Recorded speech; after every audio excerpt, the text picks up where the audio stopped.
Welcome to Chinese Novel Audio Wave. Chapter 151 Ridge of 10,000 Demons, the Chosen One of Heavenly Destiny. Hearing the legend of the demon ancestor, Guan felt something strange inside. So the 9 dynasties on the continent were the invaders? No wonder the Holy Land didn't help the 9 dynasties. Guan didn't think too much about it. He wasn't going to sympathize with the demon clan, nor blame the 9 dynasties. The battle for survival was never defined by good or evil, and besides, it's possible there were other species on the continent before the demon clan was born. The evolution of the world is a natural selection, a cycle of the old being replaced by the new.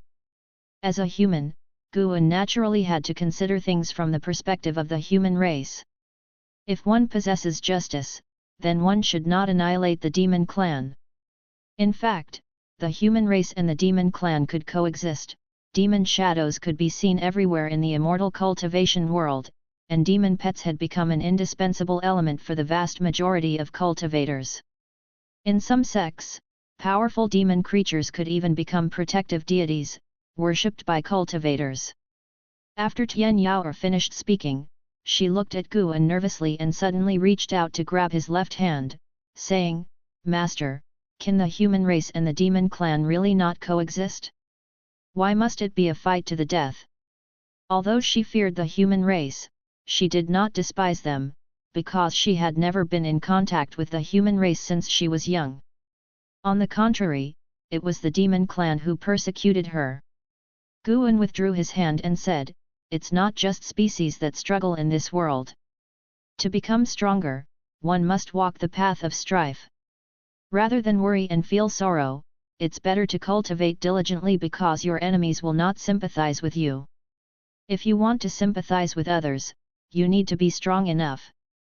With memories of his past life, Guan always regarded the world from the perspective of a bystander, except for his sincerely befriended old friends.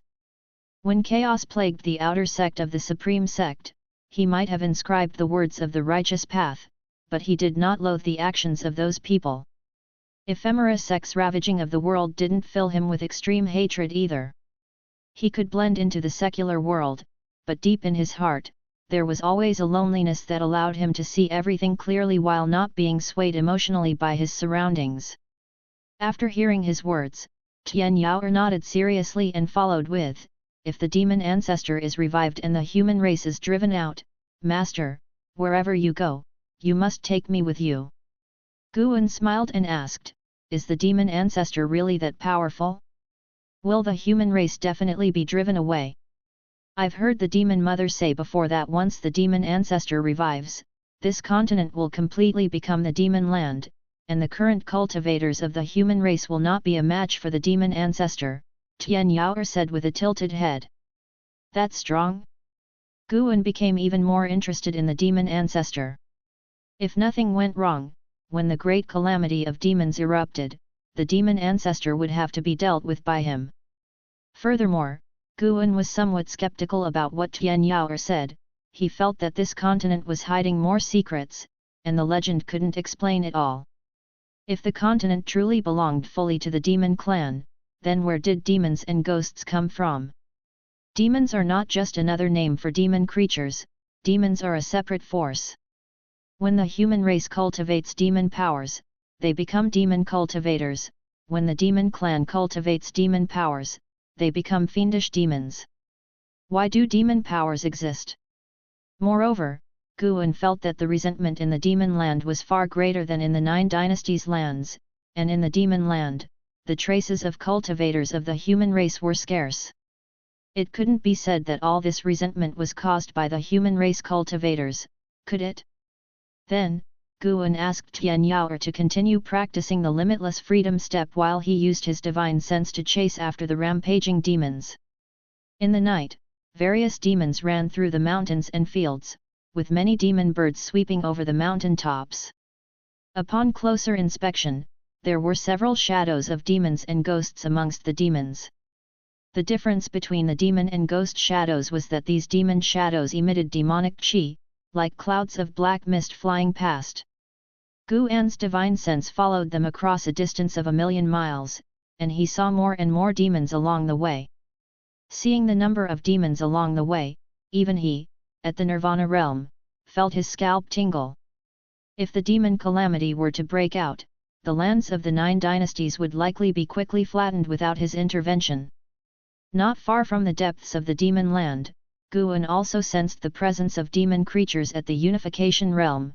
These creatures were not stirred by the great tide of demons but remained in their own caves.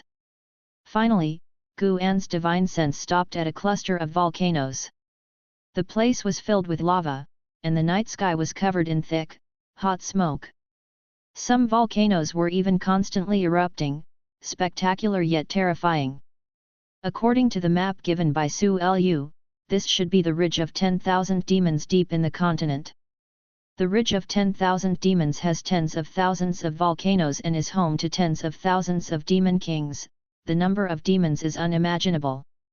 The author of the Chronicles of the World passed by here and did not dare to go deep because the demon energy here was so intimidating that it made him turn back. He only came to know about the Ridge of 10,000 Demons by capturing and interrogating a demon. Guan could sense the presence of over 1,000 figures in the unification realm, more than 20 in the mystic heart realm, and even one at the Mahayana realm. At this moment, countless demons within the Ridge of 10,000 Demons were also rushing northward. Guan did not continue to explore northward, not because his divine sense could not stretch further, but because there were Mahayana realm demons here. It was very likely that the demon ancestor surpassed the Mahayana realm. Thinking carefully about what Tian Yaoer had said about the legend, it was very plausible. The blood of the Mahayana realm wasn't so almighty, but the Nirvana realm was different. The essence of life had already undergone transformation, just like Guan's blood was no longer ordinary. Guan did not want to startle the snake. After all, the demon calamity wasn't going to erupt tomorrow. He still had time to extend his lifespan. When he reached a lifespan of 10 million years, his strength would also see a big leap. Stay calm. The advantage is mine. Guan withdrew his divine sense and continued to guide Tian Yaoer in her cultivation. Spring passed and autumn came, and another 3 years went by. One afternoon, the 82-year-old Guan, transformed into a small figure clad in white, arrived at the North Sea Mountains to visit Sage Xianmiao. Sage Xianmiao was being cared for by him, with Guan visiting once every few months, and Sage Xianmiao had grown accustomed to it, spending his days cultivating in the mountain god temple and living a contented life. As soon as Guan arrived, he saw another person outside the temple, and it was someone he knew. Anhao stood shoulder to shoulder with Sage Xianmiao at the edge of the hillside, gazing together at the majestic North Sea. It seemed their relationship was good, the Golden List conference having led to their fateful encounter. Anhao had already broken through to the first layer of the nascent soul realm, and he was not even 50 years old yet. It looked like Anhao had a very good chance of surpassing Li Xuandao's breakthrough speed. Your cultivation speed is fast enough, what you really need now is to calm your mind, Sage Xianmiao said, sounding somewhat helpless. Before attending the Golden List conference, he truly thought his talents were unmatched in the world. Being defeated by Anhao didn't get him down, instead, he was grateful. He was fortunate to have encountered Anhao, allowing him to recognize his own shortcomings early, which would help him to cultivate better going forward. Anhao stood tall and straight, his arms crossed before his chest, his face handsome and his hair casually tied back, exuding both grace and the pride of a heaven's chosen. A blade of grass dangled from his lips as he said with a slight laugh, I don't feel that my cultivation speed is very fast. I don't know why, but ever since I began cultivating, I've always felt that time is pressing. If I do not cultivate diligently, disaster will eventually fall upon me. He gazed at the surface of the North Sea, his eyes deep. Seeing the little brat who once didn't even reach his shoulder become such a figure, Guan felt a great sense of achievement. If it weren't for him, Anhao would have died in the jaws of demons long ago, and he had also instructed Anhao in cultivation, he deserved that sense of achievement. Hearing Anhao's words, Guan thought of the limit of lifespan. Could geniuses like Anhao sense the existence of heavenly destiny? If he could not achieve nirvana within 10,000 years, he would eventually die. Sage Xuan Miao spoke with emotion, if that's the case, then I will guide you. On my way past Tianwei, my treasure led me to the ruins of a great cultivator's cave, but the restrictions inside were complex, and I couldn't comprehend them at the moment. I had to put it aside to attend the Golden List conference. You can try it out, there's a great chance inside. Upon hearing this, Anhao immediately inquired about the specific location of the cave ruins.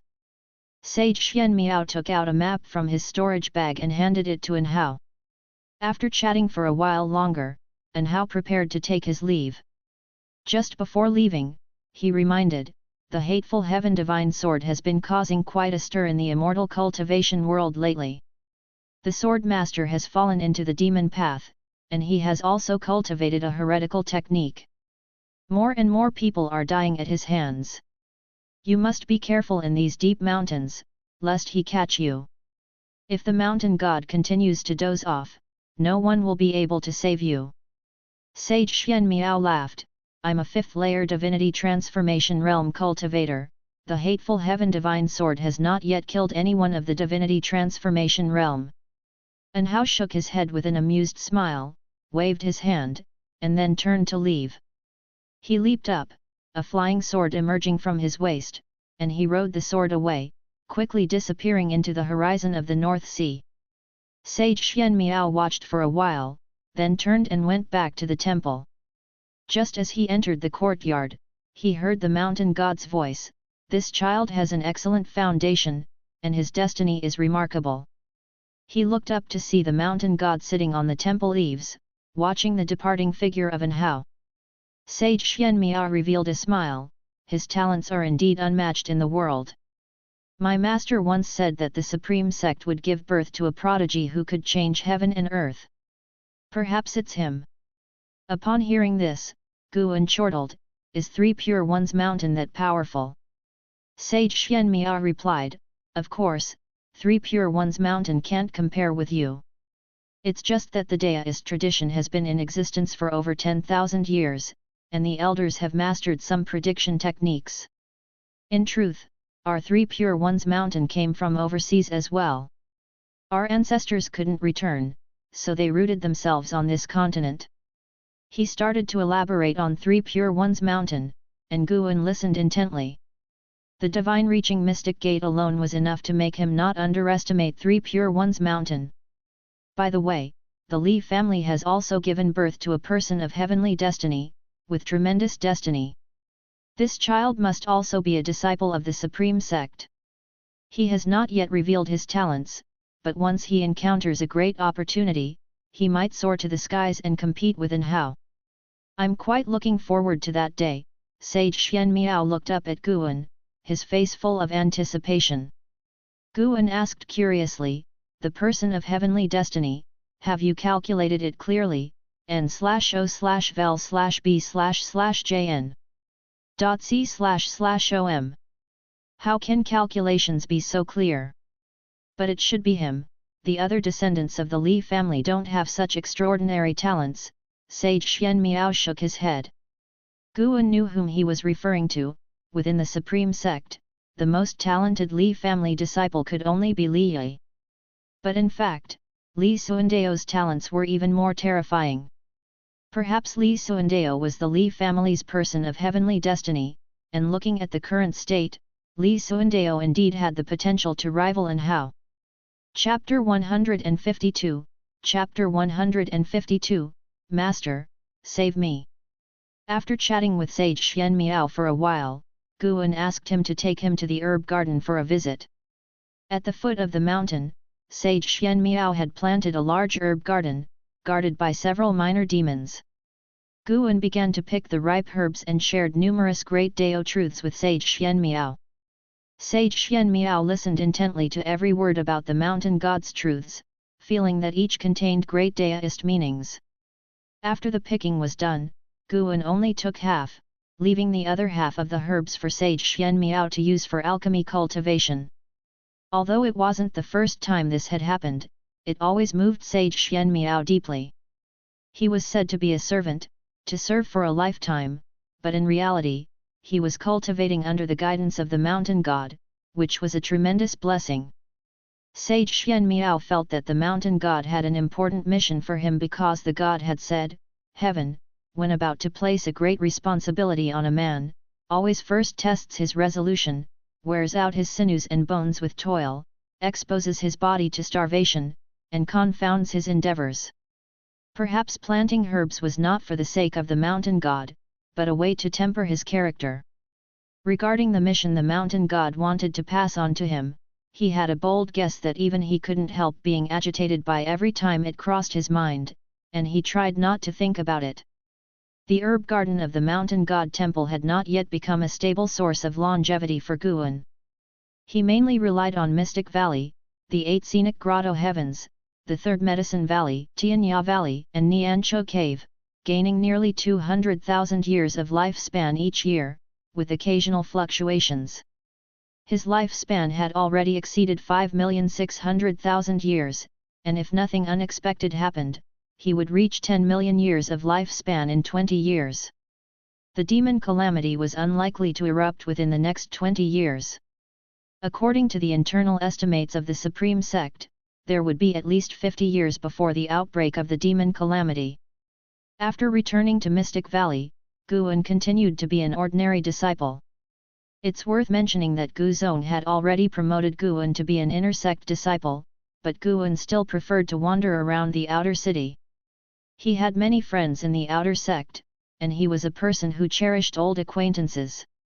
And so, another year passed. Summer arrived. Guan was practicing calligraphy on the attic of Mystic Valley, contemplating the profound formations of the Ziwei Array chronicles while writing. Liu Jijia suddenly came to visit Guan. Upon hearing the knock, Guan let him in. He closed the room's door, approached the desk, and said, "Senior brother, I've found news about Wuxin." Wuxin, Guan's junior disciple, was a spy from Thousand Autumn Pavilion who had left behind the Daoist expansion skill. Guan did not look up, continuing to concentrate on his paper, and said, "Let's hear it." Liu Jijia immediately recounted, "Due to the chaos of the Ephemera sect, Thousand Autumn Pavilion has been dissolved. I originally thought he had met with disaster, but recently I heard that a young monk has appeared under the Emperor's command, who claims to be Wuxin. This monk acts ruthlessly and once single-handedly slaughtered 9,000 imperial guards of the Hanluo dynasty, turning their skulls into magic artifacts. This matter has caused a huge uproar in the immortal cultivation world. The Emperor, in his desire to unify the realm, employs people without considering morality, and now he has many demon cultivators and ghost cultivators under his command." Upon hearing this, Guan silently noted that Wuxin had grown stronger. As for Wuxin's actions, he didn't feel it was his place to judge. It's worth mentioning that the immortal cultivation worlds of all 9 dynasties tacitly approved of Li Suandao's actions, allowing the dynasties to wage war, but on one condition: factions must not get involved, at least not in the dynasty's struggles. Of course, that was the rule, but the Supreme Sect would quietly support Li Suandao, and the immortal cultivation sects of the Hanluo dynasty would also send reinforcements. Every cultivator from the 9 dynasties hoped the dynasty that unified the realm would be their own. Liu Jijia lamented, "Wuxin's strength now is probably comparable to that of the elixir formation realm. With his talent, there is no way he should be this formidable, he must have cultivated some type of demon skill. Senior brother, if you encounter him in the future, you must be careful." He too had once strayed onto the wrong path and understood the feeling of falling into the demon path, the urge to become stronger by any means necessary, where his state of mind was focused solely on his own importance. Guan nodded and said, "Don't worry, I usually won't leave the range of the Supreme Sect." He certainly would not dare to come here. The Supreme Sect was rising, and due to the impact of the Golden List competition and Pan An's writings, more and more disciples were joining the sect, including many powerful loose cultivators. Each year, the paper strength of the Supreme Sect increased 1 level. One notable change was that Guan seldom saw demon cultivators sneaking into the Supreme Sect anymore. After sharing this news, Liu Zhijian no longer disturbed Guan. Guan continued with his calligraphy. He thought that in his next book, he could show off his handwriting. Such beautiful writing should not be hidden and enjoyed alone. I may not be a cultivation genius, but I am definitely a calligraphy genius. Guan praised himself inwardly, feeling increasingly pleased. Just then, he suddenly felt someone calling out to him. He initially thought it was Sage Xianmiao, but when his divine sense swept out, he found Sage Xianmiao was in the midst of cultivation. He listened more intently and realized that the call was not for the mountain god. It was a plea for help. Master, save me. Under the blue sky and white clouds, hundreds of cultivators were suspended between the mountains, all facing the same cliff, continuously employing their spells. No matter how powerful their spiritual power was in assault, they could not shake the cliff. Each attack would bring forth a layer of blue light from the cliff, repelling all assaults. An old man flew next to the only purple-robed man who was not attacking and said gravely, "Your Highness, the restriction here is too powerful, even I, a void-crossing realm cultivator, cannot break through it." The purple-robed man was a prince of the Tianwei dynasty named Si Zong, with the cultivation level of the first layer of divinity transformation. Si Zong replied indifferently, "Continue the attack. Even if we can't break through, we must intimidate that young man. My master will soon arrive. Additionally, send a group to scatter and look for him, to prevent him from escaping. He is the top scholar of the Golden List in the Supreme Sect. If he escapes this time, capturing him again will be difficult. If he grows in strength, he will become a major problem for Tianwei." "Yes." The elder immediately took orders and departed. Meanwhile, within the mountain wall, after traversing a winding tunnel, a spacious cave chamber was reached, wherein Hao was sitting cross-legged, meditating to heal his injuries. Next to him stood a woman in yellow robes, dressed extravagantly, her face pretty and exquisite. "Hey, my second brother's master is at the Mystic Heart Realm and is the supreme elder of the Tianwei's #1 sect, Candle Sky Peak. Whatever he wants, he's sure to obtain. You'd better open your sect door and let him in, then offer an apology." "I can plead with my second brother on your behalf," said the woman in yellow, her name Si Yanner, a princess of Tianwei. At that moment, she stood on the ground, only able to speak, her body rigid. If one looked closely, they could see a talisman paper stuck to her shoulder. And Hao kept his eyes closed, paying her no mind. His complexion was pale. He too realized that the situation was dire, with virtually no hope of escape. While healing, his thoughts turned to his master. Nov. L.B//JNN. His greatest wish was to see his master, even though he knew his master was Sword Venerable Feudeo, and Hao still did not know his true identity. No one in the Supreme Sect knew who exactly Sword Venerable Feudeo was, not even his second master, Lv Badian. It was for this reason that Hao trained even more diligently. His real master was stronger than the entire Supreme Sect, and how could Hao satisfy him if he did not train hard? Hao felt discontent within him, but also a bit weak. That was because he hoped, at this critical juncture, his master would come to save him. Even though Si Zone was at the divinity transformation realm, he was no trouble for Hao. The problem was that Si Zone could call for help, and he had summoned a bunch of high realm cultivators. This made Hao feel extremely frustrated. He had a powerful backing too. If only his master would come, then no matter how many people Si Zone summoned, Hao felt it would be pointless. The constant haranguing from Si Yanner was annoying and made his mind chaotic. Unable to bear it, Hao abruptly opened his eyes and glared at Si Yanner, cursing, "If you speak one more word, be careful, or I'll peel you, and before you die, I'll take my pleasure with you." At these words, Si Yanner's face turned ashen, and she promptly shut her mouth, only able to stare at him with wide eyes, looking both aggrieved and angry. Cough cough. Angrily reacting caused Anhao's blood to surge, leading to a coughing fit. He disliked spitting out blood, so he endured the discomfort and swallowed the blood back down. Soon, he regained his composure and continued to meditate and heal. An ancient hour later. Yanner couldn't help but speak up. Hey, Anhao, do you think that statue could be the owner of the cave? Following her gaze, at the center of the cave chamber stood a stone statue. It depicted an old man standing on a turtle, holding a wooden staff in his hand, hunchbacked, with a kind face, a statue that seemed almost ready to come to life. Anhao, with his eyes closed, replied, perhaps. Suddenly thinking of something, he promptly got up and approached the statue. He began to circle around the statue, observing it closely. Have you discovered something? Asked Yanner, curious. Anhao did not answer her. Just then, an overwhelming terrifying pressure descended, causing Anhao to stop moving, his face turning pale, and Yanner was equally frightened. Master, you've finally arrived. An exuberant cry of joy from Zone came from outside. The fellow deliberately raised his voice, clearly intending for Anhao and Yanner to hear. I didn't expect that this place would conceal the remnants of an ancient great cultivator's grotto heaven. Stand aside, a cold voice commanded, making Anhao's expression even more troubled.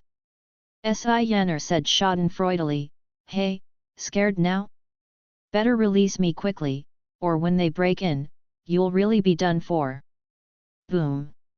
The cave chamber shook violently, as rocks and dust fell, as if it were about to collapse at any moment. A powerful divine sense had already probed inside, causing Anhao's heart to race and his forehead to break out in cold sweat. No matter how talented he was, he couldn't possibly be a match for someone at the Mystic Heart Realm. Let alone the Mystic Heart Realm, even a person from the Void Crossing Realm could crush him. At this moment, Anhao could not remain calm. He clenched his fists tightly, and inexplicably thought of his master's figure. Damn it! Master, save me!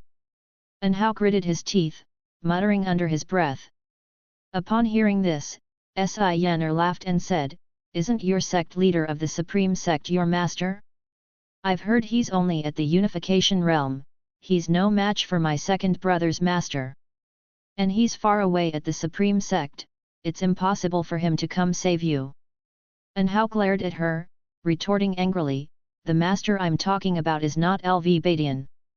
Yanner pouted and asked, you mean to say you have another master at the Mystic Heart Realm? Anhao was unable to respond because he had promised his master not to disclose his master's existence. Just then, a hand landed on Anhao's shoulder, making him jump. Following that, he heard a voice that made his eyes well up with tears, silly disciple, it's only been a few years, and you're already crying out for your master to save you. Chapter 153, Chapter 153 Scram. The person holding Anhao's shoulder was none other than Guan. Anhao turned around cautiously, and when he saw Guan, the joy in his heart completely erupted. Master! Anhao couldn't help but turn around and hug Guan tightly. Although Guan still wore a mask and his attire was different from before, Anhao recognized him as his master at a glance. When Guan suddenly disappeared, Anhao staggered forward a step involuntarily. He turned to look, and Guan appeared 7 steps away, which made him breathe a sigh of relief. In the instant his master vanished, he thought he had been caught in an illusion. Tell me, what's going on? Guan said. Even as the mountain trembled, Anhao was not panicked. With Guan's appearance, he was excited instead, and began to recount the grudge. Guan listened attentively. Not far away, Yanner's eyes widened in amazement as she looked at Guan. This man was Anhao's master? How did he get in here? While Anhao was speaking, he couldn't help but probe for Guan's true face with his divine sense, only to have it repelled by the power contained in the mask, which startled him. Guan remained silent, which made Anhao feel ashamed, he did not dare to offend his master again and focused on telling the story of his enmity with the prince of the Tianwei dynasty, Si Zong. 2 months ago, following the map given by sage Xian Miao, he found this cave-dwelling site, but he couldn't enter. After a month of attempts, he went out to gain experience and then met Si Zong and Si Yanner. Si Zong had also participated in the Golden List conference back then and made it to the top 10. They had been opponents once, and upon meeting again, they got along quite well. This made An Hao think he had made a friend like sage Xian Miao.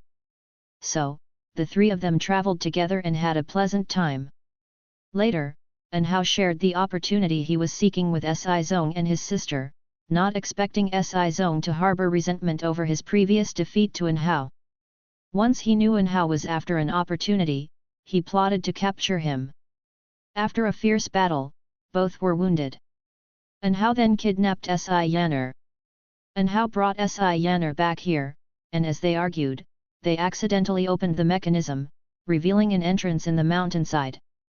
Just as they were about to enter, to their surprise, Si Zong quickly pursued them with the accompaniment of a void-crossing realm cultivator. While trying to enter the cave with Si Yanner, An Hao was ambushed and severely injured. Fortunately, the entrance closed in time, allowing him to escape a disaster. When An Hao finished speaking, he was furious and cursed, "That son of a bitch, Si Zong, I trusted him so much. I must have been blind."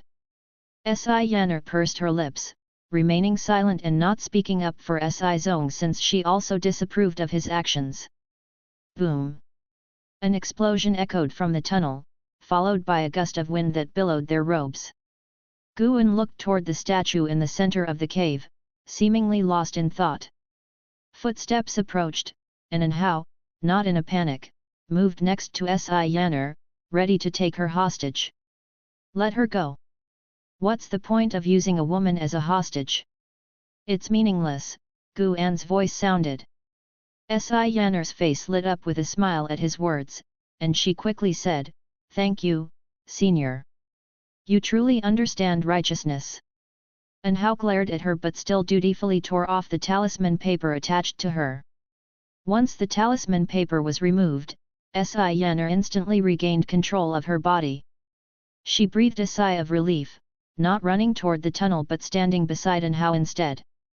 A group of cultivators came from the entrance, led by Si Zong. Following him was a man wearing a gold-trimmed black robe with an imposing presence, half of his hair white, his appearance handsome, his eyes cold and detached, exuding an indescribable sense of oppression. Si Zong's gaze fell on Guan, and his eyebrows furrowed. He raised his hand in greeting and asked, "May I inquire who deist friend is and what brings you here?" Si Yanner said, "Brother, he is An Hao's master. Let's just put an end to this matter." "Master?" Si Zong's frown deepened even more, and he asked, "Could it be Sect Master Lu has arrived?" Guan glanced at the robed man behind him and cast lifespan detection. Ancestors Injian, second layer of the Mystic Heart Realm 1904/4400/4600. The 9 dynasties truly harbor hidden dragons and crouching tigers. It was unclear whether this person had been cultivating in Tianwei all the time or had returned from the ephemera sect overseas. Guan said, "I'm not LV Badian. This cave dwelling was first found by my disciple. I would advise everyone to stop right here." The cultivators behind Si Zong were taken aback, not expecting such a forthright stance from this person. An Hao, on the other hand, became exhilarated and provocatively looked at Si Zong. Ancestor Xinjian stepped forward, positioning himself in front of Si Zong. He sized up Guan and said, "May I inquire about your name, deist friend? Why not show us your true face?" His divine sense too failed to penetrate Guan's mask, which made him a bit wary of Guan. But it was only a slight wariness, after all, he was a Mystic Heart Realm cultivator. In previous battles with the ephemera sect, he had fought other cultivators of the Mystic Heart Realm, with both victories and losses. As someone of the same realm, it wasn't possible for him to be killed so easily. Unless this person before him was like the sect hierarch of the Ephemera sect, having reached the even higher Mahayana realm. The Mahayana realm? Ancestors Injian didn't believe it. If such a powerful individual existed, why wasn't he known before? Guan turned to face Ancestors Injian and uttered a single word, leave. Leave. Everyone present changed color, especially those on Si Zong's side who knew of Ancestors Injian's background. How dare you? You dare to speak so arrogantly to a great cultivator of the mystic heart realm? An elder chided angrily, but Ancestors Injian laughed, his laughter cold and chilling.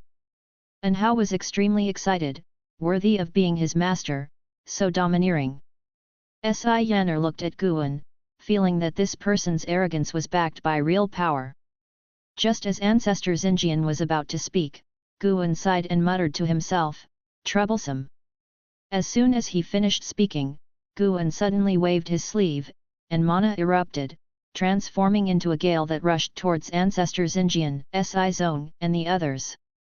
His action was too fast, so fast that everyone was too late to react. Nov. L. B //JNN. As the gale swept by, Ancestors Injian and others all turned to ash, with storage bags and storage rings falling to the ground one after another. The cave chamber quickly fell silent. And Hao's eyes widened, and Si Yanner was so shocked that she couldn't help but rub her eyes.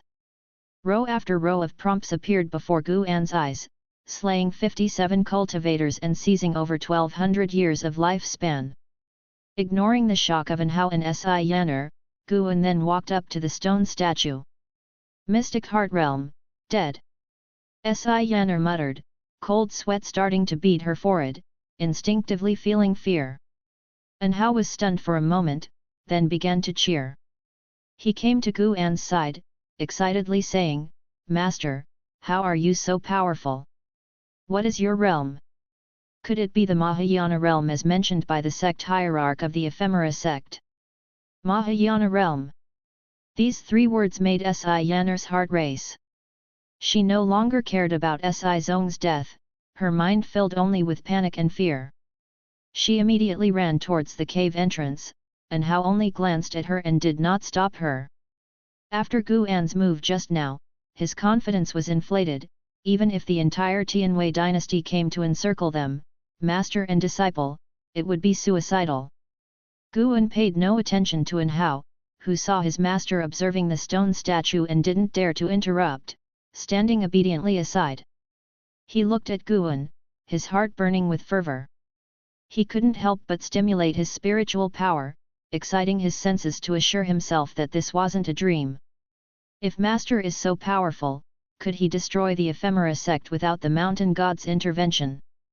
The idea flashed through An Hao's mind, and his gaze towards Guan grew even more worshipful. Before long, Si Yanner came back.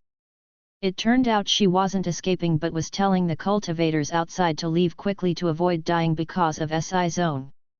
She came to An Hao's side and waited quietly.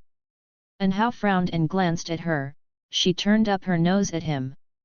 Just then, Guan raised his hand and struck the stone statue. Under his control of mana, the statue began to spin, and as the turtle-shaped statue moved, water began to flow from its base. After the statue spun halfway around, the turtle's mouth opened, and a beam of white light shot out, striking the mountain wall. Under the gaze of An Hao and Si Yanner, ancient and complex characters appeared on the mountain wall, each character twisting as if it were trying to break away from the wall, making them both widen their eyes. Bright light shone on their faces, and their pupils seemed to hold a sun that was growing larger. Upon closer inspection, a bright light emerged from the mountain wall edged with strange characters, expanding as if a door to an exotic world were opening. The stone statue suddenly lifted its stone staff and tapped it lightly. The bright light in front of it suddenly expanded, enveloping the entire cave, and a rich spiritual energy rushed towards the three people. Guan immediately headed towards the mountain wall, followed closely by An Hao. Si Yanner gritted her teeth and followed as well. Once they entered the bright light, An Hao was unable to cast spells, and even his divine sense could not spread out, he could only press on resolutely. About 10 steps in, he suddenly bumped into someone. He stopped immediately, just about to speak when the bright light in front of him dissipated, and his vision cleared. What entered his sight was a breathtakingly beautiful world. They stood atop a cliff with endless green mountains in front of them, the sky azure blue, the white clouds scattered. Such rich spiritual energy. And Hao was so attracted to the spiritual energy of this world that he couldn't help but take a deep breath. "What's that?"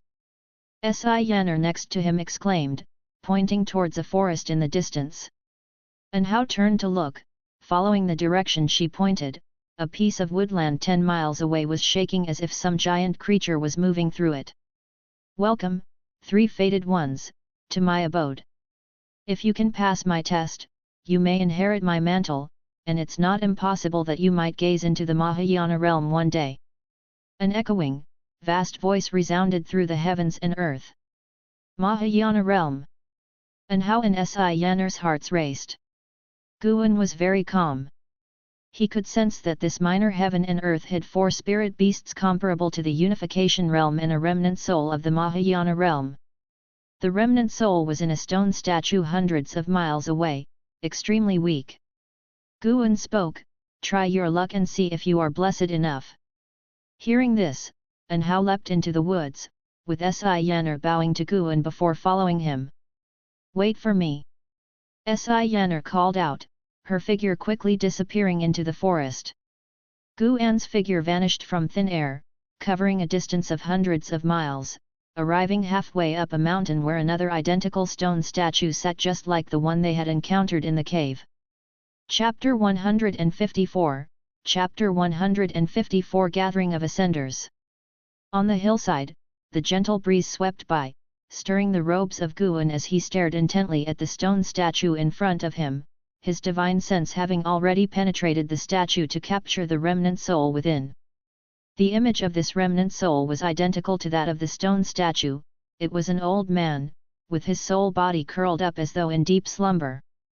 The voice that had spoken earlier had been triggered by some kind of restriction, which would activate whenever a living being entered this cave dwelling.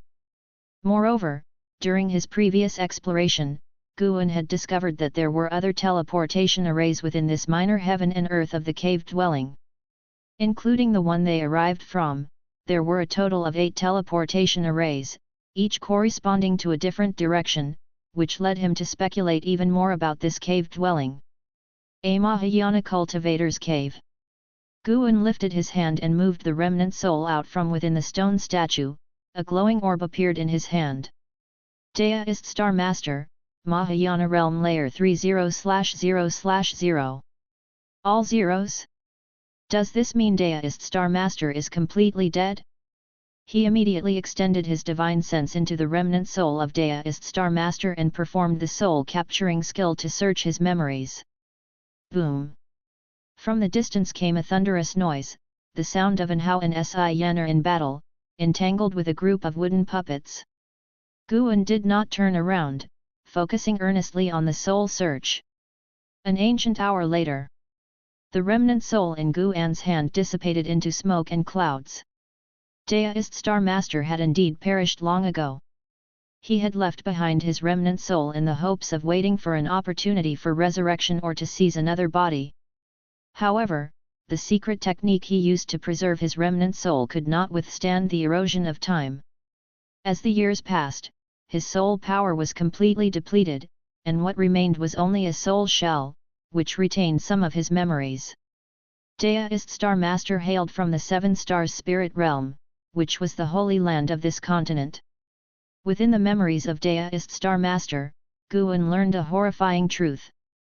The demon ancestor actually originated from the 7 Stars Spirit Realm. Deist Star Master, along with several fellow disciples, was ordered to bring the demon ancestor out, to foster the demon ancestor, and to let the demon ancestor create the demon clan.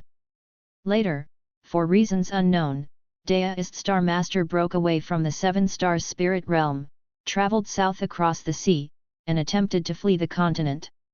He was attacked by other cultivators of the 7 Stars Spirit Realm, badly injured, and eventually hid in the Tianwei territory to create a grotto heaven, from where he never emerged again until his life's end. Guan did not see the true form of the demon ancestor in Deist Star Master's memory.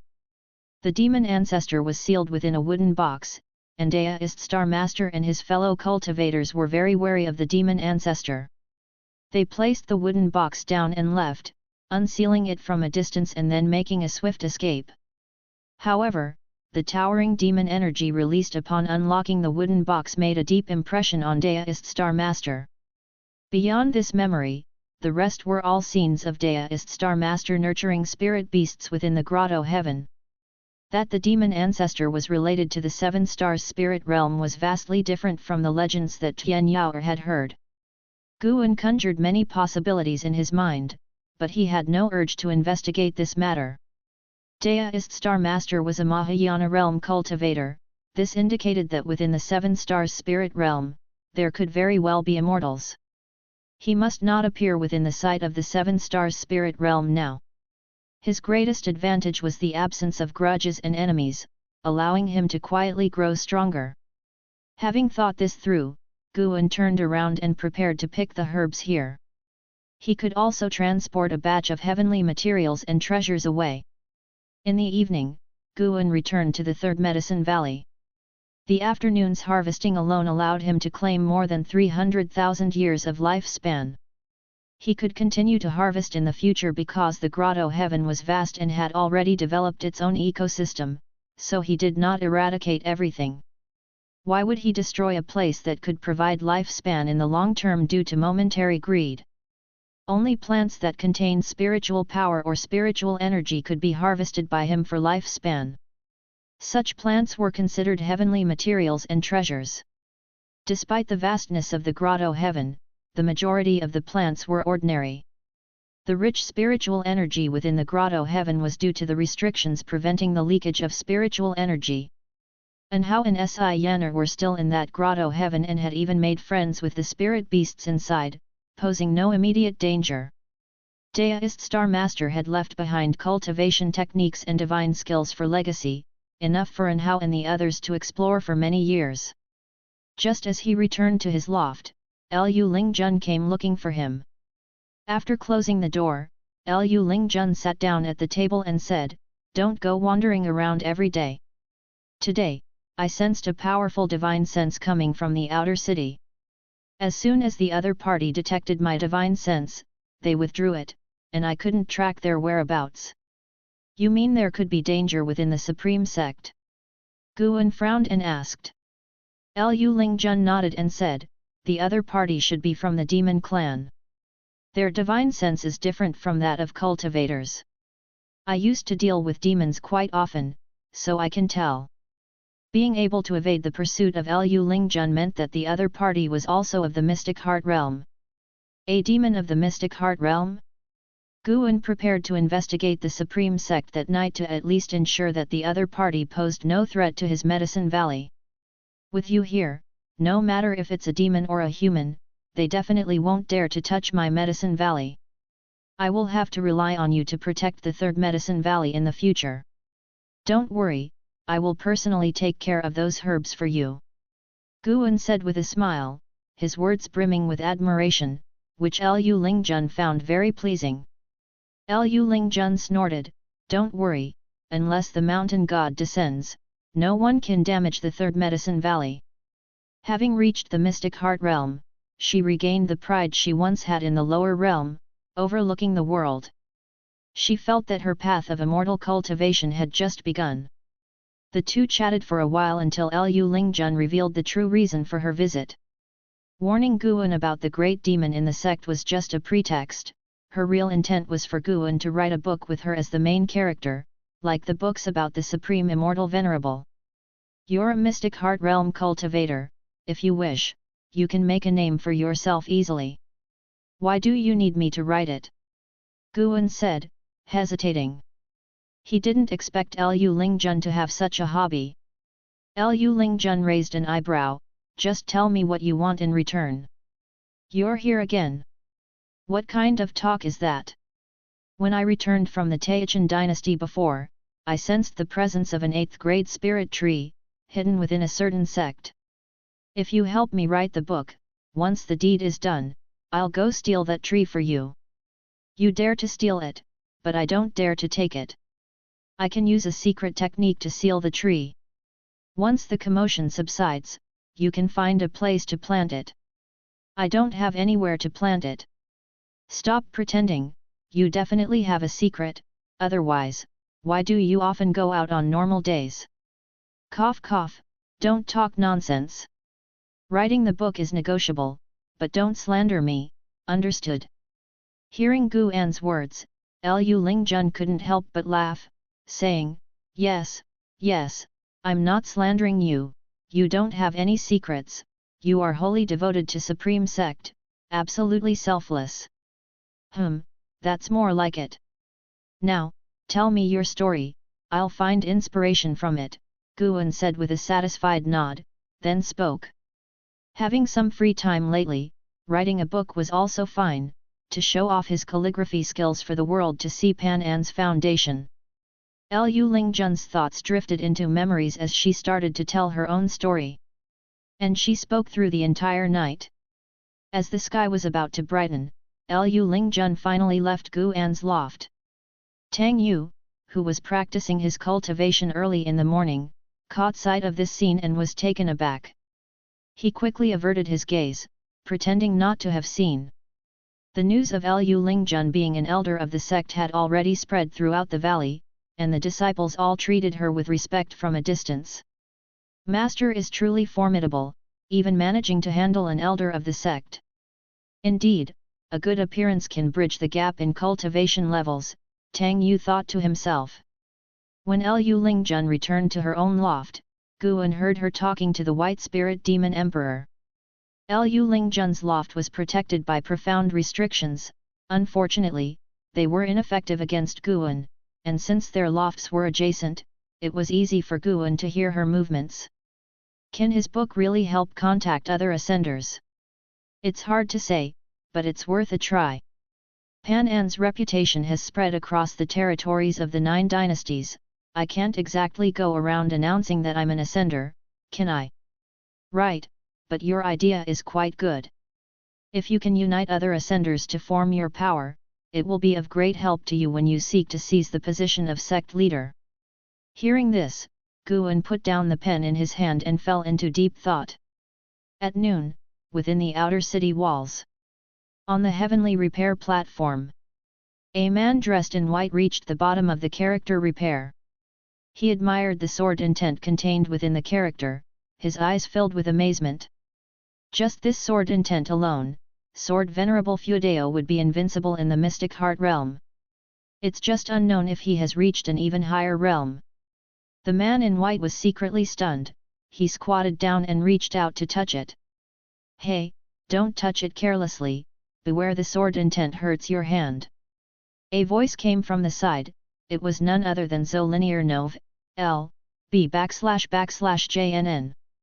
Ever since Sword Venerable Feudeo had used his father, Zhou Yujian's, sword to slay an enemy, Zhou Yujian had not returned to the heavenly repair platform, spending all his days sequestered in his room, contemplating that sword, undisturbed even by his son.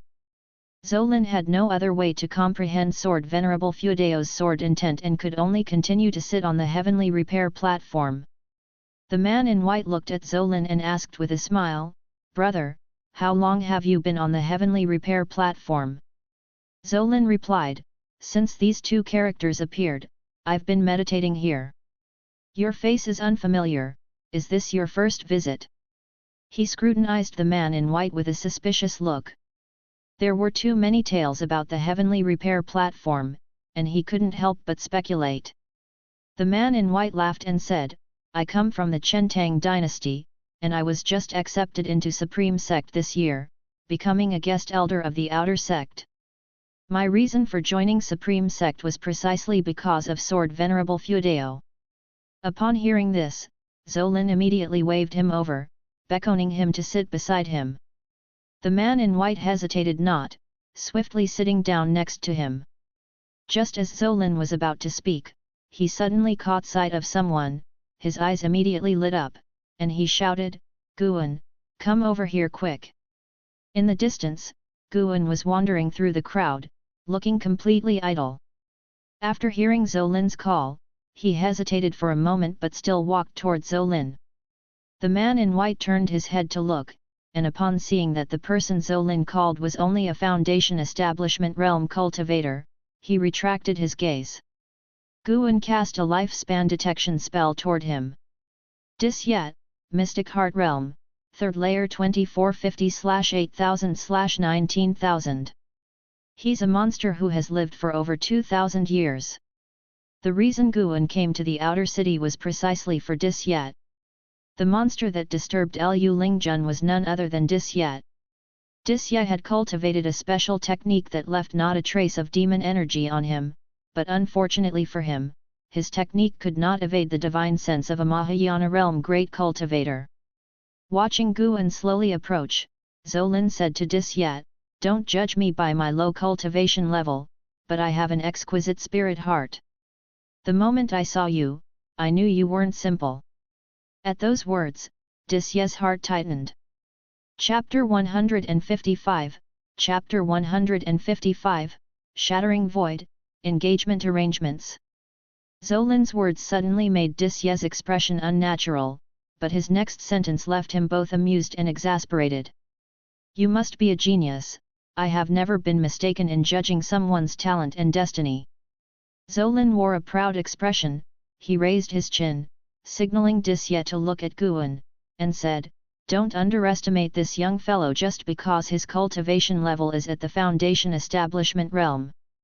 He is not simple. In fact, my judgment has proven to be correct, as he is now a golden list genius." Guan came over and said helplessly, "What kind of genius am I? My entry into the golden list was mostly due to good luck." Zhou Lin pulled Guan over to sit down, and then had Disyet and Guan introduce themselves to each other. Disyet behaved very calmly, showing a pleasant demeanor towards Guan without any traces of arrogance that a guest elder might have. Zhou Lin was very interested in Disyet.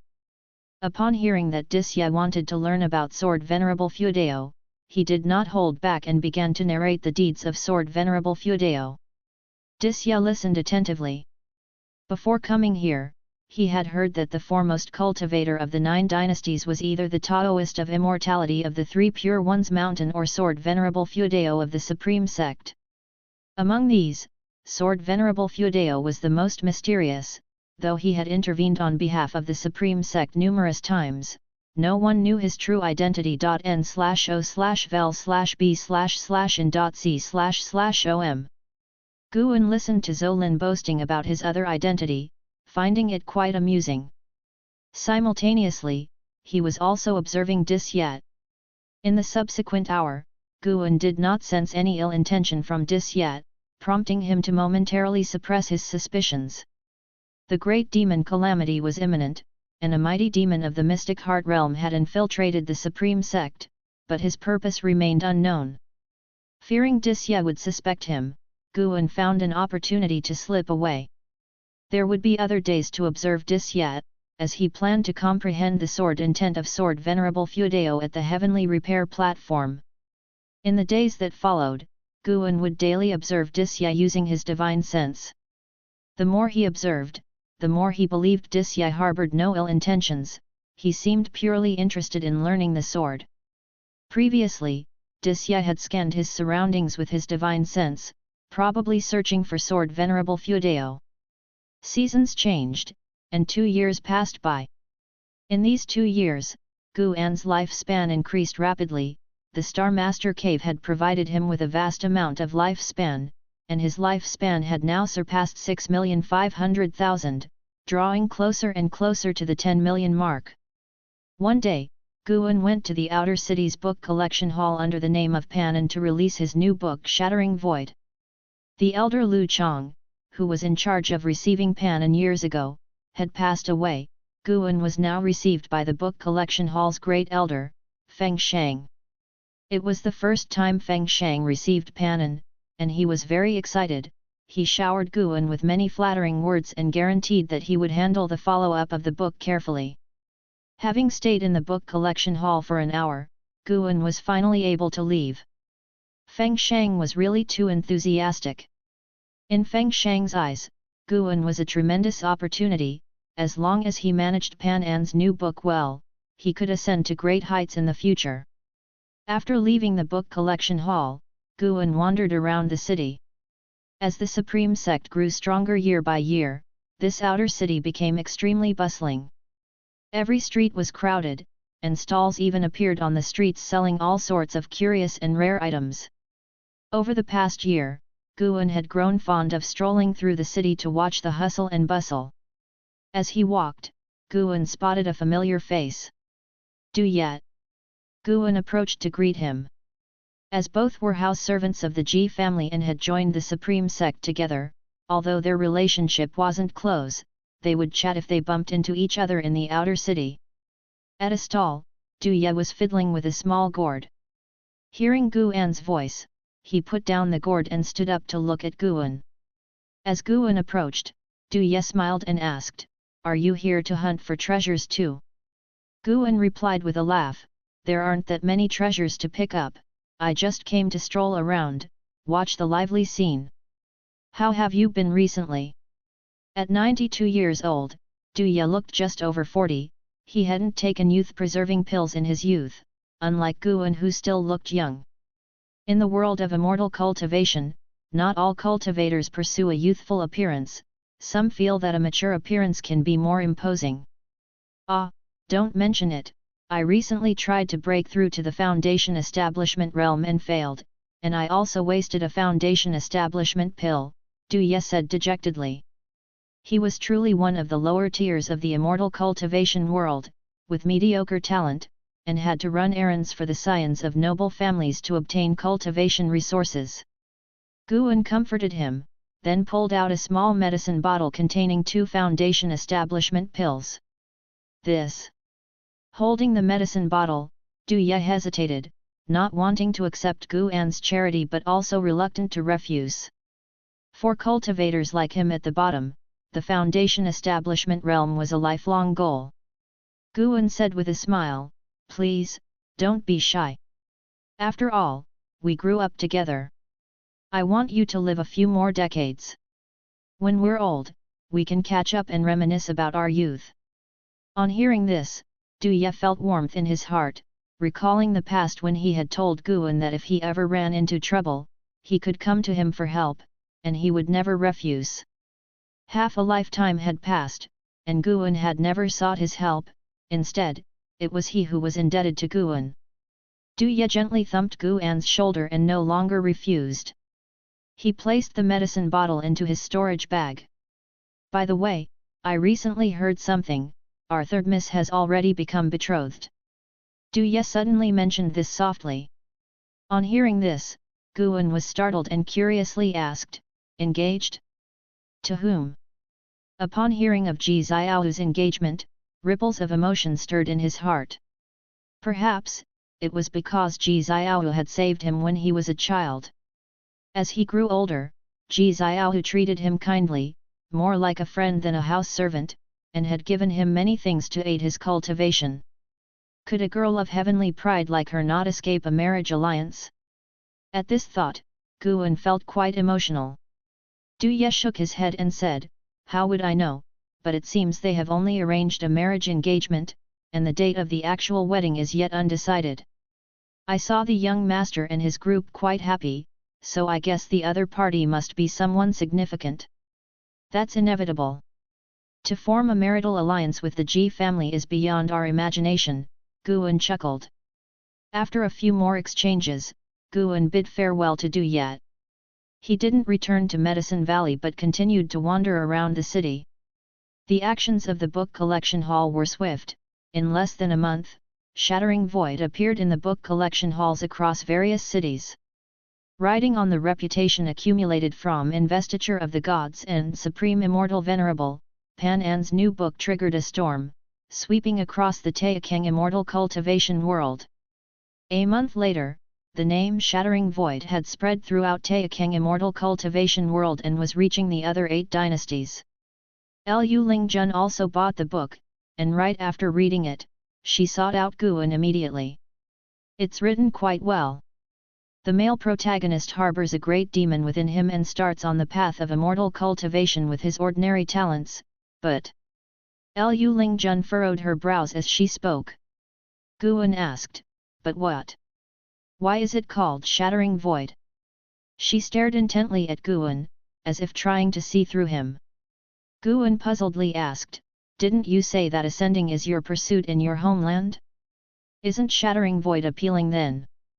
Lu Lingjun nodded upon hearing this and said, indeed, it is very appealing. Then, keep writing it well. She mocked herself inwardly, thinking how could this young man possibly guess that she was an ascender? Following that, the two discussed Shattering Void, with Lu Lingjun making many requests. Guan was initially resistant, but as soon as she produced a pile of heavenly treasures, he changed his tune and agreed to consider them. Lu Lingjun was amused by his greed. After Lu Lingjun left, he took out the deduced Sun Chun and began to read. Shattering Void was only written upon request, the true classic still had to be deduced Sun Chun. As Panan published the book, the servant disciples from Mystic Valley and the Third Medicine Valley also began discussing the book, and Panan's name had a greater impact than Guan had imagined. Half a month later, when Guan returned to the Third Medicine Valley, he sensed LV Badian's presence. After counting the days, it had been over 10 years since they had last met. Guan entered the loft where LV Badian had been waiting for a long time, closed the door, and then approached LV Badian to perform a salute. LV Badian looked the same as he had years ago and gestured for Guan to sit. Once Guan had sat down, LV Badian finally asked, why did you suddenly think of writing a book? It was a spur of the moment. Have you read it? Guan replied. I have, but it's not as good as Investiture of the Gods. That is true, Guan said sincerely, agreeing with his own thoughts. LV Badian changed the subject and asked, is Suhan your disciple? Upon hearing this, Guan feigned tension and asked, he was, what about him? LV Badian stared at Guan and said, he too has cultivated the defying fate divine skill. What? Guan was startled. He hurriedly explained, it wasn't me who taught it to him, I haven't even met him in these years. Since LV Badian had passed the defying fate divine skill to Guan, he hadn't practiced it much because he couldn't simply abandon his previous cultivation level and start over. LV Badian snorted and said, of course, no, it wasn't you who taught him. In fact, the defying fate divine skill wasn't my creation either, I too received it from someone else. I can directly tell you that the defying fate divine skill comes from the Ephemera Sect. Now that Suhan has also learned the defying fate divine skill, it shows the remnants of the Ephemera Sect have not been completely eradicated. Guan widened his eyes, his face showing disbelief. In his mind, he thought of the 9 Nether 13 evil and the ghost mother of Ephemera, could it be that they had contacted Suhan? Sect leader, you. Guan looked at LV Badian, unsure of what to say, various emotions displayed on his face. He wanted to reveal, I also have an identity related to the Ephemera Sect. I am the sect hierarch of the Ephemera Sect. LV Badian chuckled and said, don't worry, I have a karmic relationship with the Ephemera Sect but am not truly from the Ephemera Sect. In my younger days, I formed a deist friendship with a woman from the Ephemera Sect, who, on her deathbed, passed the defying fate divine skill to me. It is because of this skill that I have achieved my current level. Do not speak of this past to anyone, should it become known, I certainly cannot keep my position as sect leader. Ever since the Supreme Elders returned, my position has become increasingly unstable. Toward the end, he laughed self-mockingly. Immediately, Guan said, I naturally won't speak of it, as long as you do no harm to the interests of the Supreme Sect. LV Badian glared at him, feigning annoyance, but his heart was filled with satisfaction. Truly a sect leader I recognize. LV Badian then said, Suhan has inherited the hateful heaven divine sword, and now the defying fate divine skill. His growth will be rapid. How close are you to him? If you are close, you should be cautious. It's clear that Suhan has a mastermind behind him, and I fear they may come to harm you, pushing Suhan to further resent this world. Chapter 156, Chapter 156, Innate Divine Skills. Persecute me? Guan almost laughed. Whoever wished to persecute him was simply courting death. With the function of foreseeing life-threatening enemies in place, he could sense hostility directed towards his true self immediately. At least for now, no one harbored hostility towards him. Guan was usually kind to others, making it difficult for anyone to develop hostility towards him, except for those in the Supreme Sect. Not many knew him. Facing LV Badian's gaze, Guan frowned and pondered. I can't say for sure, I treated him quite well, but when the Sword Sect chased him, I urged him to abandon the hateful Heaven Divine Sword. Perhaps he also harbors resentment towards me. LV Badian nodded. Having grievances is a good thing, at least you won't become his weakness, but you still have to pray he doesn't hate you, otherwise if he grows powerful, you'll be in trouble. His tone turned teasing towards the end. Guan shrugged and said, I trust the Supreme Sect will protect me well. If I encounter trouble while staying here, then that would mean big trouble for the Supreme Sect. You cheeky kid, mocking me, are you? Not at all, I trust you, sect leader, so please stop teasing me. As a minor cultivator like me, I'd rather not get involved in serious troubles. Ephemera Sect, hateful Heaven Divine Sword, the fewer ties the better, said Guan helplessly. Seeing his expression, LV Badian suddenly felt ashamed and thought that he should not tease him. He does not possess the cultivation level of the 9 layers of the unification realm. Facing the threat of the hateful Heaven Divine Sword would definitely make him panic. He was just feigning calmness. Thinking so, LV Badian's face turned serious and said, if you just avoid leaving the Supreme Sect, you should be safe, at least within the Supreme Sect, I promise your safety. Clearly, he was alluding to Guan's trip to Tianya Valley. Although LV Badian did not know where Tianya Valley was, he was aware that Guan frequently left Mystic Valley, yet he never pressed him about it. LV Badian began talking about Li Suandeo. The Taixuan dynasty's offensive was fierce, having opened up no fewer than 5 battlefronts in alliance with the Great Yu dynasty, and the neighboring dynasties were nearly unable to hold on. LV Badian genuinely disliked Li Suandeo, but he had to admit Li Suandeo was very adept at utilizing talent, always able to unearth geniuses or capable generals.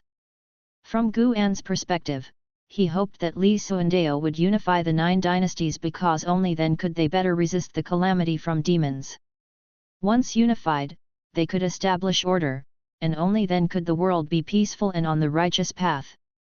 World peace would help him to lay low. For lower-tier cultivators as well, peace was beneficial. They might encounter fewer opportunities, but how many lower-tier cultivators could truly turn their lives around using those opportunities? At least, the ones transformed by these opportunities were far fewer than those who died in the struggles. The two talked for a long time, not stopping until the evening, when LV Badian finally departed. Guan was not sure if it was his illusion, but he felt that LV Badian had lost much of his edge compared to years before. Star Master Cave. Guan, wearing a mask, appeared on the cliff. His divine sense swept out and spotted Anhao in a cave with a pool filled with blood-red water inside. Anhao was cultivating in the pool, his chi blood strength continuously increasing. Si Yanner was in the woods, practicing her footwork. Having spent 2 years in this grotto heaven, Anhao and Si Yanner had both obtained different inheritances, their strengths had soared. It would take many more years for them to fully inherit Deist Star Master's legacies, as Deist Star Master possessed Mahayana cultivation level, and left behind extensive inheritances. Despite Anhao's exceptional talent, it would still take a considerable amount of time to absorb them. Guan just glanced once, then went to gather the spiritual and celestial treasures of the forest. His presence was concealed, undetected by the spirit beasts within the cave. These unification realm spirit beasts were quite docile and had already formed a bond with Anhao, but to avoid unnecessary trouble, Guan still chose to move stealthily. An hour later, Guan left, satisfied. This trip, he had gained 50,000 years of lifespan. Since nobody had sown seeds in the Star Master Cave, and Guan was reluctant to do so for fear of attracting people from the Seven Stars spirit realm, he could only patiently wait for the celestial treasures of the cave to grow naturally. Thus, he did not harvest much. Wherever he went, he left half of the celestial treasures to seed on their own. He quickly made his way to Niancha Cave. Last month, one night, under Guan's setup, Tian Yaoer successfully crossed her tribulation and stepped into the core formation realm. Since then, she had been consolidating her cultivation level. After landing, Guan felt her demonic power had stabilized, indicating that she had solidified her cultivation level. He deliberately made footsteps, walking towards a garden. Tian Yaoer pushed open the door and, like a breeze, arrived beside Guan, instantly hugging his left arm, excitedly saying, "Master, my demon core has completely solidified, and I've even gained a divine skill." Feeling the softness from his left arm, Guan internally remarked, "Demons indeed remain demons, appearing slender yet having an exaggerated figure." He naturally withdrew his arm, walked a few steps forward, and then bent down to pick herbs, simultaneously asking, "What divine skills?" Tian Yaoer came to his side, bent over with her hands on her knees, and chuckled, "A shape-shifting divine skill, I'm really formidable now." As her words fell, a burst of demonic energy spread from her body, obscuring her figure. Guan turned his head, and as the demonic energy dissipated, Tian Yaoer had unexpectedly transformed into his likeness. Even her aura was similar, with no trace of demonic power visible. That had certainly surprised him. This divine skill is impressive. Guan tossed the herbs he had picked into his storage bag and stood up. Out of curiosity, he asked, "Can this divine skill be taught to me?" Tian Yaoer shook her head and said, "I wish I could, but there are no mental methods or incantations for this skill. It seems like a natural ability I was born with, akin to speaking. I can use it easily, but I'm unclear on how to cultivate it specifically." She shifted back to her original form, demonic energy swirling around her, and pounced towards Guan's mask. Guan stepped back as Tian Yaoer, clad in red, placed her hands on her hips and laughed proudly, "Master, what do you think? Isn't my divine skill impressive?" Her bright eyes curved into crescent moons, compelling Guan to stretch out his hand and ruffle her hair, messing it up. After praising Tian Yaoer a few times, Guan urged her to continue her cultivation. It was rare for Guan to visit, and Tian Yaoer did not want to cultivate, so she stood by, chattering incessantly about trivial matters such as a flower growing askew or bumping into a tree while practicing the limitless freedom step. She could only stay inside Niancha Cave, rarely encountering demon creatures. If it were Guan, he wouldn't have so much to talk about. Guan was not annoyed, instead, he listened attentively, occasionally jumping into the conversation, making Tian Yaoer even happier. After a long time, Tian Yaoer followed Guan to a stone table, where Guan took out bottles of elixirs, all meant for cultivation, and instructed her on how to consume them. "Once you master the limitless freedom step, I can take you out for a tour," Guan said earnestly to Tian Yaoer.n/o/vel/b/in.c//om. Having been in Niancha Cave for many years, Tian Yaoer had never expressed a desire to go out. She had been very serious about handling herbs, at least Guan couldn't find fault with her. Guan had accepted Tian Yaoer and no longer treated her as a demon slave. Tian Yaoer didn't show excitement, instead, she pouted, "The limitless freedom step is too hard to learn, I don't know how many years it will take me to master it." The Heaven Phoenix Demon Mother didn't become powerful just through decades of cultivation. All the powerhouses in this world endure long, lonely periods before they can do as they please, Guan said earnestly. Tian Yaoer nodded and declared, "I know, I will definitely work hard on my cultivation." Guan noticed that she no longer clamored for revenge. He wasn't sure if she had hidden these thoughts or completely abandoned them. He didn't leave immediately but sat down and started to teach Tian Yao about the primordial earth immortal skill. Core formation was just the beginning, there was still a long path ahead for Tian Yao. If he could cultivate a supreme great demon, Guan would certainly feel a sense of accomplishment. Tian Yao's maximum lifespan was 18,000 years, meaning she would be the one who could accompany him the longest. Perhaps not wanting to be lonely later, Guan's teaching of Tian Yao was in no way less diligent than his teaching of An Hao. Dark clouds covered the sky, and the mountainous terrain was uneven.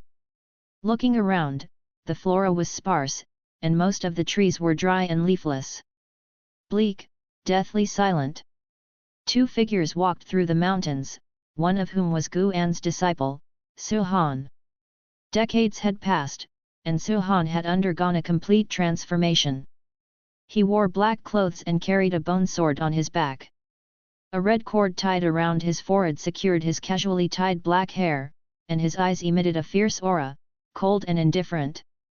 Walking in front of Su Han was a frail old man who kept turning back with a submissive, apologetic smile. "Young master, up ahead is the habitat of the sky dragon, a holy beast. Although this sky dragon is less than 100 years old, it is capricious, you must be careful," the frail old man warned. Su Han looked ahead. Amid the darkness, a large mountain loomed, intermittently emitting roaring sounds that made the surroundings eerily terrifying. He ordered, "You go ahead and lure it out, I'll follow shortly." Upon hearing this, the frail old man's face fell, and he quickly waved his hands. "I fear my cultivation level is." Su Han's gaze turned icy, causing the man to shudder and hurriedly agree. He then flew towards the direction he had pointed and quickly disappeared into the darkness. Soon, a dragon's roar erupted from ahead, shaking the heavens and earth.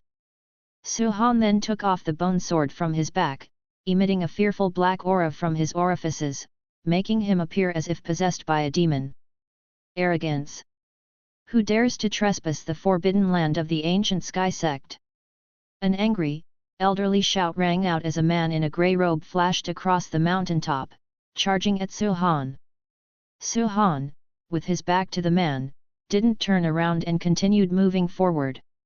At that moment, a ghostly figure appeared behind him, raising its palm and striking, with terrifying demonic energy forming into a giant black wing. The grey-robed man's face changed and he used his spiritual power to defend himself, but he was still sent flying. Subscribe to Chinese Novel Audio Wave. I advise you to pretend you didn't see anything, otherwise, to die and dissolve would be a regrettable fate. A cold female voice emanated from the mysterious ghostly figure. If Guan were there, he would have recognized her voice. Ghost Mother of Ephemera. Chapter 157, Chapter 157, Different Paths, Downfall. At midnight, beneath the earth of Mystic Valley, within the 8 scenic caves, Guan was sitting under a green vine tree reading a book, his back against the main trunk, while 2 vine tendrils rested on his shoulders, gently kneading. Suddenly, he put down the book in his hands and sat upright. "What's wrong, master? Is the pressure too much?" The green vine tree spoke in a weak female voice, sounding pitiful. Guan replied, "No, I have something to attend to and must go now." The green vine tree trembled, quickly saying, "Master, don't forget to bring some mutton next time." Guan waved his hand and then disappeared on the spot. With one step, he moved beyond the boundaries of the Supreme Sect and arrived atop a mountain, near the end of autumn. The chilly night wind blew, fluttering his robes as he gazed into the distance. He sensed that Sky Dragon was in trouble. Although he had not formed a pact with Sky Dragon, they had established a subtle connection since Sky Dragon's birth, similar to the feeling he got when Sage Xian Miao called out to him. Following this subtle sensation, he extended his divine sense. Soon, he locked onto a certain sect. His divine sense penetrated layer upon layer of restriction and entered a minor heaven and earth similar to the Star Master Cave. "Oh! the ghost mother of ephemera and the 9 nether 13 evil. These beings were battling with the great cultivators of the ancient sky sect, Nov. L. B //JNN. Guan's divine sense pinpointed Sky Dragon, and his facial expression turned strange. The person battling Sky Dragon turned out to be Su-Han. Su-Han's aura had approached the nascent soul realm, but it was wildly erratic, giving off the impression that he could deviate at any moment. Though Sky Dragon was lazy, rarely cultivated, and loved to eat, it relied on its powerful innate abilities, so Su-Han could not subdue it easily for the time being. The 20-jung-long Sky Dragon writhed, occasionally spouting intense flames from its mouth.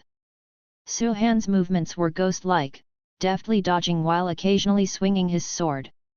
The sword chi slashed across Sky Dragon's body, causing its dragon blood to spurt continuously. With his other hand, Su-Han held a cloth bag, surprisingly collecting the blood of Sky Dragon. After hesitating for a moment, Guan decided to take action. In the dim and turbid environment, Sky Dragon fled through the mountain wilderness while Su-Han, wielding a bone sword, relentlessly pursued. "Damn it! Who exactly are you? I'll never let you off in the future!" Sky Dragon bellowed, the vibrations shaking the forest. Its voice still youthful, reminiscent of a young boy. A cold voice came from behind, "Hateful heaven divine sword, Su-Han." Sky Dragon's dragon eyes constricted, obviously recognizing the name of the hateful heaven divine sword. Fear flashed in its eyes as it sped up, its body twisting like an eel. Su-Han soared into the air, flying up high before slashing down with his sword. The sword chi was vast, forming 7 sword shadows that charged at Sky Dragon, each tail end adorned with several ghostly spirits, pushing the sword like terrifying ghosts under the night sky. A dark purple demonic shadow suddenly appeared above Sky Dragon's head, raised a hand and pinched, dispersing Su-Han's sword chi in mid-air. Su-Han's eyes widened in shock. It was him. Su-Han couldn't forget the mysterious demonic shadow that had killed his master, Zhongliang, recognizing it at a glance. Boom! A terrifying divine sense instantly struck his mind, causing him to faint and fall into the forest below. Sky Dragon was also hit by the divine sense, falling unconscious instantly. Its massive dragon body followed, crashing to the ground and stirring up billowing dust. Guan approached Su-Han, who lay on the grass, his life hanging by a thread. At that moment, the ghost mother of ephemera materialized in front of Su-Han, knelt halfway, and said with a fist salute, "Please forgive us, sect hierarch. We didn't know Sky Dragon was related to you." Her ghostly aura dissipated, revealing the pale face of a woman. Her gaze towards Guan was filled with surprise. Guan coolly asked, "Are you the ghost mother of ephemera?" Although he had seen the ghost mother of ephemera before, Sword Venerable Feudeo had not, so he had to ask. "I am indeed the ghost mother of ephemera." The ghost mother of ephemera replied respectfully. Guan then said, "The ancient Sky Sect is also under my protection. Sky Dragon is a holy beast of the ancient Sky Sect, and I will not allow you to plunder it." By saying this, he made it clear he intervened because of the ancient Sky Sect, not just for Sky Dragon. The ghost mother of ephemera cautiously asked, "Why do you protect both sects?" Guan retorted, "The ephemera sect has perished, why haven't you returned to the 9 nether road?" The ghost mother of ephemera responded helplessly, "We indeed wish to return, but the path back through the 9 nether road has been blocked by cultivators of the 7 stars spirit realm. We had no choice but to flee back here." 7 stars spirit realm? Hearing this, Guan became more certain that the 7 stars spirit realm was pushing behind the demon catastrophe. "Is this young man your disciple?" Guan asked. Ghost mother of ephemera looked at Guan, surrounded by demonic chi, and hesitated for a moment before saying, "He is not my disciple, just a chess piece of mine. The great calamity of demons is imminent, and a huge disaster is about to befall the common people. I want to use this opportunity to cultivate him to become the strength that breaks through the 9 nether road." To use Suhan to combat the cultivators of the 7 stars spirit realm within the 9 nether road? Guan couldn't help but feel pity for Suhan, but he had no intention of rescuing him. Suhan's craving for power had become an obsession. Even without the ghost mother of ephemera, he would still have taken the wrong path. In Suhan's eyes, he hadn't committed evil, he was merely striving to grow stronger. The reason Guan did not personally eliminate Suhan was that he had not heard of Suhan slaughtering ordinary people.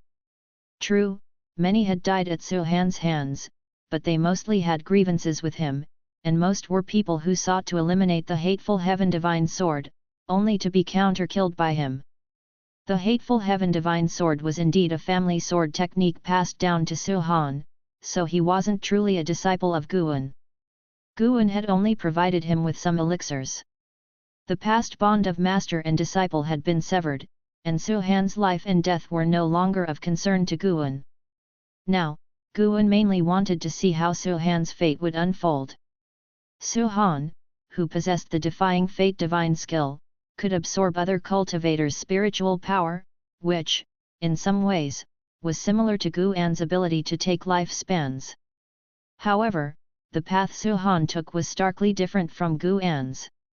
Wherever this young man went, he fought, and his name for killing spread far and wide.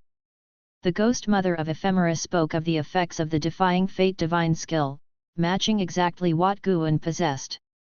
There was not a shred of falsehood in her words. From the ghost mother of ephemera's perspective, naturally unaware that sword venerable Feudeo would defy fate, she was able to speak the truth. Perhaps she genuinely wished to establish Guan as the hierarch of the ephemera sect. In the land we come from, the ephemera sect has stood for tens of thousands of years. The spiritual energy there far exceeds that of the 9 dynasties. Although the ephemera sect has been destroyed by the mountain god, those destroyed were the traitors who sided with butcher Immortal Jing. The orthodox disciples of my sect still exist. As long as you follow me back, within 1,000 years at most, the ephemera sect could regain its former glory, said the ghost mother of ephemera earnestly. Guan asked, just because I know the Taixuan divine shocking sword? Aren't you afraid that I will sacrifice you all like what the ephemera sect did? Knowing the Taixuan divine shocking sword is only one reason. I have been in the supreme sect for many years and have learned about your deeds. You were able to carve the words righteous path on the heavenly repair platform, which speaks to your character. If you are willing to take charge of the ephemera sect, you will definitely lead it back to the righteous path.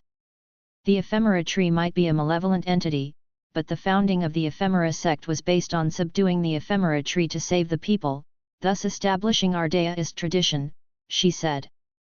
As the ghost mother of ephemera spoke, she raised her right hand, and a token appeared in her hand. This is the sect hierarch token of ephemera sect. The deceased hierarch had been searching for this token, unaware that it was in my possession. This token can locate all members of the ephemera sect and also find the hidden heritage sites of the orthodox disciples.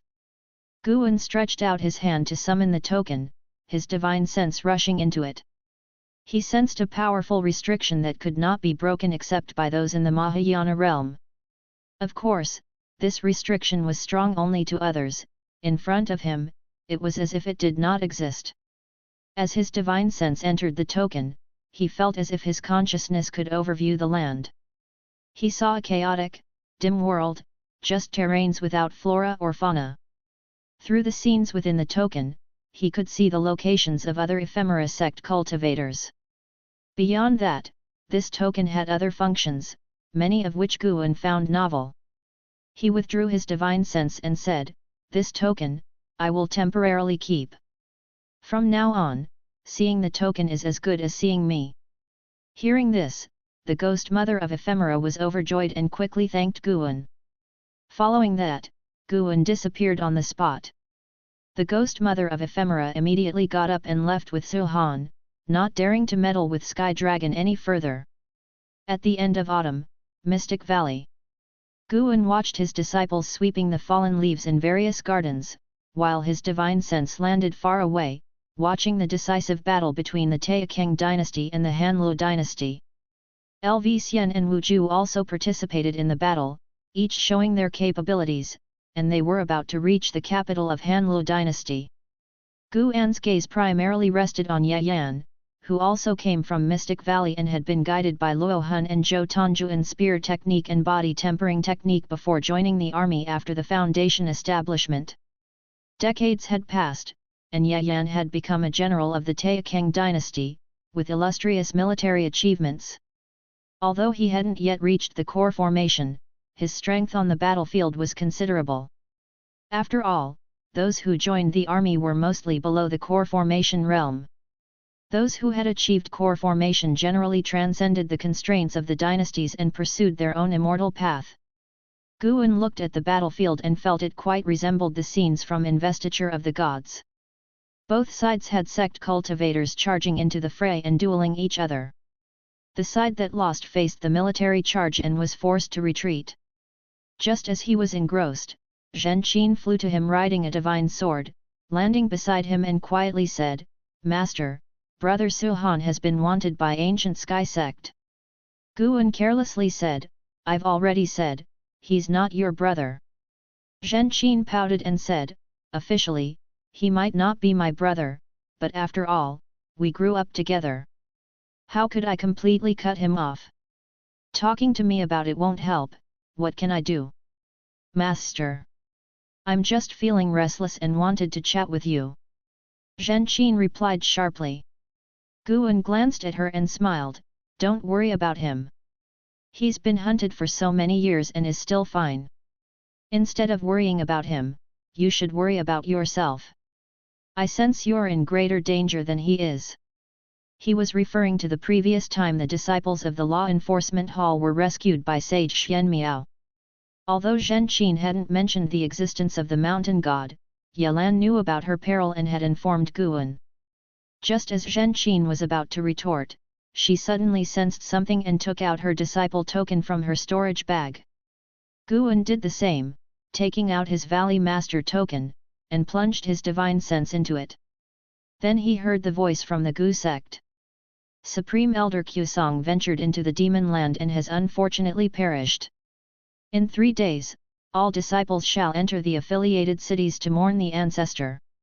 Chapter 158, Chapter 158, Zhang Qian returns, hands in the night. "Ancestor Qusong is dead?" Guan felt somewhat dazed upon hearing the words from Gu Zong. Although he was not a close friend to Ancestor Qusong, their conversations during visits to the book collection hall in the inner sect were always enjoyable. Learning of the fall of Ancestor Qusong, he felt an indescribable sensation. "The Supreme Elder has fallen. I remember that Ancestor Qusong was at the Mystic Heart Realm, wasn't he?" Zhen Qin frowned as she spoke. Originally, when the Ephemera sect attacked, Ancestor Qusong's great battle with Venerable Qi Qian had spread his deist title throughout the Supreme Sect, elevating his prestige to only second to Sword Venerable Fudao. Even Zhen Qin, who had never interacted with Ancestor Qusong, felt saddened by the news of his demise. Guan looked up at the sky, where he saw dark clouds indicating that a storm was about to come. The fall of Ancestor Qusong shocked the entire Supreme Sect, and the news quickly spread throughout the immortal cultivation world. 3 days later, as expected, Guan arrived at the inner sect city to participate in the mourning of Ancestor Qusong. Hundreds of thousands of disciples silently grieved, listening to the elders narrate Ancestor Qusong's life achievements. Even the newly entered disciples of the Supreme Sect felt deep sorrow. After recounting the life of Ancestor Qusong, for the first time, the Supreme Sect publicly announced a grand calamity with demons set to erupt decades later, causing an uproar across various cities. In the days that followed, each sect of the Taixuan dynasty also declared the news, once again disrupting the peace in the immortal cultivation world as all cultivators felt a sense of crisis. A Mystic Heart Realm cultivator had already fallen. This calamity would be even more terrifying than the previous turmoil caused by the Ephemera sect. Autumn passed and winter arrived. Winter snow gradually covered Mystic Valley. That day, Guan arrived early at the attic in Mystic Valley, waiting, as he sensed a familiar aura approaching. At midnight, a silhouette appeared in front of Guan's window. Guan went to open the window and let the newcomer inside. The visitor was a white-robed woman wearing a bamboo hat. After entering, she removed her bamboo hat and turned to look at Guan, who was setting up restrictions, and smiled, "Dear disciple, have you missed me?" After setting the restrictions, Guan turned and approached her, curiously asking, "Where have you been all these years? Are you well?" He threw a lifespan detection at Zhang Qiang. Zhang Qiang, Nascent Soul Realm Level 6243/700/5490. A maximum lifespan of 5,490 years. Guan remembered Zhang Qiang's previous maximum lifespan was only around 2,400 years. It appeared she had a great opportunity on the Nine Nether Road. Zhang Qiang laughed, "I went to a mysterious place and gained a great opportunity. What kind of person do you think your martial master is? Could I possibly not fare well?" Noticing Guan's concerned expression, Zhang Qiang felt warmth in her heart. There were still people in this world who cared for her. Guan let Zhang Qiang sit while he started to make tea. "Disciple, how have you been these years?" Zhang Qiang asked, her gaze wandering over the furnishings in the room. With his back to her, Guan responded, "As usual, planting flowers, reading books. Oh, and during the previous Golden List conference, I made it into the top 500 thanks to a magic artifact bestowed upon me by a senior." Talking about the Golden List conference, he felt quite proud, purposely boasting to Zhang Qiang. If it had been earlier, Zhang Qiang might have been surprised, but after experiencing the turmoil of the Ephemera Sect and venturing the Nine Nether Road, her views had drastically changed. Faced with Guan's boasting, she only felt amused and very reassured. Seeing that the young man was doing well made her happy too. After Guan finished speaking, he brought the hot tea to the table. Sitting down, he began pouring tea while asking, "What about you? Can you share a bit about your experiences?" Zhang Qiang, smiling, said, "I offended some powerful figures and had to hide in the 8 scenic caves for a while. Are you sure you want to know?" Upon hearing this, Guan immediately shook his head, saying, "Then let's not talk about it. As for hiding, go ahead. I certainly won't betray you." Zhang Qiang had taught him a lot in the past, and since the 8 scenic caves belonged to her, harboring her was unquestionably the right choice. What was most important was that Guan already knew who was pursuing Zhang Qiang. Before visiting the ancient Sky Sect, Guan had discovered Zhang Qiang's whereabouts through a divine sense investigation. He had accepted the sect hierarch token from the Ephemera Sect with the intent to give it to Zhang Qiang. Zhang Qiang indeed had great ambitions. The ones chasing Zhang Qiang were 2 void-crossing realm cultivators who had lost track of her and were currently wandering in the nearby Great Yu dynasty. Reacting to Guan's words, Zhang Qiang smiled and raised her hand, drawing out a white jade bottle. "The spirit juice inside this is beneficial, take a sip each month, no more, to avoid disrupting your qi blood. This spirit juice will enhance your intrinsic qualities." "How could I accept this?" "You should save it for yourself. I've already consumed a lot, this is what's left. It no longer benefits me, so keep it, and don't refuse." With a stern face, Zhang Qiang spoke, and Guan, hearing her, had no choice but to accept. After talking for an hour, they moved to the 8 scenic caves. Guan shared that the green vine tree had developed spiritual intelligence. Zhang Qiang was unimpressed, stating that the green vine trees of Thousand Autumn Pavilion also possessed spiritual intelligence. Earlier in the attic, Guan had communicated to the green vine tree, cautioning which matters it could discuss and which it could not. Returning to the 8 scenic caves once more, Zhang Qiang could sense that the spiritual energy here was even richer than before, which pleased her greatly about Guan. "Disciple, the Thousand Autumn Pavilion is disbanded, and my relatives have perished. From now on, I will have to rely on you, you won't mind, will you?"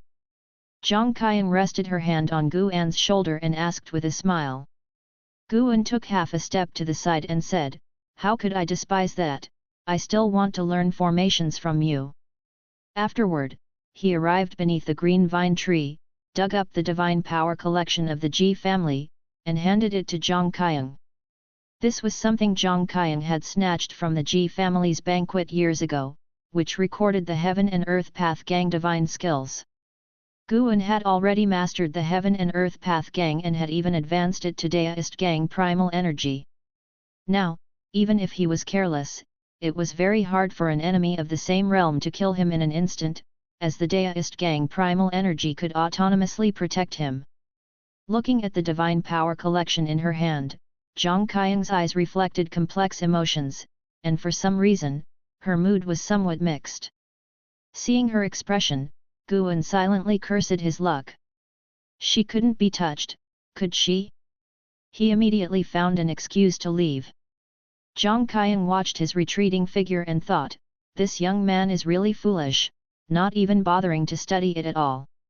She could feel that the restrictions within the divine power collection were still intact and hadn't been broken, so she assumed Guan hadn't tampered with it. So foolish, he was bound to encounter trouble sooner or later. N/O/vel/b/jn.c//om. I have to teach him a lesson. Zhang Qiang's return didn't change Guan's life. Every 7 days, he descended into the 8 scenic caves, and he had prepared various herbs in advance for her, asking her not to pick any herbs, leaving the task to him. Zhang Qiang already knew his quirks, so upon returning to the 8 scenic caves, she didn't interfere since Guan had prepared the herbs. Why should she make a move? Due to the death of ancestor Qusong, the atmosphere at the Supreme Sect this winter was colder than in previous years. At the end of the year, a major event occurred. The Hanluo dynasty had surrendered, and thus the Taixuan dynasty had annexed the Hanluo dynasty, breaking the established dynamics of the 9 dynasties for a millennium. Li Xuandao's prestige soared, and even the outer sect of the Supreme Sect discussed him. If he could truly unify the land under heaven, his name would surely be immortalized in history. In the outer sect, Guan heard that Li Xuandao had already started sending troops to the Wuhan dynasty. This time, there were no complaints from the common people, instead, they praised Li Xuandao. It was said that the distant Tianwei dynasty was also waging war, with the current emperor possessing an ambition no less than that of Li Xuandao. It's worth mentioning that the downfall of ancestor Xinjian had not spread, and Tianwei didn't question the Supreme Sect over Si Zong's death, clearly indicating they intended to swallow the loss without objection. These matters were irrelevant to Guan, he treated them as mere entertainment. With the new year, Yelan and Zhenqin came to celebrate with Guan. Guan divided the spirit juice given by Zhang Qiang into 3 parts, giving them separately to Yelan, Zhenqin, and Xiaochuan, instructing them to not reveal it to anyone. Just after the spring festival, the Supreme Sect began recruiting disciples to scout the demon lands.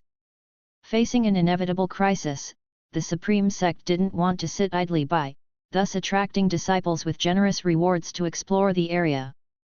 Disciples who were nearing the end of their potential or those encountering difficulties in their cultivation eagerly registered.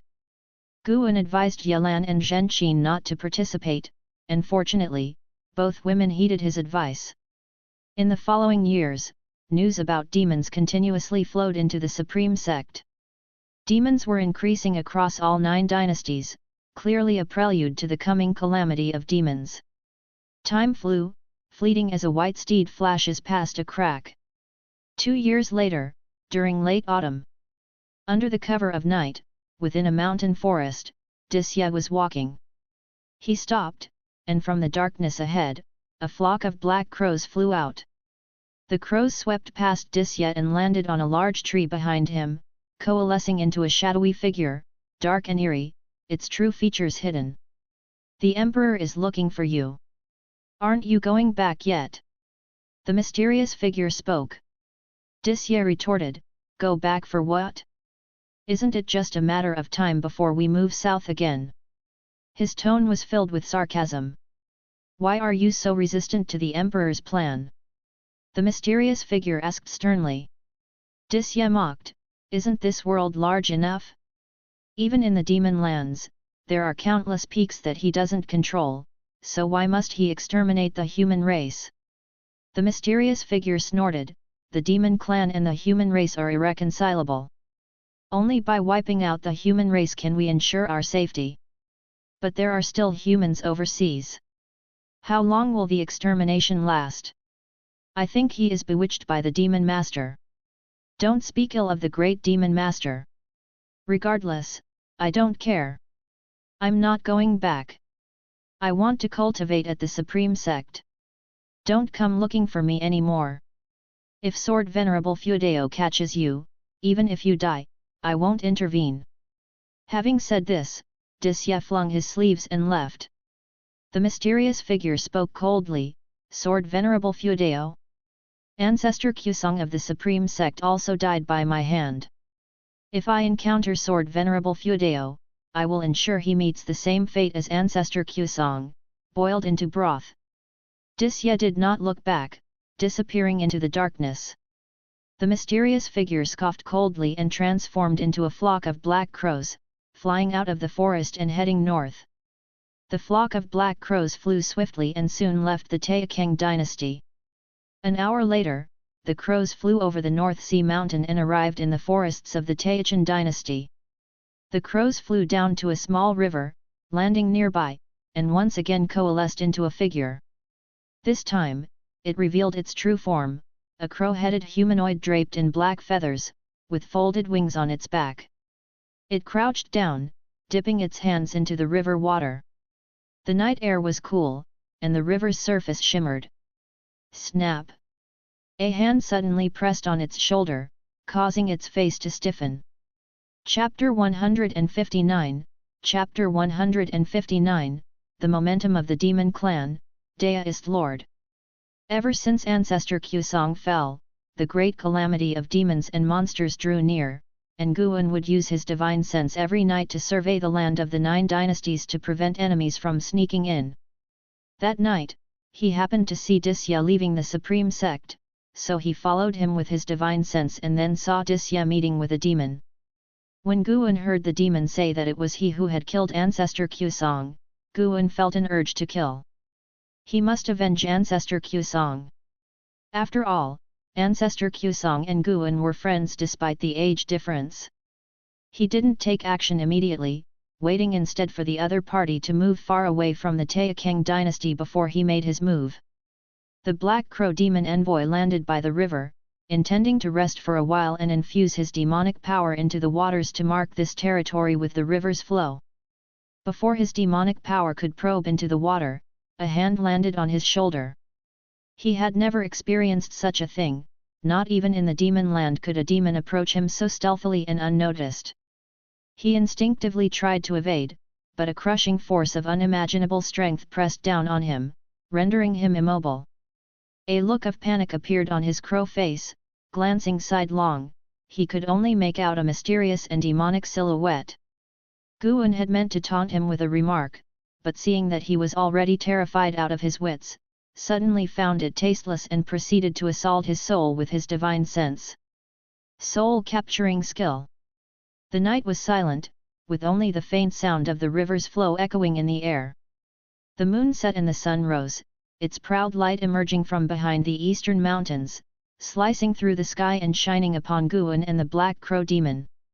In the light of the sun, Guan, who had performed the 9 extremes yin-yang skill, appeared ghostly, while the Black Crow demon squatting before him rolled his eyes back and convulsed slightly. After a full ancient hour had passed, Guan finally retracted his divine sense, then took the storage bag and storage ring from the Black Crow demon's body, and used the Taixuan true fire to burn his corpse. In a few breaths, the Black Crow demon envoy was dead and his path extinguished, leaving behind only his demon core and mystic heart, which Guan collected into the storage bag. You have successfully seized the lifespan of 380 years from the Black Crow demon envoy, 8th layer of the mystic heart realm. Guan then vanished from the spot. At noon, 3rd Medicine Valley. Guan stepped down from the transmission array platform and walked towards the distant garden area, being warmly greeted and saluted by the servant disciples he encountered along the way. The number of servant disciples in the Third Medicine Valley had now reached 400.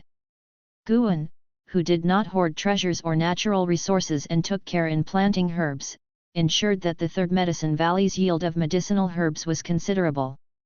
Even compared with those of the inner sect, the yearly contribution of the Third Medicine Valley to the sect ranked among the top 3. With this accomplishment, the sect became increasingly satisfied with him and continued to increase the number of servant disciples sent to him. While on his way, Guan saw an Xin sweeping the floor.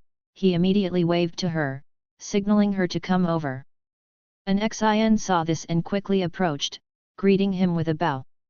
After so many years in the Third Medicine Valley, an Xin had successfully reached the Foundation Establishment realm, thanks in large part to the elixirs secretly given by Guan, hence she was very grateful to him. Back in the day, An Hao and an Xin had both started cultivating under Guan's tutelage.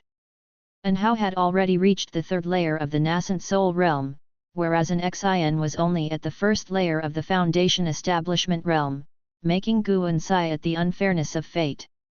"Walk with me," Guan said.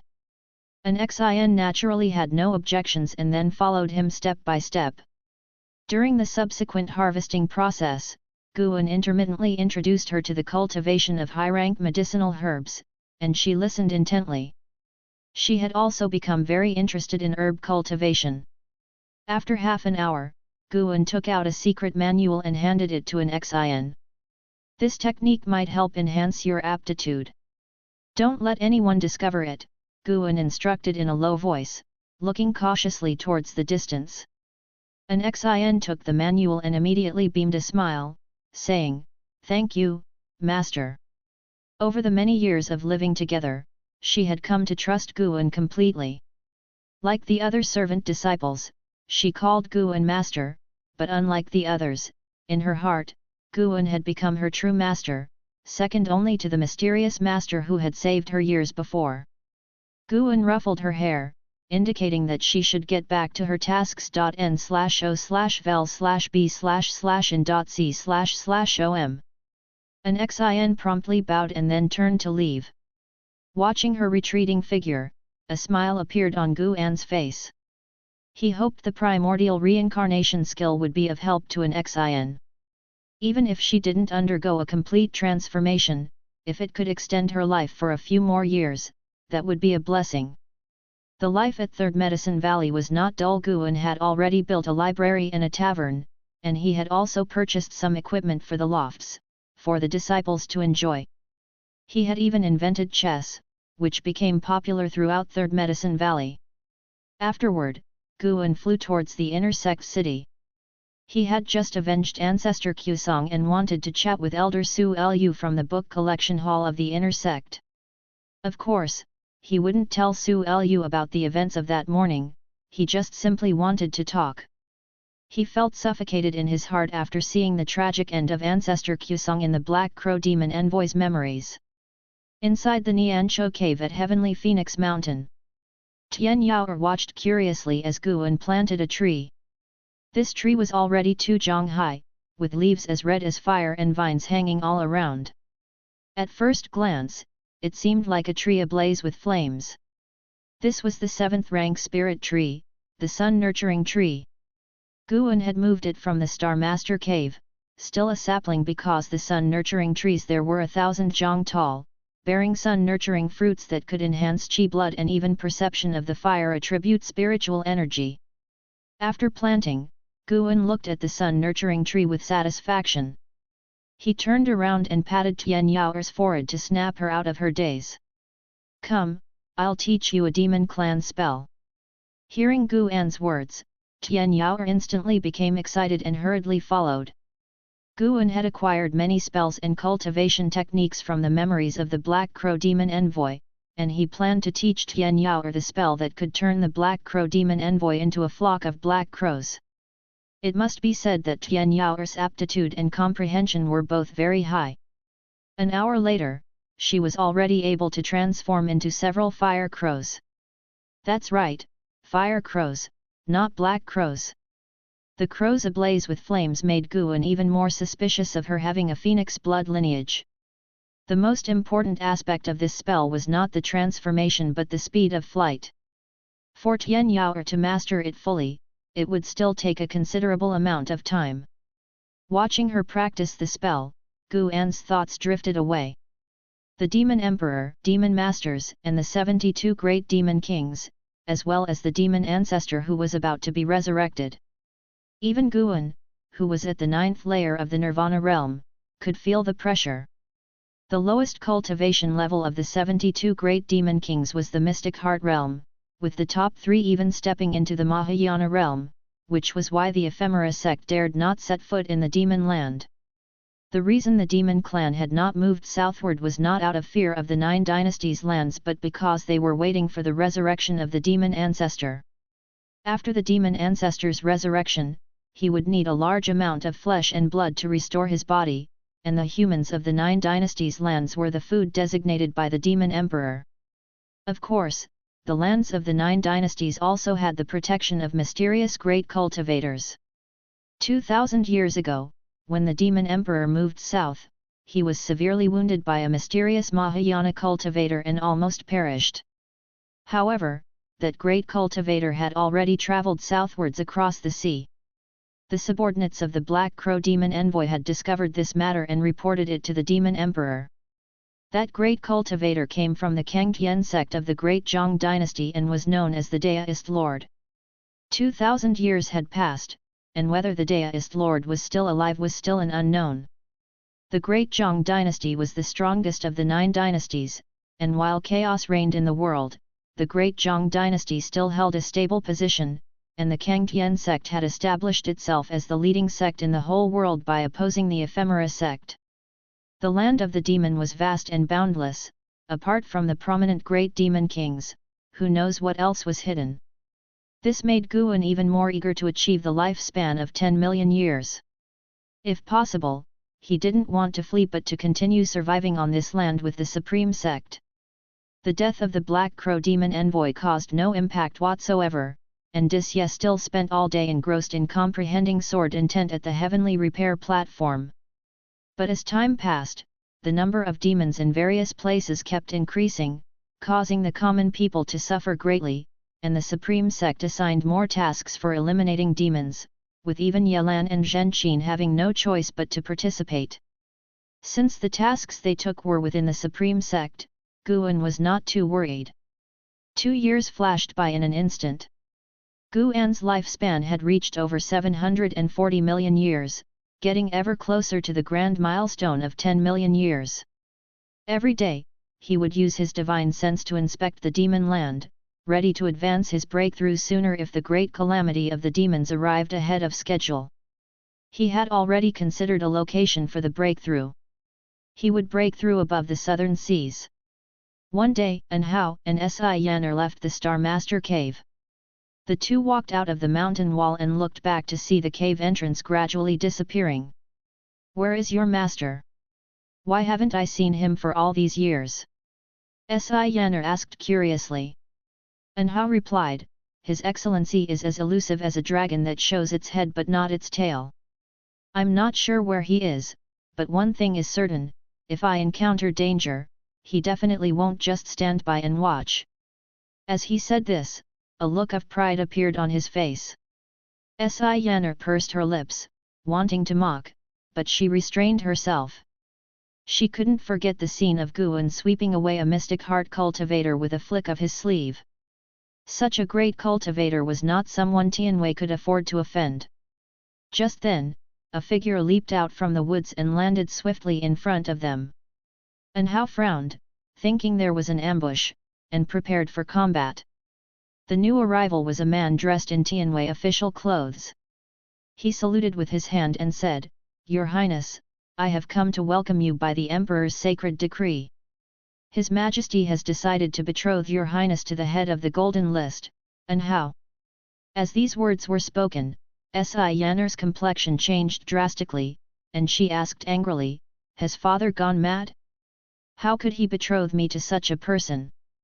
An Hao was going to refuse, but upon hearing this, he immediately felt displeased and said, What do you mean, such a person?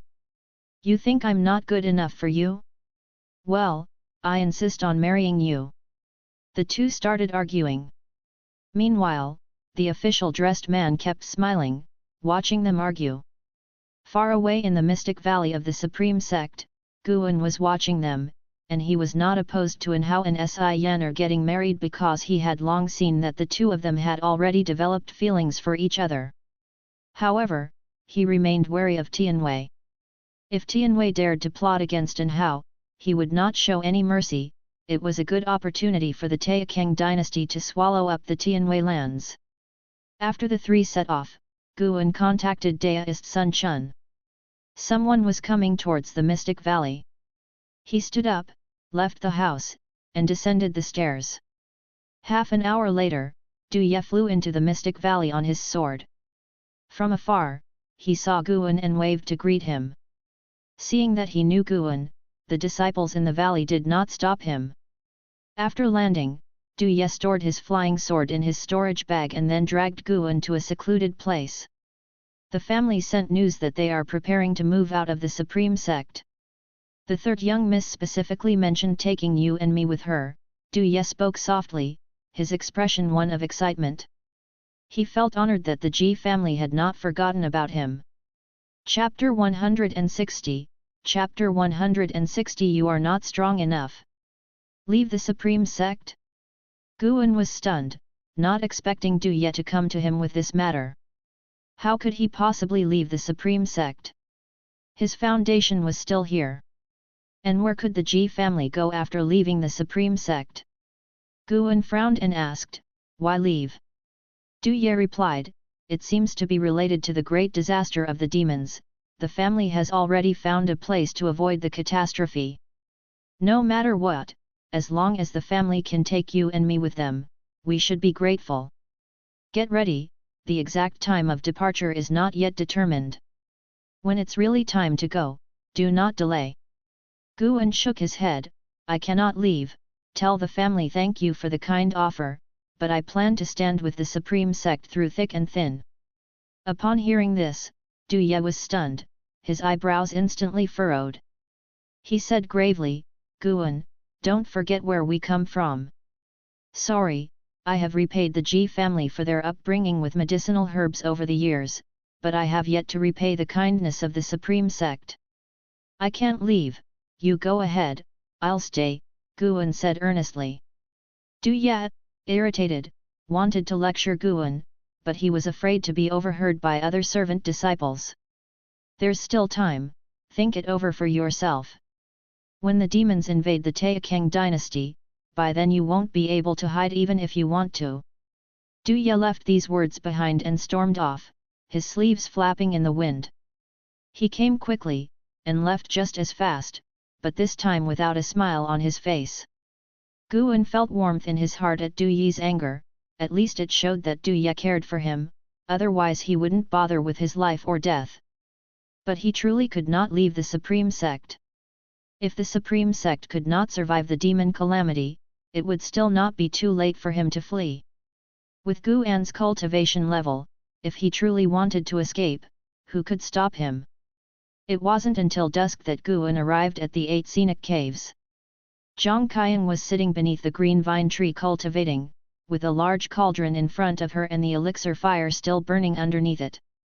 Sensing Guan's presence, Zhang Qiang asked casually, why have you come, didn't you just visit a few days ago? Approaching the large cauldron, Guan glanced into the brewing potion and said, today, people from the Ji family came to find me. They said they are preparing to withdraw from the Supreme Sect and asked me to get ready. After hearing this, Zhang Qiang opened her eyes, her lovely brows furrowed, as she asked, are you leaving? If Guan left, a new disciple of the Supreme Sect would surely take over the Mystic Valley, which was not good news for her. A trace of irritation she couldn't quite articulate welled up in her heart. Not leaving. I've refused. My dilemma is, by avoiding the great demon calamity, where can the Ji family possibly hide? Guan sighed. He came here precisely to probe for information from Zhang Qiang, perhaps she was in the know. Zhang Qiang replied sarcastically, probably to the 7-star spirit realm, which is a holy land, a place even demons dare not invade. I heard before that the Ji family was planning to betroth Ji Xiao to a prodigy of the 7-star spirit realm. It seems true, and it looks like the Ji family has managed to cling onto a high branch. Indeed, it was the 7-star spirit realm. Guan looked at Zhang Qiang and asked with a furrowed brow, is the 7-star spirit realm that powerful? Of course it's powerful. On this earth, dynasties change and racial wars are incessant. Only the 7-star spirit realm has always been there. Tell me if they're not formidable. In a sense, the 7-star spirit realm is the true ruler of this land. The ones who were after me are cultivators from the 7-star spirit realm because I got to the opportunity they wanted first, Zhang Qiang said with sarcasm. After listening to this, Guan was tempted to say that if she, a practitioner of the nascent soul realm, could snatch an opportunity from the hands of the 7-star spirit realm cultivators, then the 7-star spirit realm couldn't be all that powerful. Zhang Qiang seemed to see through his thoughts, saying, the foundation of the 7-star spirit realm is strong. They should have a great heaven and earth not inferior to the lands of the 9 dynasties, with numerous noble families, and a vast number of disciples. The young ones I ran into on the 9 Nether Road were just a group out on a training journey. All of those fellows were under 100 years old but possessed nascent soul realm cultivation levels. The 7-star spirit realm is indeed fearsome. An odd expression appeared on her face, even as she was pursued by cultivators of the 7-star spirit realm. She held no desire for revenge, as the gap in power between them was too vast. A great heaven and earth not inferior to the lands of the 9 dynasties? Guan's curiosity about the 7-star spirit realm grew. No wonder the 7-star spirit realm doesn't interfere in the continent's racial conflicts. It seems that even if the humans on Earth are exterminated, the race will still have legacies left to persist. Afterward, Guan asked a few more questions, and Zhang Qiang told him everything she knew. The more he understood, the deeper his wariness of the 7-star spirit realm became. Intuition told him that after surviving the great demon calamity, the 7-star spirit realm might trigger the next disaster. Guan wasn't worried though, his strategy was to act only when he had absolute certainty. If he could fight, he would fight, if not, where there's life, there's hope. Your third miss is set to marry into the 7-star spirit realm. Are you happy for her, or not? Zhang Qiang suddenly asked teasingly. Guan casually responded, the third miss is the girl of heavenly pride, and her suitor will surely be the son of heaven's pride. I am definitely happy for her. Really? There's not a hint of regret in your heart? Zhang Qiang asked with a smile. Guan raised an eyebrow and spread his hands, indeed, it's regrettable. Actually, I admire the third miss, but alas, with my mediocre talents, I'm not worthy of pursuing her. Since I can't have her, I can only comfort myself and wish her happiness. The smile on Zhang Qiang's face vanished as she scoffed, you sure take it easy. You're right, if status and talent don't match, love will only bring you harm. Keep your composure, and don't fall in love lightly in the future, she cautioned. Guan nodded, I don't need to fall in love. There are plenty of female disciples in the valley. Oh? Is that why you don't love cultivating? What I mean is, if I want a deist friend, it's not a difficult task, but I don't want to. That's more like it, she said. The martial master has lived longer than you and knows deist friends can't be relied upon. How many deist friends have abandoned their partners at critical moments of life and death? How many calculate against their partners for personal gain? The martial master hopes you won't get attached easily, that you'll be more cautious, because the martial master has your best interests at heart. Then have you ever had a deist partner? If I had, your martial master would have long been dead. Zhang Qiang began to earnestly instruct Guan, and Guan also sought advice with pointed questions. More than an ancient hour later, Guan finally departed. Zhang Qiang watched Guan's retreating figure, thinking to himself, this kid actually doesn't call me martial master, he's got quite a wild streak. The tail end of summer eventually slipped away, and autumn arrived once again. Guan came to Tianya Valley and noticed that there was an additional person inside the valley. Since Lv Xian and Yi Liuyun left, Tianya Valley had only Luo Hun and 3 monkey demons for company. As a result, Guan brought Luo Hun many books, even a chess set. Actually, even if he hadn't brought these things, Luo Hun wouldn't have found it dull, after all, he was a cultivator. But because Guan did bring them, it made him more prone to distraction. He would often curse Guan internally for being devious, yet he couldn't refuse the well-written works of Deist Sun Chun and Green Hero Travelogue. Guan walked down from the mountain slope, looking far off at the figure standing in front of the wooden railing. Jiruale, Nascent Soul Realm, Level 896/700/3900. Jiruale? Guan raised his eyebrows. He had heard this name before, it was Ji Xiao's biological older brother, who was taken away to the main family for cultivation at a young age. He had never met the man, only heard about him from other house servants. He hadn't expected Li Suandao to have even lured Ji Xiao's brother to his side. Luo Hun descended from the sky, landing beside Guan, introduced Jiruale to him, and asked, "You should have heard of him, given that you're also from the Ji family." Guan nodded. The two approached Jiruale from behind, who was gazing at the flowers and plants in the garden, looking distracted. Only when Luo Hun called out to him did he snap out of his reverie. He turned around to face Guan and the other, saying, "Is this Valley Master Guan?"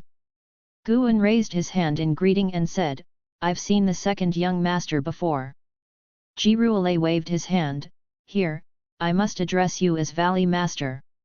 His Majesty said that from now on, I'll be assisting you." Though the talents who came to Tianya Valley had to assist Guan, they had free access to the medicinal herbs within the valley. Therefore, Jiruale was very cordial with Guan. However, Guan didn't really need their assistance, it would be better to grant them a small favor. The second young master can focus on cultivating in peace.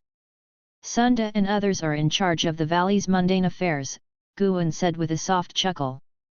Jiruale nodded, then began to exchange pleasantries with him. Guan noticed a strange cold energy within Jiruale's body, circling around his golden core. After chatting for a while, Guan made an excuse to leave, as he needed to gather herbs. Jiruale watched Guan's retreating figure, deep in thought. Luo Hun, however, caught up with Guan and asked in a low voice, "The supreme secret records you were looking for before, did you find them?" Guan suppressed the urge to roll his eyes and replied in a low voice, "I haven't found them. The book has vanished without a trace, let's forget about it. Aren't Deist Sun Chun's works and Green Hero Travelogue enough for you to read?" Luo Hun could only sigh regretfully, then left. Guan shook his head, smiling wryly. Who knows where Luo Hun heard about it, but he somehow knew about the supreme secret records and even asked Guan to purchase them. Guan didn't want to distract him from his cultivation, so he never really bought them for Luo Hun. All the blame lies with Shenzhen for leading astray the customs of the immortal cultivation world. Late at night, inside a dilapidated temple. Thump! A man in plain clothes fell to the ground. After his right foot twitched a few times, he was completely lifeless. A man in black stood by, none other than Su Han. Having just absorbed the plain-clothed man's spiritual power, Su Han cultivated energy with both hands, trying his best to harmonize it. Judging from his furrowed brows, he was struggling. There were also 4 other corpses nearby, both male and female, all dead. N/O/vel/b//in.c//om. A wave of ghostly energy seeped through a hole in the roof, forming the figure of Ghost Mother of Ephemera. Bathed in the moonlight, the pale face of Ghost Mother of Ephemera was terrifying. She stood aside, watching Su Han. After a long while, Su Han opened his eyes and exhaled a breath of foul air. Ghost Mother of Ephemera said, I have already disclosed your whereabouts. Within 7 days, a large number of cultivators will come to assassinate you. I will have the 9 nether 13 evil hold off the great cultivators. You must seize the opportunity and not let a single one escape. Suhan nodded, then asked, Ghost Mother, why are there so many people seeking death? I have no grievances with them. Ghost Mother of Ephemera replied calmly, some want to kill you to establish a reputation, others aim to kill you in exchange for rewards from the Sword Sect.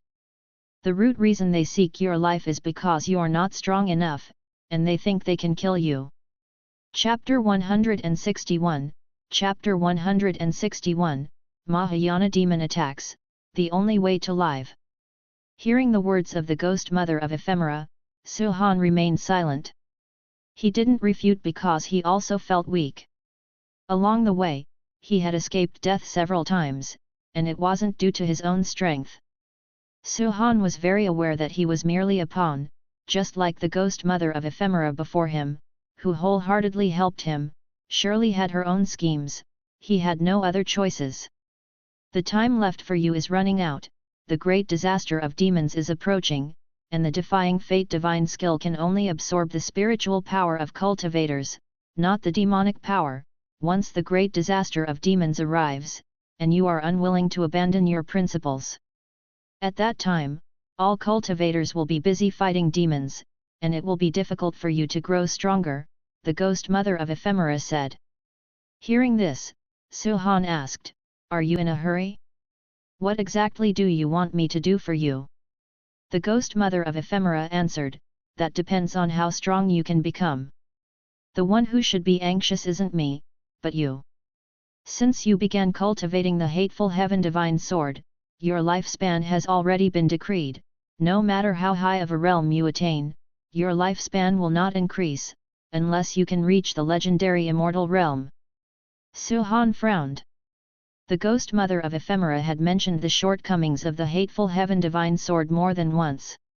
It seemed like a reminder for his own good, but what he felt was a threat, oppression. I will try my best, Suhan said, and then started to practice meditation on the spot. The Ghost Mother of Ephemera watched him for a while, then dissolved into a burst of ghostly air and vanished. Suhan looked up at the round moon outside, and for some reason, he suddenly felt desolate and lost. There was probably no one in the world who worried about him anymore. With the arrival of winter snow, the third Medicine Valley was covered in vast white snow. Everything appeared bleak.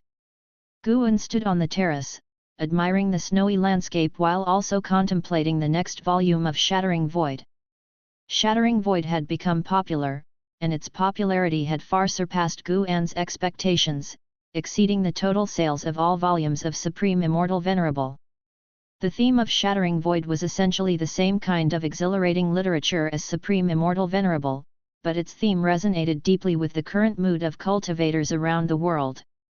With the imminent disaster of demons approaching, various sects continually sent disciples to gather information. As more and more information accumulated, the entire world of immortal cultivation became increasingly oppressive. More and more people felt the end of their paths in immortal cultivation, wondering how wonderful it would be if they could shatter the void. In the distance, a white spirit rat scurried through the snow with Xiao Chuan chasing behind. Failing to catch it and instead getting a face full of snow thrown at him by the rat, Guan couldn't help but laugh. He didn't know what charm this plump rat had that made Xiao Chuan so fond of it. Lu Lingjun walked up to Guan's terrace, looked up at him, and said, Valley Master, do you feel something? Guan, eyeing her, asked, Cold. That's one way to put it. There's a strong demonic energy coming from the north. I don't know if it signifies that the great disaster of demons is close, replied Lu Lingjun, her gaze turning northwards. Guan had actually felt it long ago. A Mahayana great demon was moving southward, approaching the 8 dynasties' territory. He did not stop it. He wanted to see if there were any hidden experts in the 8 dynasties' territory. Once the great disaster of demons erupted, he could not rely solely on his own power to reverse the situation, dangerous as it was. and such actions would easily attract the attention of the Seven Stars spirit realm. Although Guan's divine sense could cover the territory of the 9 dynasties, the world was vast, and there were always some people who were hidden, just like the Star Master Cave, which he had not been able to detect using divine sense before. Guan asked, "If the great disaster of demons arrives, what will you do?" Liu Lingjun answered, "Naturally, I will fight alongside the Supreme Sect, but if the enemy is too powerful, and there's no hope, I will head south to seek fortunes in the immortal realm." Having ascended many years ago, she had a deep understanding of this land. Since ancient times, when great cultivators encountered dead ends, they ventured southward, even though the seas were more dangerous than the land of demons. Nonetheless, there were always those who followed one after another, without looking back. As an ascender, Liu Lingjun would naturally not face death alongside the Supreme Sect. Guan nodded slightly, making no comment. Liu Lingjun looked at Guan and asked, "And you, Valley Master?" Guan feigned hesitation, saying, "I will actively cultivate medicinal herbs to contribute my strength. What if the Supreme Sect falls? Then I will kill myself, to avoid being eaten by demons." Hearing this, Liu Lingjun gave Guan a stern look, thinking him beyond help. Guan chuckled, not continuing the discussion further to avoid causing panic amongst the other servant disciples who might overhear. But how should the world of immortal cultivation respond to the impending Mahayana realm great demon? The white snow, seemingly endless, as if it intended to bury the world beneath it. Night fell. Guan arrived at the Niancho cave at Heavenly Phoenix Mountain. As soon as he entered, he saw Tian Yao squatting in front of the medicine cauldron, warming herself by the fire, hugging her knees, shivering, her head buried. Approaching Tian Yao, Guan deliberately made noise with his steps, startling her so that she looked up, and upon seeing Guan, she appeared thrilled, rushing over to embrace him like a gust of wind. "What's the matter with you?" Guan, seeing her genuine fear, did not push her away but asked with concern. Tian Yao buried her head in Guan's chest, murmuring softly, "I'm scared. I feel something terrifying approaching." She clung tightly to Guan's waist, fearful he would leave. Guan patted her shoulder, comforting, "Don't be afraid, that fellow isn't heading for Heavenly Phoenix Mountain, we are very far from it." Hearing this, Tian Yao looked up, cautiously asking, "Really? Really, and aren't I here with you? But you can't even defeat the Demon Mother, and I feel that that terrifying being is even stronger than the Demon Mother." "Indeed, I can't defeat her, but I will take you and flee." "Then don't lie to me, if you're going to leave here, you must take me with you." "I won't lie to you," Guan replied. If it weren't for his rescue, Tian Yao would probably have already perished within the belly of a demon. She could only rely on him, how could he abandon her? However, Tian Yao's reaction caught him off guard. Both being demonic creatures, how could she be so afraid? He sat down with Tian Yao, urging her to tell him why she was so scared. Unfortunately, Tian Yao hemmed and hawed for a long time but couldn't explain clearly. Based on the memory of the Black Crow demon envoy, Guan knew the origin of that great demon. The six-headed sea dragon, one of the 72 great demon kings, dominated a territory of over 100,000 miles, commanded countless demon soldiers and generals, was notoriously violent and ferocious, and even the Black Crow demon envoy was careful when meeting him, fearing he might be swallowed whole. At that moment, the six-headed sea dragon was leading hundreds of millions of demons southward, constantly being joined by other demons along the way, even some demon kings willing to follow. His overwhelming demonic power had alarmed the human immortal cultivation world, and Guan could feel that many cultivators from the 8 dynasties were rushing there, with more than 20 from just the mystic heart realm alone. Guan comforted her for a long while until Tian Yao finally calmed down. What made him helpless was that the girl had fallen asleep on his lap. It seemed he would have to stay here longer this night. Hum. At the break of dawn, a dragon's hum sounded from afar, startling the servant disciples in Mystic Valley. Chu Jingfeng, who was meditating on the cliff, opened his eyes and looked toward the horizon, his brows furrowed, the snow on him gradually melting. The servant disciples in the valley gathered together, discussing where the sound had come from and which demon had made it. Guan arrived on his flying sword through the heavy snowfall, landing in the valley. After storing his flying sword, the servant disciples immediately crowded around him, asking about the dragon's hum. I also don't know which demon made that sound, but you can all rest assured, nothing will happen as long as you stay within the Supreme Sect, Guan reassured them.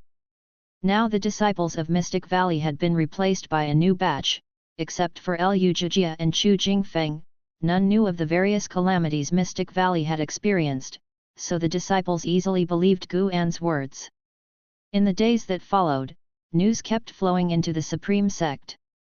The title of the six-headed sea dragon strongly entered the eyes of the disciples of the Supreme Sect as there had been a mystic heart realm great cultivator eaten alive by him. This news unsettled the entire Supreme Sect. Massive numbers of disciples were dispatched to support the northern territories, and even Gu Zong himself had come to the Third Medicine Valley to request Liu Lingjun to take action. After some hesitation, Liu Lingjun decided to intervene. Xian Chuan also accompanied him. The news of their departure spread throughout the cities of the Supreme Sect. However, when Guan was wandering in the outer city, he found that many people held little hope for the two from Liu Lingjun, with more people praying that these two mystic heart realm great cultivators would not meet any misfortune. The fall of Ancestor Qusong had cast a long shadow over the Supreme Sect. Guan was also following the distant battle. Once again, the Taixuan Sect took on the role of leader, and the Taixuan Sect led by example, gathering the spiritual power of 1,000,000 cultivators to form a grand formation, creating a huge barrier to block the invasion of the demon clan. 14 mystic heart realm great cultivators besieged the six-headed sea dragon, none daring to approach. The battle was completely one-sided. However, the six-headed sea dragon showed no intention of invading the human territories, merely making threats and insults, which annoyed and frightened the immortal cultivation side. It seems that the six-headed sea dragon was testing the lands of the 8 dynasties. Perhaps he was wary of the deist lord of the Taixuan Sect, or perhaps he feared the mountain god. The next morning, Liu Lingjun and Xian Chuan joined the war, and Guan watched the entire event to ensure they didn't die. Facing the powerful six-headed sea dragon, the duo from Liu Lingjun quickly lost and then fled back to human territories to recuperate. Guan felt that Liu Lingjun was shirking in battle, deliberately getting injured, then retreating. Perhaps Liu Lingjun also thought that if they fought to the death, they might truly die. The longer the six-headed sea dragon refrained from invading human lands, the more Guan suspected there was an even stronger demon watching from behind. The father of Disyat, the demon emperor. That demon emperor ruled over the demons of the demon land. Perhaps this was a trial he had orchestrated. Several days later, Guan arrived at the outer city, but the scene he witnessed was complicated.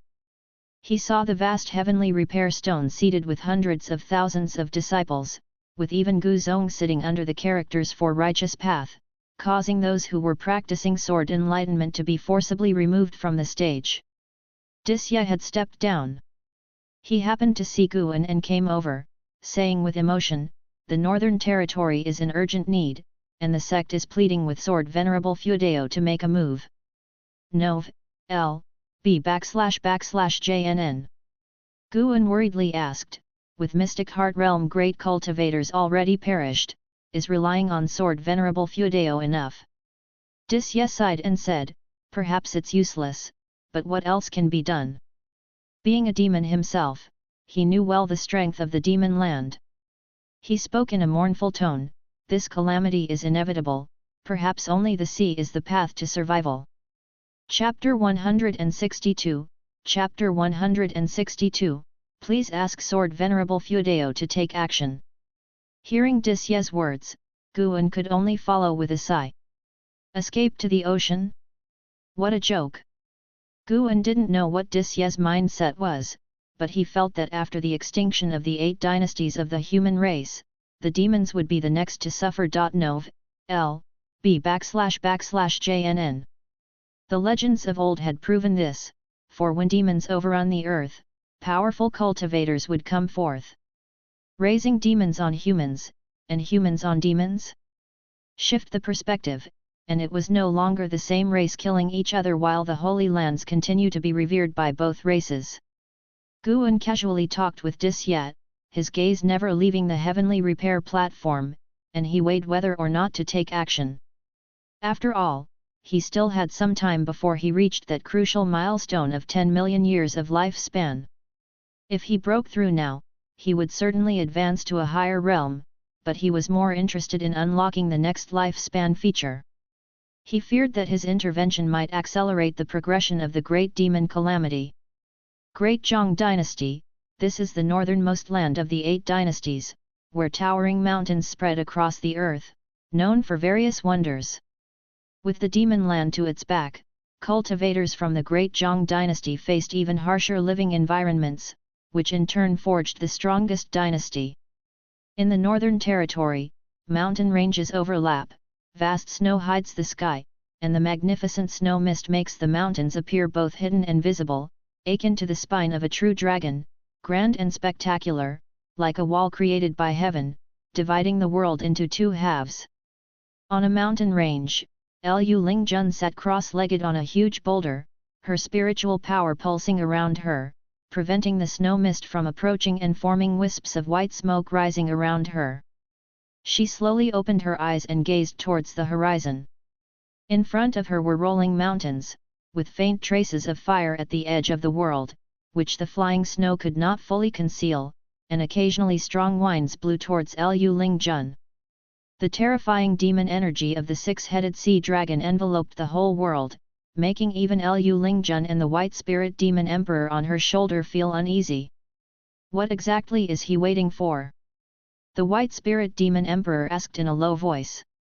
Lu Lingjun's expression was serene as she replied, it might have something to do with the mountain god. After all, there were Mahayana cultivators who perished at the hands of the mountain god. Will the mountain god take action? There are so many demons in the north, and this calamity is by no means comparable to the Ephemera sect. No matter how you look at it, the human race is doomed, the White Spirit Demon Emperor murmured.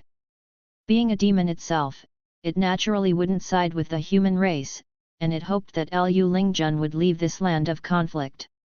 Lu Lingjun remained silent, her eyes fixated on the distance, her thoughts unknown. The White Spirit Demon Emperor couldn't help but urge her, Lingjun, why don't we move south? Maybe the ocean isn't as dangerous as it seems. Lu Lingjun said pensively, do you still remember, when I had my breakthrough, the cultivators from the Supreme Sect were laying the formation for me? Upon hearing this, the White Spirit Demon Emperor opened its mouth but ultimately could not utter another word. It knew Lu Lingjun too well. If Lu Lingjun were not so significantly driven by loyalty, why else would it follow her?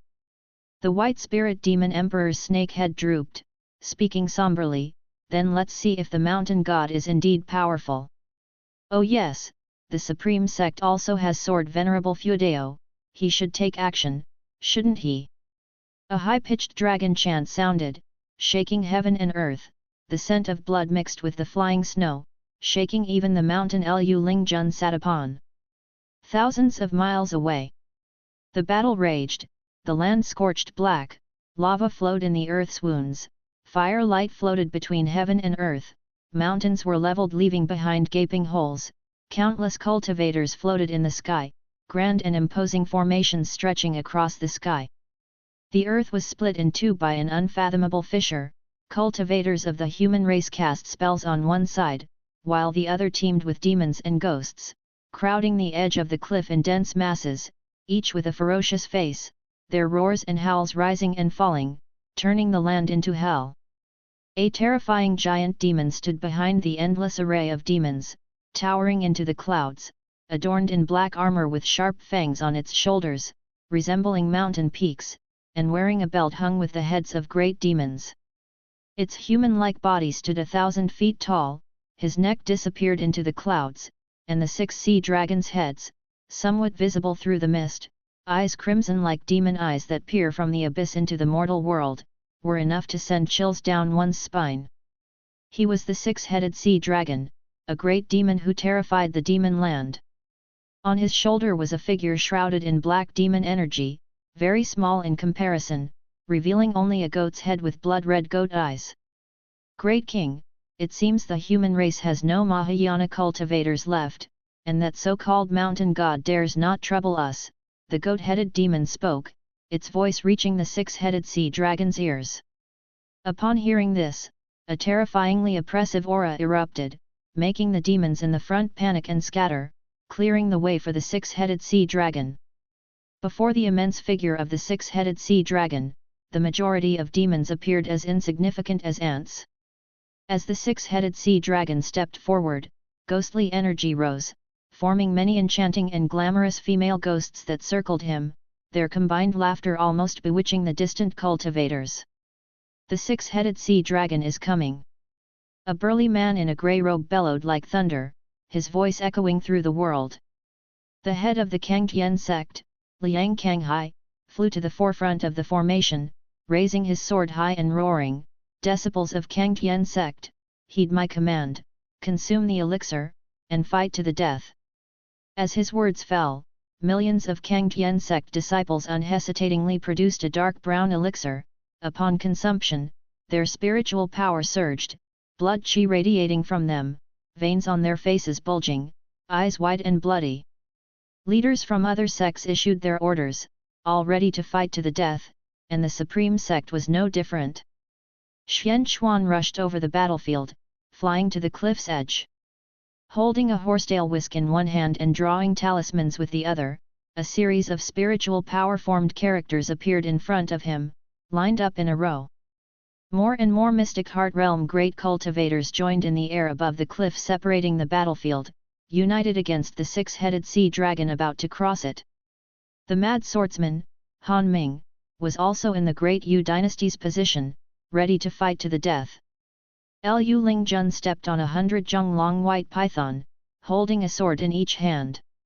Her aura was unmatched, and her eyes showed no fear. It seems the human race has no Mahayana, and if so, they should become the food of the demon clan.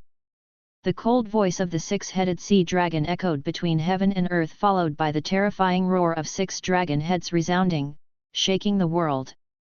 The dragon's roar converged into one, traveling far and heading towards the lands of the 8 dynasties. The battle erupted once more. This time, the approach of the 6-headed sea dragon signified the official start of the demon calamity. In the Supreme Sect, outside the outer city walls. When the dragon's roar came from afar, the snow in the sky seemed to freeze, as the hundreds of thousands of disciples on the heavenly repair platform opened their eyes in unison. Sitting in the very center, the Guzong's face changed dramatically, his eyes filled with worry. The disciples within the various streets and residences of the city were also alarmed, even without seeing the situation in the Northern Territory, just hearing that sound was enough to chill their hearts. What kind of epical demon could produce such a terrifying roar? Even the medicine valleys in all directions outside of the outer sect were disturbed. Mystic Valley, atop a mountain. Guan and Chu Jingfeng stood side by side looking towards the north, their robes fluttering in the wind and snow. Chu Jingfeng frowned when he heard the roar of the 6-headed sea dragon, and he asked, "Valley Master, do you think the Supreme Sect can survive this calamity?" Guan, while observing the battle with his divine sense, replied, "Of course it can. Believe in the Supreme Sect, believe in our world of immortal cultivation." When the 6-headed sea dragon crossed that gorge, the aura of the mystic heart realm rose from the lands of the 8 dynasties, heading towards the Northern Territory. Not just from the lands of the 8 dynasties. Even from the southern seas, strong auras emerged. At this moment, Guan felt the foundation of the 8 dynasties, the accumulation of nearly 10,000 years. There were always those who ventured to the sea in search of the path to immortality, yet there were also those who, even in foreign lands, still yearned for their homeland. Gu An's left hand reached for the double heart ring on his right, and in truth, without this ring, he could still sense Liu Lingjun's crisis. Even at a long distance, Liu Lingjun had sustained serious injuries, as the six-headed sea dragon was too powerful, with an onslaught that could destroy heaven and earth, forcing the entire human race to retreat continuously. What a pity, I am now a cripple, otherwise, I would go to war as well, even if I were to die on the battlefield. Chu Jingfeng sighed. Gu An patted Chu Jingfeng on the shoulder and said, "How could you be a cripple? As long as you are alive, there is hope. You can turn your current resentment into motivation. Perhaps one day, the Supreme Sect will need you to save it, and then you will be the hero of the Supreme Sect. I hope to see that day within my lifetime." Chu Jingfeng turned to look at him and asked, "Do you really think I can do it?" Gu An smiled and said, "Of course, Brother Chu, you are a child of heaven in my eyes. What I cannot achieve, you certainly can." "A child of heaven?" Chu Jingfeng was taken aback. Looking at Gu An's smile, a strength surged within him. All these years, Gu An had been encouraging him. If there was even a hint of false sentiment, it couldn't have lasted till today. This meant that Gu An truly had expectations for him. "Please Sword Venerable Feudao make your move." A hoarse shout from Gu Zong came from afar, followed by a gust of wind and snow hurtling towards the two. Before Chu Jingfeng could speak, shouts arose again from afar, the cries of hundreds of thousands of cultivators, united as one, the noise of the wind and snow unable to drown them out. "Please Sword Venerable Feudao make your move. Please Sword Venerable Feudao make your move." The voice grew louder and louder as more and more people joined in. Chu Jingfeng reflected, "I'm not sure if I can become a hero in the future, but right now, Sword Venerable Feudao is the hero of the Supreme Sect." In the distance, within the walls of the outer city, atop the heavenly repair platform, hundreds of thousands of disciples were sitting and shouting with all their might. Even the disciples on the streets started to join the cries, requesting Sword Venerable Feudao to make his move. The intensely shouting Gu Zong seemed to sense something, looking down to see his treasured sword trembling as if eager to be drawn from its sheath. He took down his treasured sword, and he was not the only one, the other disciples did the same, some even taking out their swords from their storage bags.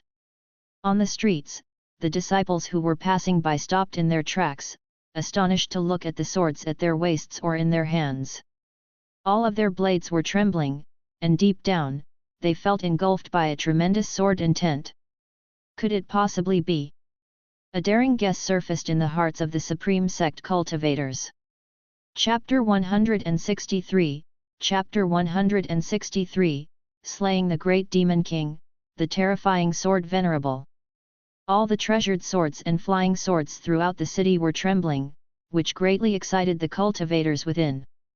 They even lifted their own swords into the air, holding them aloft. "It's Sword Venerable Feudao's sword intent. Sword Venerable Feudao has heard our call. This sword intent is indeed Sword Venerable Feudao's. Could such vast sword intent be enough to contend against that six-headed sea dragon? Where is Sword Venerable Feudao? Could he be within the city?" A thunderous roar of excitement surged through the city as everyone grew agitated. Clang! The sound of blades unsheathing suddenly drowned out the uproarious voices as sword after sword ascended to the sky, their tips pointing upwards, hovering at the same height.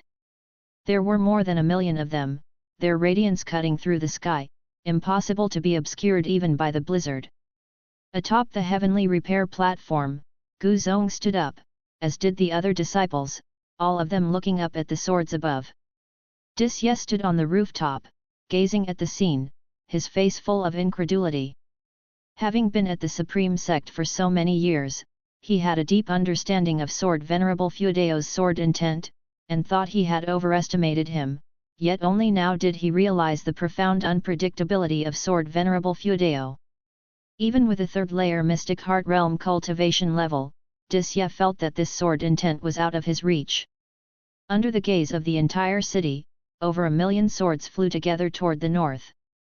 Their sword chi erupted, dispersing the snow in the heavens and earth, unstoppable, vanishing into the sky in a blink of an eye.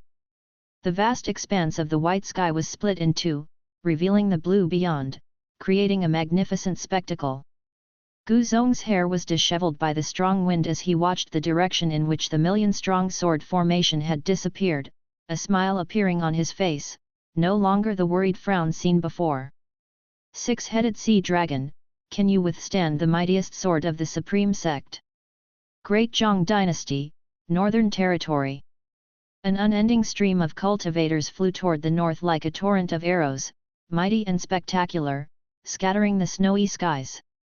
Following their flight path, tens of thousands of miles away, on the demon battlefield, the six-headed sea dragon had already leaped over the seemingly bottomless gorge, with an endless horde of demons leaping after it, following the lead as it crushed its way towards the lands of the human race.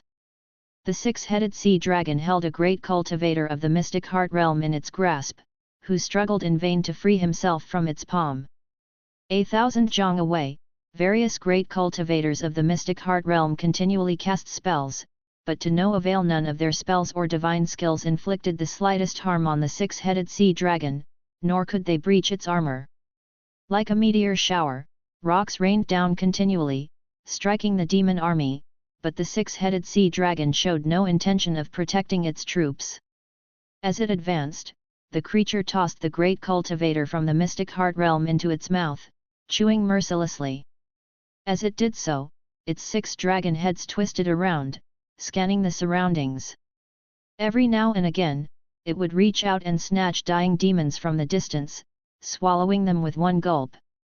Blood rained down like a shower, fresh blood stained the corners of each dragon head's mouth, a terrifying and gruesome sight. His figure was so languid, supremely arrogant. The cultivators of the mystic heart realm all felt despair, for they had never felt so powerless before, not even when facing the Butcher Immortal Jing of the Ephemera sect, because Butcher Immortal Jing had died too quickly. But now, they truly experienced the strength of the Mahayana realm. Lu Lingjun stood on the white spirit demon emperor, her hair disheveled, her right shoulder bleeding profusely and bubbling with blood. She gazed into the distance at the 6-headed sea dragon, her eyes filled with unwillingness. We can't make a dent at all. If we keep holding out like this, we might fall into its mouth at any moment. The white spirit demon emperor said dejectedly, lacking the spirit of someone from the unification realm. It only wanted to escape from this place now. Lu Lingjun took a deep breath. She knew that continuing the fight without any chance of victory would only lead to meaningless sacrifice. N/O/vel/b/in.c//om. She harbored thoughts of retreat, and not just from the battlefield, but from leaving the continent altogether. Just at that moment, she seemed to sense something, suddenly turning her head to look, her eyes wide with disbelief. In the vast expanse behind them, the white snow covered everything, and the fog carried by the wind assaulted her. It wasn't just her. More and more cultivators felt something and turned to look in unison. The disheveled, blood-covered sect master of Taixuan Sect, Liang Kanghai, held a large cauldron in his right hand. It burst forth with thousands of green lights, sweeping across the battlefield, where blood splattered everywhere. However, his attacks on the 6-headed sea dragon were equally ineffective. He suddenly turned, his eyes widening as he looked behind them. The 6-headed sea dragon, which had been advancing and feeding at the same time, felt something as well and turned its 6 heads forward. Its 6 draconic faces twisted ferociously as it roared in unison, the dragon roar shaking heaven and earth, and who knows how many lower-level cultivators and demons were shocked into bleeding from all orifices. The 6-headed sea dragon raised its hand, demon energy bursting from its palm. A huge bone knife appeared out of thin air, and it grasped the knife with both hands, furiously slashing forward. With one slash, demon energy surged forth like waves, turning into black dragons that raced towards the ends of the earth, sweeping across heaven and earth. Along the way, cultivators who couldn't dodge in time were struck and instantly turned to ash. Boom! A world-shocking boom came from the end of the earth. Sword light dazzled between heaven and earth, and a terrifying sword chi moved at a speed far surpassing that of the black demon dragons, cutting through the ranks of innumerable cultivators. These cultivators only felt the world brighten suddenly, and then they were enveloped by a mysterious and vast sword intent. Their pupils dilated as countless swords, wrapped in sword chi, passed close by them, forcibly entering their field of view. Lu Lingjun, with her higher cultivation level, reacted faster, but was still engulfed by countless swords. She dared not move and could only watch as those swords charged towards the six-headed sea dragon. Her beautiful eyes widened, full of shock. No sooner had it been said than done. A massive stream of sword chi formed by hundreds of thousands of swords boldly dispersed the black demon dragons, boldly confronting the six-headed sea dragon. The six-headed sea dragon reacted swiftly. After swinging its knife, all six draconic heads opened their mouths, spewing rolling flames, like a celestial river of burning flames sweeping across the sky. Boom! The flames scattered, and the colossal demon body of the six-headed sea dragon was struck, retreating again and again, flesh flying about like rain pouring onto the ground. After 7 steps, the six-headed sea dragon came to a halt, its demon body pierced through by 1,000,000 swords, which then traced an upward arc in the sky behind it before hovering in midair. Countless cultivators and demons fixed their eyes on the scene, the demon energy dissipated, and each dragon head crashed to the ground, kicking up billowing dust. The terror-inducing body of the six-headed sea dragon was riddled with bloody holes, densely packed and enough to make one's scalp tingle, its life force completely severed. The sword intent of the Taixuan divine shocking sword forcefully dispersed his primordial spirit, with the Mahayana demon elixir from the six-headed sea dragon suspended amidst the sword swarm in the sky. Silence enveloped heaven and earth. Both cultivator of the human race and demons stared dumbfounded at this scene. The nearly invincible six-headed sea dragon had died just like that? Swoosh! Swoosh! Swoosh! The million-strong sword swarm began to fly towards the direction of the Taixuan dynasty, the sound of cutting through the air incessant, breaking the silence. Sword Venerable Feudeo! It's our Supreme Sect's sword Venerable Feudeo! A great cultivator shouted ecstatically, not just him, but all the cultivators who had experienced the sword intent at the heavenly repair platform were roused, shouting the name of sword Venerable Feudeo. Lu Lingjun looked up at the sky where the million-strong sword swarm passed like a meteor shower, her eyes filled with complex emotions. The white spirit demon emperor beneath her feet was also staring, dumbstruck and speechless. Kill! Liang Kanghai shouted loudly, his tone equally excited, and with that command, the cultivators of the Taixuan Sect were the first to charge towards the demon army. Witnessing the death of the six-headed sea dragon, the demon army instantly collapsed, all beginning to flee in panic, with the demon kings leaping up and fleeing at full speed back to the demon land. The mighty sword swarm swept over mountains and lakes, causing cultivators, common folk, and demons along the way to look up in awe. The Great Zhong Dynasty, Taixuan Dynasty, North Sea Mountains. Sage Xian Miao stood on a hillside, looking at the sword swarm flying towards the horizon, his eyes full of confusion. Just moments ago, he had seen the million-strong sword swarm flying north. How did it return so quickly? He watched as the million-strong sword swarm disappeared into the horizon, then stood in place, deep in thought. In mid-flight, Guan appeared out of nowhere among the sword swarm, seized the demon core of the six-headed sea dragon, and then vanished. He returned to the attic in Mystic Valley, unknown to anyone that he had disappeared for a mere 2 breaths of time. Using his divine sense, he maneuvered the million-strong sword swarm back to the outer city, relying on the memory and insight of the Nirvana realm. He directed each of the million swords back into their owner's hands, igniting an uproar throughout the city. Slaying the six-headed sea dragon won Guan 800 years of lifespan, far less than what an 8th-tier spirit tree offered. Guan picked up Daoist Sun Chun, calming his emotions. With this action, he wondered if he would hasten the great demon cataclysm. If the great demon cataclysm were to arrive early, then he would have no choice but to embark on a massive slaughter, reaching a lifespan of 10 million years as soon as possible. He did not wish to massacre the living and become a demon, but if it was for survival, he would have to lower his principles.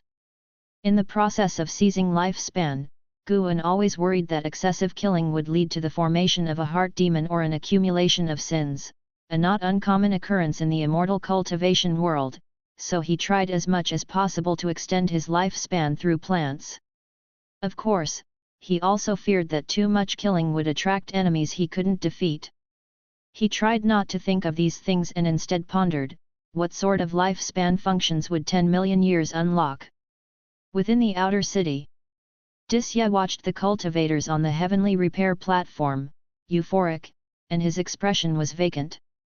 With his perception power, he could sense that the demon energy of the six-headed sea dragon had already dissipated.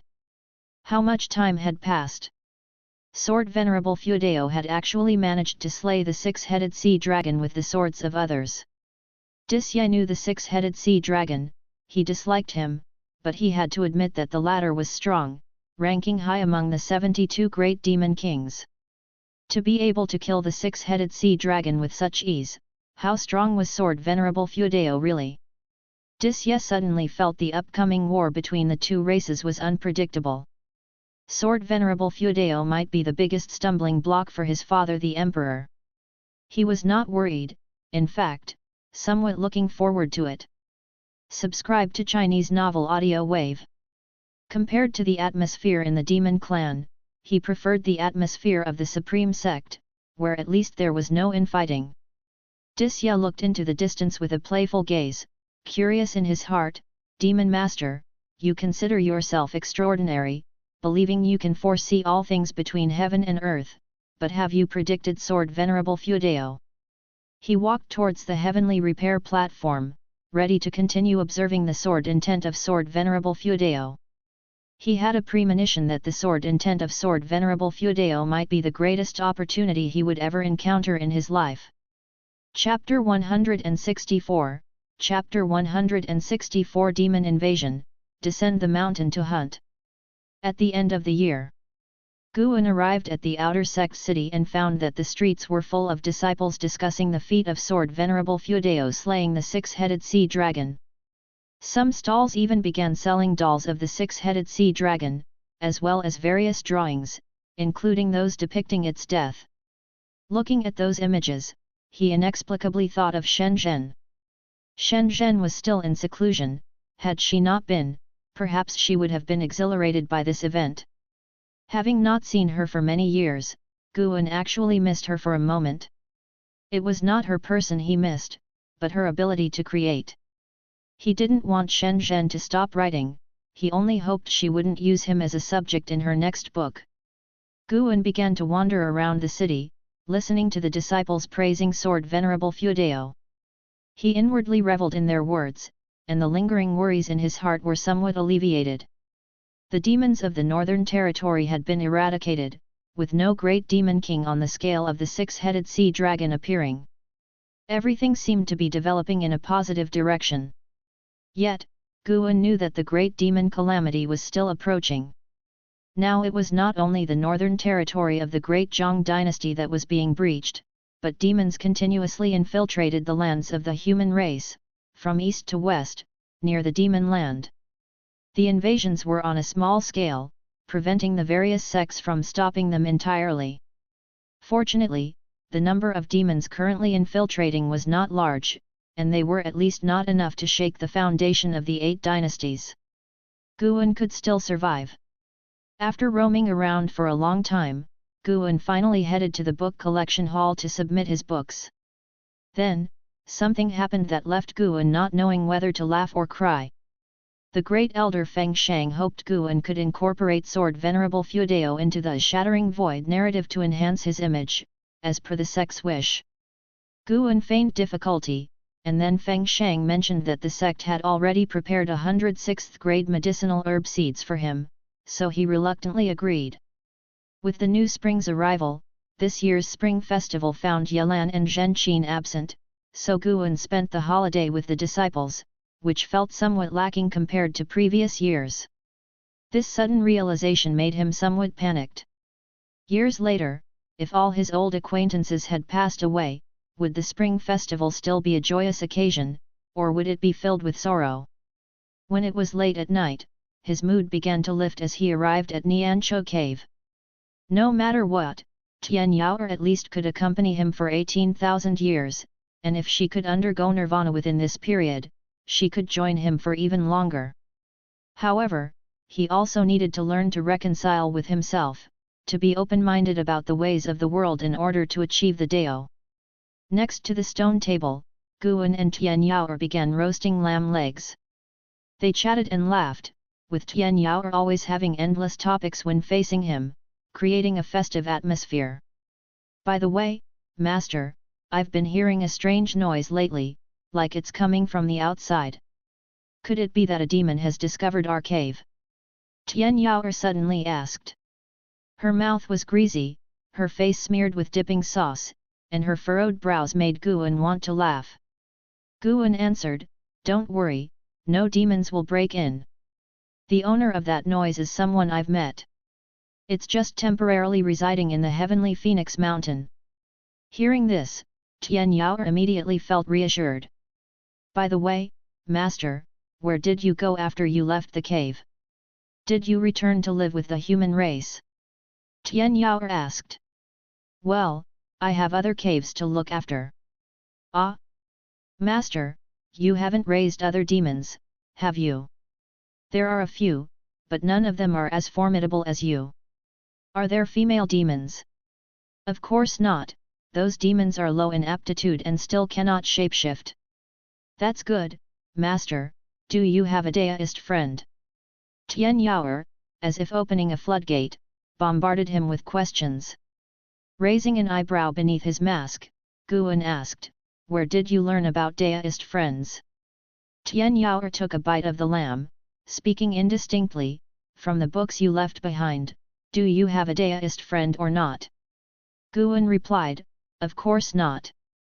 Tian Yao's face lit up with joy, but Guan's next sentence made her face fall. "However, there are several women who might become my deist friends, and I'm troubled over whom to choose."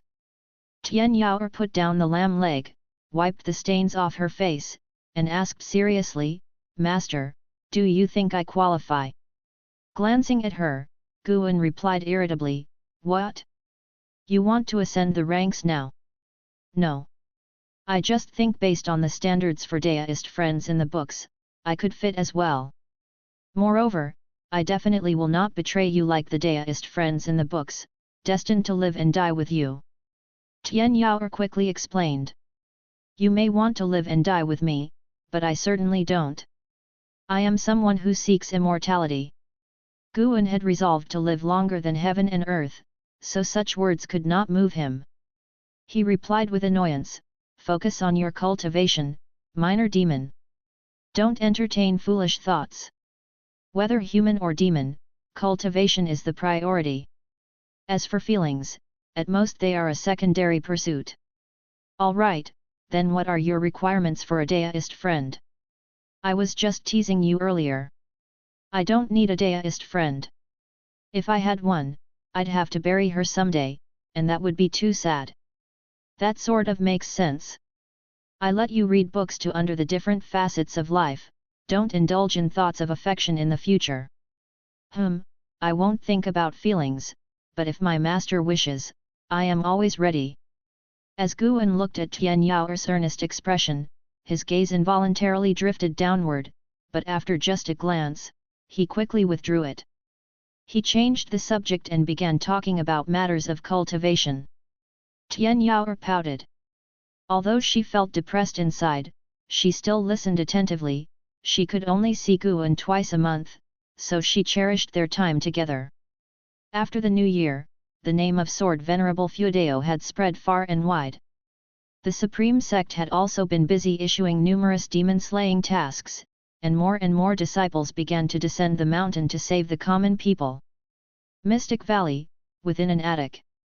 Guan was weaving a robe for himself. Since he didn't need to sit in meditation to absorb energy, he had plenty of time to pursue his interests, and tailoring used to be one of them.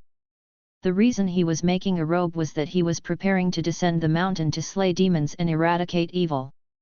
One reason was to help the people, and the other was to seize the opportunity to accumulate lifespan, striving to reach a lifespan of tens of millions of years as soon as possible. He also wanted to experience the kind of life Yelan and Zhenqin led. Finally, Guan finished weaving his robe. He stored the robe in his storage bag, then picked up the Qinghong sword and walked out of the attic. He greeted Lujia with a nod and then left Mystic Valley. Lujia wasn't curious about where he was going, after all, Guan left the valley every now and then. In the eyes of the valley's disciples, their master was a very busy person. Under the clear blue sky and white clouds, Guan stood on a cliff. He was dressed in a deep purple robe cinched at the waist, embroidered with a dark red phoenix, and had the Qinghong sword at his side. He took out an opera mask and put it on his face, then placed a bamboo hat on his head. After making adjustments, he used his divine sense to observe his image. His figure was quite impressive, and his aura commanding. Like a chivalrous wanderer of the martial world. Guan leaped forth, jumping into the forest and quickly vanishing from sight. 100 miles away, amidst the mountains and fields, a fierce battle was taking place. Several escort vehicles stopped alongside, and more than a dozen armed escorts were fighting demons' beasts attacking from every direction. Behind the escort vehicles, there was a carriage with panicked horses neighing continuously, and inside the carriage, a mother and son clung tightly to each other. These armed escorts were not cultivators but merely martial artists, no match for the demon beasts. Just as the armed escorts despaired, a swift gust of wind approached. Then, a figure burst out from the neighboring woods, swift as a cunning rabbit, his swordplay as fast as the wind, slaying a demon with each strike. In less than the time of 3 breaths, 9 demon beasts lay dead. The armed escorts turned to look, barely catching a glimpse of the dark red phoenix embroidered on the stranger's back before he quickly departed. Amazing! That person just now must be a cultivator, right? Nonsense, what martial artist has such skills? Truly amazing, I didn't even see how he made his move just now. Me neither, and I don't know which sect or school of cultivators he belongs to. I once sought to learn from the ancient Sky Sect when I was young but was refused because I didn't have a spirit root. Elsewhere in the woods, Guan heard their conversation, the corners of his mouth curling slightly under his mask. This feeling of saving people was quite good, it may not be less satisfying than the sense of achievement from slaying the 6-headed sea dragon. Thus, Guan began his journey of demon hunting. The demons he killed were all those that attacked the common people, so every time he acted, he was saving someone. Saving a life is more meritorious than building a 7-story pagoda. I wonder if it counts in this world? Regardless, Guan was at peace with himself. Slaying a demon, saving a person he believed the good would offset the evil, and he shouldn't be troubled by sins. In the deep of night, a group of cultivators were sitting in meditation around the forest, with campfires scattered around, each encircled by 5 or 6 people. Yelan and Zhenqin were also there. Yelan was meditating with her eyes closed, while Zhenqin was discussing with the disciples nearby about the recent demons' encounters and matters of the immortal cultivation world. I wonder what the 6-headed sea dragon actually looks like. I heard 5 great cultivators of the mystic heart realm were devoured by it, Zhenqin said softly, her face a mix of curiosity and fear. Nov. L. B //JNN. When she brought up the 6-headed sea dragon, the other disciples became excited and started talking about Sword Venerable Fuedeo. After slaying the 6-headed sea dragon, Sword Venerable Fuedeo's reputation in the immortal cultivation world had peaked. How powerful he truly was had become the question of greatest curiosity among all cultivators. It seemed that no matter how strong the opponent was, Sword Venerable Fuedeo could always easily slay them. As they chatted, the discussion turned to some of the momentous events in the immortal cultivation world. Suhan of the hateful heaven divine sword just devoured the spiritual power of 20 nascent soul cultivators not long ago. It's said that he's about to step into the divinity transformation realm. What demon skill has he been practicing? A male disciple said with worry. As they frequently fought against demons, they were very concerned about encountering Suhan. Listening to their talk about Suhan, Zhen Qin's mood suddenly became gloomy. What? You want to know the cultivation technique Suhan practices? Then you're in luck tonight. You're about to find out. A sinister laugh suddenly echoed through the forest, startling the disciples of the law enforcement hall to their feet, including Yelan, who unsheathed her white spirit sword, ready for battle. Prepare to fight. Yelan commanded in a stern voice. The disciples quickly gathered, each drawing their magic artifacts. Looking around, the night woods were eerily silent, with mist swirling in the depths, obscuring any figures. Yelan suddenly looked in one direction, her brows furrowing, and the others did the same. They saw figures emerging from the darkness, carrying a coffin upon their shoulders. Chapter 165, Chapter 165, 8 million years lifespan. Watching that group of dark figures carrying the coffin, Yelan furrowed her brows, and the other disciples felt the same. They couldn't see through the aura of the figures, which made their hearts sink. The newcomers were none other than the 9 Nether 13 Evil. Under the cover of night, they appeared like 13 ghastly shadows, so terribly frightening. We are disciples of the Law Enforcement Hall of the Supreme Sect. What do you seek to do? A male disciple called out sternly. Within the Taixuan dynasty, being a disciple of the Supreme Sect gave them quite a bit of confidence.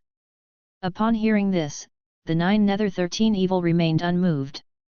As they continued to approach, the disciples of the Law Enforcement Hall had no choice but to retreat. All right, stop scaring them, let them hurry up and leave. A weak voice came from inside the coffin. Zhen Qin's eyes widened, and she couldn't help but shout, "Senior Brother Su! Suhan!" All the disciples of the Law Enforcement Hall were shocked and quickened their retreat. Yelan's expression also turned serious. Suhan's name was well known in the immortal cultivation world, but it was a name that spelled doom and infamy. So, it's your junior sister. No wonder you want to let them go. Then scram quickly, a dark figure said with a sinister tone. Zhen Qin wanted to speak again, but was stopped by Yelan. Without making any threats, Yelan immediately led the disciples in retreat. As they left, Zhen Qin kept looking back, her gaze resting on the coffin. Unfortunately, her eyes couldn't penetrate through the coffin. And like that, Yelan and the others swiftly departed. Nov. L. B //JNN. The 9 Nether 13 Evil then set the coffin down, and the lid opened, with Suhan sitting up from it, disheveled, one hand gripping the side of the coffin. The 9 Nether 13 Evil dispersed, setting up formations in various directions. Suhan looked in the direction Yelan, Zhen Qin and the others had left, his gaze complex, his thoughts inscrutable. Miles away. Above the forest, Guan stood atop a tree, watching this scene from a distance. He held the Qinghong sword in his crossed arms, and a mask obscured his face, although his eyes shone with a ghostly light. After watching for a good while, Guan finally turned around and jumped into the forest below. Spring arrived, and all things revived. The sky above the Supreme Sect turned azure blue, adorned with white clouds, making for a pleasant vista. Within the Third Medicine Valley, Guan was picking herbs, with an Xian following beside him, carrying a bamboo basket in her hands. In these days, Guan went out daily to save people and exterminate demons. Though his lifespan didn't increase very quickly, gaining a few thousand years of lifespan each day was still feasible. Mainly, he wasn't just after demons. In the process, he was also experiencing the myriad states of the mortal world. Valley Master, do you have any news of my brother? An Xian suddenly asked, a question she had been holding back for a long time. She knew that Guan was acquainted with Inhao, especially with Inhao's master, Lv Badian.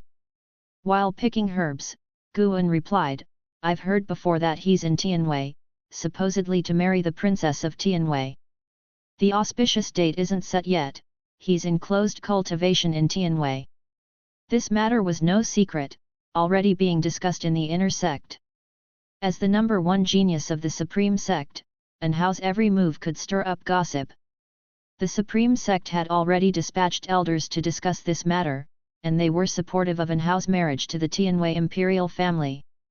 Upon hearing this, an Xin heaved a sigh of relief and asked with a smile, "What about the appearance and talent of the princess of Tianwei? As for her character, I'm not sure, but she's said to be quite beautiful. Don't you know your brother? If someone isn't attractive, would he even spare a glance?" Guan answered. Whenever Inhao was mentioned, an Xin's smile grew wider as she started to recount embarrassing stories from his childhood. Guan listened attentively, showing no sign of impatience. Guan was also pleased about Inhao's upcoming marriage. Although Guan hadn't married himself, the prospect of his own disciple, whom he had raised, getting married filled him with joy just thinking about it. After they finished picking the herbs, the two headed toward the pavilion cluster. Guan instructed an Xin to take the herbs to the storage building while he went upstairs alone, planning to relax with a book. When evening came, Guan left the Third Medicine Valley and continued his chivalrous endeavors. Months passed, and Guan celebrated his 90th birthday. During this time, he had slain over 12,300 demon beasts, accruing nearly 400,000 years of lifespan, breaking through 8 million years in total. Cultivators all over the world were slaying demons and saving the suffering masses, so Guan hadn't made a name for himself yet, but the tens of thousands of people he'd saved remembered him. Sooner or later, his exploits would spread far and wide. The 8 dynasties continued to wage war against each other, pushing toward unification, while the immortal cultivation world was repelling demons. But no matter how many demons were killed, the number of demons in the 8 dynasties seemed to only increase. The demon calamity wasn't like many had thought, it wasn't a countless horde of demons attacking all at once, but rather a constant infiltration. Perhaps, once the demon ancestor revived, the situation would be entirely different. In the scorching summer days, disguised, Guan walked along a mountain path. Along the way, there were many refugees, gaunt and with sallow complexions, their faces dirty and their bodies swaying as though they were the walking dead. Even as they brushed by Guan, they didn't turn their heads, as though nothing in the world was worth their attention anymore. Guan wasn't seeing this for the first time. These refugees were usually people whose homes had been destroyed by demons, forcing them to head towards other cities. However, it wasn't just demons that made life difficult for people, evil people too, taking advantage of others' misfortune, were all too common. Guan had even killed several evildoers in the act of abusing women. Guan likewise did not turn his head towards the refugees, he was pondering a question. What would he do to survive in this world if he did not have the ability to claim lifespans? From the holy lands that nurture demons to harm the common world, to the common folk who are deeply harmed by demon and evil people. Although Guan wanted to focus on cultivation, if he could do so without harming himself, he also wanted to do whatever was within his power. He moved forward while pondering. Not until he sensed a breath coming from the south did he pull back his thoughts and extend his divine sense to investigate. The divine sense of the Nirvana realm's 9th layer swept across the land, mountains, rivers, and lakes, arriving above an endless azure sea.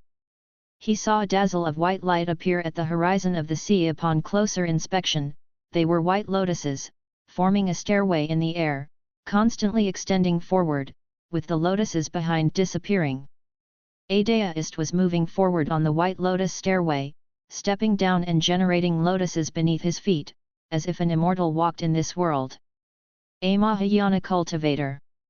Finally, a Mahayana cultivator had returned. Guan felt a sense of relief in his heart. If only he himself could stand against the demon's calamity, he really had to consider taking people and fleeing. The power of one person, to avert a genocide, a 7-star spirit realm, and those unseen forces would certainly take notice of him, frantically investigating him. Even if he could hide deeply, he would not dare to say he would definitely not be found out. This did not align with his principles of immortal cultivation. With others to help shoulder the pressure, he could make his move. Afterward, Guan quickened his pace and continued with his demon eradication plan. He did not kill any demon he saw, he only killed those that attacked villages and common people. If he could earn several 100,000 years of lifespan in 1 year, it would not take 3 years before he could break through. Guan was very much looking forward to the second realm of the immortal path.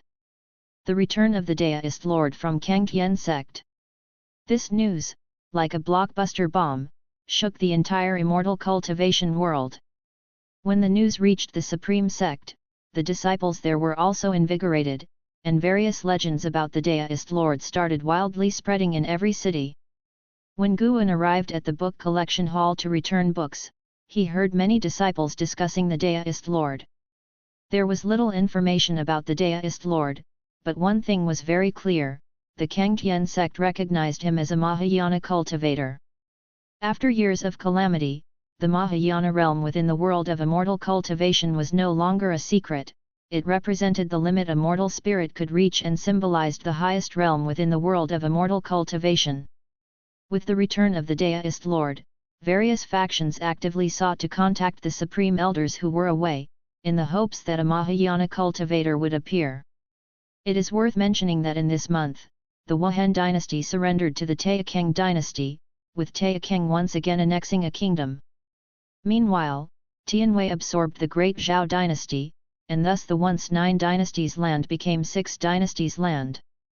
In terms of vastness, the Taixuan dynasty was the greatest, and the name of Li Suandao was often mentioned even within the immortal cultivation world. After leaving the book collection hall, Guan walked on the streets, eavesdropping on the disciples' discussions about the various major events of the immortal cultivation world with interest.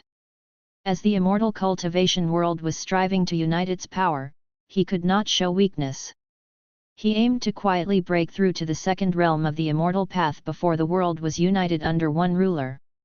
Half an hour later, Guan left the outer city and then went to the North Sea mountains to pick herbs and sage Xian Miao's medicinal garden. Deep into the night, Guan was on the move again. This time, he came to a valley. This valley was less than 200 miles away from the nearest town. The demon energy was thick, and within it, dozens of people were captured, with as many as 200 demons inside. The strongest one had reached the nascent soul realm. That demon had sustained severe injuries, which is why it sent its subordinates to catch people from the town. Guan stood on the cliff, overlooking the flickering firelight in the valley, when he suddenly caught a breath. His eyes narrowed beneath the mask. Without hesitation, he leaped down. When facing demons in the civilian world, Guan never used spells or divine skills, relying solely on swordsmanship to kill demons.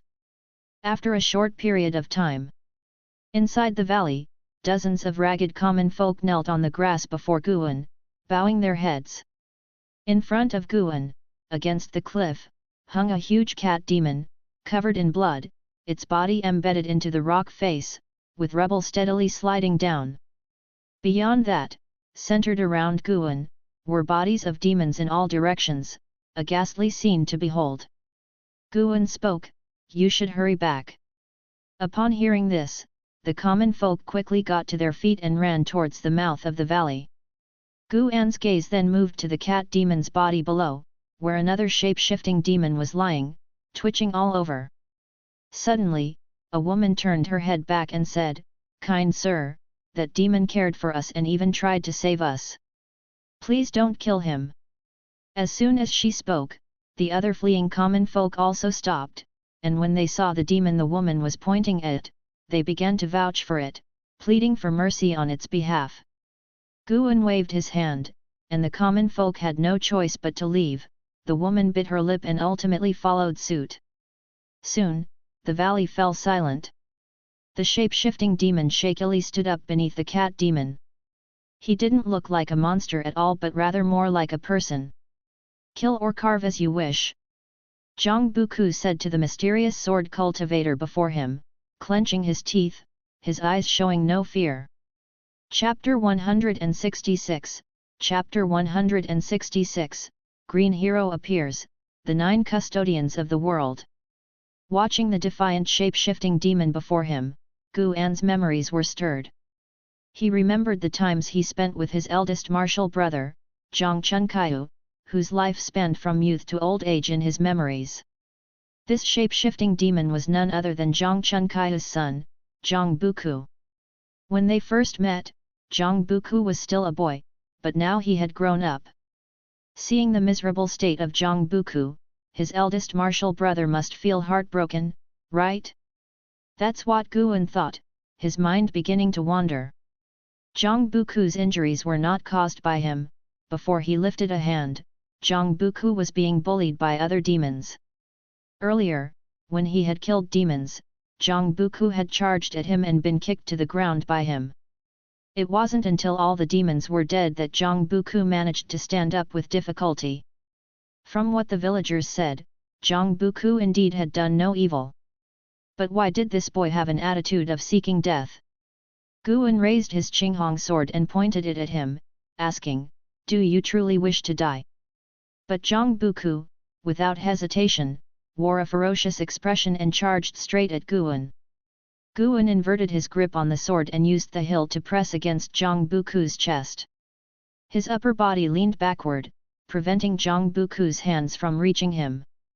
Not waiting for Zhang Buku to change his moves, Guan took off his mask and placed it over his face. Zhang Buku instinctively retreated, then removed the mask, staring angrily at Guan. Just as he was about to smash the mask in his hands at Guan, his eyes widened in astonishment. Gu. Martial Uncle Gu, n/o/vel/b/in. .c//om. Zhang Buku asked cautiously. Guan wasn't afraid of exposing his identity because the power he displayed when slaying demons, though strong, was far from his true cultivation level. Plus, only in this way would Zhang Buku stop. Guan asked with a smile, "You still remember me?" Zhang Buku wiped the blood from his face and said excitedly, "Of course I remember, you even gave me spirit energy elixirs, how could I forget?" Guan sheathed his sword and then took out healing medicine to give to him, having him heal his injuries first. Zhang Buku did not refuse, he swallowed the elixir and sat down to meditate on the spot. While cultivating energy, he watched Guan collecting demon treasures. An hour later, the two of them arrived at a small river. Zhang Buku squatted down, began to wash his face, and took the opportunity to clean his wounds. After he was done, he turned to look at Guan, who had put the mask back on, and asked, "Martial Uncle Gu, why do you dress like this?" He was no longer the naive boy he once was. Having roamed the immortal cultivation world for so long, he was well aware of the status of the Supreme Sect. In the Taixuan dynasty, disciples of the Supreme Sect were honored wherever they went. Guan replied, "In these chaotic times of demons, although I wish to save and help the suffering, I also fear trouble. Thus I wear a mask, not wanting to be recognized." Zhang Buku suddenly understood, he remembered his father's assessment of martial Uncle Gu. Timid, cautious, yet also kind-hearted. "Don't tell anyone about what I've done," Guan added. Zhang Buku chuckled and said, "Don't worry, I keep my mouth shut. Besides, you just saved my life, martial Uncle Gu, how could I possibly harm you?" Guan ruffled his hair and asked, "How did you end up mingling with these demons?" As soon as he said this, Zhang Buku's smile froze, and he lowered his head. The night wind was hot and dry. Guan looked at Zhang Buku's back and sighed in his heart. Actually, without asking, Guan could guess his predicament. The offspring of a human and a demon, born among humans, but as he grew older, the demon energy grew stronger. The human race would not accept him, but his beliefs had already been shaped by Zhang Chunkaiu, so how could he integrate into the demon clan? Guan had previously heard those demons mocking him for his impure bloodline, meaning the demon clan didn't accept him either. I obtained this cultivation technique said to be from the Thousand Autumn Pavilion. Being from the Righteous Path sect, I shouldn't cultivate it, so I might as well pass it on to you, Guan suddenly said. Then he pulled out a manual from his storage bag. It was titled, Demon Shadow Divine Skill. In fact, it was the cultivation method for the yin-yang extreme body. Upon hearing this, Zhang Buku looked up, staring at Guan's offered hand, somewhat dazed. In his 66 years of life, only martial Uncle Gu before him had taken care of him without expecting anything in return. He stood up, caught in hesitation. Guan directly stuffed the manual into his chest, saying, "Take it, and remember, don't tell anyone that I gave you this cultivation technique." Zhang Buku took a deep breath, looked up at Guan, and asked, "Martial Uncle Gu, am I truly a human, or a demon? Why does it seem that neither humans nor demons are willing to accept me?" Guan asked in surprise, "Who says no one is willing to accept you? I can accept you. As for whether you're human or demon, does it matter? Buku, the suffering you're experiencing now might be due to these troubled times. Think about those people trapped in the valleys, are they able to control their own fates? You can cultivate and have already surpassed 90% of the living beings." Zhang Buku fell into a daze, he began to think of those suffering people. What's important is not the identity you were born into, but the kind of existence you aspire to become in this life, Guan said with earnest gravity. Zhang Buku took a deep breath and said, "Thank you for the enlightenment, martial Uncle Gu." Fearing that Zhang Buku might harm himself, Guan continued, "When he was young, your father often said how wonderful it would be if his spirit root qualification were not poor. He too wanted to travel the world, to traverse rivers and mountains, to reach the highest peaks and ask the heavens whether immortals truly exist in this world. What you have now is something your father spent his entire life unable to touch. Practice your cultivation diligently, for immortal cultivation will guide you to the meaning of life." Zhang Buku's maximum lifespan was 2,300 years, even with half of the demon clan's bloodline, it still proved that his qualification was not poor. Having said that, Guan patted Zhang Buku on the shoulder, then tossed him a storage bag and left. Zhang Buku hastily asked, "Martial Uncle Gu, where are you going?" "To save those who suffer just as you do," replied Guan. Guan raised his hand in farewell, not looking back.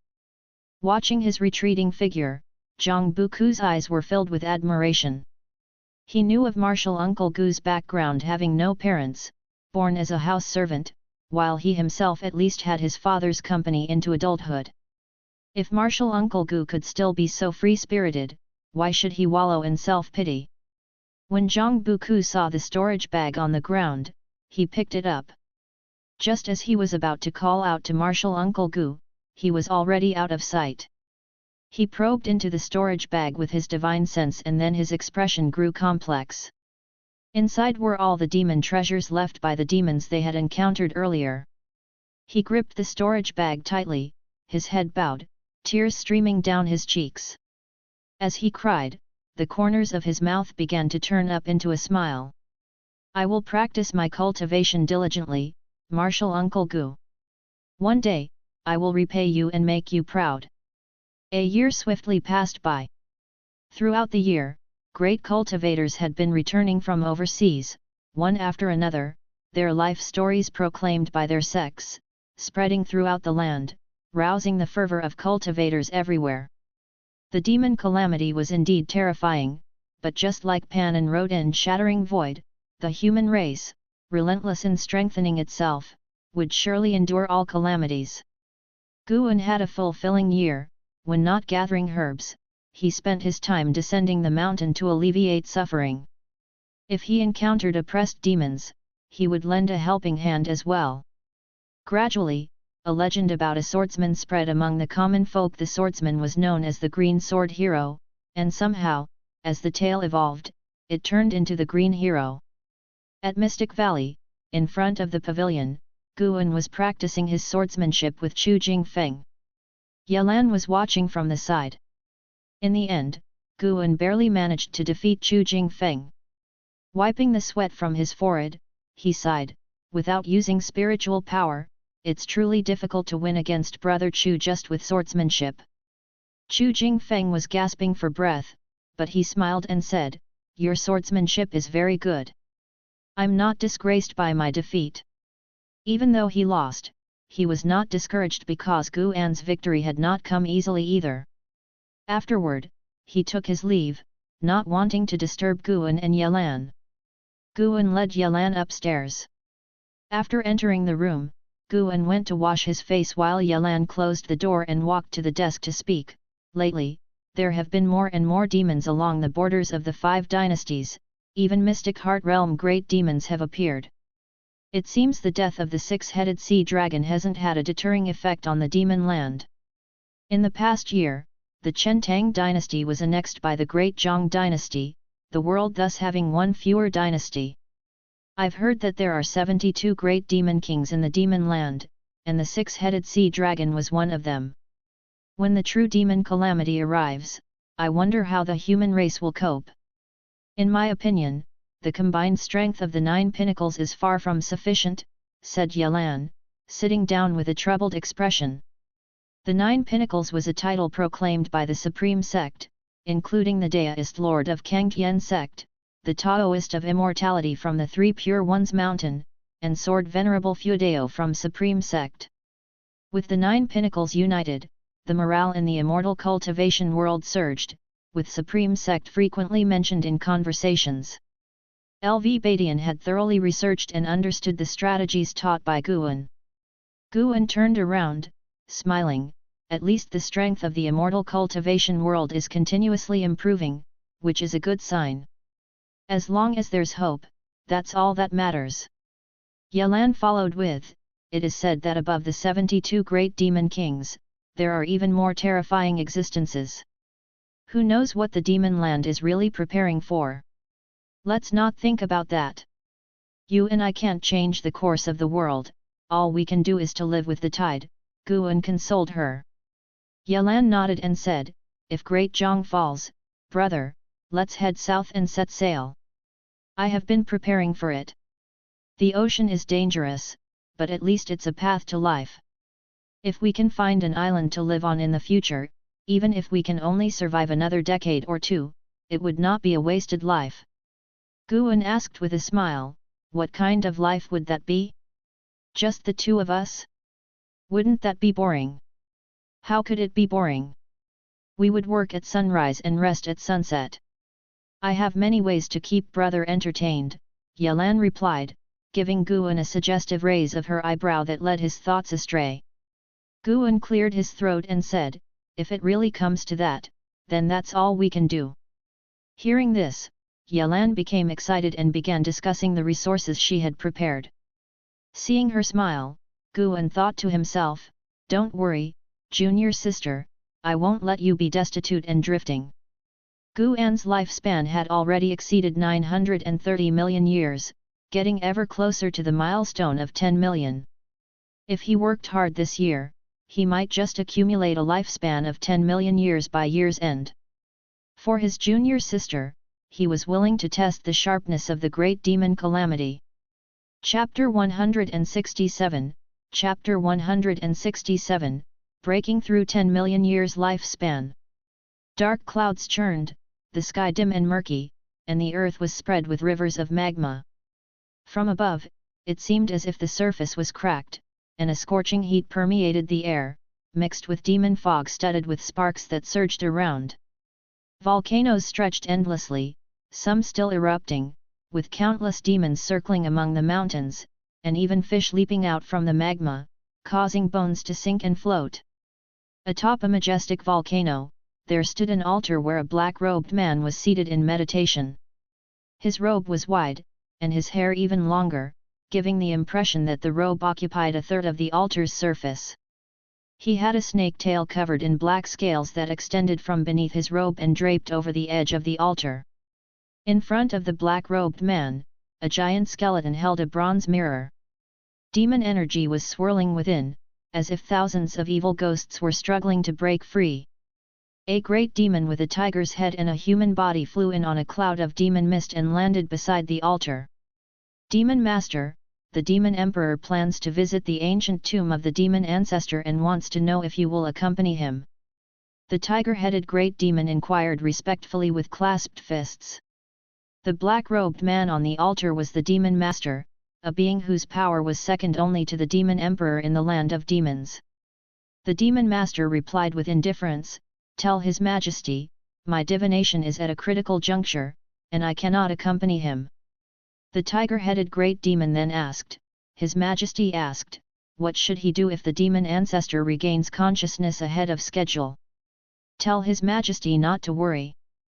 The soul of the demon ancestor is merely a shell, its spirit worn away by heaven and earth. Without a suitable soul, resurrection is impossible. But His Majesty requires an answer. The tiger-headed great demon hesitated. Hearing this, the demon master fell silent, his tail no longer swaying, which only added to the great demon's anxiety. After a while, the demon master said deeply, "If he truly regains his wit, then tell His Majesty to eradicate him." "As you command." With a relieved bow, the tiger-headed great demon promptly departed. Once he disappeared into the horizon, the demon master slowly lifted his head, revealing a face so ghastly and terrifying that most of it was bare bone, with eyeballs that seemed as if they might fall out at any moment and two fangs sharp as daggers. His pupils were blood red, staring at the bronze mirror before him. He murmured to himself, "Why has fate altered?" Late autumn at the Inner Sex Book Collection Hall.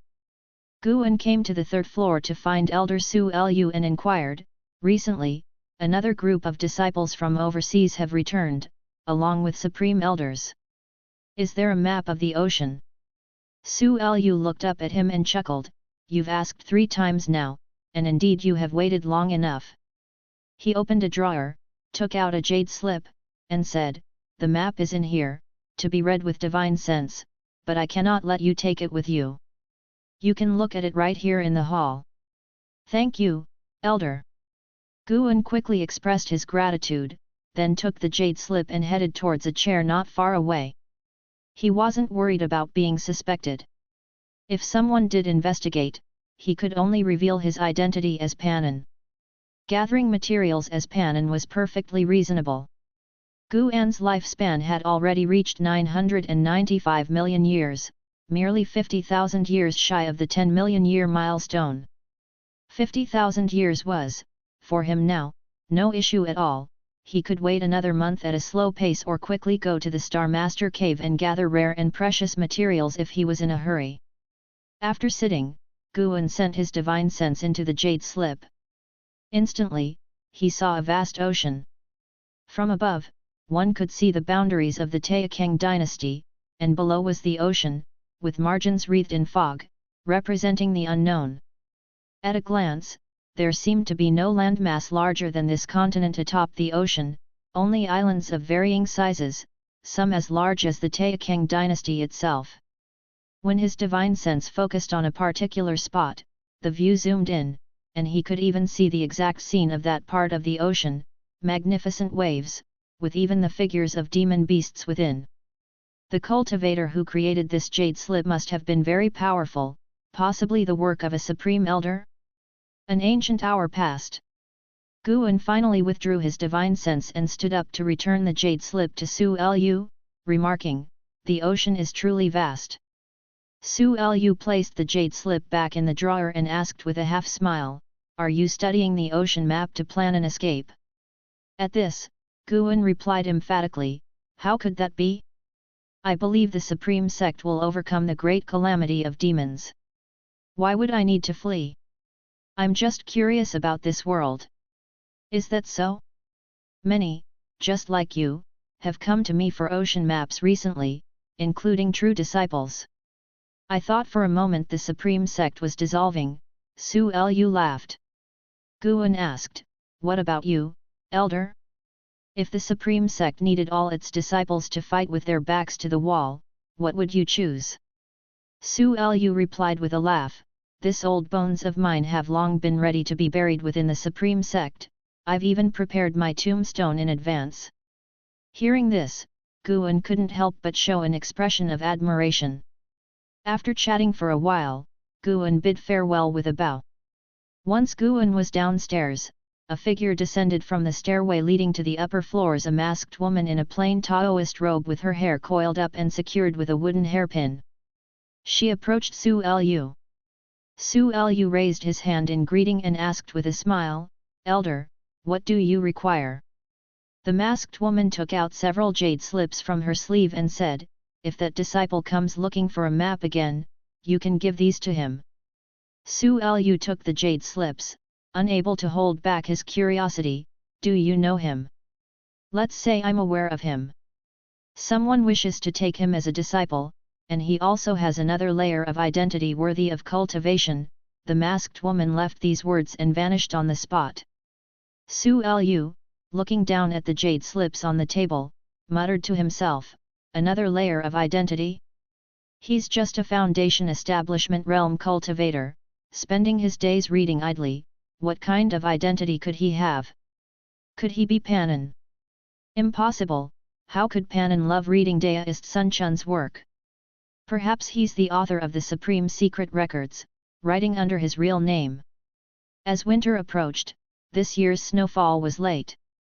After dusk, Guan first went to Mystic Heaven Cave Mansion to harvest a batch of medicinal herbs, and then replanted them anew. Leaving Mystic Heaven Cave Mansion behind, after a dozen steps, he arrived at the Niancho Cave on Heavenly Phoenix Mountain. Tian Yaoer was practicing Limitless Freedom Step, her figure constantly shifting. Despite the short distance, the mystery of her divine skills was already apparent. This demoness indeed had a high comprehension, yet to reach 100 or 1,000 miles with a single step, she would need many, many years of hard work. As for achieving Guan's level of proficiency, he momentarily saw no hope for her. Guan merely glanced at her before turning to gather herbs.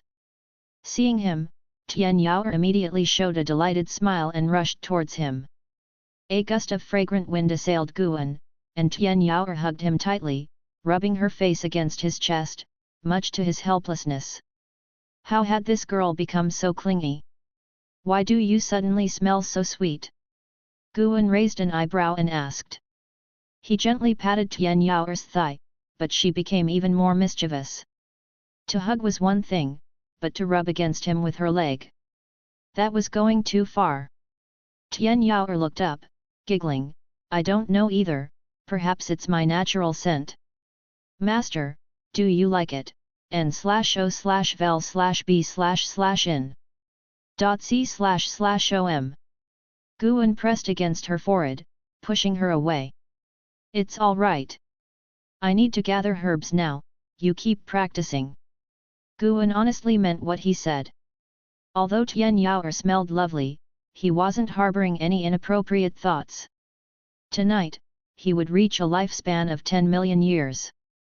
Tian Yaoer didn't obey, instead following him around and trying to find out his preferences while he was gathering herbs. Guan responded offhandedly, his thoughts already drifting overseas. He had begun to envision even higher realms. After a while, Guan suddenly sensed something, pausing in his actions before continuing to gather herbs. His divine sense reached out from Niancho Cave, looking into the distance where demon fog churned in the night sky, with an enormous entity stirring behind the mountains.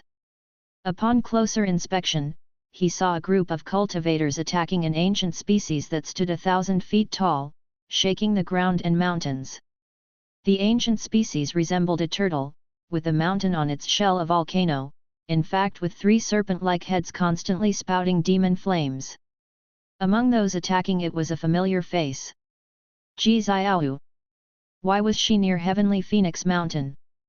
Ji Xiaoyu had reached the 7th layer of the nascent soul realm, and the cultivators accompanying her were all at least at the divinity transformation realm, numbering 27 in total, with the mystic heart realm cultivator watching from a distance. Guan could feel a surge of demon energy approaching from afar, with the cultivation level at the 5th layer of the mystic heart realm. Could these cultivators be from the 7 stars spirit realm? Guan mused to himself, but his hands didn't slow down. It wasn't long before the mystic heart realm great demon attacked, forcing the mystic heart realm cultivator to act. A major battle at the mystic heart realm erupted, and Ji Xiaoyu and the others promptly withdrew, distancing themselves from the battlefield.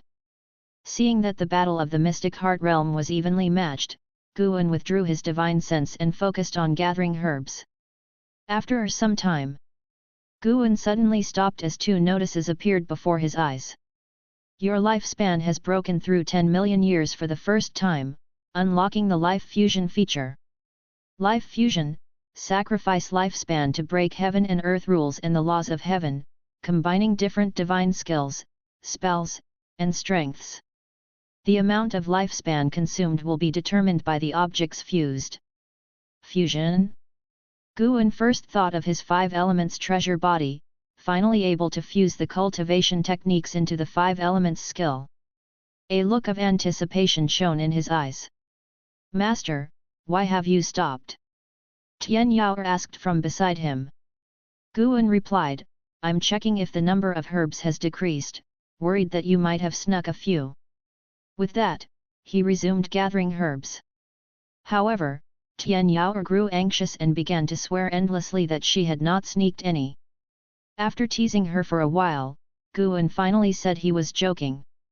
Tian Yao was clearly dissatisfied, glaring at him with big eyes as if she wanted to devour him. This was the first time Guan saw her angry. After finishing the herb gathering, Guan put an arm around her shoulder, comforting her, don't be mad, I'll teach you a powerful spell later.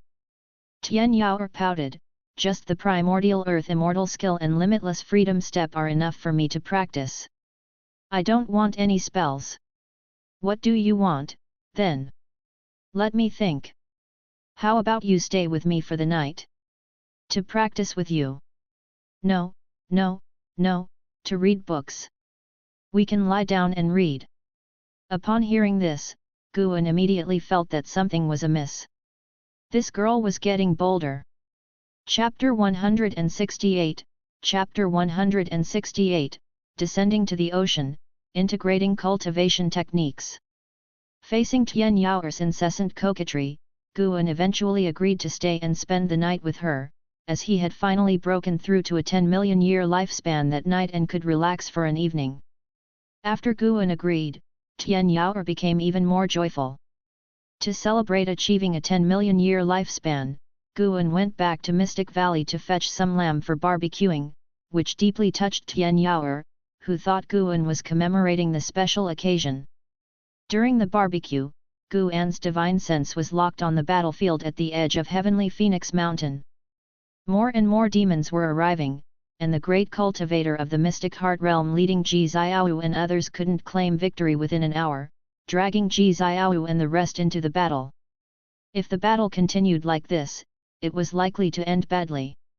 It was uncertain whether these people were from the Ji family or from the 7 stars spirit realm.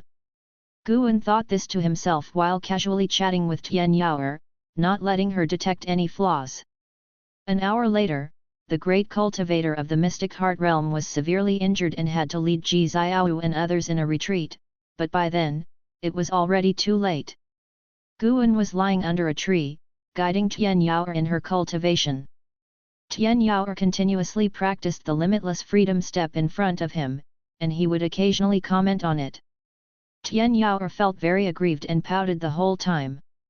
Hadn't they agreed to lie down and read together? Liar! Big liar! The more Tian Yao practiced, the redder her eyes became. Seeing her expression, Guan found it amusing. Today, he planned to teach her a lesson. The more you want something, the harder it is to obtain. This is the essence of life.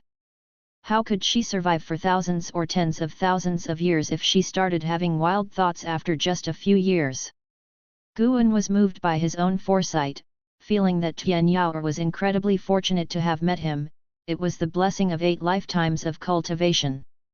If it were another master, she would have been miserable.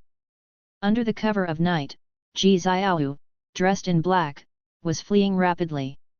The wilderness was rife with demons and ghosts. Seeing her figure, these demons and ghosts all pounced toward her. Holding a sword in her right hand, she activated the heavenly dragon demon suppressing form. A golden Dharma aspect appeared behind her, and golden dragons emerged from it, slaughtering demons and ghosts from all directions. Soon, she deactivated the heavenly dragon demon suppressing form and continued to fight demons and ghosts with her sword. She could no longer discern her direction and could only flee toward one. Time passed unknowingly. Ji Xiao's spiritual power was exhausted, and as she ran, she took out spirit energy elixirs to consume, but the spiritual power provided by these elixirs was completely insufficient for fighting. She stopped at the foot of a slope, quickly pulled out several small flags and talisman papers, and managed to set up a formation in less than 5 breaths, concealing her presence. She sat down and began to cultivate energy. Several demons passed over her head, not noticing her presence. However, the ground began to tremble, and sand and stones jumped up, causing Ji Xiao to open her eyes and furrow her brow. Following her gaze, a gigantic, semi-visible creature loomed behind the mountains. It was a shape-shifting giant demon with a human-like body and a lion-like head, its long mane twisted like tentacles, which, in the black night, looked extremely terrifying. "Little lady, where do you think you're escaping to?" A cold, violent voice sounded, and a raging wind swept through, covering the mountainside in a rolling dust storm. The formation around Ji Xiao was hit by the wind. The airborne sand and movement of air flowed around the formation, revealing its outline. Ji Xiao watched the approaching figure of the giant demon calmly, showing no fear in her eyes. She just sighed softly, a golden pattern faintly emerging on her forehead. Before long, the terrifying lion demon stepped in front of her. He slowly squatted down, the sea of clouds churned, revealing his lion head. His fangs were sharp, his eyes blood-red, and his black mane burned ferociously like flames from hell.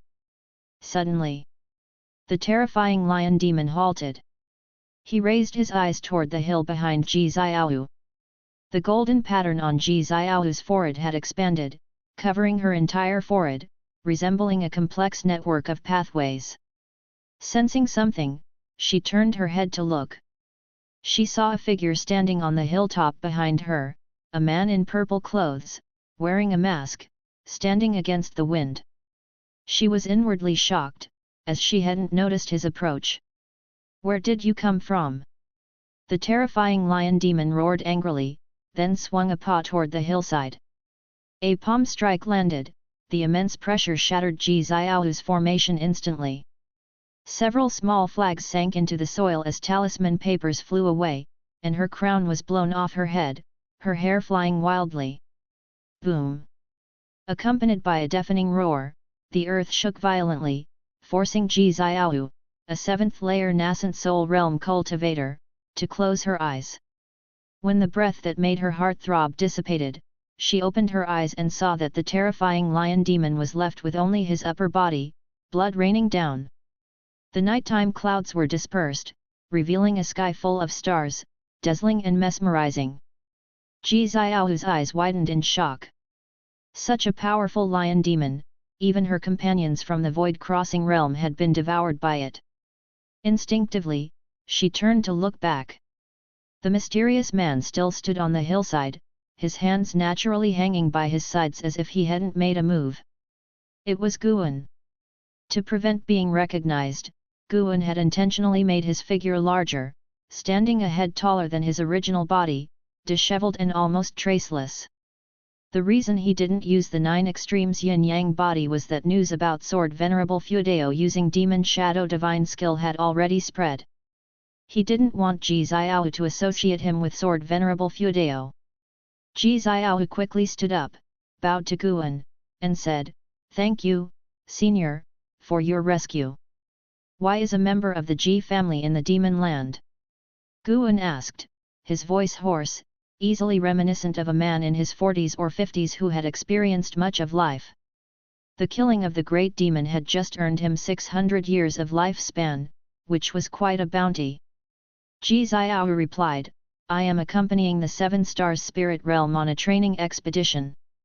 Senior, are you acquainted with my clan? Guan appeared out of thin air in front of Ji Xiao, pressed a hand on her shoulder, and said, let's talk elsewhere. Before Ji Xiao could respond, her vision blurred. The long-distance spatial movement made her feel terrible and immobilized.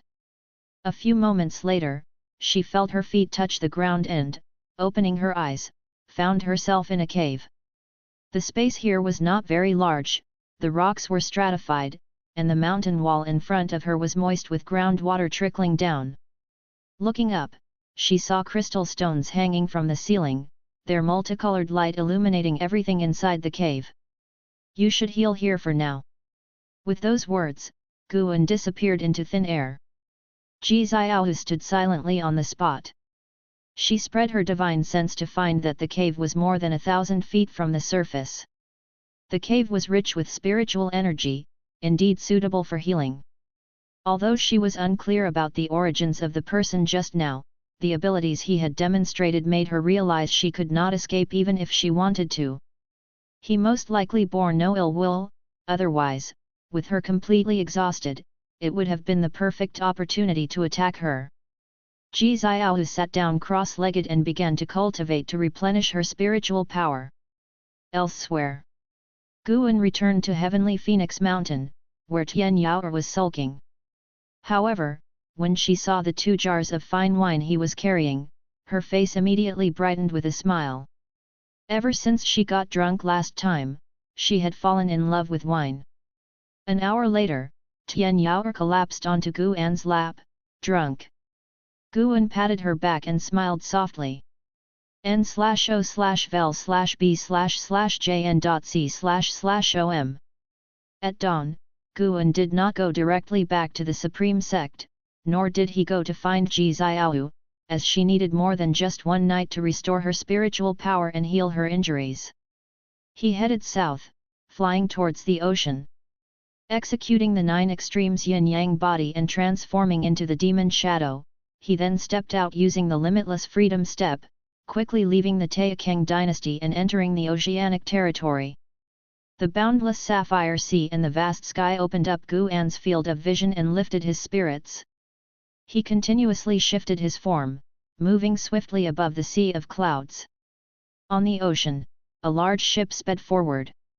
A man in green robes lay on the deck, holding a book. Suddenly, he sat up abruptly as if he saw something, but upon closer inspection, he found no one in the sky. How odd, am I seeing things? The man in green furrowed his brows. Suddenly losing his mood for reading, he put investiture of the gods into his storage bag and walked to the bow of the ship to gaze into the distance. The ocean was endless, yet he could feel the aura of his homeland. A smile appeared on his face as he murmured, the demon calamity, hey? It will become yet another stepping stone for me to turn the tide. Guan took more than 500 steps, eventually landing on a cloud-enshrouded island. The island was vast with few living creatures, with only 6 islands within 10,000 miles, making it an ideal place for him to make a breakthrough. He silently sneaked into the woods and then sat under an old tree, directly activating the lifespan barrier. He accessed his attribute panel, looking at his lifespan of 10,000,001 years, a smile appearing on his face. First, enhance the cultivation technique. Guan started using the lifespan integration feature, merging the primordial earth immortal skill with 4 other foundation cultivation techniques of different attributes. Due to the disparity among these 5 techniques, forceful integration might not surpass the strongest technique. Do you wish to continue? What does this mean? Will the result be an average? Guan cursed under his breath, refusing to let his lifespan be wasted. Fortunately, he had prepared other techniques, having slain many enemies over the years and searched many souls, copying several techniques in preparation for unexpected needs. He immediately took out 4 high-rank techniques and began practicing them one by one. He didn't need to abandon any prior skills or even generate other types of spiritual energy, he just needed to run each technique once to add them to his attribute panel. An hour later, Guan's attribute panel had 4 additional techniques. He planned to enhance each of these 4 techniques, but received a prompt. Technique attributes conflict. Choose to abandon and retrain or force compatibility with the risk of deviation. Good heavens! Even with a system like Golden Finger, deviation is possible? Guan had no choice but to use the lifespan integration feature to merge these 5 techniques. The merging requires 500,000 years of lifespan. Do you wish to continue? 500,000 years of lifespan? Guan, enduring the pain, chose to continue. You have used 500,000 years of lifespan to merge Primordial Earth Immortal Skill, Karma Fire Dark Sky Skill, Golden Light Spirit Body Art, Horsetail Banner Chi Art, and Great Cold Heaven Sorcery. Merge successful. You have comprehended the 5 elements Taoist skill. Chapter 169, Chapter 169, Breaking Through to the 9th Layer of the Loose Immortal Realm. As the prompt for a successful fusion appeared, a vast flood of memory crazily burrowed into Guan's mind, plunging his consciousness deep within. Earth spirit energy rose and surged, transforming the ground into a sea of qi, with 5-colored spiritual energy enveloping his body like a tornado. The spiritual energy from the entire island began to gravitate towards him, causing the forests to sway and the creatures on the island to be disturbed, fleeing in panic. Guan immersed himself in the cultivation memories, oblivious to his surroundings. An ancient hour later, he slowly opened his eyes, and through the lifespan barrier, he saw the forest shaking violently, storm clouds rolling in the sky, and it felt as if he had gone from morning to evening in an instant. He savored the profundities of the 5 elements Taoist skill, his heart filled with joy. The sorcery of 5 elements is indeed powerful.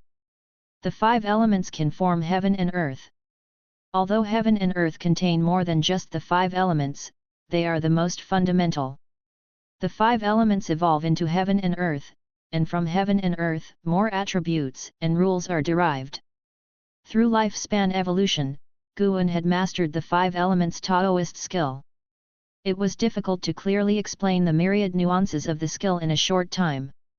He once again brought up his attribute panel, investing 500,000 years of lifespan to evolve his 5 elements treasure body. One notification after another popped up crazily before his eyes. Until he saw a certain notification, a smile appeared on his face. You have comprehended the natural ways of heaven and earth for 350,000 years, and you have acquired the true meaning of heaven and earth to temper your flesh.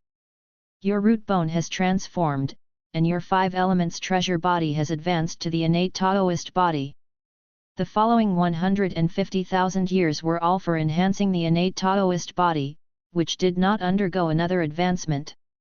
With earth spirit energy flowing into him once again, Guan decided to continue investing lifespan, to at least allow his physique to transform once more. He invested 10,000 years at a time. After 370,000 years, his innate Taoist body successfully evolved into the mystic holy body. The influx of earth spirit energy into his body quickened, immersing him entirely in an indescribably wonderful state. Just then, a powerful divine sense swept past the island. Nirvana realm. Guan inwardly felt a surge of alarm. Indeed, there were beings of the immortal path realm hidden overseas. His continent was but a tiny corner of the vast world. Guan was not flustered at all. With the lifespan barrier in place, it would be impossible for the other party to detect him. After the time it takes an incense stick to burn, that divine sense disappeared. However, in the time following, divine senses swept over the sea area one after another. The lifespan barrier began to draw spiritual energy from even more distant parts of the sea, causing waves to rise and fall vigorously, stirred by the sea demons. It was high noon by the time Guan completely transformed into the mystic holy body. The whole world appeared completely renewed to his senses, he could not only feel many more invisible forces, but his bodily chi blood had also greatly strengthened. With his own physical strength, he felt he could easily crush a cultivator of the Mahayana realm. He opened his eyes and saw that the lifespan barrier had consumed nearly 200,000 years of his lifespan just in the morning. Sensing more and more divine senses sweeping across this sea area, Guan was forced to stop. Just now, he even felt a divine sense that startled him, indicating the other party's realm was likely the same as his or even higher. The ocean is indeed unfathomable.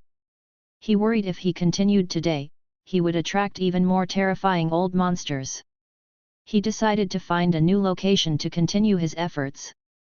Guan maintained the lifespan barrier while staring at the attribute panel, contemplating what to enhance next. His cultivation technique could be raised another level, and he could choose between divine skills and ultimate skills. There was no need to enhance too many combat techniques at once. Many of the divine skills, spells, and ultimate skills he had mastered were already of a very high level, each of them uniquely rare in the world. Only in the evening did Guan finally leave the island, swiftly moving eastward. After taking 500 steps with the limitless freedom step, he finally stopped. This time, the island he arrived at was small, devoid of demons, and populated only by creatures without sentient spirit. Guan activated the lifespan barrier and sat down before bringing up the attribute panel. He invested 200,000 years of lifespan into the 5 elements Taoist skill.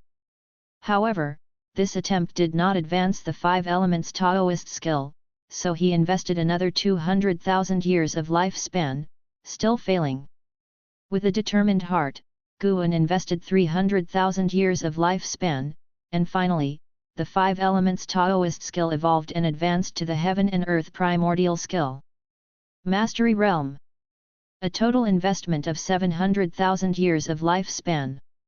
Additionally, the Heaven and Earth primordial skill also awakened a divine skill named Universe in the Palm, which can bring all things in the world into one's palm.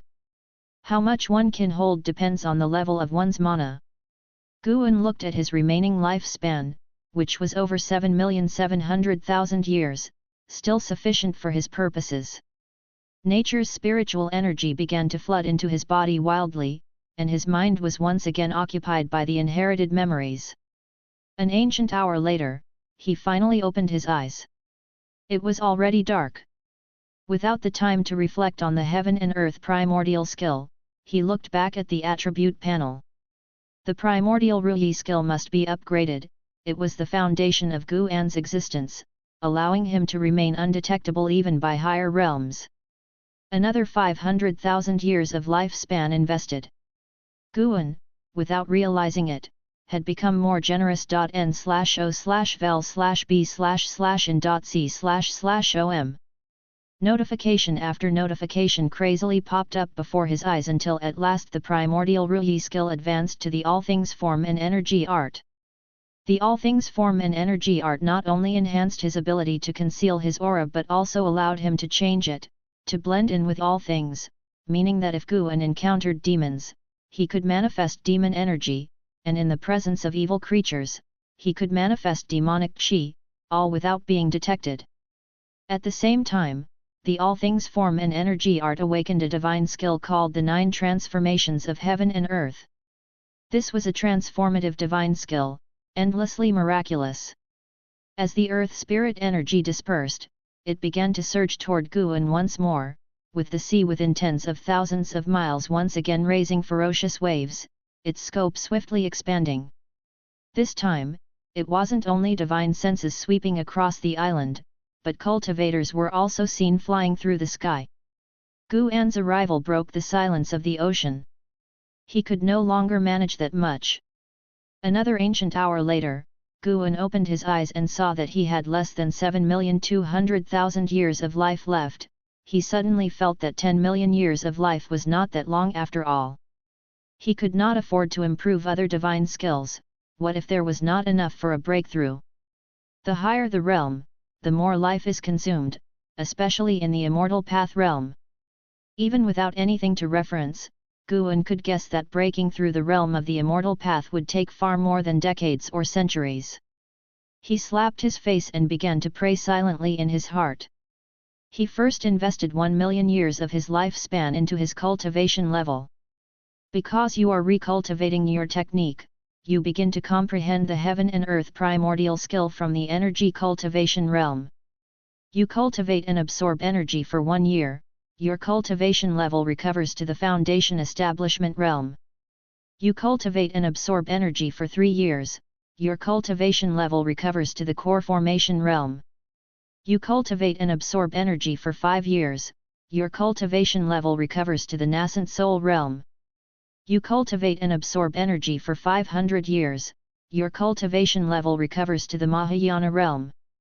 You cultivate and absorb energy for 5,000 years, with the great accomplishment of the heaven and earth primordial skill, you forcibly assault the loose immortal realm, begin tribulation crossing, but you don't endure through the 5 mysteries heavenly tribulation of the heavenly way, and the tribulation crossing fails.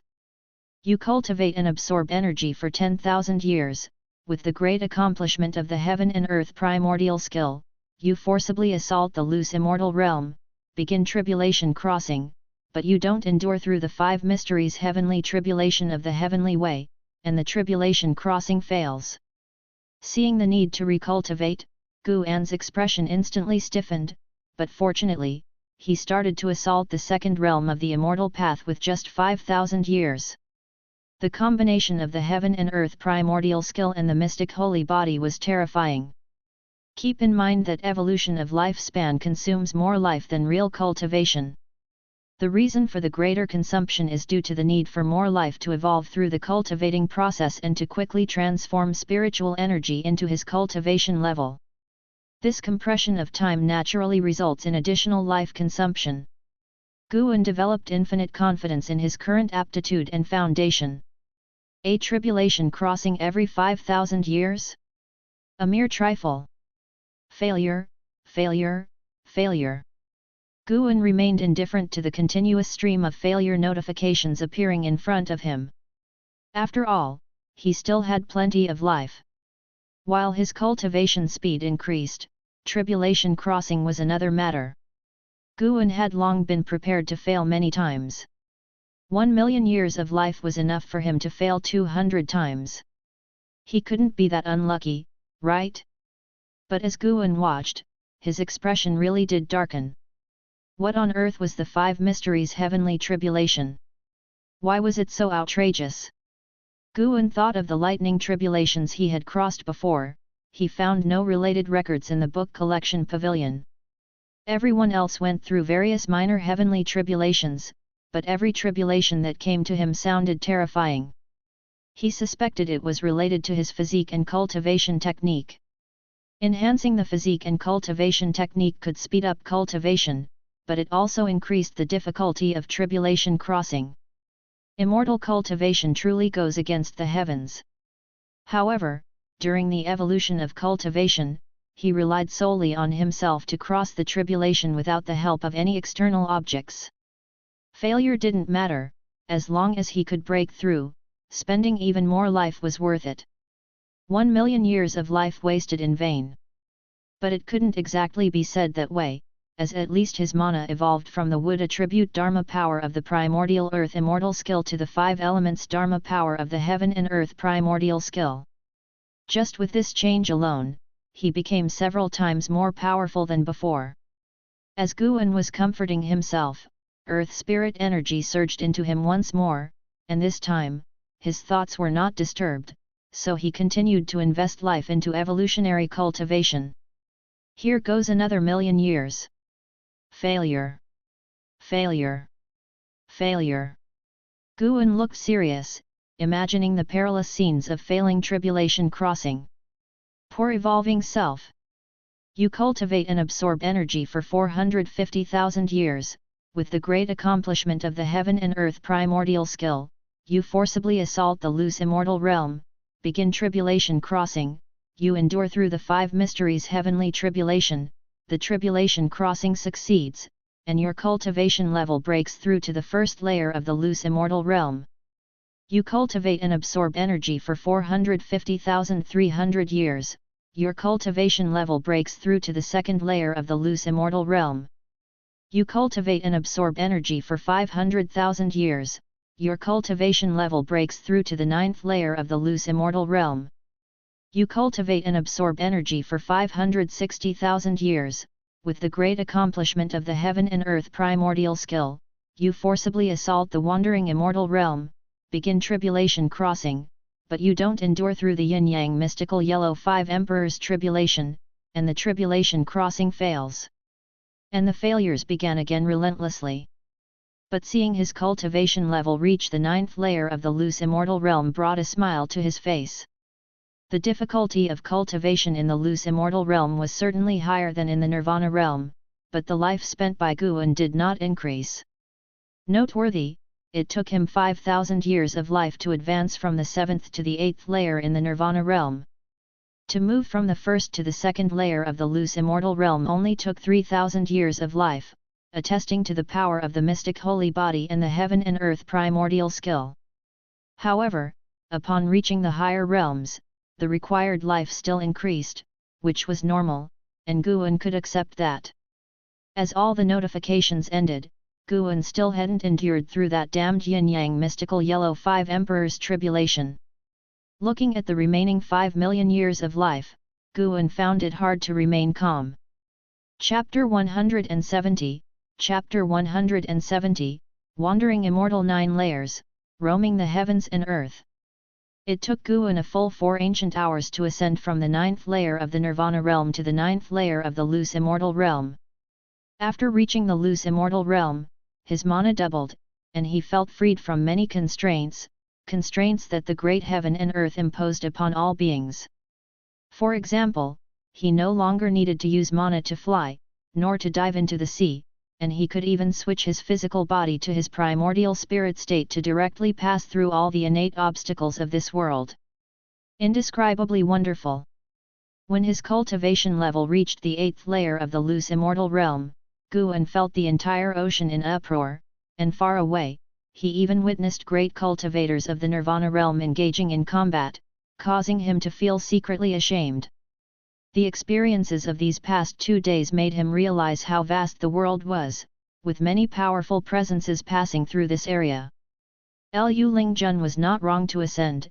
In some sense, this realm was akin to the spirit realm or the immortal realm, a world that surpassed ordinary people's understanding.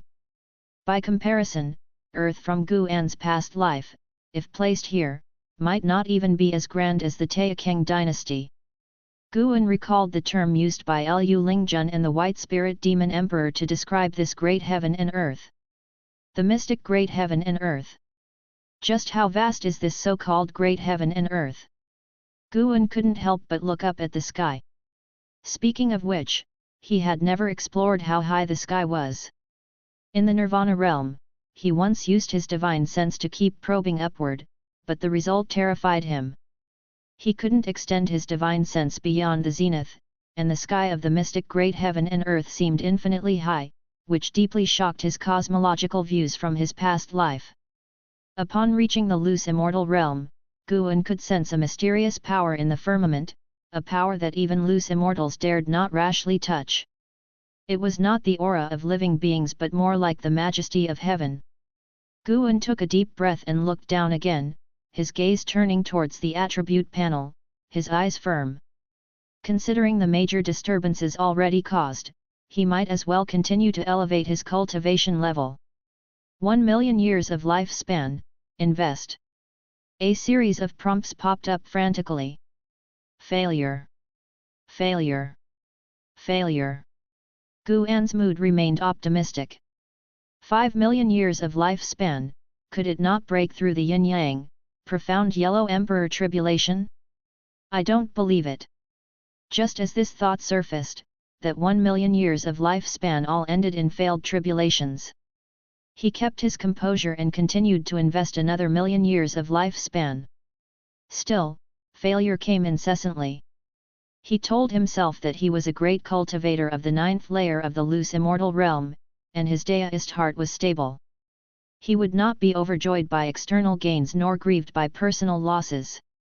A third million years of lifespan, invest. After several breaths, Guan couldn't help but blurt out a word, damn. The quality cultivated over 91 years in the immortal cultivation world finally broke, awakening the essence of his hometown language from the depths of his soul. Guan dared not invest another million years but chose to invest 500,000 years instead. Bless me, dear heavens! No, wait, I'm defying the heavens here, so let's pray for my master Cheng Suandan's blessing. Failure swept across his vision once more. When the wording of a particular prompt was noticeably longer, he was ecstatic. Here it comes.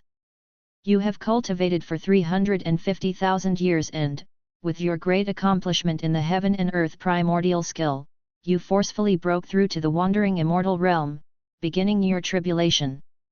You endured through the yin-yang, profound yellow emperor tribulation, and your cultivation level broke through to the first layer of the wandering immortal realm. You have cultivated for 355,000 years, and your cultivation level broke through to the second layer of the wandering immortal realm. You have cultivated for 360,000 years, and your cultivation level broke through to the third layer of the wandering immortal realm. You have cultivated for 440,000 years, and your cultivation level broke through to the ninth layer of the wandering immortal realm. You have cultivated for 460,000 years, and, with your great accomplishment in the heaven and earth primordial skill, you forcefully broke through to the heaven and earth flying immortal realm, beginning your tribulation. You did not endure through the heaven and earth divine intent heavenly tribulation, hence the failure of your tribulation. The following 40,000 years, likewise, all ended in failures, with attempts at crossing the tribulation every 20,000 years. Phew! The ninth layer of the wandering immortal realm. Exhilarating! The majestic earth spirit energy surged upward, the sound of the earth resonating like the chant of a dragon, echoing in his ears as if heaven and earth were celebrating for him, making his mood incredibly wonderful. Heaven does not disappoint those who strive with grit. The heaven and earth flying immortal realm, could one fly out of this heaven? Guan pondered to himself, filled with boundless anticipation. He now had only 1,600,000 years of lifespan left and didn't dare to continue the tribulation crossings. If he got carried away and drained his lifespan, causing a sudden demise, it would be too great an injustice to this life. The ninth layer of the wandering immortal realm should suffice, right? Currently, there were no Nirvana realm beings in the open on the continent. The demon land and seven stars spirit realm perhaps had some, all hidden in the shadows. The seven stars spirit realm might have loose immortals, but could any be a match for him, the wandering immortal? Even if there were such old monsters, Guan could simply endure for a few more decades. Regardless of the plan to activate the 100 million years feature, he could make a solid push. He refused to believe the seven stars spirit realm could overcome him, a cheater. No, wait, I haven't cheated at all, my cultivation has all been achieved through my own efforts. Guan consoled himself in this way. The influx of earth spirit energy into his body was far faster than before. As the range of the lifespan barrier's energy absorption grew larger, Guan could sense powerful presences from all directions. The aura of the loose immortal realm had already emerged. Hopes for a wandering immortal realm aura weren't emerging too, were they? Guan was secretly tense. Having just reached this realm, he didn't wish to encounter someone of the same level. As time passed, Guan kept assaulting the wandering immortal realm, and the mysteries of the wandering immortal realm continuously emerged in his mind. Wandering immortal, the celestial that wanders through heaven and earth, up to the ninth heaven, down to the depths of the earth, with the primordial spirit and body unified, moving freely within the great heaven and earth, the primordial spirit no longer fragile, even possessing strength greater than that of the body. Upon reaching this level of realm, soul power surpassed mana for the first time, and, of course, his mana also underwent a transformation. In the nine heavens of the immortal path, the higher one ascends, the greater the disparity between each heaven. While Guan was immersed in his breakthrough, a terrifying giant wave suddenly rose from the west, 1,000 zhang high, startling him into looking over. With a booming sound, the island where Guan was located was submerged by the giant wave, and before the island could re-emerge, the surrounding sea began to churn violently. Guan could clearly feel something striking the island, breaking the mountain base below it, and he fell along with it. The formidable nature of the lifespan barrier was fully displayed.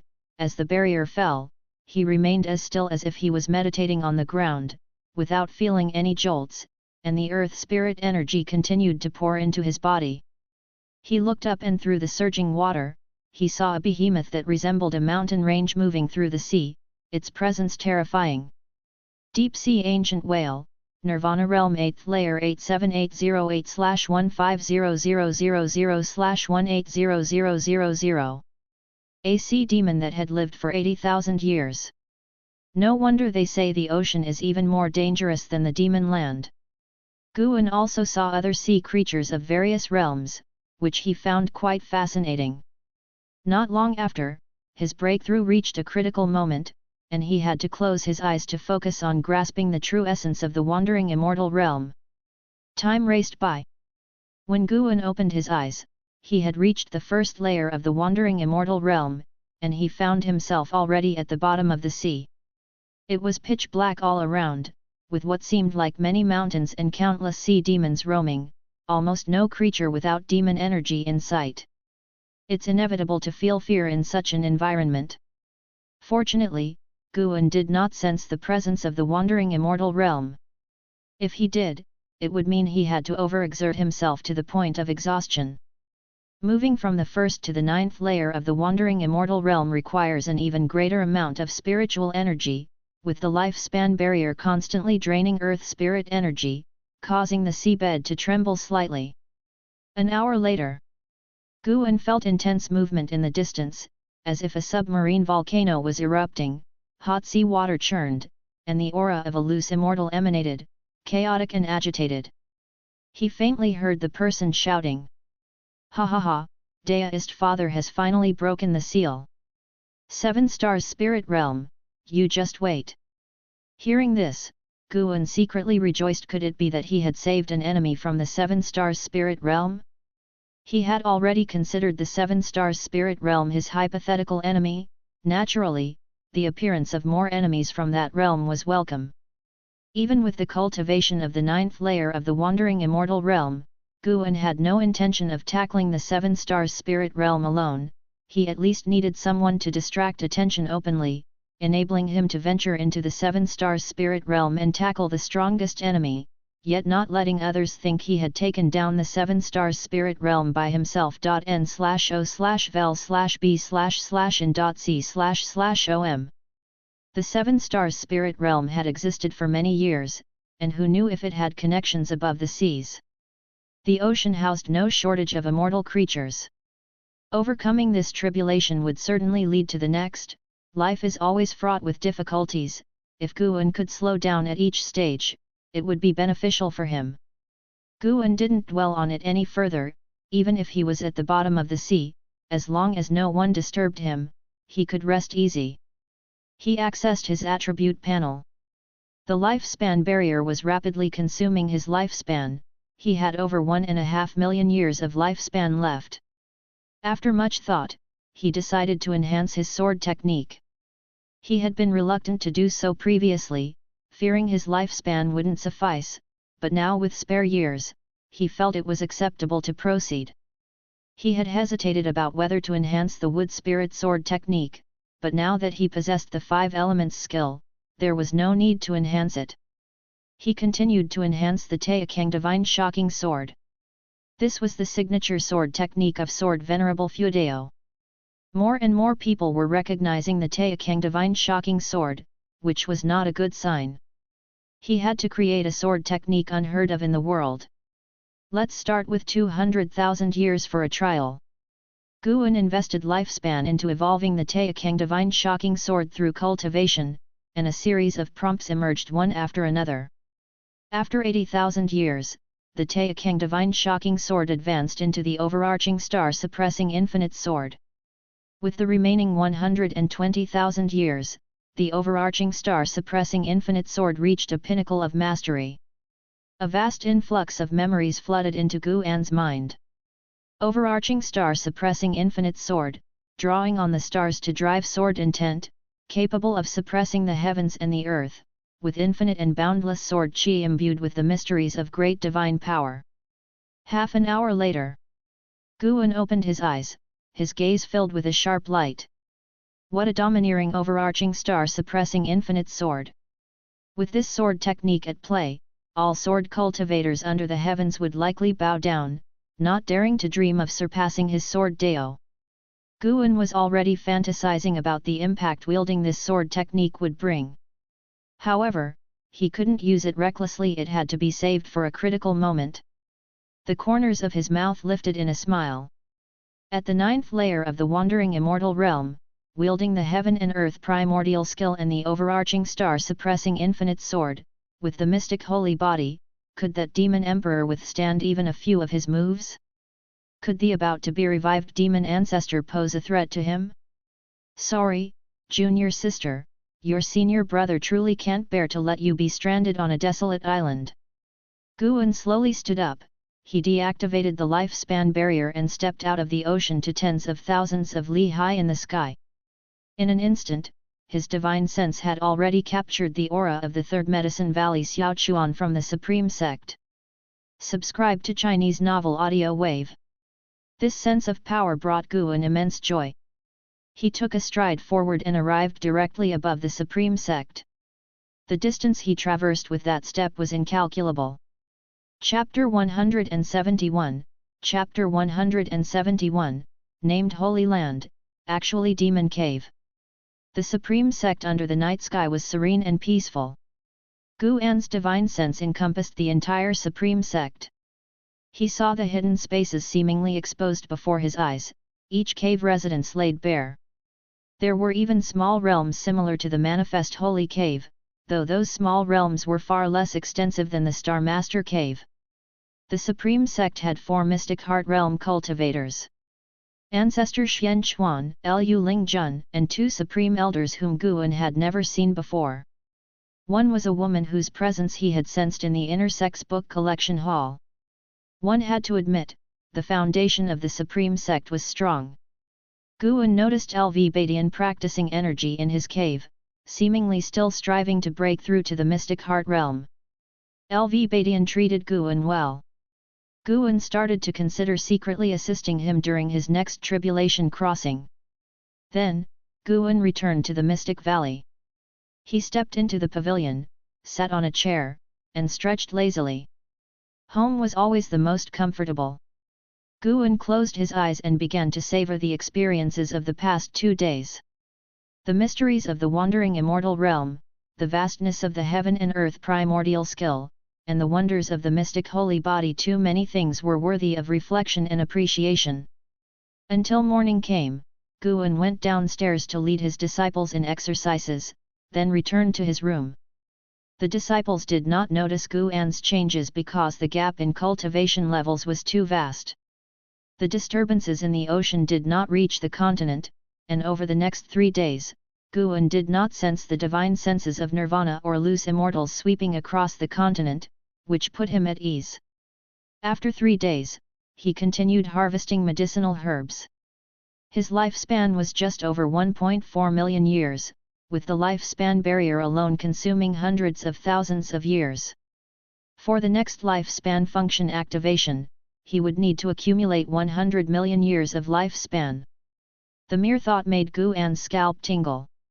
100 million years of lifespan was no easy task, certainly not the work of 2 or 3 decades. At his current rate of 200,000 years of lifespan income per year, it would take about 5 centuries. He had to strive harder to increase his annual lifespan income. In the morning, he went to the Third Medicine Valley. In the afternoon, he visited Tianya Valley. By evening, he headed to the Demon Land to meet Ji Xiao.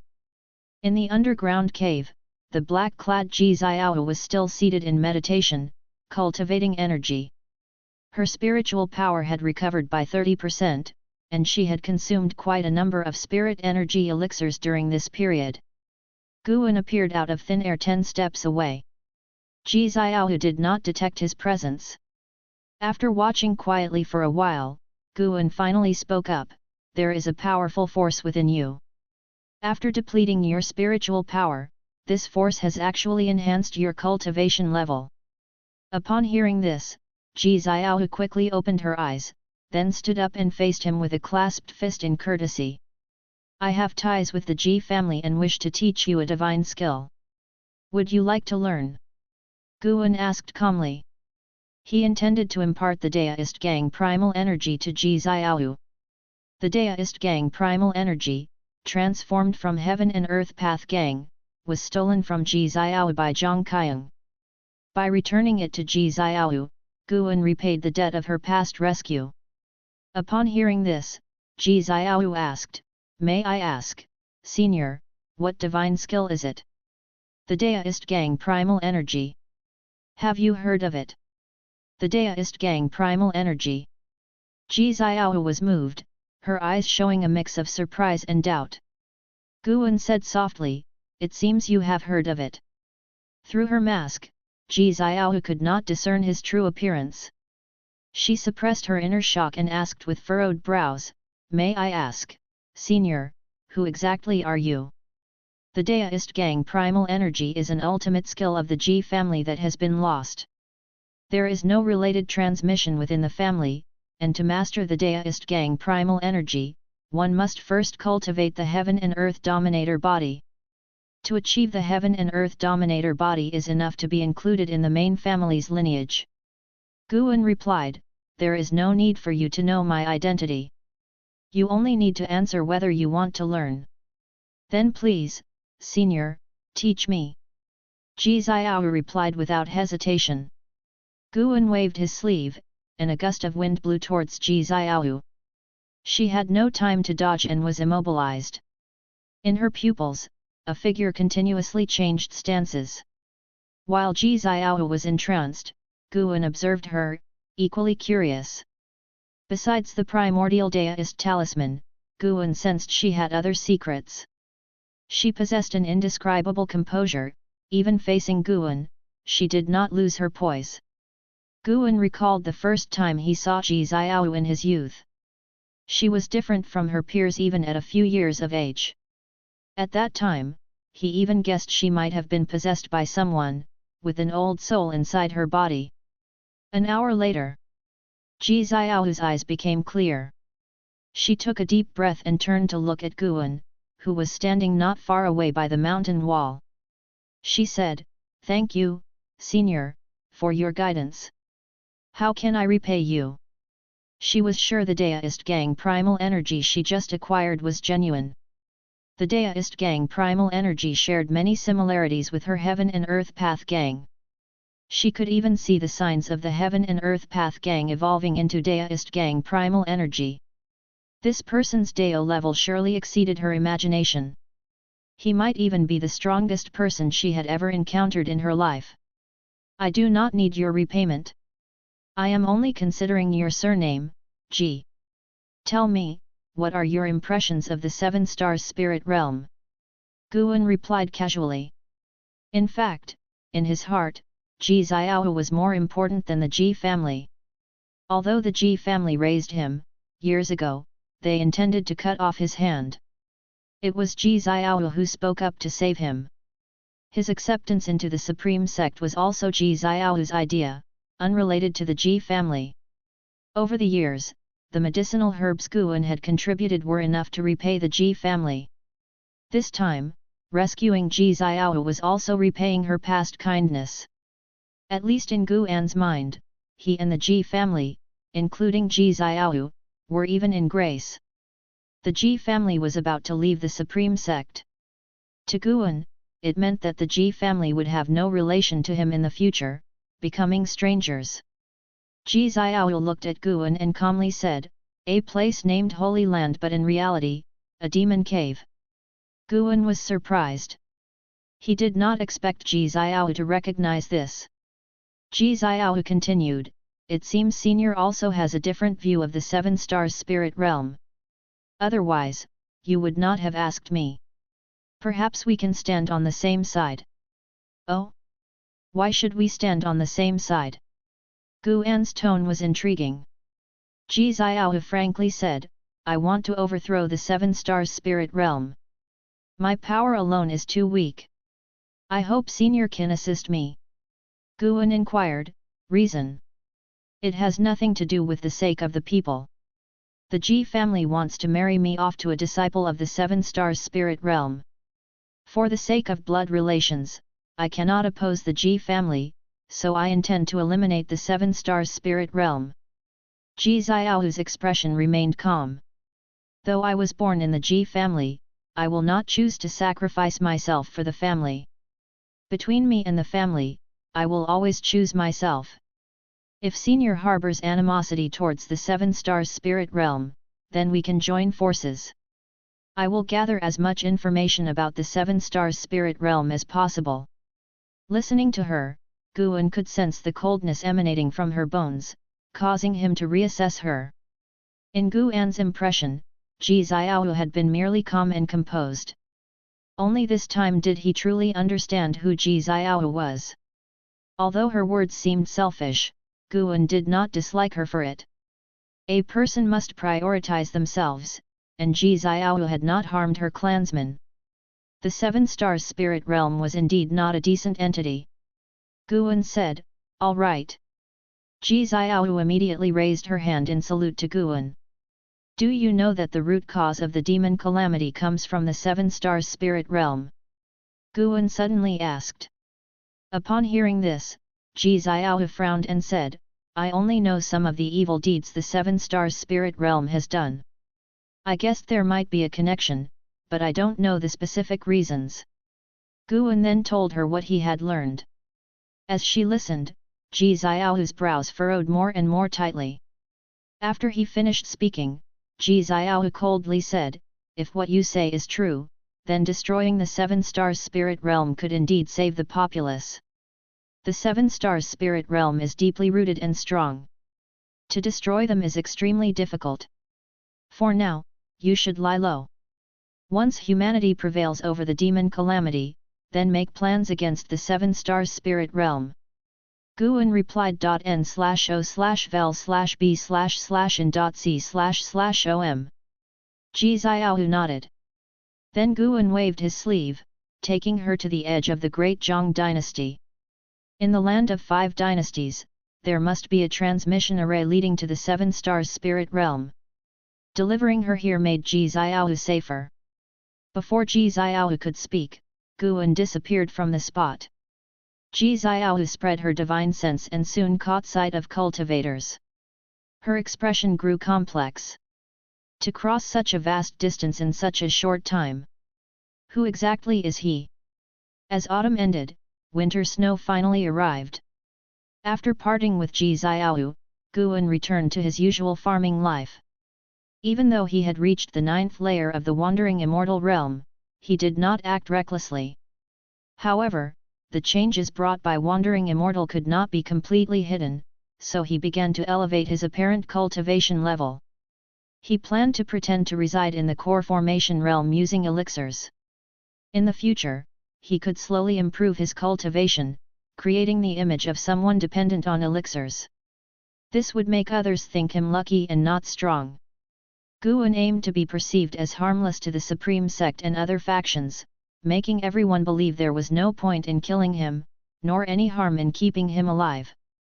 This day, in the 3rd Medicine Valley, Guan was playing chess with Liu Lingjun. Snow drifted down but could not cover their bodies or the chessboard. Guan placed a piece and smiled, "You've lost again." Liu Lingjun frowned, puzzled. She had calculated countless scenarios, how did she still lose? It didn't make sense, she thought. She was in the mystic heart realm. Unable to restrain herself, she asked, "Why can't I beat you? You're too hasty." "Being hasty leads to flaws," Guan replied. Chess was something he brought to this world. How could he lose? He had to defend the dignity of Huaxia people. Liu Lingjun couldn't help but ponder. At that moment, a figure flew over Elder Gu Zong's son, Gu Yu. He quickly landed beside Guan, excitedly saying, "Guan, the true inheritor disciple has returned. He's planning to lecture in the inner sect after the new year. You have to listen. They say he's now in the Mahayana realm." Hearing this, Liu Lingjun grew interested too. For Mystic Heart Realm cultivators, the most intriguing subject was how to reach the Mahayana realm. Guan couldn't help but ask, "Really? What is the true inheritor disciple's name?" Yesterday, he had sensed a Mahayana realm cultivator enter the Supreme Sect. As elders had personally received the person, he hadn't paid much attention. Of course, it's true. His name is Xian Tianyi. With a Mahayana cultivator like him, we'll have a better chance against the demon calamity. He said if he'd come back earlier, dealing with the six-headed sea dragon, another Mahayana cultivator, would have taken just a single move. Gu Yu said excitedly, his face full of admiration. Chapter 172, Chapter 172, Regret having met too late, Journey to the West. Gu Yu's arrival interrupted the chess game between Guan and Liu Lingjun. Liu Lingjun was also interested in Xian Tianyi, so she asked Gu Yu a few questions. After chatting for a while, Gu Yu finally left. Guan noticed Liu Lingjun's drifting thoughts and knew she was thinking about Xian Tianyi. He stood up and turned to leave. Liu Lingjun suddenly said, "After the new year, you should go listen to the teachings too. It's a rare opportunity, as great cultivators are not often seen." Guan turned back to look at her, seeing her face full of longing. He chuckled lightly without saying more. The influence of a Mahayana realm cultivator's teachings was immense. As winter approached, more and more disciples returned, and cultivators from other sects also came. Xian Tianyi's name spread throughout the immortal cultivation world, and his cultivation achievements were revealed and widely circulated. Supreme Sect's strongest genius since ancient times, core formation at 20, nascent soul formation at 42, divinity transformation at 70, void crossing at 100, and unification at 200. Due to his extraordinary talent, Supreme Sect hid his true age before he reached the unification realm. When he attained the 9th layer of the unification realm, he went south to seek immortal fate directly. This made Supreme Sect even more cautious about mentioning his talent, fearing great calamity.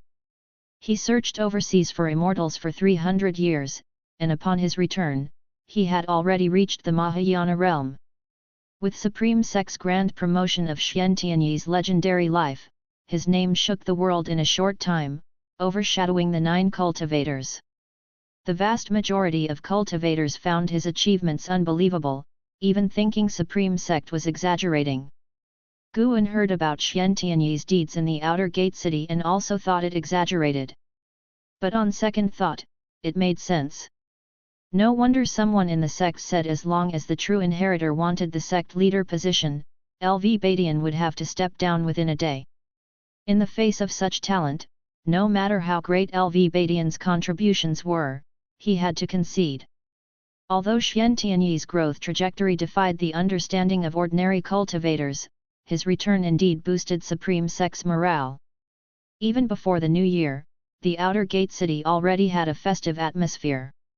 Amidst the vast winter snow, Guan arrived at the third Medicine Valley from Mystic Valley. As soon as he arrived, he sensed 2 auras, one of which was unmistakably at the Mahayana realm. Xian Tianyi was here. Guan's expression remained calm as he walked towards his loft. Upon pushing open the door and entering the room, he saw 2 people inside, the vice-sect leader Ji Hantian and a man in green robes.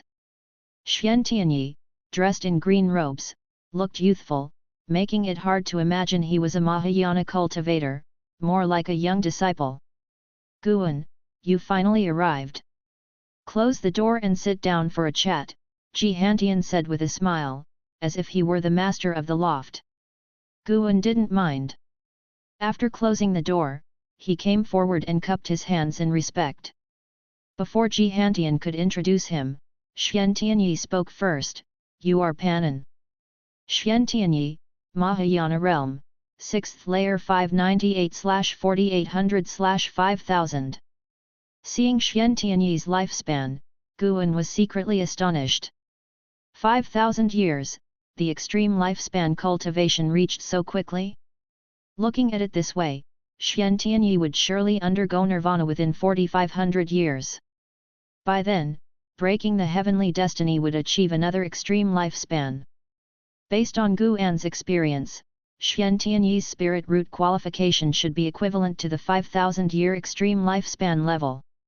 At least his physical qualifications weren't as good as Ji Xiaohu or An Hao, but his comprehension must have been astonishing, combined with extraordinary opportunities to achieve his current state. Guan pretended to hesitate and looked towards Ji Hantian. Ji Hantian smiled. Speak truthfully, this is our sect's true inheritor, Xian Tianyi. He is not an outsider. He is Supreme Sect's most prized disciple. Ignoring the compliment, Xian Tianyi continued to curiously observe Guan, his eyes bright. Guan immediately responded, Indeed, I have a pen name called Pan An. Xian Tianyi smiled, saying, Your investiture of the gods is very good. Someone gave it to me earlier, and I enjoyed it very much. I even had it mass-produced and spread overseas. Your book is widely popular on the seas, much more so than my own writings. Thank you for your appreciation, Senior. May I ask what book you wrote? Guan cupped his hands in thanks and inquired.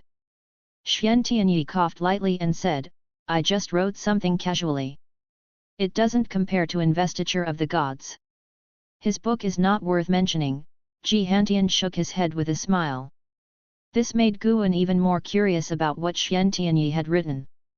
However, Xian Tianyi didn't want to talk about it and instead started discussing Investiture of the Gods. Facing his inquiries, Guan had to answer each one, and Ji Hantian didn't interrupt anymore. He got up and left, closing the door behind him. Xian Tianyi didn't have the pride typical of a Mahayana cultivator. When he talked about some of the plots in Investiture of the Gods, he became indignant, especially over the story of Neza cutting his bones to return to his father and flesh to his mother, which greatly angered him. Guan couldn't remember Investiture of the Gods word for word, so he expanded many stories in the book, like Neza cutting his flesh to return to his parents and Yang Jian rescuing his mother at Peach Mountain, making the characters more three-dimensional. This was also why Investiture of the Gods became so popular. Xian Tianyi was very curious about how Guan wrote such an extraordinary book. Guan replied that he met an immortal in his dreams who touched his forehead, suddenly enlightening him. It was sudden because he could never write another divine work like Investiture of the Gods afterwards. Your Supreme Immortal Venerable and Shattering Void are also good, but I still think they fall short of Investiture of the Gods, Xian Tianyi said with lingering interest. Guan didn't argue, but asked what book he had written. Xian Tianyi suddenly looked embarrassed and mumbled. Guan seized the opportunity, constantly asking questions, and finally, Xian Tianyi revealed the book's title. What? Green Hero Travel is your work? Guan exclaimed, slapping the table in excitement. Whether it was Xian Tianyi's illusion or not, he felt an inexplicable panic for a moment, unsure if he was scared by Guan or had a guilty conscience. He nodded reluctantly. Guan raised his hand and took out a copy of Green Hero Travel from his storage bag, which made Xian Tianyi emotional upon seeing it. I love Green Hero Travel. I've read every copy at least 100 times. Guan went on and on about his love for Green Hero Travel. Xian Tianyi listened, feeling unprecedentedly moved in his heart. Finally, someone appreciated his talent. He immediately felt as if they had met too late. On the way back, lying on the deck, each time he read Investiture of the Gods, he felt more of a connection with Panin. This feeling of anticipation even surpassed the thrill of returning to save the sect. Sure enough, Panin was the soulmate he had been seeking all his life. The more Xian Tianyi thought about it, the more excited he became. He suddenly stood up, grabbed Guan's shoulders with both hands, and said, "Panan, no, Guan, let's become sworn brothers. From now on, I'll be your elder brother." Guan was stunned.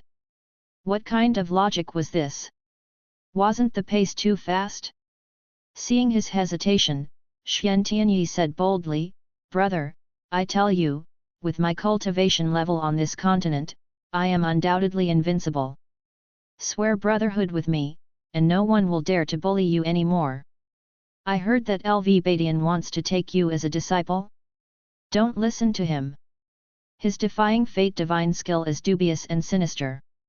I can teach you my divine skill.n/o/vel/b/jn.c//om. With our brotherhood, I won't say I'll help you defy heaven and change fate, but leading you to the unification realm won't be difficult."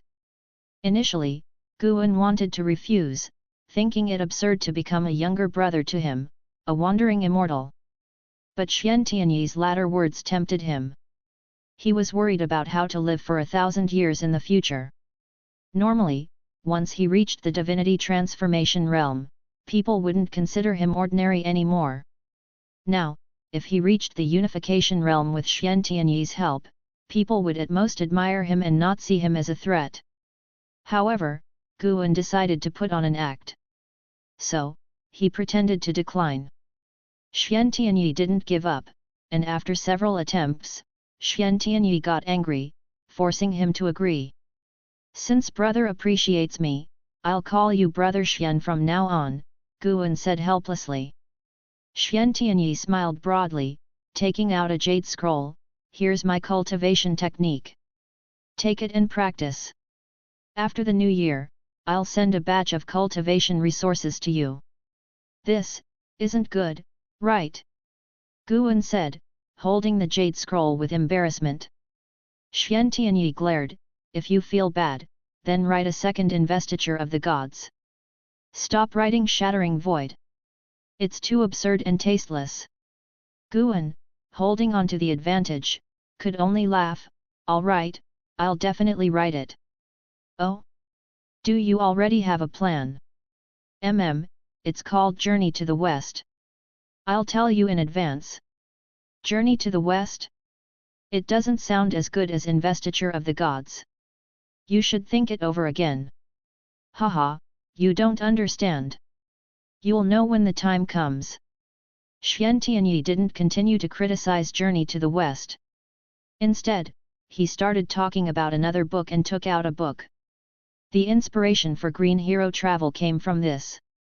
Xian Tianyi said mysteriously, raising the book in his hand. Guan looked down, his eyelids twitching. He then took out a book from his storage bag. Xian Tianyi was dumbfounded upon seeing it. "How do you also have Deist Sun Chun?" Xian Tianyi asked, his eyes wide with excitement.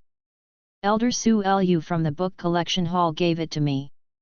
"So you're the descendant who keeps asking for Deist Sun Chun?" "Ha ha ha, we truly have a fated connection. I had someone bring this book back for him."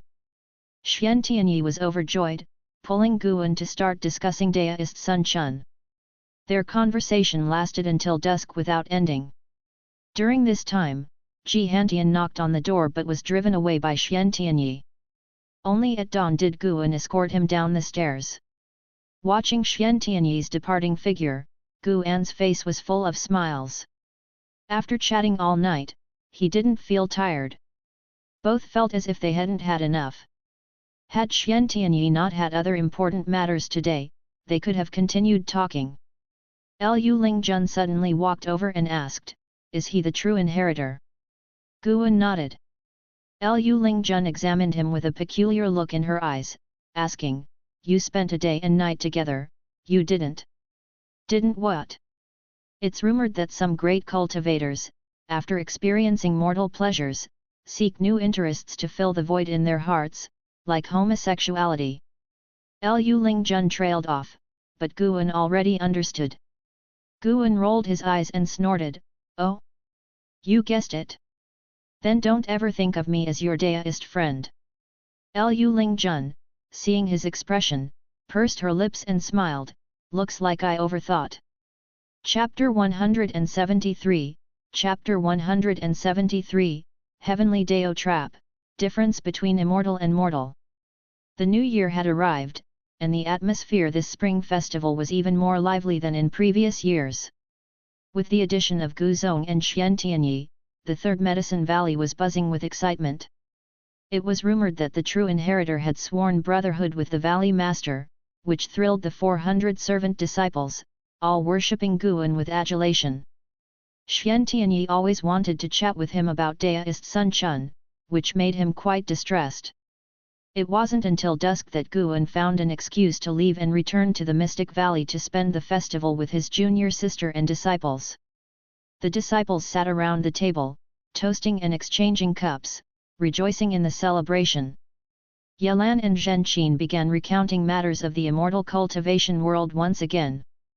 The number of demons in the land of the 5 dynasties had not decreased due to the actions of various sects, but had, in fact, increased. Moreover, demon cultivators and evil people were also on the rise. Many believed that the human race was doomed and thought it better to indulge before dying, or to seize treasures through murder and then sail south. In short, both the immortal cultivation world and the common folk were in chaos. As long as the demon calamity was unresolved, the world would remain in turmoil. Zhenqin had once complained why the mountain god did not take action, but Guan, pretending he wasn't the mountain god, remained silent. Didn't the mountain god say, why should he protect the human race? If demons worship him, why can't he support them? The strength of a race ultimately depends on itself, not the favor of immortals, Yelan remarked nonchalantly. Having been in the law enforcement hall for so long, she had seen too many sins, giving her deep life experiences. The more evil she had witnessed, the more she cherished Guan, Zhenqin, and Xiao Chuan. Many cultivators ended up lonely at the end of their paths.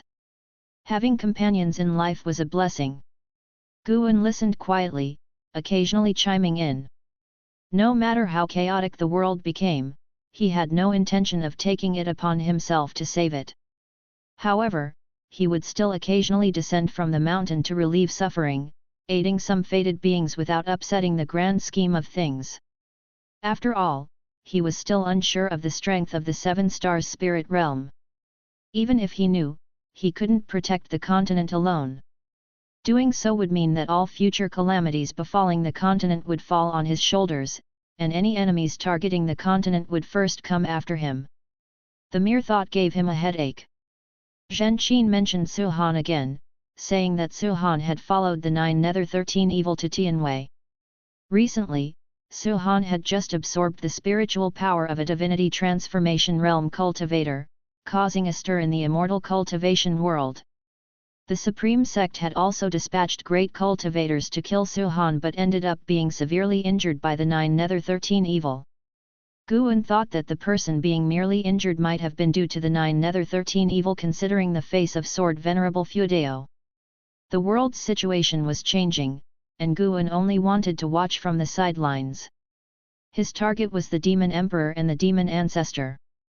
Once the demon calamity erupted and the world plunged into chaos, he would seize the opportunity to eliminate the Demon Emperor and the Demon Ancestor, eradicating the greatest scourge of the calamity. The remaining demons would serve as grindstones for the world's cultivators. The conversation lasted deep into the night, and Yelan and Zhenqin decided to stay in the Mystic Valley and leave the next day. Yelan even came to his pavilion to confide in him. As they chatted, Yelan suddenly blew out the candle in the room. "Junior sister, what are you doing?" "Senior brother, I fear the calamity may strike at any time and do not wish to have regrets before I die." "You again, n/o/vel/b/in. .c//om. Senior brother, though I may not be your deist friend, let us cherish the feelings we have now. What say you?" "Junior sister, we should not be like this." "Senior brother, I really like you." "Stop it. Senior brother, don't make me use force." Bang! Bang! Bang! Sounds of physical confrontation echoed inside the room. Come morning, Guan and Yelan came downstairs, Guan walking ahead with a smug expression. Yelan, rubbing her wrist, looked at him with a resentful gaze. They had fought last night.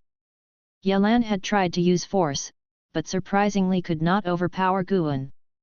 In the end, she was unsuccessful and inevitably felt disappointed.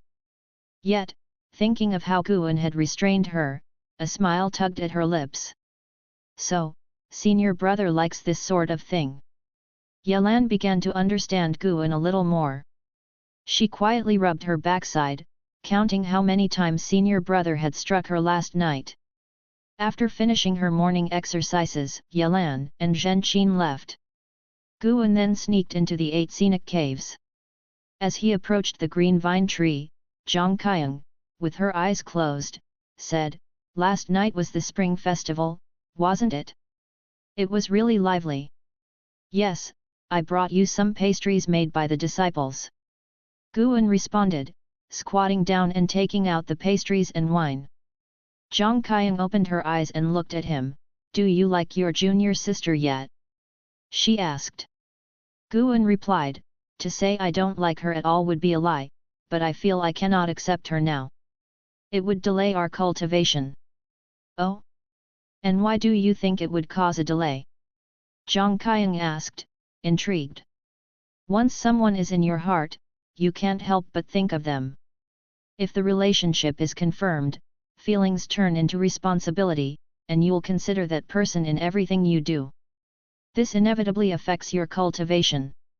I'm not afraid of being affected myself, but I hope she can cultivate peacefully without my influence," Guan said earnestly.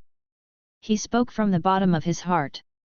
Yelan had poor aptitude and now needed to find a way to cultivate the primordial reincarnation skill to change her extreme lifespan. Guan could choose to accompany her for the last 100 years of her life, but he didn't want her to have only 100 years now. If love lasts forever, why not cherish every moment together? Guan raised his wine cup, offering it to Zhang Qiang. Zhang Qiang looked into his clear eyes, feeling as if she was seeing him for the first time.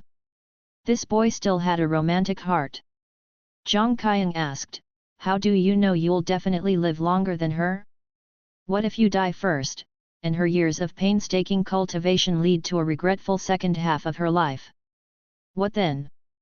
Guan smiled proudly, "To be honest, I now possess 2 slices of the Medicine Valley, with an endless supply of medicinal herbs. Even if I don't cultivate much, living a few hundred years just by relying on elixirs isn't hard." A few hundred years. Zhang Qiang found it amusing. This boy's perspective was really narrow. But for some reason, the thought of Guan passing away in a few hundred years while she continued to pursue the elusive immortal path made her inexplicably uneasy. "Come on, drink. Not drunk, no return," Zhang Qiang suddenly said with a stern face. Guan immediately raised his cup.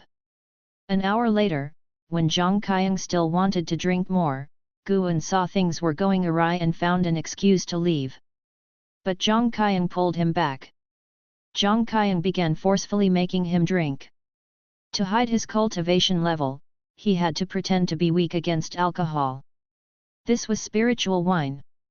If a Foundation Establishment realm cultivator drank too much, they would definitely get drunk.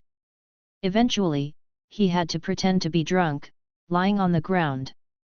Zhang Qiang sat on the ground, looking at Guan, letting out a breath of relief. This boy is clearly a Foundation Establishment realm cultivator. How can he drink so much? Zhang Qiang thought to herself with a flushed face. She almost couldn't outdrink Guan. If word got out that a nascent soul realm cultivator couldn't outdrink a Foundation Establishment realm one, it would be a huge joke. She just sat there watching Guan, her thoughts wandering. Feeling the time pass, Guan began calculating in his mind.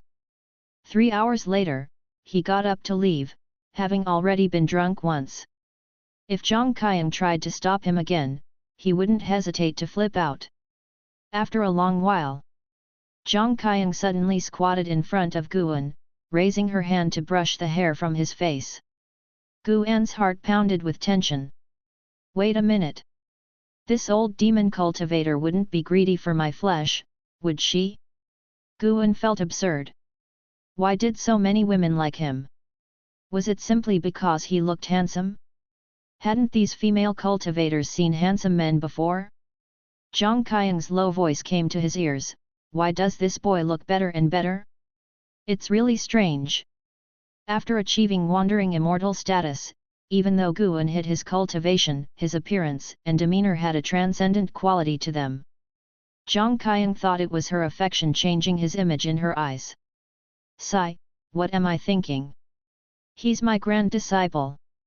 Even if I'm a demon cultivator, I can't act immorally. Zhang Qiang withdrew her hand and sat down. She became silent. After a while, she suddenly kicked Guan, hitting his waist. Guan cursed inwardly.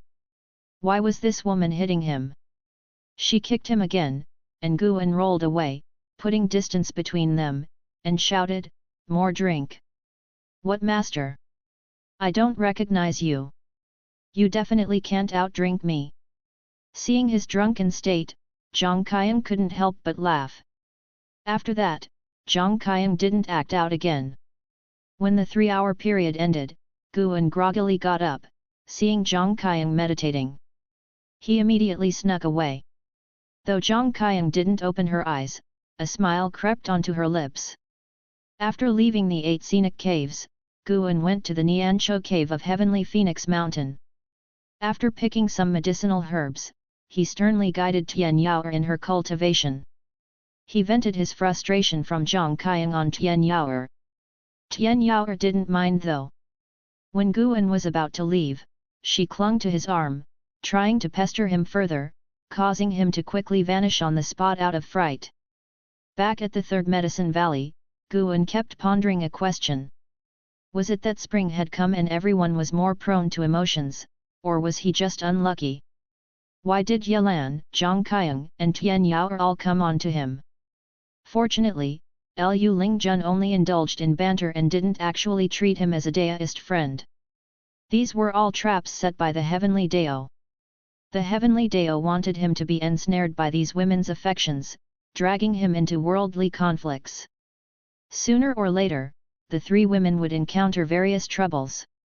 If he were bound to them, how could he stand idly by? Intervening more frequently would eventually attract the attention of powerful enemies. The concept of causality was complicated. The higher his cultivation, the more Guan respected causation. The intersections of fate in the mortal world seemed random, but in reality, followed certain laws. Guan pondered as he walked toward his pavilion, contemplating the way of cause and effect. In the distance, Xiao Chuan stood by the wooden fence, watching his spirit dogs playfully fight. His gaze suddenly caught sight of Guan ascending the stairs. For some reason, Xiao Chuan became lost in thought. The feeling Guan gave him was indescribable, as if his senior brother could fly away at any moment. This feeling was quite strange. He came back to his senses and smiled self-deprecatingly. Senior brother has already sworn brotherhood with Mahayana cultivators. He's long been a different league from me. I only rely on his care to live. When I pass away, he will still be young. Feeling melancholic, Xiao Chuan sighed. He was envious but bore no jealousy towards Guan, believing his senior brother deserved his current status. When he died, if there truly were an underworld, he would pray for his senior brother, wishing his immortal path smooth and worry-free. Uncle Xiao Chuan, the white spirit rat is back. An Xin suddenly ran over, interrupting his thoughts. Chapter 174, Chapter 174, Catastrophe rarely seen in 10,000 years. Ever since they had the mystic pure tree, the white spirit rat had basically been napping under it, rarely going out, and when it did, it was gone for several days, making Xiao Chuan always worry about it. Under an Xin's guidance, Xiao Chuan arrived at the mystic pure tree. The white spirit rat was lying under the mystic pure tree, its belly facing the sky. Xiao Chuan squatted down and gently petted its belly, while it displayed a look of comfort. An Xin came up behind Xiao Chuan and said with emotion, "Uncle Xiao Chuan, you spoil it too much. It goes out for so long, don't you think it needs a little scolding?" She couldn't stand the white spirit rat's cockiness and laziness. Had it not been Guan's pet, she would have taken care of it long ago. Don't underestimate it, it has another name, the treasure hunting rat. It rarely goes out, but when it does, it might come back with a treasure, Xiao Chuan said with a smile. At these words, an Xin squatted down as well, curiously examining the white spirit rat. The white spirit rat opened its eyes to see her, and its eyes widened. Suddenly, it spat a pearl at an Xin, who couldn't dodge in time. The pearl hit an Xin's face and immediately turned into liquid, seeping into her skin. Everything happened so quickly that an Xin couldn't react. By the time she realized what had happened, she screamed, stood up hurriedly, and frantically touched her face, while Xiao Chuan was also frightened, not knowing what to do. The white spirit rat gave a smug smile and ran behind the tree. Guan heard an Xin scream and rushed over immediately, followed by other disciples. "Don't move, let me see." Upon hearing Guan's voice, an Xin calmed down instantly and let go of her hands. Everyone looked closely and saw that apart from a slight redness due to emotional agitation, there were no injuries on her face. Guan examined her and then asked Xiao Chuan to go fetch Lu Ling Jun. Although an Xin was fine, she had obtained an opportunity. But Guan couldn't say this out loud, he had to get Lu Ling Jun to explain it.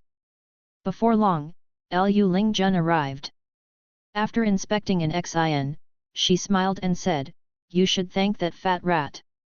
Upon hearing this, an Xin was stunned, and the people around were puzzled. The white spirit rat suddenly peeked out from behind the tree, baring its teeth at Lu Ling Jun, but its overly chubby figure rendered it completely non-threatening. "Senior, do you recognize the pearl it spat out?" an Xin asked nervously. Just as Lu Ling Jun was about to answer, a figure flew in from the distance, and she turned to look. The newcomer was an imposing male cultivator who swiftly landed behind the group. Frowning, he asked, "Whose white spirit rat is that?" An Xin couldn't help but tighten her grip on her sleeve. Guan stepped forward and said, "It is mine." "I'm sorry, deist friend, that pearl has already been absorbed by my disciple. I am willing to compensate with medicinal herbs." An Xin looked at him with gratitude, while Lu Ling Jun had a look of amusement. The male cultivator's cultivation level was at the nascent soul realm, and his cave was not far from the Third Medicine Valley. Having only joined Supreme Sect 2 years ago, he was unaware of the importance of the Third Medicine Valley. Seeing that Guan's cultivation was low, he said sternly, "Compensate with medicinal herbs? You are merely the acting valley master, how many medicinal herbs can you offer? My water spirit pearl is an extremely rare treasure. Your white spirit rat sneaked into my cave while I was away and stole it. This is unforgivable." Lu Ling Jun chimed in, "The water spirit pearl is indeed rare, it can enhance a being's perception of water attribute spiritual energy." The male cultivator glared at an Xin with even more anger, making her even more anxious. Guan said helplessly, "How about 26th grade medicinal herbs?" Hearing this, the male cultivator was moved, surprised at Guan's generosity. The disciples were also shocked, knowing the high value of 6th grade medicinal herbs. They usually handled even the seeds with extreme care, for a single seed of a 6th grade herb was worth their lives. N/O/vel/b/in.c//om. Seeing the male cultivator hesitate, Guan continued, "This disciple of mine is an house sister. Her aptitude is mediocre, so she can only temporarily reside here. If you can let this matter go, and how will also appreciate it." "And how? Which and how?" the male cultivator asked with a frown. Guan smiled, "Of course, the top of the golden list." The disciples were not surprised, as this had long ceased to be a secret, while an Xin opened her mouth but said nothing. When the male cultivator heard this, his expression shifted between dark and bright. He coughed once and said, "In that case, on an house account, I'll accept your 26th grade medicinal herbs. But keep a better eye on your white spirit rat in the future. Thank you for your generosity, brother. I will take you to get the medicinal herbs." Guan took the male cultivator away, leaving the other disciples to discuss the event. Xiao Chuan began to comfort an Xin. She did not feel wronged, but rather ashamed, as she had received such a stroke of luck out of nowhere and caused trouble for Guan and Hao. She felt guilty. Liu Lingjun snorted, "That kid has guts, not even letting me help."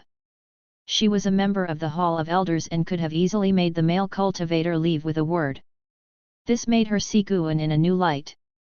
Besides her, Guan had also sworn brotherhood with Xian Tianyi and had a close relationship with the sect leader.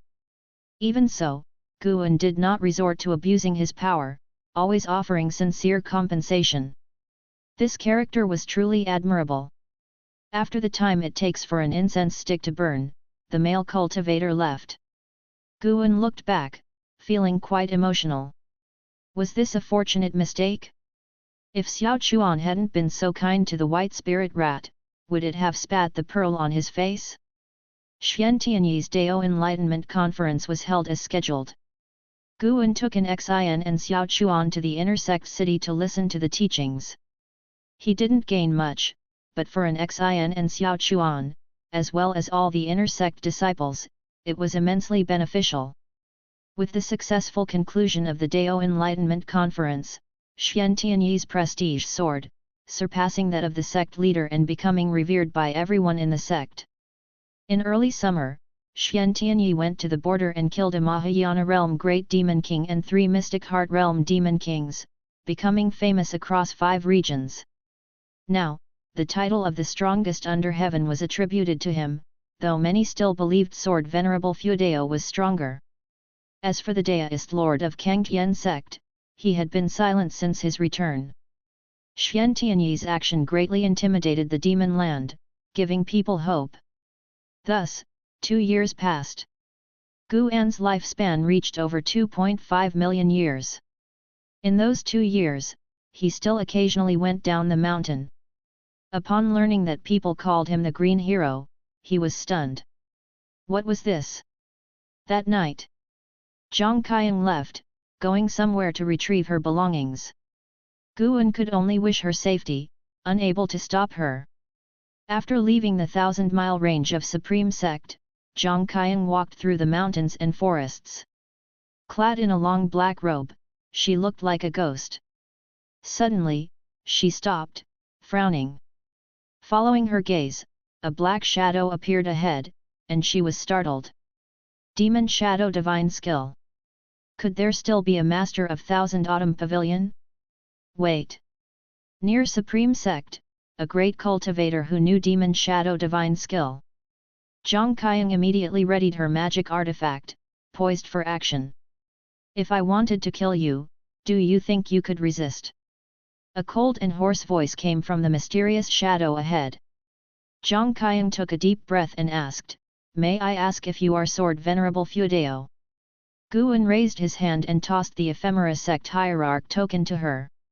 She did not catch it, but took a step back and looked down at the token on the ground. The 3 words Ephemera Sect made her complexion change drastically. "You are from Ephemera Sect? How is that possible?" Zhang Qiang looked at Guan in disbelief. Sword Venerable Fuedao who had opposed Ephemera Sect was actually from Ephemera Sect? Guan said calmly, "This is the Hierarch token of Ephemera Sect. From now on, you are my envoy, managing Ephemera Sect on my behalf. You can do what you want, but don't let Ephemera Sect commit any more evil deeds." Upon hearing this, Zhang Qiang immediately understood. Sword Venerable Fuedao must have taken over the position of Hierarch after Ephemera Sect's downfall, intending to change Ephemera Sect. She breathed a sigh of relief. As long as Sword Venerable Fuedao is truly a good person, there is no need to be so fearful. Why choose me? Zhang Qiang asked. You have been in Supreme Sect for over 100 years, coming and going. I saw you on 9 Nether Road before. Later, you returned to Supreme Sect and did not harm the disciples, which at least shows that your nature is not bad. You seem to be in a swamp, perhaps because there are people you care about in Supreme Sect or because you are avoiding enemies, Guan said nonchalantly. Zhang Qiang's expression changed, and her eyes turned cold. She thought Sword Venerable Feudao was using Guan to threaten her. None of that matters. What matters is whether you are willing to take over Ephemera Sect. The Ghost Mother of Ephemera and the 9 Nether 13 Evil will see the token as seeing me. With this token, you can make great impacts, Guan said coldly. Zhang Qiang took a deep breath and said, to be honest, I have offended 7 Stars Spirit Realm. That is also one of the reasons. What? Zhang Qiang's face changed drastically, and she looked at Guan in shock. Moonlight shone through the gaps in the leaves, illuminating her, while Guan remained in the darkness. Zhang Qiang returned after 3 months. It was autumn, and the night was slightly cool. Guan and Zhang Qiang came to the 8 scenic caves. Disciple grandson, I have returned to say goodbye, Zhang Qiang said softly, looking up at the green vine tree. Guan feigned confusion and asked, where are you going? Zhang Qiang smiled, during this time, I've thought a lot. Hiding all the time is not the solution, it might even drag you down. 7 Stars Spirit Realm is indeed powerful, but they are not necessarily the rulers of the world. I want to build my own force and keep climbing. Guan appeared hesitant, various emotions flickering across his face.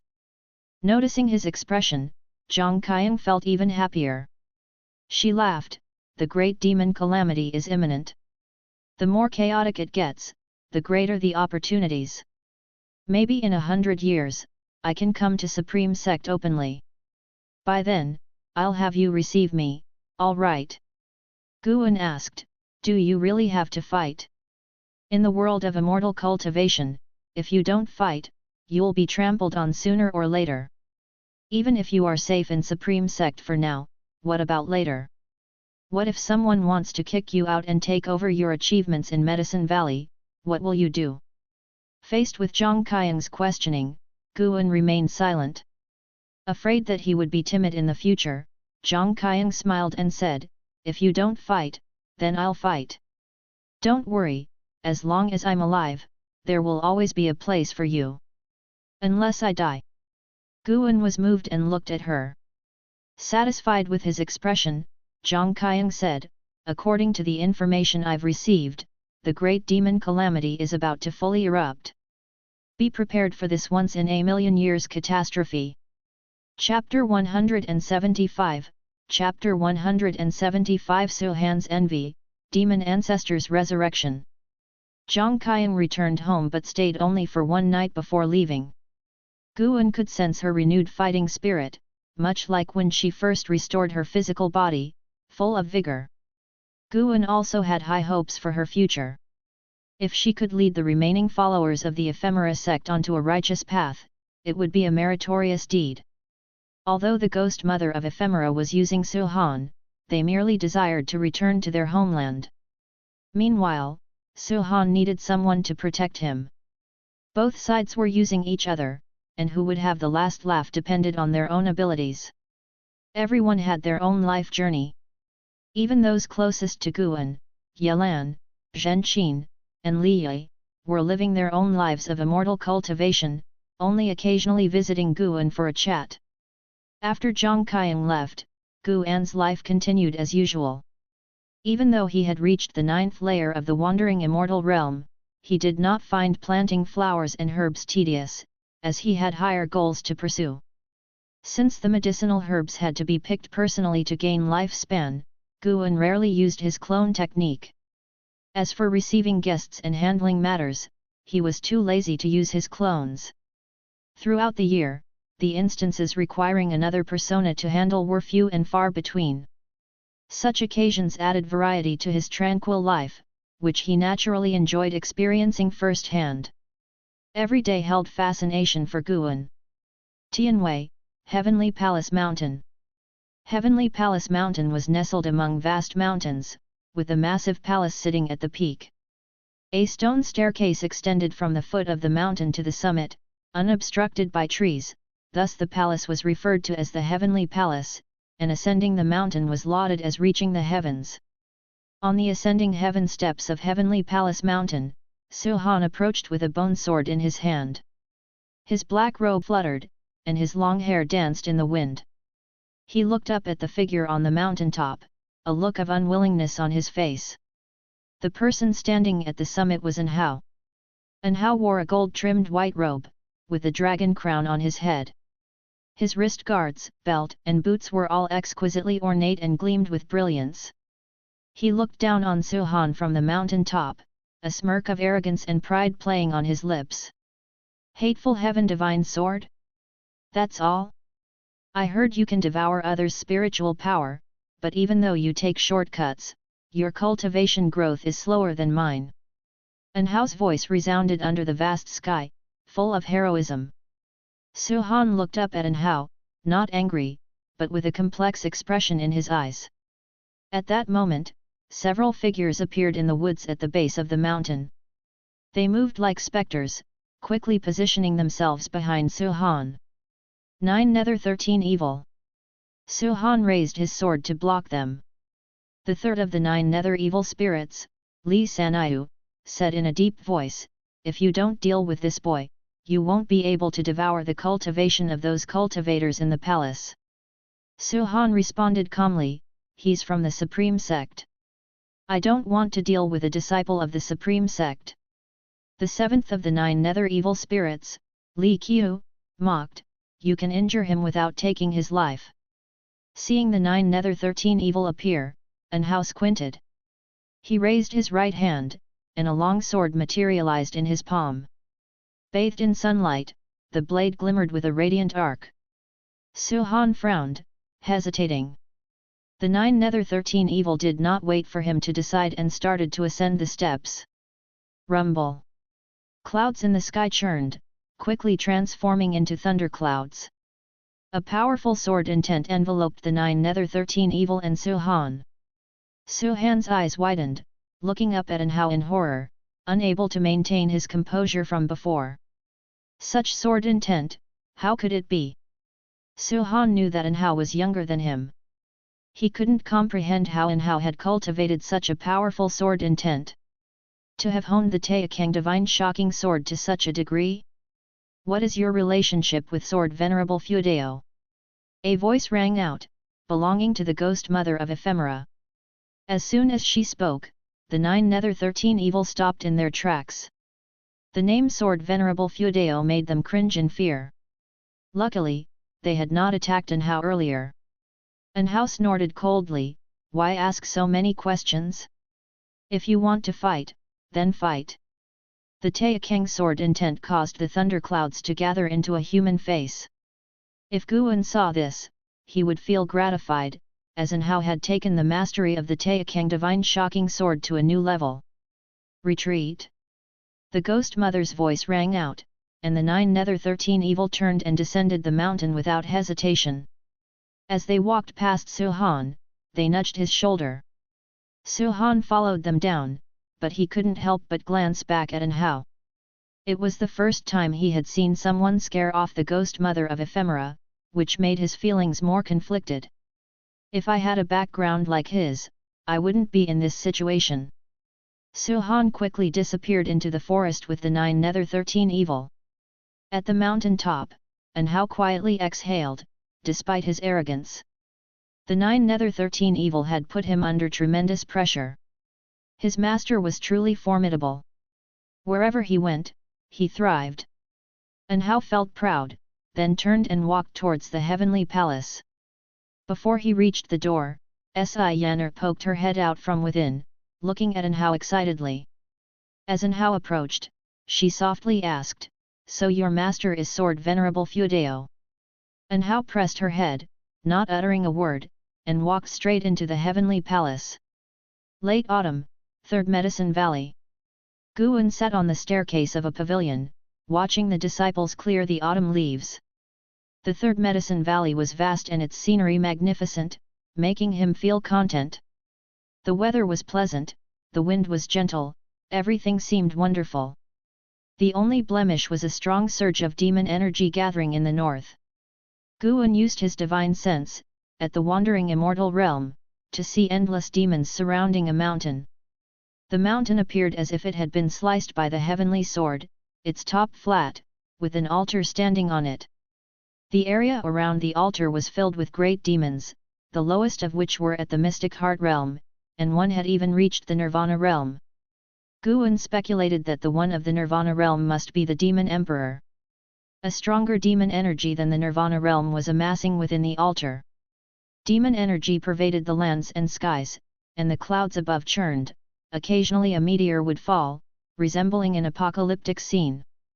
Moreover, Guan sensed the presence of great cultivators around the demons. Some of these cultivators also had the aura of the nirvana realm. Evidently, these cultivators were from the Seven Stars spirit realm, and they were waiting for the resurrection of the demon ancestor. Neither human nor demon, what an interesting world! Guan laughed softly, his tone mocking. He retracted his divine sense and then took out the Daoist Sun Chun's writings to peruse. He had no intention of prematurely stopping the demonic calamity. He planned to act unexpectedly against the Seven Stars spirit realm, and now was not the right time. The sun set and the moon rose. An Xin arrived at the staircase, asking, "Master, why are you sitting here?" Guan looked at her, smiling, enjoying the moonlight. "How about you? How has your cultivation been lately?" After merging with the water spirit pearl, an Xion's maximum lifespan hadn't changed. Treasures of extraordinary rarity in this world couldn't easily alter one's lifespan limits, but he could feel that an Xion's energy absorption speed had greatly improved. An Xion smiled sweetly and said, "Pretty good, thanks to you, Master. I promise to cultivate herbs well to make up for your loss. A 6th grade herb is priceless, it might take you a lifetime to make up for it." "No problem. As long as you don't mind, Master, I'm happy to stay in the Medicine Valley for a lifetime." Unlike An Hao, who sought justice in the world of immortal cultivation, an Xian, aware of her mediocre talents, only cared about this Medicine Valley. There were hundreds of disciples in the valley, so life was not dull. Occasionally, she would visit the outer gate city. She had no worries and enjoyed these days greatly. Seeing an Xion's bright smile, Guan couldn't help but smile too. "Then I will provide for her for a lifetime." Guan treated his disciples well, not for any return. Could these disciples surpass him in power? He simply enjoyed creating good relationships. Having affection for others who reciprocated his kindness gave him satisfaction. The master and disciple chatted idly, and an Xian mentioned the white spirit rat, saying it was too fat and needed some exercise. Thus, Guan entrusted the white spirit rat to her, permitting her to handle it as she wished, which made her very happy. One night passed. Early the next morning, many Supreme Sect disciples flew northward. Some even flew over the Third Medicine Valley, making an impressive spectacle and causing the valley's disciples to talk excitedly. After watching for a while, Guan stepped onto the transmission array platform. An ancient hour later, Guan arrived at Tianya Valley. He saw Elvisian had returned, meditating on a cliff facing the valley's entrance. Seeing him from afar, Elvisian nodded slightly as a greeting. Guan nodded back and walked into the valley. 2 years had passed, and the world's landscape had greatly changed. Now only 3 dynasties remained, the Taixuan dynasty, the Tianwei dynasty, and the Great Zhong dynasty. Among them, the Taixuan dynasty possessed the most extensive territory. The Great Zhong dynasty was at the bottom because they hadn't participated in the internal wars, being too busy fighting demons. After Guan finished harvesting the medicinal herbs, he had 3 monkey demons plant the seeds. Luo Hun came to Guan's side and said, Your Majesty wants you to hasten to increase your cultivation level to the 9th layer of the Foundation Establishment realm, and reach the core formation soon. He raised his hand, took out an ornate box, and handed it to Guan. His Majesty said that with your current status in the Supreme Sect, someone will surely help you form your core. This is a golden core he prepared in advance since he can't find the time to return himself. Luo Hun's eyes showed curiosity. He was curious about Guan's current status in the Supreme Sect. Unfortunately, Li Xuandeo's letter did not specify. Guan put the box into his storage bag and asked Luo Hun to thank Li Xuandeo on his behalf. Luo Hun whispered, "The book, n/o/vel/b/in. .c//om." Guan discreetly took out a book. This is the latest Green Hero travelogue. Green Hero himself gave it to me, and no third person has seen it yet. Luo Hun accepted it with joy. At that moment, Ji Xiaohu's brother, Ji Ruolei, appeared behind Luo Hun, looking at Guan, asking, "Have you met Xian Tianyi?" Luo Hun moved aside to give him room. Guan asked, "Why do you ask?" Green Hero travelogue is written by Xian Tianyi, Ji Ruolei said expressionlessly. Luo Hun was embarrassed, quickly leaving. Guan nodded, "Indeed, we have sworn brotherhood." Hearing this, Luo Hun stopped, looking at him in disbelief. Ji Ruolei squinted his eyes, carefully examining Guan. Lv Xian, who was meditating on the cliff, opened his eyes. The name Xian Tianyi was well known to him. In the current world of immortal cultivation, who didn't know the Supreme Sect's true inheritor? Ji Ruolei stared at Guan and said, "It seems Xian Tianyi likes your investiture of the gods." Investiture of the gods? What do you mean? Luo Hun suddenly stepped forward, looking at Ji Ruolei with a frown. "Are you saying investiture of the gods was written by Guan?" Ji Ruolei nodded. Luo Hun looked at him in disbelief. This news was more shocking than Guan and Xian Tianyi's sworn brotherhood. Chapter 176, Chapter 176 The Eyes Peeking at All Beings. Guan, Pan An. Luo Hun looked at Guan, thinking in a daze. His expression made Guan very displeased. "What do you mean by this? Disappointed?" Guan was not afraid of Pan An's identity being exposed now. Not to mention his cultivation level, just his backing was enough to handle all the trouble he could encounter. Don't think that Guan has killed many strong people, but those strong people had no direct enmity with him. Currently, the enemies he could provoke would hardly exceed the divinity transformation realm. Even Lv Xian in the distance felt shocked. Guan was Panan? He knew that Guan had extraordinary cultivation talent but did not expect him to have such skills. At this moment, Lv Xian once again felt his own mediocrity. He realized that true geniuses never show off their talents, they disdain comparing themselves with others. Ji Ruolei looked at Guan and said, "My third sister wrote to me, asking me to take good care of you. She greatly appreciates your decision to stay at the Supreme Sect instead of following the Ji family in relocating." Upon hearing this, Guan could only say, "I am cultivating in the Supreme Sect. At a time of crisis, I cannot run away. Moreover, I don't need to go to the battlefield, so I must do my part from the rear." Ji Ruolei nodded, with a look of admiration in his eyes. The three chatted for a while before Guan took the opportunity to bid farewell and leave. Watching his departing figure, Ji Ruolei chuckled softly and said, "Being sworn brothers with Xian Tianyi, his cultivation level no longer matters. From now on, I have to treat him as a great personage." Luo Hun did not respond but muttered, "Why could he write the investiture of the gods? I can accept that he wrote the Green Hero travelogue. Don't think that he now loves reading the Green Hero travelogue and Daist Sun Chun, but in his heart, investiture of the gods was the masterpiece. The former satisfies his desires, while the latter is his life pursuit." Early winter. Just at dawn, a terrifying demon energy came from a distance, startling everyone at the Supreme Sect. In Mystic Valley, the servant disciples practicing exercises with Guan also noticed it, all turning to look in terror. They had never felt such dreadful demon energy, making them instinctively fearful. Guan also felt it and said, "Continue practicing, focus on our tasks, don't worry about what you can't control." Hearing this, the disciples could only suppress their inner fear and continue practicing. Chu Jingfeng and Lu Jijia were also practicing, both furrowing their brows tightly. They felt that this demon energy far exceeded that of the six-headed sea dragon, which had once brought despair to the human race. Now, an even more terrifying demon appeared, leaving them wondering how to survive the demon calamity.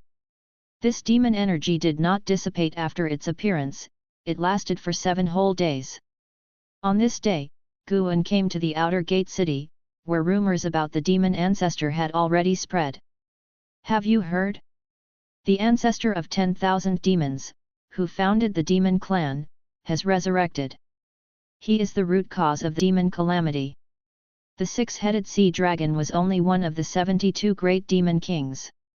There's still the demon emperor above him, and now an even more powerful demon ancestor appears. What are we going to do? With Senior Xiantianyi, Deist Lord, and the 9 great cultivators of the world, we still have a sliver of hope. These people are formidable, but who can kill the demon emperor and the demon ancestor? No matter what, even the great cultivators have returned from overseas to aid us. How can we, the people who cultivate immortality, be afraid? We will fight to the death with no regrets. Even the Foundation Establishment Realm outer disciples were stirred with bloodlust, ready to fight at any moment. Guan arrived at the edge of the heavenly repair platform and saw Disyat, the son of the demon emperor, not comprehending sword enlightenment, but standing by the platform, looking at the sky, seeming deep in thought. The sky was covered with surging dark clouds, and the snow was falling heavily, as if to obscure the vast world. Guan also looked up, raising his right hand to catch a flake of snow. The snowflake melted instantly upon touching his hand, dissipating into wisps of white vapor. Loose immortal. Guan silently thought in his heart, judging the cultivation level of the demon ancestor. Indeed terrifying. If Xiantianyi and Deist Lord had not returned, the human race of the 3 dynasties, having only mystic heart realm cultivators, how could they resist the loose immortal realm demon ancestor? Even if those 2 returned, they could not possibly be a match for the demon ancestor. The gap in cultivation levels was too vast enough for the demon ancestor to easily crush them. Under Guan's gaze, the dark clouds in the sky actually formed the outline of 2 gigantic eyes, overlooking all beings with oppressive power. More and more people noticed the abnormality in the sky. As they looked up, all were terrified. Before these eyes, all beings felt their insignificance. They inexplicably thought of a name. Demon Ancestor. The outer gate city quickly fell into extreme silence and oppression. Humph! So what if it's the demon ancestor? I, Xiantianyi, will surely vanquish it. Watch closely, everyone, this world is ruled by humans. Xiantianyi's domineering voice resounded through the supreme sect, like thunder, echoing for a long time, making everyone who heard it enthusiastic with boiling blood. Guan smiled upon hearing this. One had to admit, Xiantianyi indeed possessed the bearing of a savior. In this regard, LV Badian was inferior to him. LV Badian was domineering in management, but Xiantianyi had an unmatched sharpness, a sharpness that could bring people endless power in times of calamity. Guan could feel Xiantianyi flying out of the supreme sect, heading towards the northern territory. He turned and left. Countless demons were coming south, and it wouldn't be long before the great calamity of demons would fully erupt. Let them fight first. Only after experiencing despair can one truly cherish peace. Heavenly Phoenix Mountain, Niancho Cave. At a stone table, Guan was drinking, while Tian Yaoer squatted on a stone stool, barefoot, looking up at the sky nervously. At this moment, countless demons were passing by Heavenly Phoenix Mountain, heading south, causing Niancho Cave to tremble slightly. Tian Yaoer looked at Guan, furrowing her brows, and asked, Master, I don't know why, but I am very angry and want to tear things apart. I have never felt this way before. Guan also felt a force. The demons of the demon land were continuously going berserk, losing their minds. This was not caused by the commands of the demon emperor or the demon ancestor, there was an eerie force affecting the demons in the dark. Specifically, it was affecting the demons of the demon land. Guan could feel that this force did not extend to the demon creatures in the lands of the three dynasties. He was very curious about what kind of force could influence so many demons. Could it be the blood of the demon ancestor? He remembered that the demons on this continent were derived from the blood of the demon ancestor. That's because your cultivation level is not high enough. Do you want to be controlled by other demons in the future? Guan asked expressionlessly. He was watching the grand procession of demons. No matter which direction his divine sense probed, it was filled with countless demons, making one's scalp tingle. Tian Yaoer shook her head and said, I don't want to be controlled by other demons. I will only let Master control me. Guan did not respond but stood up. He was preparing to strengthen the restrictions in his cave to prevent Tian Yaoer from going berserk and destroying his medicinal herbs. At the same time, in the northern territory of the Great Zhang dynasty, on the battlefield where the battle with the six-headed sea dragon took place, numerous factions had established large bases at the edge of the canyon spanning across the ground. LV Batian hovered in the air, looking at the horizon with a serious expression.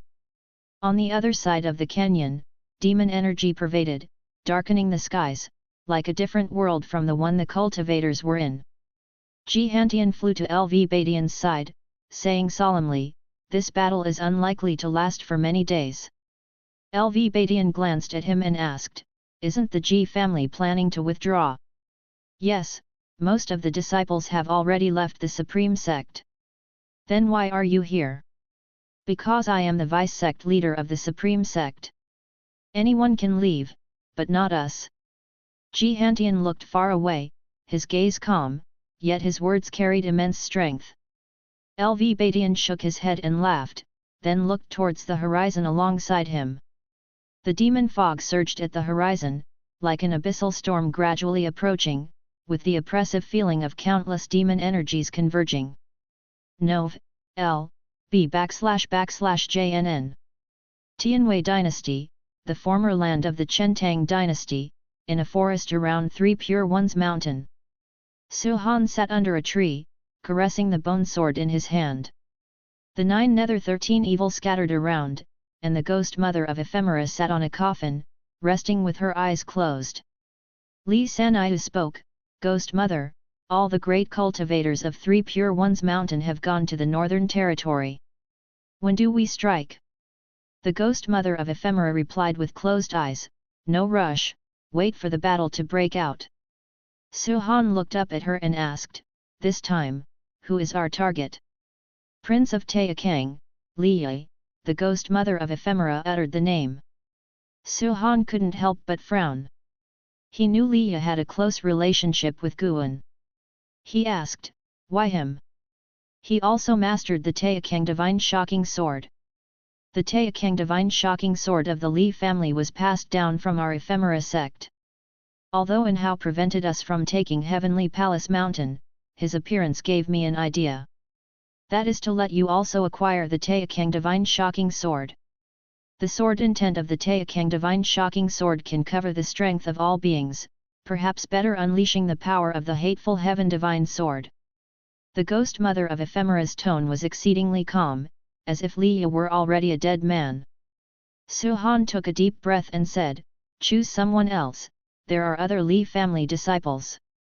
I don't want to deal with Li. Only he knows the Taixuan Divine Shocking Sword in the Li family, not even Li Xianmiao of Three Pure Ones Mountain can use it. No, Li is my martial uncle. I can't do it. Su Han said solemnly, showing a rare strong stance against the ghost mother of Ephemera. The ghost mother of Ephemera opened her eyes, her hollow gaze falling on him. Even in broad daylight, it instinctively made him avoid her eyes. The 9 nether 13 evil remained silent, all watching Suhan with amusement. The ghost mother of Ephemera slowly spoke, "If you don't want to deal with Li, fine, but you must be prepared to rumble." A thunderbolt flashed across the sky, startling the ghost mother of Ephemera, Suhan, and the others to look up. They saw thunderclouds rapidly gathering at the horizon, intertwined with lightning, and a colossal figure appeared in the cloud sea. "Taoist of immortality, it is time to settle our scores," an ancient voice echoed, coming from the mysterious presence within the thunderclouds. Far away in the mystic valley of the Supreme Sect, Guan was observing the 3 dynasties' lands with his divine sense.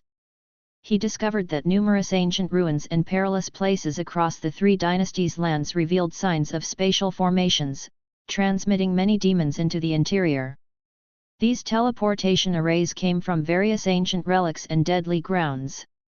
Guan was certain that the 7 stars spirit realm was assisting the demons, and those ancient relics were likely left by the 7 stars spirit realm. The 7 stars spirit realm had indeed made a brilliant move. Chapter 177, Chapter 177, The Demon Master Appears, Dis Fear. The world was in chaos, and flames of war rose everywhere. Immense demonic energy rose from all over the realm, threatening to engulf the entire land. The winter snow was colder than in past years. Guan donned a rough raincoat, transforming into the green hero, wandering the mortal world. In the mountains, within a small town shaped like a crescent moon, flickering flames and curling green smoke rose. Black crows circled the sky densely above, their cries interwoven with the sounds of screams, wails, and roars, echoing relentlessly. Guan rushed out of the forest, leaping like an eagle from the cliff toward the town.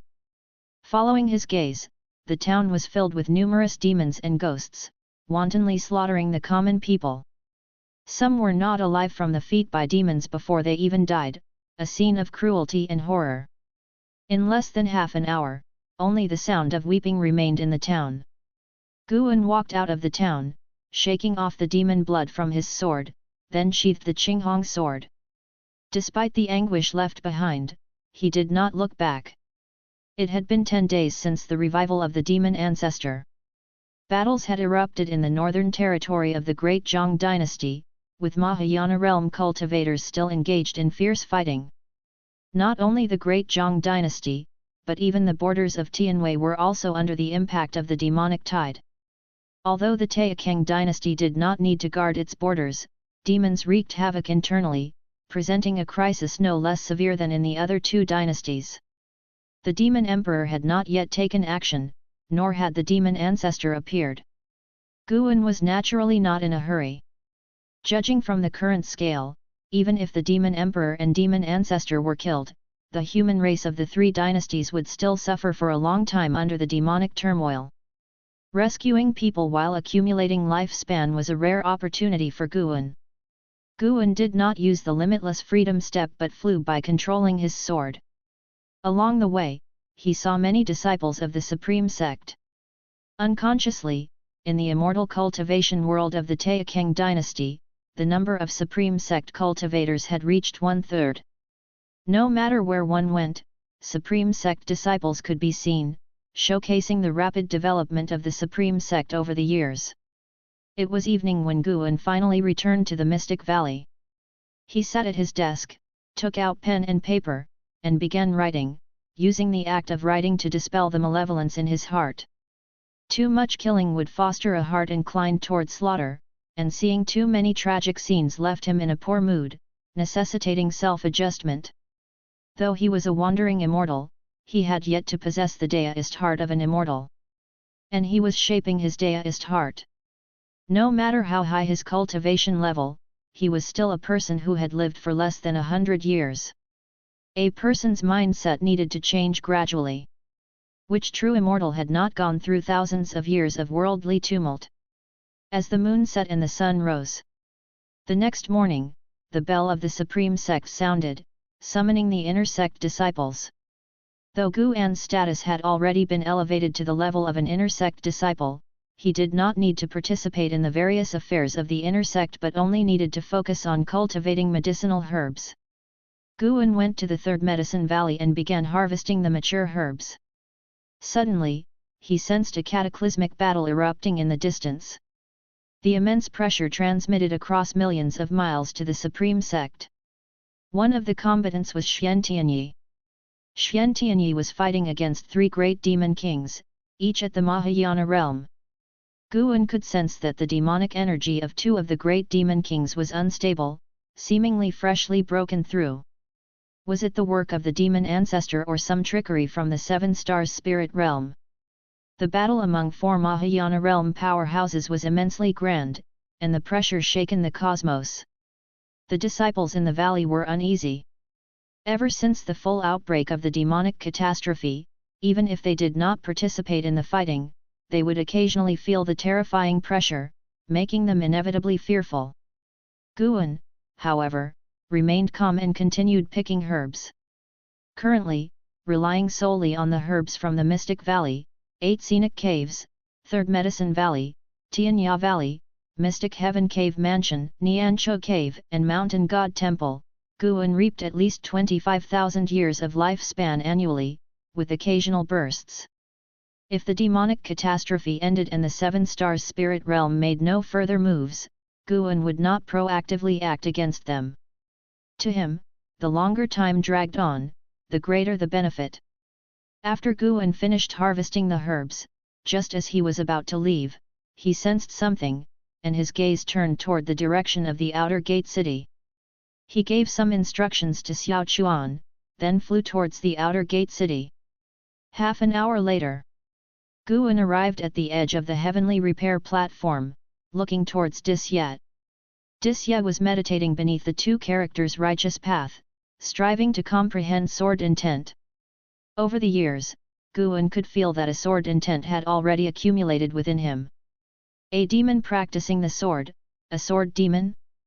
Guan mused silently, his gaze shifting to the others on the heavenly repair platform, constantly performing lifespan detection. He waited for someone to arrive. Specifically, he waited for a demon. After a while, a figure stepped onto the heavenly repair platform, passing right in front of Guan. Demon Master, Nirvana Realm 2nd Layer 30290/90000/170000. Nirvana Realm 2nd Layer. Demon Master. Guan recognized the existence of the Demon Master, a peerless great demon second only to the Demon Emperor in the Demon Land. To the Black Crow Demon Envoy, the Demon Master was unfathomable, his cultivation level unknown. The Demon Master certainly had another name, but the name shown in the lifespan detection may have used an alias, just as Li Xianmiao appeared as Sage Xianmiao. Guan speculated it related to the name's renown. Most people only knew Sage Xianmiao's name but not Li Xuanmiao's, hence the lifespan detection showed the name Sage Xianmiao. The Demon Master had transformed into a middle-aged man in plain robes, with a refined and handsome appearance, devoid of any demonic energy. His cultivation seemed only at the core formation realm. He did not notice Guan, distracted by the numerous cultivators on both sides. He walked straight towards Disye, eventually standing behind him, silently observing the 2 characters, righteous path. After a while, the Demon Master spoke, admiringly, "What a domineering sword intent! The sword Venerable Feudeo lives up to his name." Disye suddenly opened his eyes, turning to look at him, an incredulous expression on his face. He quickly stood up, facing him, and asked in a low voice, "Why are you here?" The surrounding cultivators only glanced at them briefly, showing little concern. The Demon Master chuckled lightly, saying, "I came to see you, and to check out the Supreme Sect." Disye took a deep breath, trying to calm himself. He knew the Demon Master's strength. His father had said that even 72 great demon kings together could not match the Demon Master. In other words, the Demon Master's realm exceeded the Mahayana realm. Although the Supreme Sect had the enigmatic great cultivator sword Venerable Feudeo, if a fight broke out, it would definitely level the Supreme Sect. Living in the Supreme Sect for so many years, Disya had grown fond of it and did not wish for its early demise. The Demon Master surveyed the heavenly repair platform, smiling. The Supreme Sect is truly magnificent. No wonder it harbors the heavenly destiny. Heavenly destiny? What heavenly destiny? Disya asked, frowning. He was cautious, fearing someone would discover the Demon Master's true identity. The Demon Master chuckled, saying, "In my calculations, the celestial order has changed, yet I cannot discern the reason for the shift in heavenly destiny. But I found that the celestial order of the human race in the three dynasties has altered, with the Supreme Sect undergoing the most significant change." Disya asked in a low voice, "What is your purpose in coming here?" The Demon Master grinned, his smile growing increasingly sinister and cold. They did not notice someone leaving the heavenly repair platform. Guan arrived in an alley, then instantly appeared in the Mystic Heaven Cave mansion in the North Sea mountain range. He stood under the heart-clearing tree, pulled the heaven-cutting axe from the ground, then flashed to a mountaintop miles away. He raised the heaven-cutting axe, aiming it at the heavenly repair platform of the Supreme Sect. This axe left in the Mystic Heaven Cave mansion was a waste, better to leave a legacy for the Supreme Sect. After aiming, he lightly tossed the heaven-cutting axe. Though it seemed casual, the moment the axe left his hand, it erupted with terrifying power. The space visibly distorted, creating a strong visual impact. The violent wind crushed all the surrounding forests, even dispersing the clouds in the sky. The wind stirred Guan's black hair. He smiled, his divine sense trailing the heaven-cutting axe. On the heavenly repair platform, facing Disya's inquiry, the Demon Master spread his hands, smiling, "What purpose could I have? It's just..." Suddenly, his face changed dramatically. Instinctively, he tried to dodge, but his reaction was a moment too slow. Boom!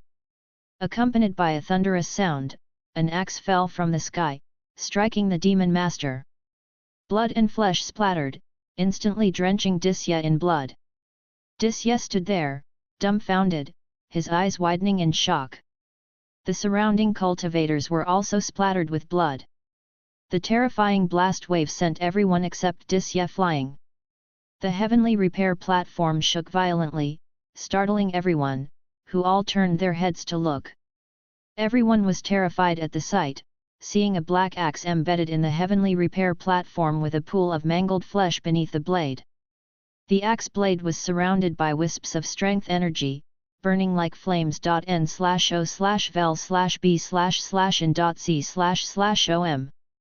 Blood bubbles formed at the base of the axe blade, with demon energy continuously emerging.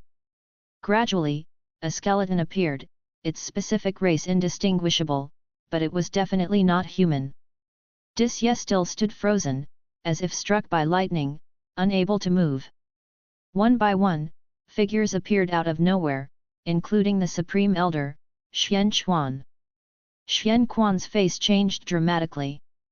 In a solemn voice, he said, "This is a demon, and one at a higher realm than the mystic heart realm." His words startled everyone. A great demon infiltrating the Supreme Sect. Oh my God, I just looked at him, wondering what he meant by heavenly destiny. Who knew he was a demon? What's the origin of this axe? Does anyone in the Supreme Sect use an axe? Carefully feel it. There's sword intent on the axe. Isn't that the sword intent of Sword Venerable Feudeo? Recognizing the sword intent on the heaven-cutting axe, everyone's panic turned into excitement and joy. The Sword Venerable Feudeo was always protecting them secretly. Sword Venerable Feudeo. Disya stared blankly at the heaven-cutting axe, the sight of the Demon Master's crushed body terrified him. The Sword Venerable Feudeo could see that the Demon Master was a demon, and naturally, he could see Disya's true form. Why had the Sword Venerable Feudeo spared him? Was it because he had not caused trouble? At that moment, Disya's reverence for the Sword Venerable Feudeo reached its peak. He was certain that the Sword Venerable Feudeo was undoubtedly stronger than his father. Without showing himself, being able to kill the demon master instantly was beyond his father's ability. Xuan stepped forward, grabbing the handle of the heaven-cutting axe, trying to lift it. His face changed dramatically. He began cultivating energy, causing the entire heavenly repair platform to tremble. Under everyone's watchful eyes, the heaven-cutting axe stood motionless, undisturbed. Everyone's eyes fixated on Xuan, the Supreme Elder's face extremely grave. Chapter 178, Chapter 178 Xian Tianyi's Shock. Ancestor Xuan tried to lift the heaven-cutting axe for a long time but couldn't manage to lift it. He had to let go and step back, which made everyone watching understand one thing. That was, Ancestor Xuan was far less powerful than Sword Venerable Fuedao. Although they had already thought so, witnessing this scene still left them shocked by the vast difference between the two. How high was Sword Venerable Fuedao's cultivation level? Just at that moment, the blade of the heaven-cutting axe emitted bursts of sword chi, hitting the ground, sending stones flying, and scaring everyone back. Disya had also woken up by this time, but his expression was very complex, and he was visibly shaken. The others thought he had been scared silly. Everyone stared to see two lines of words appear on the platform in front of the heaven-cutting axe. Whoever lifts this axe shall inherit its legacy. These 8 words made many people start breathing heavily. Immediately, an elder stepped forward to try lifting the heaven-cutting axe. On the other side, Guan had already returned to the outer gate city. He walked to the edge of the heavenly repair platform, watching the cultivators continually try to lift the heaven-cutting axe. A slight smile appeared on his lips. The heaven-cutting axe was forged from North Sea nether iron, which had been buried for millions of years. Even Mahayana cultivators would feel its immense weight without using spiritual power, and Guan had infused the axe with mana and sword intent. Only a loose immortal could draw this axe. No one in Supreme Sect could lift it, and Guan was not deliberately making things difficult. He would find a suitable inheritor in the years to come. In the meantime, he could eliminate the 7 stars spirit realm. The heaven-cutting divine axe was one of the 9 great legacies of the 7 stars spirit realm. Passing it on to disciples of Supreme Sect prematurely would only bring trouble. Slaying the demon master had extended Guan's lifespan by over 6,300 years, a massive gain. The demon master's bones still lay under the heaven-cutting axe without disintegrating, implying the bones were rare treasures.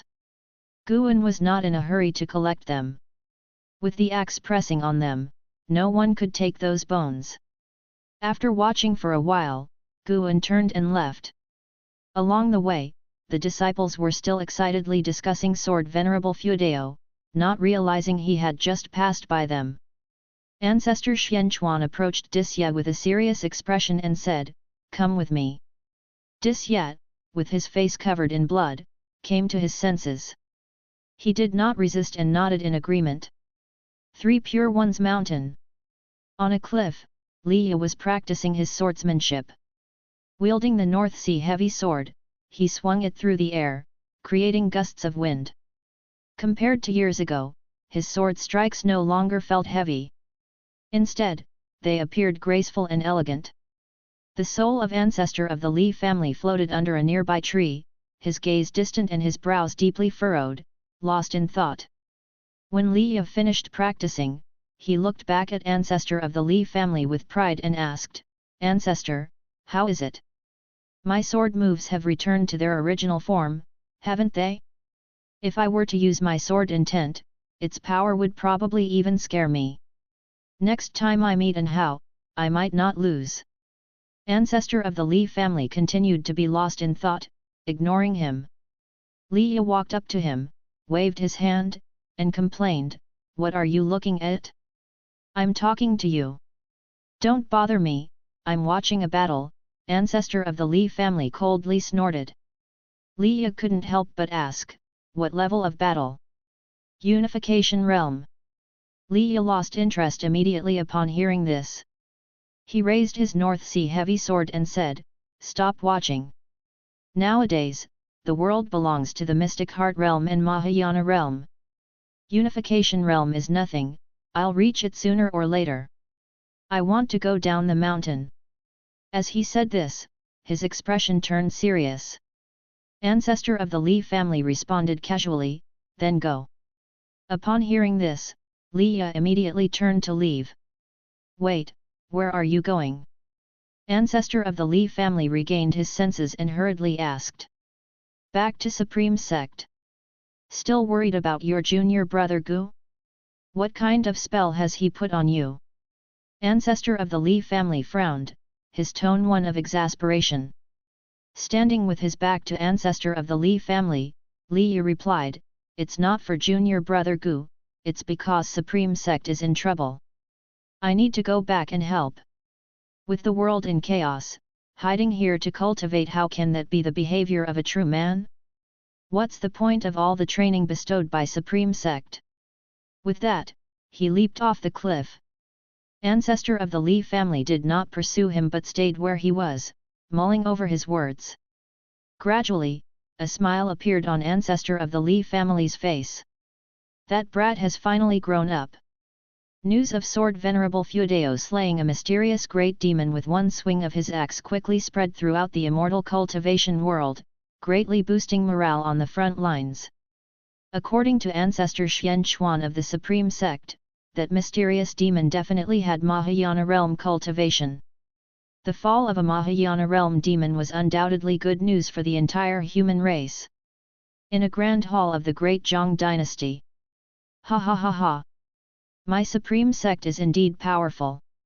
Sword Venerable Feudeo can kill a Mahayana realm cultivator with a single axe swing, his cultivation level is probably catching up to mine. Xian Tianyi, sitting in the main seat, laughed heartily. Liang Kanghai, sitting beside him, also stroked his beard and smiled. Although Xian Tianyi's words were arrogant, no one could deny that Sword Venerable Feudeo's actions were beneficial to the human race. Cultivators from various sects praised him.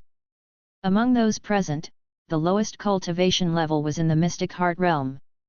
Even the sect leader of Supreme Sect, LV Badian, was not qualified to enter the hall because they were discussing strategies against the mystic heart realm and Mahayana realm demons. Since the outbreak of the demon calamity, there had been demon informers within the human race.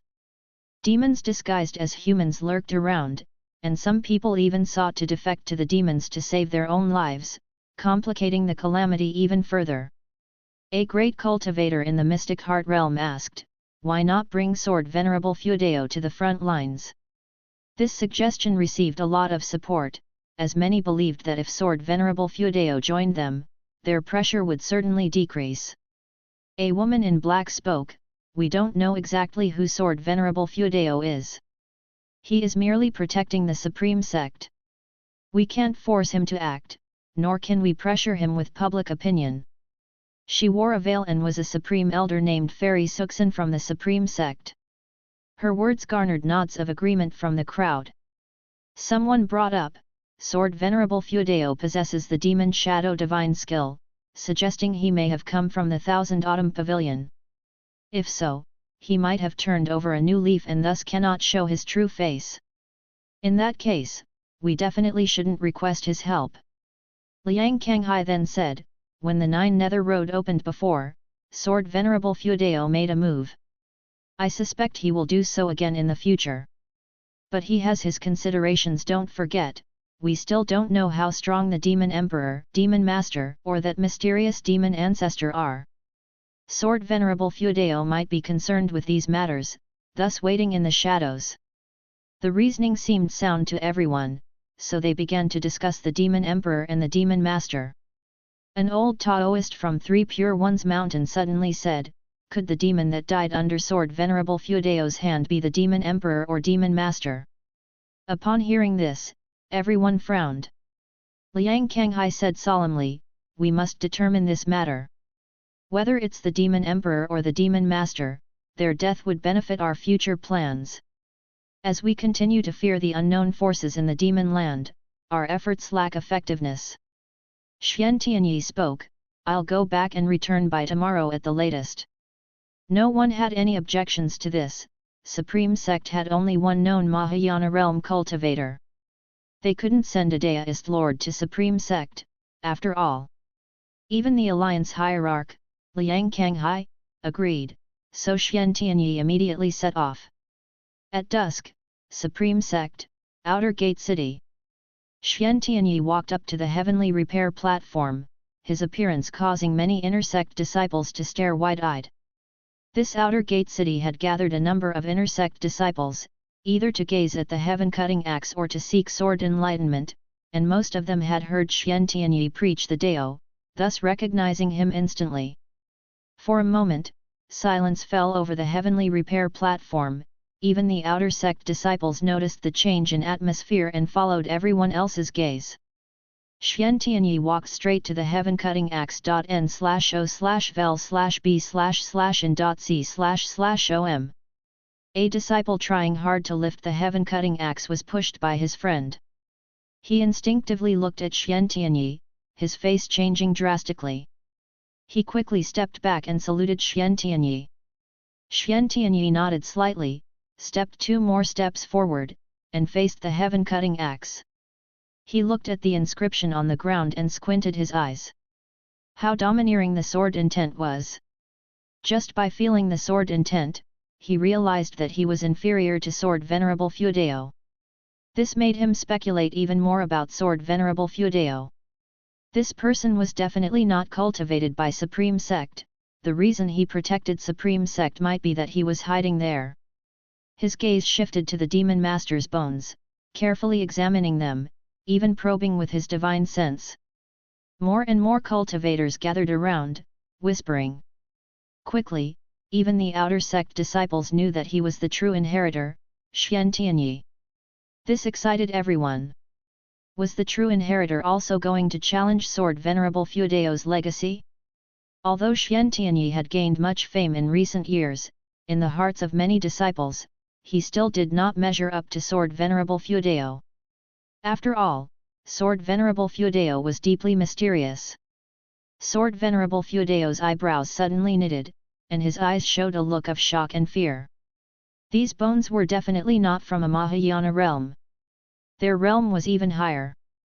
Xian Tianyi had traveled overseas for years and had encountered great cultivators and demons in Nirvana realm, even immortals. Could Sword Venerable Fudeo crush a Nirvana realm demon with one axe? Was Sword Venerable Fudeo an immortal? Xian Tianyi immediately raised his hand, gripping the handle of the heaven-cutting axe. Heavy. That was Xian Tianyi's first impression. At this moment, Ancestor Xian Chuan and Lu Lingjun also arrived nearby, curiously watching Xian Tianyi. Lu Lingjun had also tried to lift the heaven-cutting axe before but couldn't even budge it, so she was very curious if Xian Tianyi could lift it. Xian Tianyi used all his strength with one hand but could not move the heaven-cutting axe at all. A fierce look flashed in his eyes. Boom! A terrifying aura erupted, startling everyone around into retreat. The entire heavenly repair platform trembled violently, as if about to crack open at any moment. Everyone was shocked by Xian Tianyi. What kind of cultivation could produce such an aura? Spiritual power burst forth, creating a gust of wind around Xian Tianyi, even making his robes flutter and rustle. He even bent down, using all his might to lift the heaven-cutting axe. However, the heaven-cutting axe remained unmoved. How could this be? Xian Tianyi's eyes were bloodshot, completely lost in the moment. He admitted he was weaker than Sword Venerable Fudeo, but to be unable to lift Sword Venerable Fudeo's magic artifact, how could he accept that? His eyes widened, his aura suddenly increasing, his hair lifting, and strange cyan runes appearing on his neck. Chapter 179, Chapter 179, Promotion to Big Brother, Immortal Legend. The Third Medicine Valley. Guan, who was sowing seeds, looked up, a hint of surprise flashing in his eyes. This Xian Tianyi was no simple person. This momentum was already close to the Nirvana stage. It was known that Xian Tianyi was only at the 6th layer Mahayana realm. In the Mahayana realm, even a small gap of one layer was difficult to overcome. For Xian Tianyi to exude momentum comparable to the nirvana stage, how incredible was that? Guan became curious about Xian Tianyi's cultivation technique. Previously, Xian Tianyi had already given him the cultivation technique, but he was too lazy to look over it. On the other side, at the heavenly repair platform, even after using the secret technique, Xian Tianyi still couldn't shake the heaven-cutting axe. Veins bulged on his forehead. All the onlookers were shocked, including ancestor Xian Chuan and Lu Lingjun. To think that Xian Tianyi's momentum was so formidable, yet he couldn't budge the heaven-cutting axe. What kind of cultivation level did Sword Venerable Fuedao possess? The more they thought about it, the more stunned they felt. Lu Lingjun's reverence for the Supreme Sect deepened. After reaching the mystic heart realm, she felt she could act recklessly within the Supreme Sect. Today's event showed her how far she still had to go. She shouldn't act carelessly in the future to avoid offending Sword Venerable Fuedao. Several seconds later, Xian Tianyi's momentum dissipated. He slowly straightened his body and let go of his right hand. The world was silent, no one dared disturb him. Everyone could feel his pride and anger, they didn't want to provoke him. Previously, Xian Tianyi had touted himself as the #1 cultivator of the Supreme Sect, even the world. Today, he couldn't even lift Sword Venerable Fuedao's axe, bringing great shame upon himself. Just as everyone grew tense, Xian Tianyi suddenly laughed, loudly at first, then thrown back in hearty laughter. Spreading his arms, he laughed, who would have thought, our Supreme Sect harbors such a formidable cultivator? I underestimated the world, I am impressed. Impressed. His hearty acceptance of failure relieved everyone. Even though he couldn't match Sword Venerable Fuedao, he remained a figure of admiration and reverence in the Supreme Sect. Ancestor Xian Chuan took a step forward to console him. Tianyi, you represent the future of the Supreme Sect. I am pleased that you can see it this way. Other elders also stepped forward to offer consolation. Xian Tianyi turned around, his robes fluttering as he laughed, don't worry. If it's against our own, how could I mind? However, one day, I will challenge Sword Venerable Fuedao. Before that, I will first eliminate the demonic calamity. Upon hearing this, cheers erupted. More people began to echo the sentiment, and everyone admired Xian Tianyi's ambition. He held his head high, embodying the demeanor of a prodigy. Time flew by quickly. Night fell. Inside the pavilion of the Third Medicine Valley. Bang! Damn it, that was so humiliating. Xian Tianyi slapped the table angrily, one hand couldn't help but cover his face. Facing him, Guan found it amusing and said, isn't it good that someone is stronger than you? At least the pressure isn't all on you. Xian Tianyi covered his face, I know. I just regret acting so hastily. I should have tried when fewer people were around. No, I should have given up after a try. Instead, I used the secret technique and caused such a commotion, it's just too embarrassing. The more he spoke, the more frustrated he became. Guan secretly enjoyed it, he took out spiritual wine and poured a drink for Xian Tianyi, then let's drown your sorrows with wine. Drink, I swear to reclaim my honor once I become an immortal. Xian Tianyi said in frustration. He looked at Guan, don't tell anyone about this. I'm only confiding in you. Guan said, don't worry, we are sworn brothers. Your honor is my honor, I will naturally cover for you. Sigh, I wonder who Sword Venerable Fuedao is and where he is hiding. Honestly, I really want to meet him and get to know him. Xian Tianyi sighed. Guan teased, if you knew Sword Venerable Fuedao, would you be sworn brothers with him? Why not? It would give you another backer. Xian Tianyi laughed too. Could you call Sword Venerable Fuedao your big brother? Of course, how could I ask him to be my little brother? And he is surely much older than me. All right, from now on, Sword Venerable Fuedao is the eldest brother, you are the second brother, and I am the third. Subscribe to Chinese Novel Audio Wave. Ha ha ha, deal, I think it's a deal. Xian Tianyi laughed gleefully and began clinking bowls with Guan. Guan was equally pleased, finally promoted from little brother to big brother. Although Xian Tianyi was over 500 years older than him, serving as a little brother to someone of lower realm felt uncomfortable. Now, it was better, he became the big brother. After venting his frustration, Xian Tianyi started to narrate how heavy the heaven-cutting axe was. You have no idea, your brother really gave it his all, but that axe was as heavy as if the heavenly Dao possessed it. The more exaggerated Xian Tianyi described, the more Guan enjoyed it. He wasn't bothered in the slightest, even hoping Xian Tianyi would continue. It wasn't until dawn the next day that Xian Tianyi finally left. He had to head to the front line for battle and couldn't stay in the Supreme Sect for long. Guan walked downstairs, stretching lazily. Sunlight bathed him, making him feel refreshed. The sense of accomplishment from slaying the demon master was far less satisfying than listening to Xian Tianyi praise himself. Guan felt he could keep listening if Xian Tianyi kept boasting for 3 days and 3 nights. Feeling joyful, Guan began strolling within the Medicine Valley, occasionally instructing the disciples on their tasks.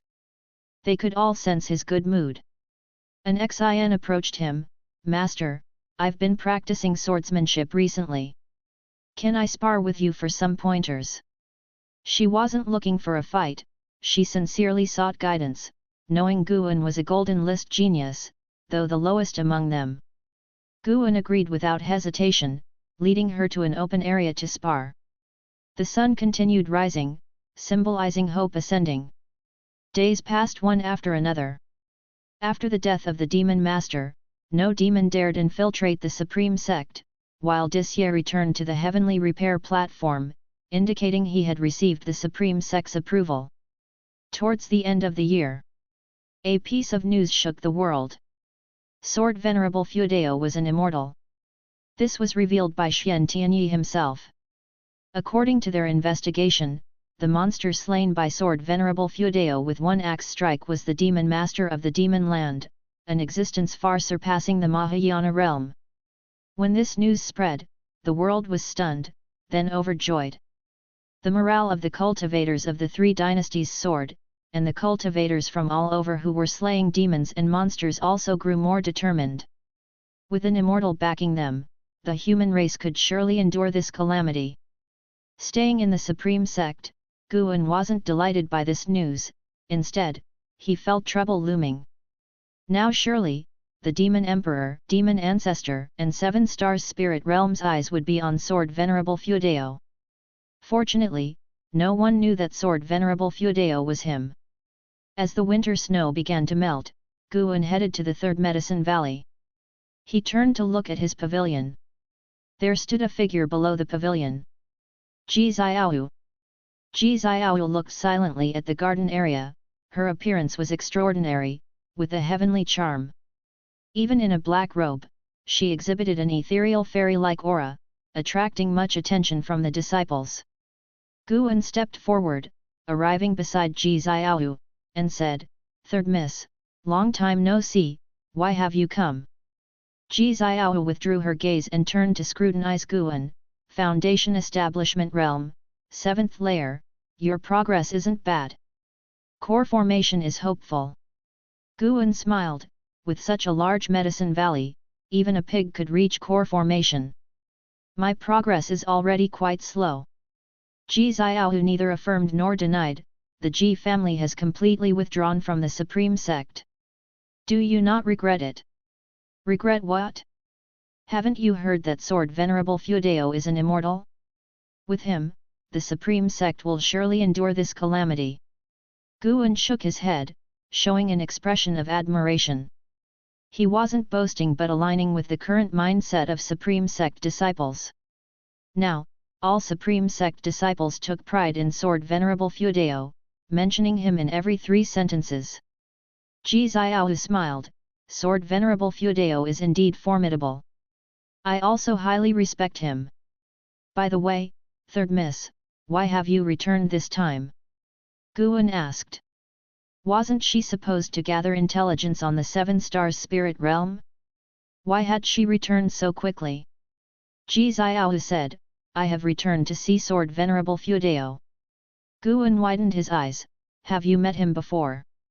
Ji Xiao nodded, he saved my life, he is my savior. Before Guan could ask more, she continued, I want to go to the heavenly repair platform, will you accompany me? Guan had no objections and agreed. Ji Xiao waved her sleeve, lifting Guan with spiritual power, and flew into the sky. Lu Lingjun, under the mystic pure tree, looked up, frowning. Primordial Deist Talisman. Lu Lingjun seemed to recall something, her thoughts drifting into memories. Soon, Guan and Ji Xiao arrived at the outer gate city, flying directly to the heavenly repair platform. Many people surrounded the heaven-cutting axe. Zhou Yujian was also there, guarding the heaven-cutting axe, and said in a deep voice, each person can try only once, do not offend the sword venerable, or you will be dealt with according to the strictest sect rules. He raised his sword, causing the surrounding people to disperse. His sword had once received the sword intent of Sword Venerable Feudao, making his name widespread. The Supreme Sect believed Sword Venerable Feudao favored him, as Sword Venerable Feudao had also saved him. Thus, they assigned him to guard the heaven-cutting axe, which he accepted as an honor. Even when his son, Zolin, approached, he would sternly reprimand him. After the crowd dispersed, he took out investiture of the gods. Guan and Ji Xiao arrived before the heaven-cutting axe. Zhou Yujian glanced at them, nephew Gu, you can only try once. His tone was indifferent, but Guan didn't get angry, finding it amusing instead. This guy was too interesting. Ji Xiao didn't immediately touch the heaven-cutting axe. She said, the heaven-cutting axe was forged by ancestor Xian Tian. The purpose of forging this axe was to better execute a set of axe techniques called the heaven-cutting divine axe. When perfected, the heaven-cutting divine axe could split the sky and was one of the 9 inheritances of the Holy Land. Perhaps lifting the heaven-cutting axe could lead to the inheritance of the heaven-cutting divine axe. Upon hearing this, Zolin couldn't help but look at her. Zolin naturally recognized her. He had attended the Ji family's grand banquet. However, since the Ji family withdrew from the Supreme Sect, he looked down on them and did not greet her earlier. Guan didn't expect Ji Xiao to guess his plan. She had guessed it, yet, why say it aloud? Did she not fear the presence of spies from the 7 stars spirit realm, n/o/vel/b/jn.c//om? Ji Xiao raised her hand and grasped the handle of the heaven-cutting axe. At that moment, Guan suddenly sensed a mysterious power within her. Primordial Deist Talisman. This woman. She planned to cheat? Chapter 180, Chapter 180 Evil Demon breaks the seal, searching for Sword Venerable. Ji Xiao grasped the handle of the heaven-cutting axe, and she immediately felt its weight, a weight that struck her soul and filled her with an involuntary sense of reverence. The reason was Guan's mana at work. Realizing she couldn't lift the heaven-cutting axe, she immediately channeled the power of the Primordial Deist Talisman. This was the result of her training in the 7 stars spirit realm. Previously, she could only draw on a tiny bit of the talisman's power, but now she could channel it at will. As the power of the Primordial Deist Talisman flooded her bones and muscles, her aura suddenly changed. Zhou Yujian looked at her in surprise, and the surrounding great cultivators, too, were startled, their gazes focusing on her. Guan silently took a step back, avoiding being noticed by the others. Even if Ji Xiao channeled the power of the Primordial Deist Talisman, she still couldn't lift the heaven-cutting axe. Before the annihilation of the 7 stars spirit realm, the heaven-cutting axe could not be lifted by anyone. After a while, Ji Xiao released her right hand. Although she failed, throughout the process, she didn't seem as strained as Xian Tianyi, even when channeling the power of the Primordial Deist Talisman. Her stance was steady, as if she hadn't exerted much effort at all. No one was surprised by her failure, only curious about the aura she had exuded moments ago. She turned and walked over to Guan, whispering, as expected, "I failed. Do you want to give it a try?" Guan shook his head and said, "If you can't do it, there's no need for me to embarrass myself with my cultivation level. Perhaps this inheritance tests not cultivation but a certain trait," Ji Xiaohu speculated. Guan inwardly felt helpless. She had guessed correctly again. To avoid suspicion, Guan stepped forward to try anyway. He even gripped with both hands and lifted a few times, his face turning red. Zhou Yujian laughed and said, "Nephew Gu, don't be discouraged. As long as the heaven-cutting axe is here, you'll have another chance. Just keep cultivating diligently." Guan quickly raised his hand in salute to him before leaving. Zhou Yujian then picked up the investiture of the gods again and continued to savor it.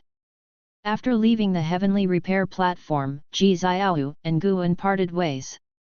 Guan didn't return to the valley but wandered around the city to relax.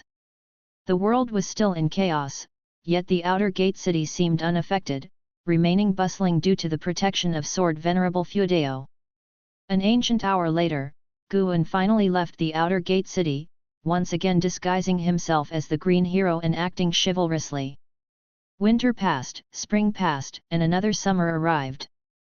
The death of the demon master didn't change the world's grand trend. The demonic calamity continued, with great demon kings ceaselessly emerging. Yet the demon emperor and the demon ancestor remained unseen. Guan's days became very busy. Besides picking flowers and herbs, he also had to descend the mountain to slay demons. Although busy, his lifespan increased rapidly. On this day, Guan had just cleared demons from a town and came to a small river in the mountains, preparing to wash the demon blood off his blade.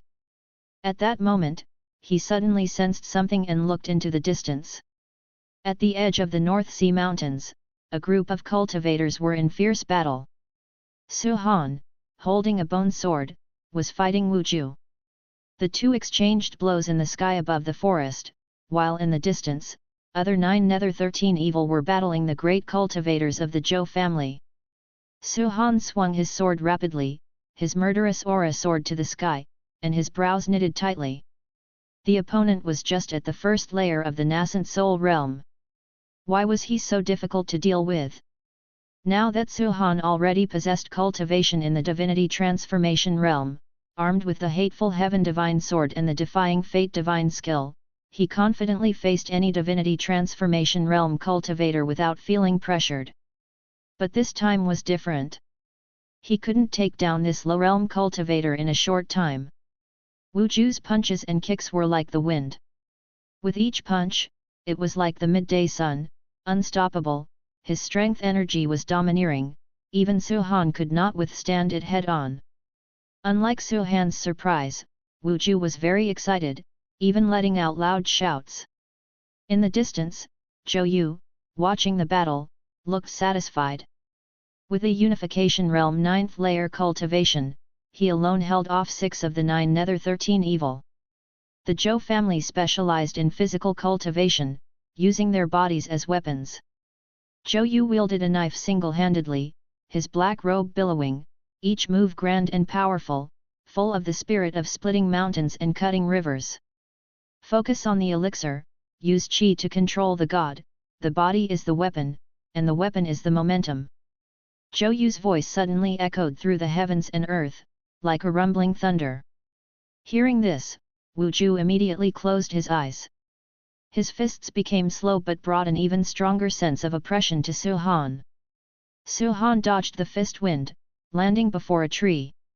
He swung his sword quickly, sending tens of thousands of black sword qi rushing madly, lifting countless fallen leaves, attempting to drown Wu Ju.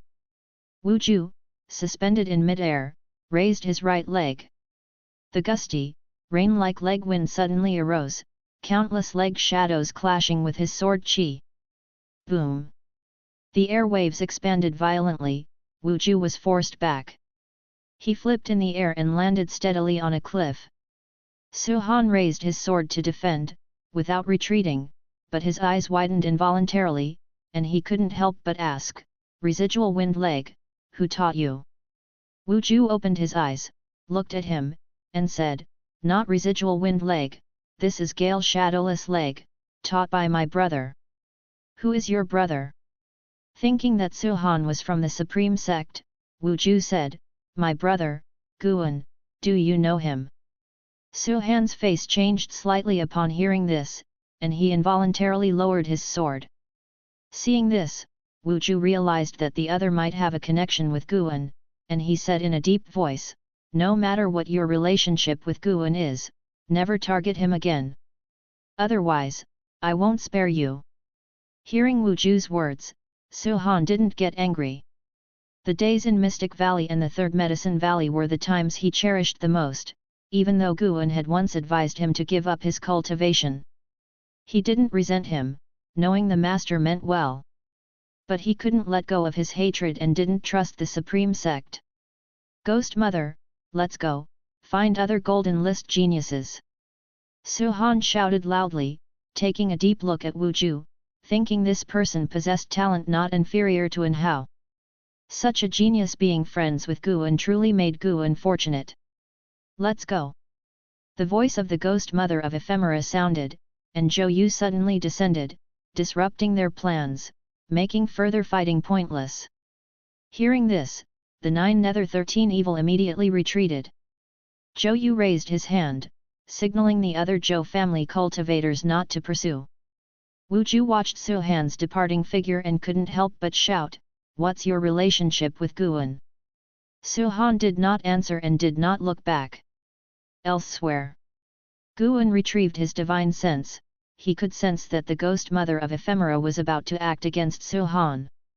Over the past 2 years, Suhan's cultivation level rose swiftly, but his aura grew increasingly unstable, potentially deviating at any moment. Now, Suhan no longer only attacked those hunting him but also hunted innocent Golden List geniuses, completely stepping into the demon path. Guan didn't dwell on it. After washing his sword, he continued his journey. The world was chaotic, some saving, some killing. He only wanted to extend his lifespan without violating his principles. In a dimly lit underground palace, firelight flickered, casting shadows on the stone walls. Huge stone pillars stood on either side of the great hall. A red-scaled little snake quickly slithered, arriving at the steps before it stopped.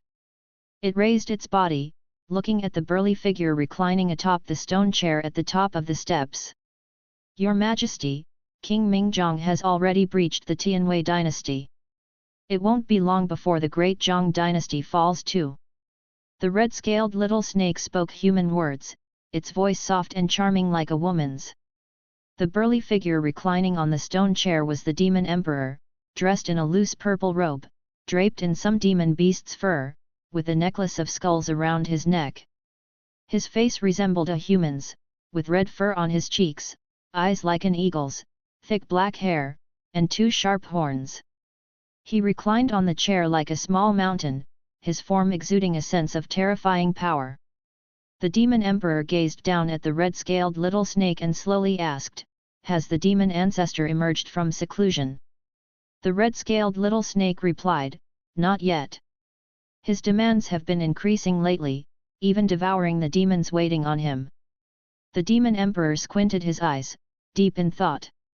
The red-scaled little snake continued, "Your Majesty, I think we don't need the demon ancestor's power to flatten the 3 human dynasties.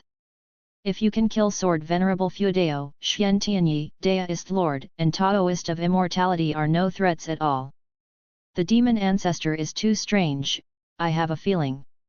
"What feeling?" "A feeling that the demon ancestor is also a calamity to us." With that, it flicked its tongue, closely watching the Demon Emperor. The Demon Emperor remained expressionless and said, "Whether it is a calamity, we'll know when the demon ancestor emerges n/o/vel/b/in.c//om." The red-scaled little snake thought of something and hurriedly asked, "Are you planning to let him fight the humans first?"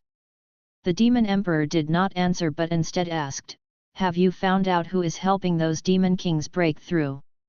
"No, those demon kings won't talk." "Your Majesty, you know these guys each have their own agendas, but I discovered something else." "What is it?" "The evil demon that has been sealed for 50,000 years is about to break free." Upon hearing this, the demon emperor immediately sat up, leaning forward, squinting his eyes, and asked, "Is that true?" The red-scaled little snake replied, "More and more demonic chi is surging from the ground, it's highly likely true. But we can't trace the evil demon's exact location." The demon emperor seemed to think of something and sneered, saying, "The demon ancestor revives, the evil demon breaks free, and many coincidences converge. This is no coincidence. It's a pity the demon master died too early, otherwise, we could have tested him further. Speaking of which, he's also pathetic. Even after death, no one sought vengeance for him. It seems his so-called master only used him as a pawn." The red-scaled little snake remained silent, seemingly unwilling to comment on this topic. "You go to the Supreme Sect and find a way to send a message to Sword Venerable Feudeo," the demon emperor commanded. The red-scaled little snake trembled upon hearing this, hastily saying, "Your Majesty, I..." The demon emperor interrupted it and stood up, his terrifying demonic presence enveloping it. The red-scaled little snake had no choice but to lower itself, crawling on the ground in submission. At dusk, Guan arrived at the Third Medicine Valley through the teleportation array, his face slightly grim. Today's encounters and revelations once again refreshed his understanding of human nature, putting him in a foul mood. Since the outbreak of the demonic calamity, his disdain for certain people had gradually surpassed his disdain for demons. The war between humans and demons was a struggle for survival of a race where morals and ethics didn't apply. But in times of crisis, inner strife among one's own kind was even more odious. Guan walked towards his loft, where someone was already waiting for him inside. Chapter 181, Chapter 181 The Foundation of the Seven Stars Spirit Realm, Black Disgust Demon King. Guan pushed the door open and saw Shen Zhen sitting in his chair reading a book. He noticed that Shen Zhen's cultivation level had improved significantly, so he threw a lifespan detection at her. Shen Zhen, Core Formation Realm, 9th Layer 130/760/2560. Hey? How did her maximum lifespan increase? Guan remembered her maximum lifespan was just over 1,000 years, but now it had doubled. Could she really gain enlightenment from the painting? Guan closed the door, then walked to the desk and asked, "Why are you here?" Shen Zhen put down her book, smiled, and said, "What? I can't come? It looks like you're having such a good time with your deist friend that you don't want me to show up." Guan shot her a glance and said, "I don't have a deist friend. Isn't the great cultivator in your valley trying to take you as her deist friend? She's highly cultivated and extremely beautiful, no normal man could refuse her." Shen Zhen looked him up and down with a slightly teasing tone. Guan raised his eyebrow and said, "I'm not a normal man. If she wants to be my deist friend, she needs to become an immortal first." Shen Zhen laughed, saying, "If she becomes an immortal, do you think she'll still look at you? By that time, would you even still be here? You can't spend your days fantasizing about an immortal descending to favor you, can you?"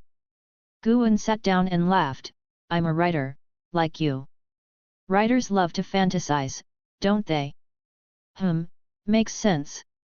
I fantasize about Sword Venerable Feudeo appearing before me and taking me as his deist friend." Shen Zhen nodded, then looked at Guan to see his reaction. Guan seriously responded, "What if it happens? I think there's hope." Shen Zhen pursed her lips before continuing, "Recently, I've gained many insights from a painting and captured the aura of a supreme treasure, so I'm planning to go treasure hunting. Will you join me?" "Treasure hunting?" Guan quickly shook his head and said, "The world is in chaos now. Going out is like seeking death. I won't go.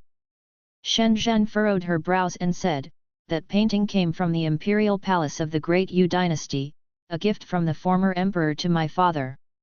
It is said to be over 6,000 years old. I can sense that the treasure within it is extraordinary and not just one. Such an opportunity is seldom seen. I'm only sharing it with you. Guan replied, thanks for your kindness, Ms. Shen, but I'll pass. With my cultivation level, I'd only be a burden to you. Shen Zhen's expression darkened. Just when Guan thought she was about to get angry, her tone shifted, and she asked, how is your relationship with Liu Lingjun? Do you think she is trustworthy? You want to invite her for the treasure hunt? Yes, I can sense that the place is beyond my ability to handle alone. She should be trustworthy, but I can't guarantee it completely. You should know, people's hearts are inscrutable. Can you introduce me to her? With you as the middleman, if she still intends to harm me, she wouldn't be able to face you afterward. Seeing Shen Zhen smile, Guan realized this was her true intention. Guan thought about it and agreed. Later, he took Shen Zhen to find Liu Lingjun. Liu Lingjun occasionally went out, but most of the time she stayed under the mystic pure tree, seeking enlightenment. After learning about Guan and Shen Zhen's request, she was indifferent until Shen Zhen took out the painting, at which point she was moved. Guan sensed a hint of Mahayana realm aura from the painting, indicating there truly was a supreme treasure at that place. Soon, the two women set off. Guan rarely came to the mystic pure tree and decided to lie against the trunk, closing his eyes for some rest. He began recalling everything he had seen recently, the scenes of slaughter persistently replaying in his mind. Until evening, Guan left the Third Medicine Valley. The moonlight was cool, and a ghostly wind blew through the mountains and forests. Ji Xiao sat meditating under the tree, resting with her eyes closed. She heard footsteps nearby and couldn't help but open her eyes to see. It was none other than Guan, transformed into Sword Venerable Fuedao. Ji Xiao stood up and greeted him with a raised hand. Senior, I have obtained some information about the Seven Stars Spirit Realm. Go ahead, Guan said coldly. Ji Xiao began to recount the information, and Guan listened attentively. She had learned that the Seven Stars Spirit Realm intended to seal off the seas around the continent and were establishing a dynasty in the northern part of the continent. That dynasty consisted solely of descendants of the Seven Stars Spirit Realm cultivators and had been around for 400 years. Within the Seven Stars Spirit Realm, their claim was that the Holy Land must not interfere with the evolution of the continent, but they needed to leave human lineage behind, hence the establishment of a new human dynasty in the north. This was how it had always been. The current lands of the three dynasties were also formed by descendants of Seven Stars Spirit Realm cultivators from long ago. The Seven Stars Spirit Realm was divided into 7 grotto heaven sects, the strongest being 1 star cave. The Ji family could only interact with 7 stars cave. Ji Xiao found out that the strongest cultivator was the cave master of 7 stars cave, said to be an immortal, and within the 7 stars cave, there were as many as 20 Mahayana realm cultivators, and these were just the elders on the surface. Guan was also surprised by the strength of the 7 stars spirit realm. The weakest 7 stars cave had 20 Mahayana realm cultivators and 1 immortal. How terrifying must the whole 7 stars spirit realm be? The reason I came to find you now is that I've noticed the 7 stars cave is wary of me. While I was cultivating, I could clearly sense a divine sense watching me, so I took the chance to escape. From now on, it will be hard for me to return, Ji Xiao said, looking at Guan. She knew that the information she provided wasn't much, which could affect her cooperation with Sword Venerable Fuedao. Ever since she learned that Sword Venerable Fuedao had killed the Demon Master with a single slash, she had faith in him. If anyone in this world could challenge the 7 stars spirit realm, it would only be Sword Venerable Fuedao. Guan said, if you can't go back, stay in the Supreme Sect. When the demon calamity is over, we need the combined strength of the 3 dynasties to fight against the 7 stars spirit realm. Ji Xiaohu nodded, I have been to the minor heaven and earth of the Seven Stars Cave. They have nearly 2 million disciples, their cultivation levels generally higher than those in the immortal cultivation world. The Seven Stars spirit realm has become a world of its own, indeed needing the combined strength of the three dynasties. When you contact the Ji family, try not to alert the enemy. The fight against the Seven Stars spirit realm cannot be rushed, Guan reminded her. Ji Xiaohu nodded. Then, Guan disappeared into thin air. Ji Xiaohu turned and walked deeper into the forest. Approaching the end of summer, urgent news from the Northern Territory arrived. The immortal cultivation world ultimately failed to resist the onslaught of the demon calamity. The human race alliance was forced to retreat, and the Tianwei dynasty was similarly affected. The human race had to resort to scattered warfare. Though the Taixuan dynasty was not impacted by the surge of demons, there were more and more demons within the dynasty, seemingly endless. The number of demons Guan killed each month kept increasing, and his lifespan had already surpassed 4 million years. Although it was still far from 100 million years, Guan was not fixated on the next lifespan ability. The threat from the Seven Stars spirit realm was too great. As soon as a wandering immortal appeared on the continent, he would break through immediately. Even if his lifespan accumulated to over 90 million years, he would still break through. Lifespans are just numbers, surviving is the most important. One day, Guan returned to the Mystic Valley, changed into his usual robe, and walked downstairs. He didn't head to the Third Medicine Valley, instead, he looked into the distance. He sensed a demon energy approaching the Supreme Sect, about 5,000 miles away in a forest, seemingly waiting for something. Tens of thousands of miles further, another stronger demon energy was approaching. It seemed there would be some excitement tonight. As dusk approached, Disya left the city and headed towards the demon energy. An ancient hour later, under the cover of night, Disya arrived in the forest and looked at the red-scaled little snake on the branch, frowning as he asked, "Why are you here? Where is the Black Crow demon envoy?" The red-scaled little snake replied, "After he came to find you, he disappeared. He was likely killed by sword Venerable Feudeo n/o/vel/b/in.c//om." Upon hearing this, Disya's expression changed slightly. He finally understood why he was still alive. Sword Venerable Feudeo must have heard what he said and thus spared him. How terrifying was Sword Venerable Feudeo! They had concealed their demon energy and stayed outside the Supreme Sect, yet Sword Venerable Feudeo still noticed? Since that's the case, why do you dare show up? Disya sneered. The red-scaled little snake said, "His Majesty sent me. He wants me to deliver a message to Sword Venerable Feudeo about the demon calamity, but I don't know where Sword Venerable Feudeo is. So you called me out? Don't tell me you think I've met Sword Venerable Feudeo." Disya scoffed. The red-scaled little snake flicked its tongue and said, "Disya, there's no need to hold such animosity towards your father. Most of the time, he is helpless. Do you think it was your father's idea to resurrect the demon ancestor? Wasn't it? Could the demon master have forced my father?" "Exactly, he could." The red-scaled little snake's answer made Disya frown. It continued, "The demon master's cultivation level is indeed lower than His Majesty's, but there are more powerful beings behind him that His Majesty does not dare provoke. Moreover, His Majesty has lost control over the demon calamity. If you leave the Supreme Sect and see for yourself, you will understand that the demons invading the human race have all turned into demons, with violent temperaments, including the great demon kings." Disya fell into silence.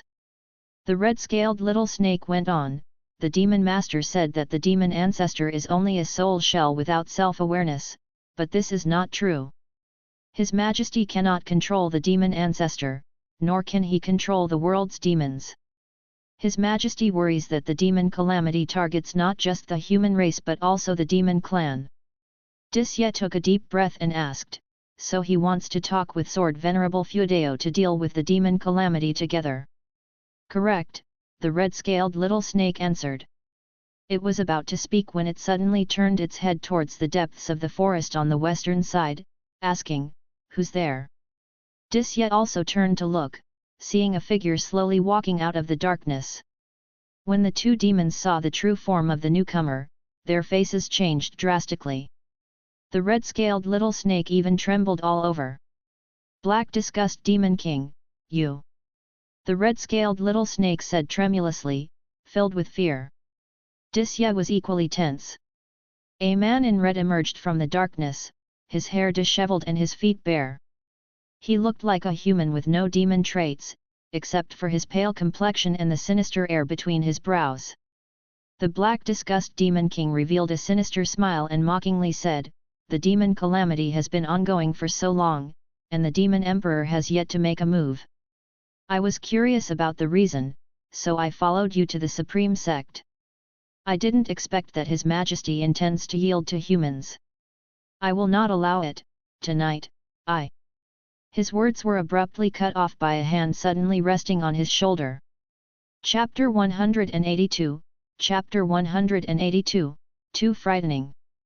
The Black Disgust Demon King felt his right shoulder being pressed. Instinctively, he wanted to leap away, but his demonic power instantly solidified, making it impossible to move. His expression changed drastically, and a sense of panic instinctively arose in his heart. The red-scaled little snake and Disya widened their eyes. They saw a shadowy figure appear behind the Black Disgust Demon King, a mysterious figure shrouded in dark purple demonic aura. Sword Venerable Feudeo. Disya immediately guessed the true identity of the shadowy figure, his entire body stiffening with fear. He dared not move, but the Black Disgust Demon King could not move. Guan stood behind the Black Disgust Demon King. He initially wanted to hear some information from the demon, but then thought better of it. There was no need to listen, a soul search would suffice. Confirming that the Black Disgust Demon King had animosity towards humans was enough. The Black Disgust Demon King tried his hardest but could not mobilize his demonic power or perform primordial spirit emergence. With his peripheral vision, he vaguely saw a figure, and his fear reached its peak. Having lived for over 10,000 years, he had never been so terrified. Even when he lost to the Demon Emperor in the past, he had not been this scared. This was a fear of the unknown. The opponent suppressed him with one hand, shattering his understanding.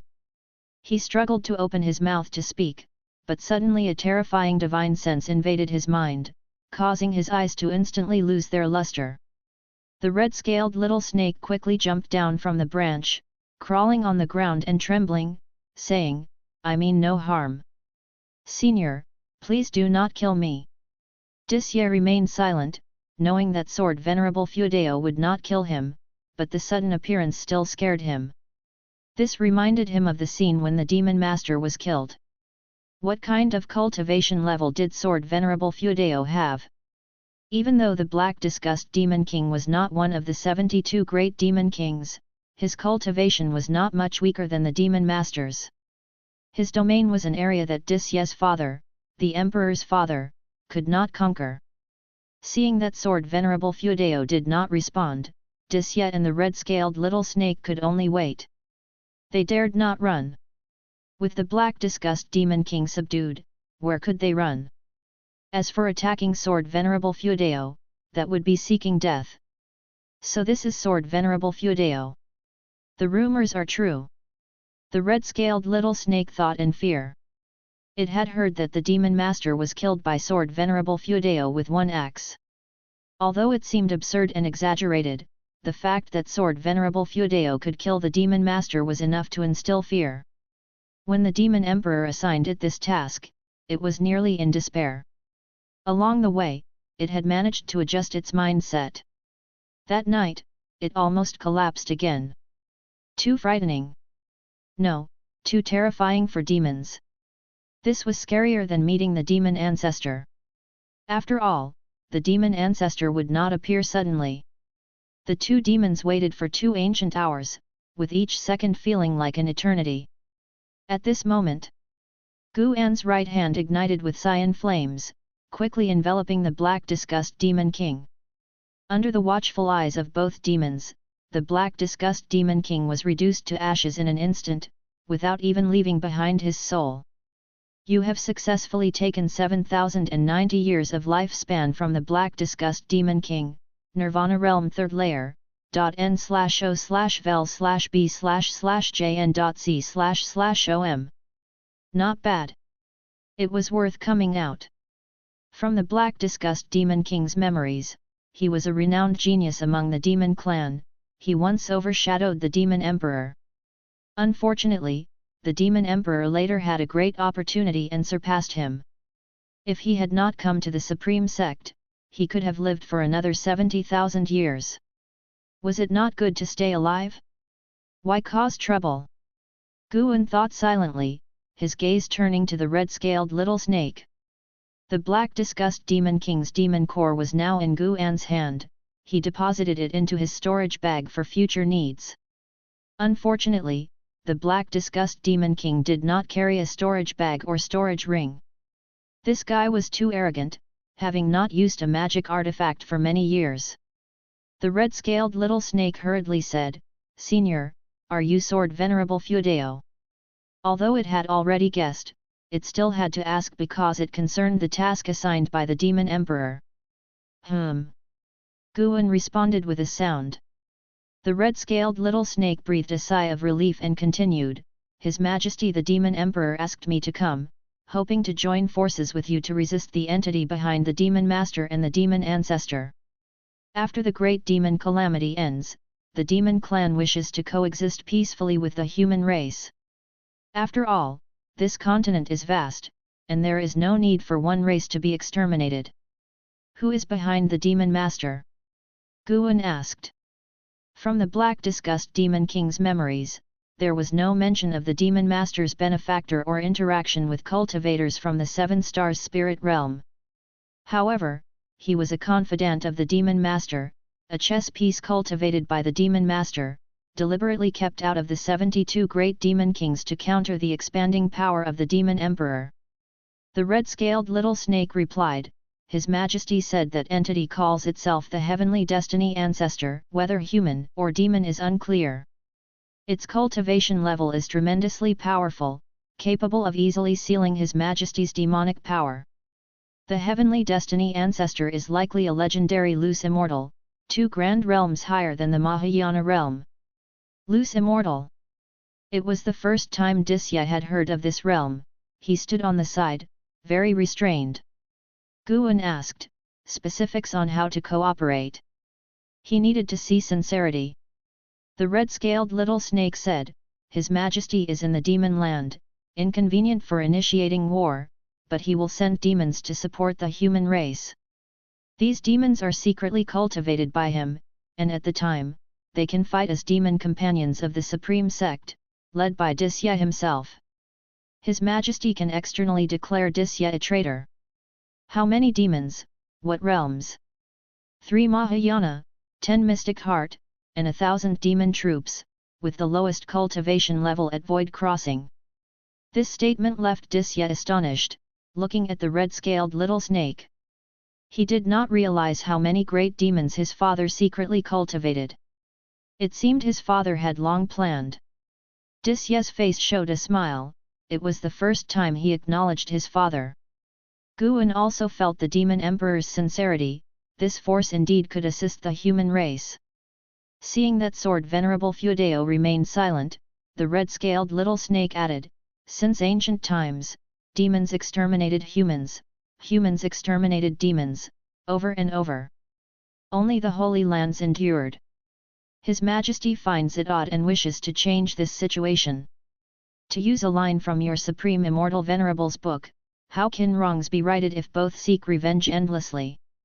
Guan turned and left a sentence, "Let him take you to meet the elders of the Supreme Sect." He walked into the darkness, as if he had never appeared. "Thank you, Sword Venerable, for your kindness. In the future, when the continent is peaceful, the demon clan will remember your grace." The red-scaled little snake shouted excitedly, feeling thrilled. Disya bowed to Guan, his courtesy proper. For a long time, the red-scaled little snake sighed in relief, saying, "Sword Venerable is really scary, that was the Black Disgust Demon King, and he died so easily, without even a chance to resist." Disye's eyes showed determination, saying, "Just as you said, how can wrongs be righted if both seek revenge endlessly? In the end, the heavens are watching, perhaps Sword Venerable Feudeo is the savior who will change the continent's suffering." The red-scaled little snake nodded in agreement. The autumn scenery covered the mountains and rivers. Guan wandered in the third Medicine Valley, inspecting each garden area, with an Xin accompanying him. A month had passed since the night when the Black Disgust Demon King was killed. The Supreme Sect remained calm, but Guan noticed that on the edge of the Supreme Sect, a large number of disciples were building teleportation arrays, with Disye among them. It was evident that the Supreme Sect was willing to cooperate with the Demon Clan. At this critical moment, the human race was constantly retreating, and the situation grew increasingly dire. The Supreme Sect planned to take a risk, counting on Sword Venerable Feudeo. After a while, Guan stopped, giving an Xin a few instructions, and then left alone. Watching Guan's back, an Xin blinked. She felt that her master's presence had become even more outstanding, giving her an indescribable feeling. It was this presence that made her increasingly cling to Guan. Seeing him appear, she wanted to be close, even if they did not speak, she did not feel bored. Guan used sword control to fly swiftly to the transmission array platform and headed to Mystic Valley. After arriving in Mystic Valley, he left quietly, not going to Tianya Valley but to another territory of the Taixuan dynasty. In a forest, trees were toppled, blood and flesh everywhere, all demon corpses, a ghastly sight. Zhang Buku, covered in blood, leaned against a mountain wall, panting heavily, his long hair matted with blood-forming strands. His chest was covered with gruesome wounds, his eyes full of exhaustion. He had fought another fierce battle. Since the great demon calamity erupted, he often encountered demons wanting to eat him, even those evil spirits would attack him. Practically every 3 or 4 days, he had to fight. Constantly wounded, constantly healing, narrowly escaping death, he was too tired. Many times he wanted to give up, but whenever he thought of Martial Uncle Gu's encouragement, he found strength, gritting his teeth to persevere. I wonder if Martial Uncle Gu is doing well. Now that there are more powerful demons rampant in the world, I hope he does not encounter danger. Zhang Buku looked at his bloody hands, thinking silently. He had no family left in the world, not even friends. He could only think of Martial Uncle Gu to divert his attention and lessen his pain. He did not notice that above him, a figure was watching him. It was Guan. Guan had hidden his presence, making it impossible for Zhang Buku to detect him with his level of Dao. Seeing Zhang Buku's injuries, Guan could not help but feel compassionate. Since their last parting, Guan occasionally used his divine sense to observe Zhang Buku. According to Guan's observation, Zhang Buku was kinder than most people in the world. He never bullied anyone or any demon. When encountering the weak, he would step forward, but few people or demons would accept him. Even if saved by him, they would part ways after a few days. Zhang Buku had always been seeking companions to alleviate his loneliness. No matter how many times he was injured, he never harbored resentment. The most despondent time for him was when he met Guan previously and wanted to commit suicide. With such a temperament and such experiences, Guan ultimately could not bear it and decided to help him. He performed the divine power of heaven and earth 9 transformations, transforming into a sparrow, descending in front of Zhang Buku. He chirped a few times, catching Zhang Buku's attention. Zhang Buku looked at it, a strained smile appearing on his face, saying, "Little sparrow, are you concerned about me?" Guan hopped forward and then turned back, chirping again. Zhang Buku did not respond, so Guan hopped forward again and turned back once more. This time, Zhang Buku understood. He endured his pain and asked, Do you want me to follow you? The sparrow chirped again. Zhang Buku, seeing this, forced himself to stand up and limped after the sparrow. He left a long trail of blood, and as the sun shone on him, the blood began to glisten. Chapter 183, Chapter 183 Master. Zhang Buku followed the sparrow, passing through the forest. Although his injuries were severe, his physique was strong. He had suffered such injuries before and only needed a month to recover. However, he hadn't rested for long before he began his journey again. The exhaustion rushed over him like a tide, testing his willpower. After walking several miles, he could hardly hold on and wanted to lay down for a sleep. The sparrow's chirping kept urging him forward, and he had no choice but to continue. Gradually, Zhang Buku's eyelids grew heavier and his steps became more sluggish. Guan did not help him, only kept urging him on. It was unclear how much time had passed. Finally, unable to endure any longer, Zhang Buku collapsed on the hillside and lost consciousness completely. Sunset and moonrise. A night passed. Zhang Buku's eyelids fluttered. His consciousness gradually returned, and he slowly opened his eyes. The sunlight falling on him made him feel warm. At this moment, a few small birds were perched on his body. Sensing his movement, they all flew away. Zhang Buku opened his mouth, feeling his throat dry. He struggled to get up and looked around, but the sparrow that had led the way was nowhere in sight. N/O/vel/b/jn.c//om. His brow furrowed, and he prepared to go downhill to find a place to clean his wounds. He suddenly sensed a faint demonic energy he had never encountered before, inexplicably compelling him to approach. After hesitating for a moment, he took a step forward. He walked around the hillside to the other side and pushed aside the weeds in front of a rock wall to reveal a rather small cave entrance. He began to dig through the soil. After resting for a night, his strength had recovered considerably. An hour later, he crawled into a tunnel. After crawling for a long time, he finally reached a spacious cave chamber. Upon landing, his gaze fell on a smoothed round stone in front of him, upon which a bright red demon core, the size of a human head, was placed. Seeing the demon core, a greedy expression involuntarily appeared on Zhang Buku's face. Step by step, he walked forward with trembling hands. Meanwhile, hundreds of miles away, Guan observed the scene with his divine sense. That demon core was the demon core of the six-headed sea dragon. A demon core from the Mahayana realm, sufficient for Zhang Buku to defy fate and change his destiny. However, given Zhang Buku's current realm, whether he could withstand the power contained in the demon core was uncertain. If he couldn't hold on, Guan would intervene. Under his divine sense's watch, Zhang Buku grasped the demon core tightly and began to cultivate, absorbing the demonic power. His body trembled incessantly, the scabs on his skin transforming into blood energy and dissipating. His face contorted, and his skin turned red at a visible speed. What is this pain? Zhang Buku gritted his teeth. Thinking of the hardships he had endured over the years, he was determined to seize this opportunity. He could feel the high realm of this demon core, possibly the strongest demon he had encountered so far.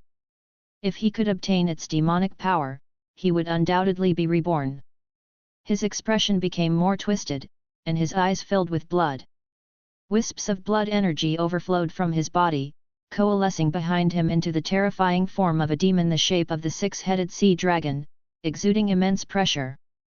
By evening, Guan returned to Mystic Valley. Along the way, many servant disciples greeted him. Senior brother Liya has returned. Lu Jujia said to Guan.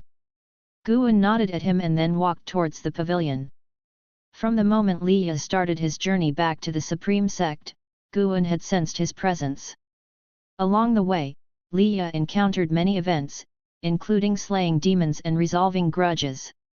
It seemed they would have a long conversation. Upon going upstairs and entering the room, Guan saw Liya writing at the table. Liya was already at the 9th layer of the core formation realm, but his lifespan had not increased, still at 1,550 years. Compared to Li Suandeo, he was not only less talented but also less fortunate. Fortunately, Liya was unaware of how powerful his father was and still carried himself with confidence.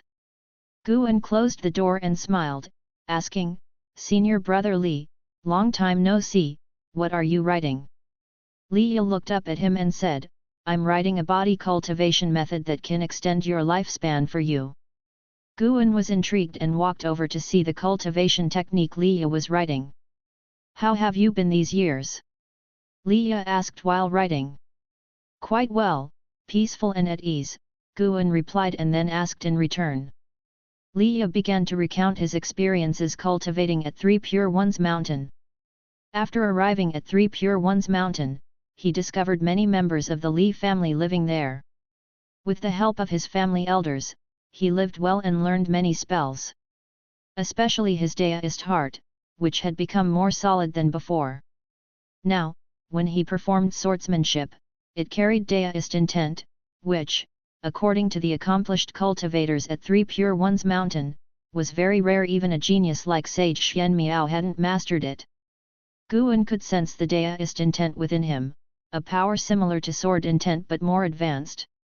With deduced intent, Liya's perception of spiritual energy in nature became keener, and he might even be able to capture the rules of heaven and earth. It seemed he had indeed gained a lot. After talking about Three Pure Ones Mountain, he spoke of the events he encountered on his return journey. Liya also encountered many cultivators who took the opportunity of the demon calamity to commit evil acts, including cultivators from reputable sects, which made him very angry. "Now I not only slay demons but also people. Although many tell me that in extraordinary times, these people are needed to resist demons, I don't listen," Liya said coldly. He then looked at Guan and asked, "Junior brother, do you think I'm wrong?" Guan replied, "How could you be wrong? If these people were willing to resist demons, they wouldn't commit evil acts. By doing evil, they are a burden to the entire human race. I support you." Liya's face immediately broke into a smile, knowing his junior brother understood him. He continued to speak about his journey, and Guan listened attentively. Over the decades, Guan had made many friends, disciples, and even had romantic interests, but Liya still held a high position in his heart. They had both entered the Supreme Sect together, and before reaching the Foundation Establishment realm, Liya had taken care of him. This kindness he would naturally remember. Once Liya finished writing, he had also concluded his story. Liya put down his brush and looked at Guan, smiling, "Junior brother, I have come specifically to visit you. Tomorrow, I must descend the mountain again. The world is in chaos. Senior brother can go and do what you must. I don't have your strength and can only plant herbs in Medicine Valley. I will pray for you, wishing you safety," Guan said with a smile as well. Liya laughed, "With you praying for me, I will certainly be safe." He then asked, "By the way, do you still have contact with my emperor father?" This matter had been hidden for decades, and Guan felt it was time to speak out, so he told him about Tianya Valley. "I used to disdain him, but now his deeds have made me look at him with new eyes. Follow him well. If he dares to scheme against you, I will not spare him," Liya said with emotion. After the demon calamity, the three dynasties had ceased fighting, united against the demons. Li Suandeo even personally led troops to expedition against the Demon King, his fame growing larger, acknowledged more highly in the immortal cultivation world than even the emperors of Tianwei and Great Zhong. "Oh yes, a wise man at Three Pure Ones Mountain divined that our Li family has a person destined for great things. That should be me. I might become an immortal in the future. See, isn't your senior brother impressive?" Liya said proudly. Only in front of Guan could he reveal his true feelings. Guan curiously asked, "What are the characteristics of a person destined for great things? Is it top talent or unrivaled fortune?" Li Yi raised an eyebrow. Whether in terms of talent or fortune, I am the strongest among the direct bloodline of the Li family. How do you see it? I should be the person destined for great things. Or do you think there is someone else? You don't possibly like my sister, do you? How could that be? I haven't seen your sister for years. By the way, is senior sister Li well? Of course she's well, but wait, you just said you don't like my sister. Li Yi's eyes widened, and he began to bicker with Guan. Senior sister Li was Li Xuanyu. Guan had once helped her manage her cave, and she had introduced him to other businesses. They had a good relationship, but in recent years, Li Xuanyu had been in seclusion in the inner sect, and the two had only met a few times, exchanging brief greetings before parting. Thus, it continued until the next morning when Li Yi finally departed. Guan stood at the windowsill, watching him leave. A person destined for great things. Senior brother, in any way I see it, your father seems more like the person destined for great things.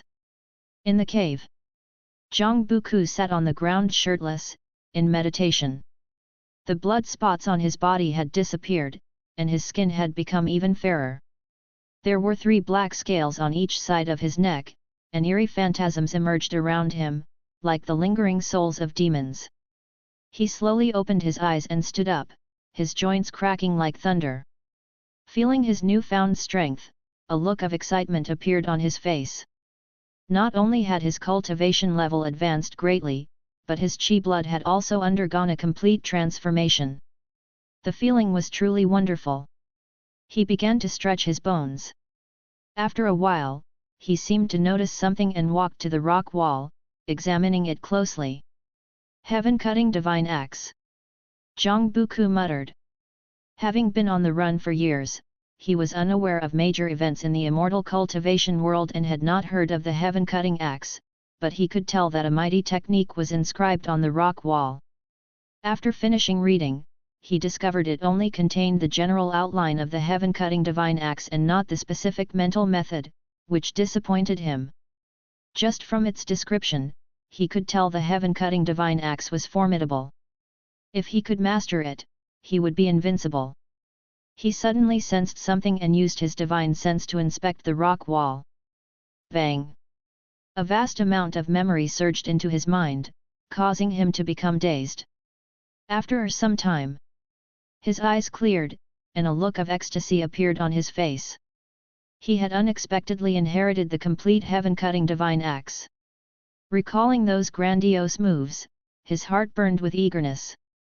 He was impatient to start practicing the heaven-cutting divine axe, but he had no axe in hand. He glanced around and noticed a stone axe wedged in a crack in the rock, making him delighted. He pulled out the stone axe and swung it a few times, feeling it was too light. Nonetheless, he at least had an axe to practice the moves. He stepped back a few paces and then knelt, facing the rock wall. Senior, though I do not know your identity or whether you are still alive, what I have gained today is entirely due to your grace. From now on, you will be my master. I will never forget your kindness. Afterward, he began kowtowing heavily, his forehead bleeding profusely. Chapter 184, Chapter 184 Mutual Appreciation, Su Han's Desperate Situation. In Tianya Valley, Guan, who was picking herbs, smiled. He heard Zhang Buku's words and felt both comforted and accomplished. Senior brother Zhang, did you ever think I would become your son's support? Guan's thoughts drifted back several decades. At that time, Cheng Xuandan was still around, constantly engaged in alchemy and rarely coming downstairs. It was always Zhang Chunkai leading him, Li Yi, and Meng Lang in their work.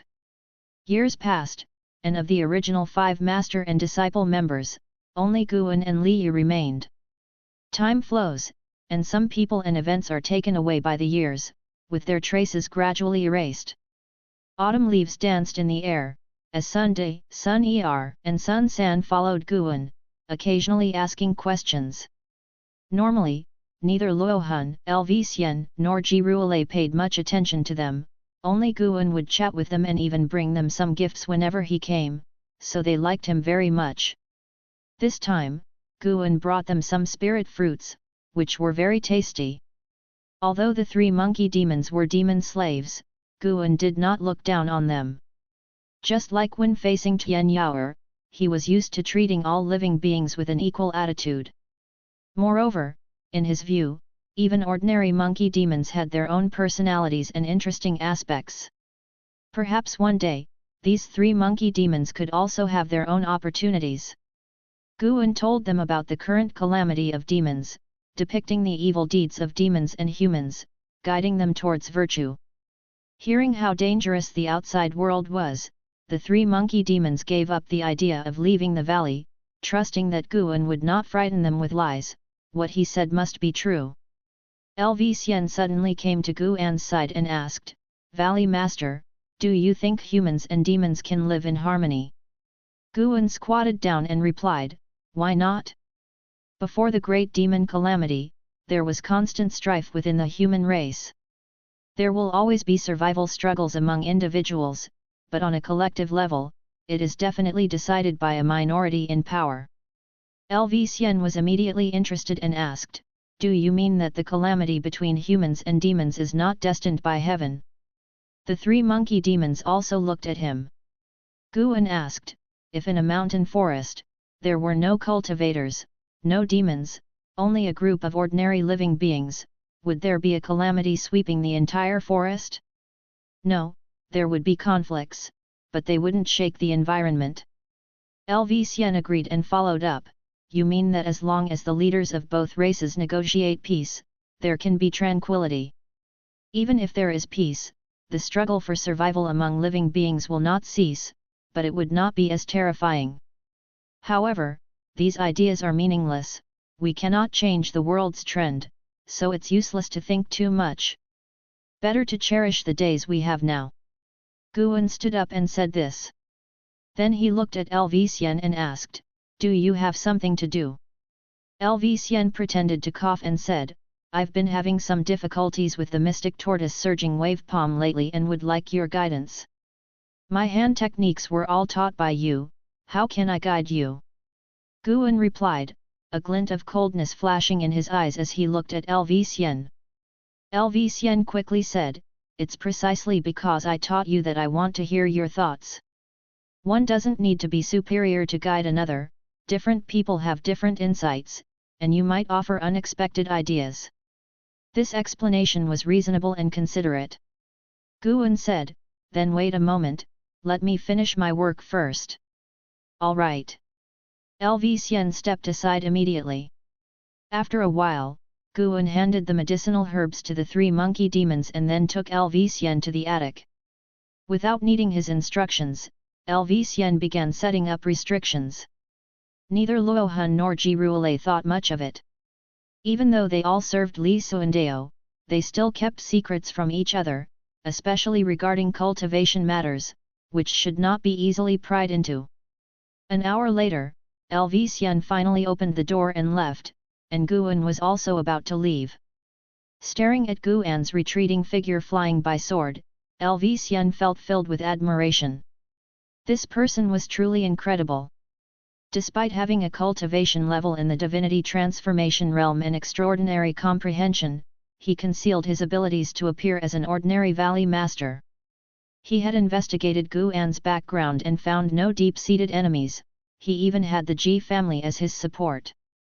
This indicated that Guan had unimaginable patience and goals. Lv Xian's admiration for Guan grew, wishing to become someone like him. What's a moment of glory? Becoming immortal is the true goal. Lv Xian also thought of Li Suandao. He was the only one who knew Li Suandao's true cultivation level, no wonder Li Suandao admired Guan so much. It was mutual appreciation among those with grand ambitions. It amused Lv Xian that neither knew the other's true cultivation level. He started to look forward to the day when both would discover each other's true strength. Autumn passed, and winter arrived. A major event shook the world of immortal cultivation. The Supreme Sect actually sent a demon army to support the Northern Territory, including a Mahayana realm demon king, causing an uproar. Countless people questioned the Supreme Sect's collusion with the demon clan, but with this demon army sweeping through a battlefield, the doubts disappeared, replaced by excitement. Successive reports of victory boosted the morale within the Supreme Sect. Yet, even so, the world crisis remained unresolved. The demon land's demons seemed endless, impossible to kill completely. Besides picking herbs, Guan spent most of his time descending the mountain to slay demons. His lifespan had already surpassed 6 million years. This winter, more and more disciples were dispatched down the mountain, and the number of disciples in the outer and inner sects kept decreasing. Guan could sense a terrifying demonic energy brewing in the north. Loose immortal realm. It must be that demon ancestor. Deep within the demon land, there might be a great cultivator of the 7 stars spirit realm. Therefore, Guan did not act immediately. Once the demon ancestor ventured south, as long as he dared to step into human territory, Guan would strike at once. The 7 stars spirit realm, claiming to be a holy land, would not directly attack the human race. One night, Guan habitually used his divine sense to scan the world and was attracted to a certain forest. In that forest, Su Han was hiding in the grass. He had an artifact that could conceal his aura. The 9 Nether 13 evil were patrolling within 100 miles but could not find him. Su Han's aura was unstable, indicating severe injuries. Had he fallen out with the ghost mother of ephemera? Guan had no intention of intervening, he quietly observed. After 7 days, Su Han finally left the forest. During his travels in the mortal world, Guan would occasionally keep an eye on him. Su Han was secretly investigating Zhen Qin. What was he planning? Guan wouldn't allow Su Han to harm Zhen Qin. If Su Han dared to harm Zhen Qin, he would not stand by. Heavy snow fell, covering everything.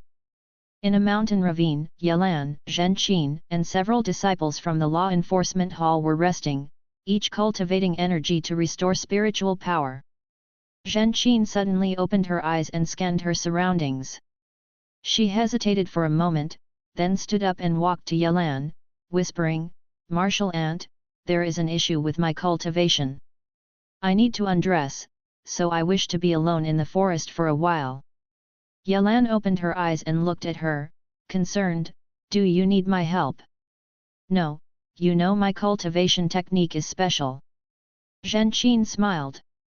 Seeing her smile without any signs of trouble, Yelan nodded in agreement. Zhen Qin then left the camp. She continued walking through the forest, traveling several miles before stopping and looking ahead. Under a tree, a figure stood with its back to her. "Senior brother Su Han, is that you?" Zhen Qin asked cautiously.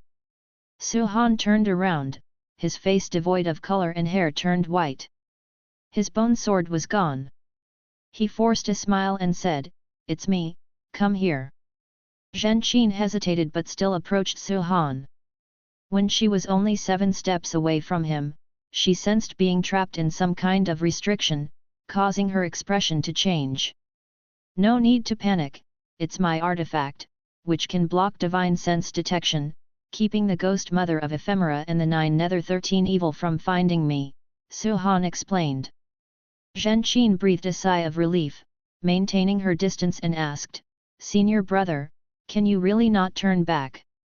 Su Han's face twisted into a grim smile, "Turn back? There's no going back. My hands are already stained with blood, even if I abandon my cultivation, my enemies won't let me go." Zhen Qin saw his unstable condition and quickly asked, "Do you need healing medicine?" "No, I came to ask you for a favor." Su Han shook his head. Zhen Qin couldn't help but ask, "What is it?" At that moment, Su Han suddenly moved closer, pressing his right hand on her forehead. Her eyes widened in horror as she realized she couldn't move. Su Han's face turned immensely cold in that instant. "Senior, brother." Zhen Qin managed to utter 2 words before a powerful spiritual force entered her body, rendering her speechless. In the distance, In a town, Guan was swinging his sword to slay demons, his brows furrowed, eyes complex.n/o/b/in.c/om. He turned and continued to kill demons, while other cultivators were fighting alongside him in the town. In the forest, Su Han looked at Zhen Qin's panicked expression and whispered, "Junior sister, don't be afraid. I won't harm you. Senior brother is at the end of his rope, destined to die, and wants to pass all my cultivation to you before I die, to help you change your fate." Hearing this, Zhen Qin's pupils dilated. Memories of Outer Gate City flashed in her mind. Back then, the Outer Gate wanted to sacrifice disciples, and Su Han risked his life to cover her escape from the city. Because of this gratitude, she had always cared about Su Han's fate. Though Su Han was infamous, perhaps wronging many people, he had always been good to her. Everyone could condemn him, but not her. The Ghost Mother of Ephemera taught me the defying fate divine skill, wanting me to enter the Nine Nether Road. Though I don't know her final intention, my fate would be grim. In a secret realm, I seized a Mahayana Dharma artifact and escaped them, but I'm heavily injured and won't live long. The hateful Heaven Divine Sword ends with me. I sought revenge, but the true enemy is elusive. Yet, I understand now that practicing the hateful Heaven Divine Sword means endless enemies. Perhaps I've already taken my revenge. Junior sister, with our average talent, we are mere ants in the world of cultivation. Practicing the hateful Heaven Divine Sword was my only chance to escape fate. Though I failed, my life was still worthwhile. Now, inherit my cultivation. Chapter 185, Chapter 185 Hateful Heaven Ancestor. Listening to Su Han's last words, Zhen Qin's eyes were red. She wanted to stop Su Han, but she couldn't speak. Su Han continued to instruct, "I am only passing my cultivation to you. After I die, burn my body to ashes, and remember to take my storage bag. Anything related to the Ghost Mother of Ephemera has already been discarded." Blood began to flow from the corners of his mouth, followed by his eyes and nose. The blood streaks on his pale face were so brilliant, especially in the icy snow, making it even more horrifying. Seeing Su Han's eyes turn into a pair of blood-red eyes, Zhen Qin's heart ached immensely, and tears kept flowing uncontrollably. Her robe began to flutter, and her cultivation level started skyrocketing. The power of the defying fate divine skill is very easy to cause deviation, but this cultivation technique itself is meant to be a wedding dress. After passing it on to others, the power becomes pure, even able to cleanse their tendons and marrows, transforming them. Junior sister, thank you for still thinking about me. Su Han's voice grew weaker. Zhen Qin felt her eyelids becoming unprecedentedly heavy. Her vision started blurring, she couldn't see her senior brother's face clearly anymore. Tell master. I am sorry. I disappointed him. He helped me establish my foundation. But instead of repaying him, I only caused trouble. Although this life has been extraordinary, there are too many regrets. Zhen Qin's consciousness completely sank into chaos. The snow fell harder and harder, as if the heavens and earth were lamenting. No one knew how much time had passed. Zhen Qin's consciousness began to wake up, and she suddenly opened her eyes, awakening as if from a dream. She found herself lying in the snow, with another person lying beside her, her senior brother Su Han. She immediately scrambled up to check on Su Han, but as soon as she turned him over, she was so frightened that she hastily retreated. Su Han was already dead, his whole body was purple, and he was skin and bones, looking as if his flesh and blood had been sucked dry, extremely terrifying. Senior brother. No. It shouldn't be like this. Zhen Qin sat desolately on the ground, staring at Su Han. She could feel an unprecedentedly powerful spirit power within her, but she wasn't the least bit happy. She suddenly threw herself onto Su Han's corpse, starting to wail loudly. When she flipped Su Han over to face the sky, she noticed that his purple lips were slightly curled, as if he had died without pain. After a long time, after Zhen Qin vented her emotions, she slowly stood up. There were still tear stains on her face, but her expression had become colder than ever. She raised her right hand, and with a gesture, Su Han's gold ring flew into her hand. She could feel the immense power contained in this gold ring. Even though she had been transformed, it still shocked her. This must be a Mahayana Dharma artifact. Zhen Qin's eyes turned back to Su Han. She bit her lip, her eyes full of struggle. Her trembling right hand lifted, a spirit power fire igniting on it. Are you really willing to burn the senior brother who passed on his cultivation to you? A voice came from the side, startling Zhen Qin. She turned to see a small figure in white sitting on the trunk of a tree behind her, wearing a mask. She was stunned for a moment, then couldn't help but cry out in joy, "Mountain God!" She immediately knelt down, continuously kowtowing to the mountain god. Guan looked down at her with a deliberately frivolous tone, laughing, "What are you doing?" Zhen Qin looked up and hurriedly said, "Please save my senior brother, mountain god. He killed so many people, why should I save him?" Upon hearing this, Zhen Qin panicked and said, "How many people did he kill?" Looking at the world, which great cultivator's hands aren't stained with blood? The immortal cultivation world is inherently competitive. My senior brother didn't want to kill, but many people wouldn't tolerate him and forced him onto this path. He cultivated the hateful heaven divine sword. It's said that the greater the hatred of the sword practitioner, the stronger the sword intent, but my senior brother is not invincible in the world with the hateful heaven divine sword, which shows that his hatred is not that great. He also cultivated the defying fate divine skill of the ephemera sect. This skill can seize others' cultivation. If my senior brother had no bottom line, his cultivation level would be even higher. As she spoke, she became more and more agitated, releasing all her grievances. She felt aggrieved for Su Han. Su Han grew up without a mother, his father passed away early. He carried a blood feud and entered the supreme sect. The hateful heaven divine sword he cultivated was passed down by his father. What wrong did he do? Others hunted him down, shouldn't he fight back? Su Han never killed ordinary people, even to become stronger, he only killed cultivators. The righteous path of the world, Zhen Qin did not believe those great cultivators never killed innocent cultivators. Guan looked down at her and said, "The world has countless paths to cultivation. He must be responsible for his choices. Do you know what the fairest thing the heavens provide to all beings is? It is death. Since people have died because of him, he will naturally die as well." Zhen Qin wanted to refute but feared offending the mountain god. Guan continued, "You think he had no other path, and he thought so too.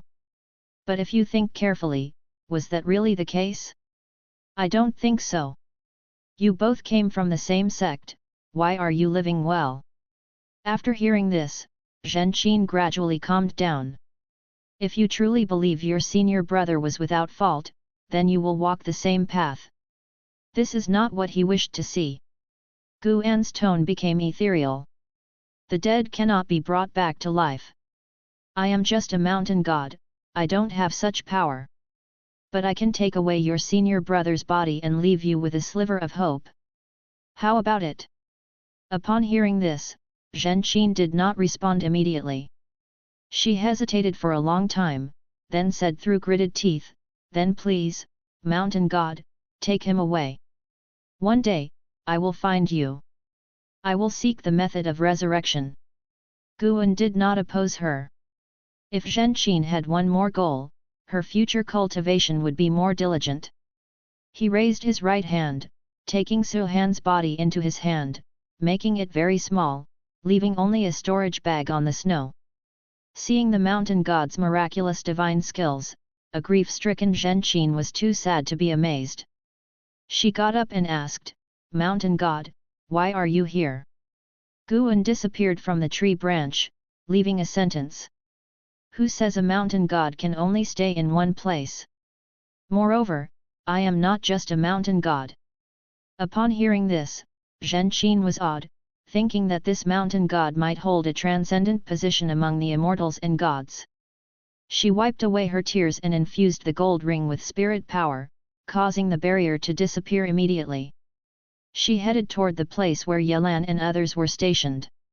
Her senses had already captured the aura of Yelan and others. They spread out, moving quickly, clearly searching for her. Inside the Mystic Heaven Cave Mansion, Guan placed Su Han's body on a stone table, looking at his apprentice's face, feeling a bit dazed. He thought of when they were in the mountains of Mystic Valley years ago. He guided Su Han in swordsmanship, and Su Han generously gave him the hateful Heaven Divine Sword technique passed down from his family. He recalled how, when demon cultivators attacked Mystic Valley, Su Han stood in front of him without hesitation to protect him. He felt he had not owed Su Han anything, but in reality, Su Han had not wronged him either. Su Han had simply chosen a different path. Guan used his mana to start freezing Su Han's body, preventing it from decaying. The soul remained temporarily within the body. He had no way to resurrect the dead, this was the best he could do. During the freezing process, Guan detected something, raising an eyebrow. Su Han only transferred his power to Zhen Qin, but the hateful heaven sword intent remained in his body. Guan sensed that this sword intent contained many causal connections, one of which was very complex, reaching the loose immortal realm. How could Su Han have come into contact with a loose immortal? Could it be the creator of the hateful heaven divine sword? Guan raised his other hand, taking Su Han's sword intent into his palm, forming a cluster of blood energy swirling in his hand. After Su Han was fully frozen, Guan walked aside and began to study this sword intent. As early as the Nirvana realm, Guan could detect causal connections and observe the past decade of beings of lower realms. Now, his perception of causality was even stronger. In his eyes, causal auras constantly formed lines. The one belonging to the loose immortal extended from the Mystic Heaven Cave Mansion to the ends of the heavens and the earth. Guan turned, using his divine sense to trace the line. They spanned countless mountains, his divine sense traversed oceans, finally landing on a vast island. On this island lived millions of people, a third of them were cultivators, and their cultivation levels were very high, with 7 at the Mahayana realm, 1 at the Nirvana realm, and 1 at the loose immortal realm.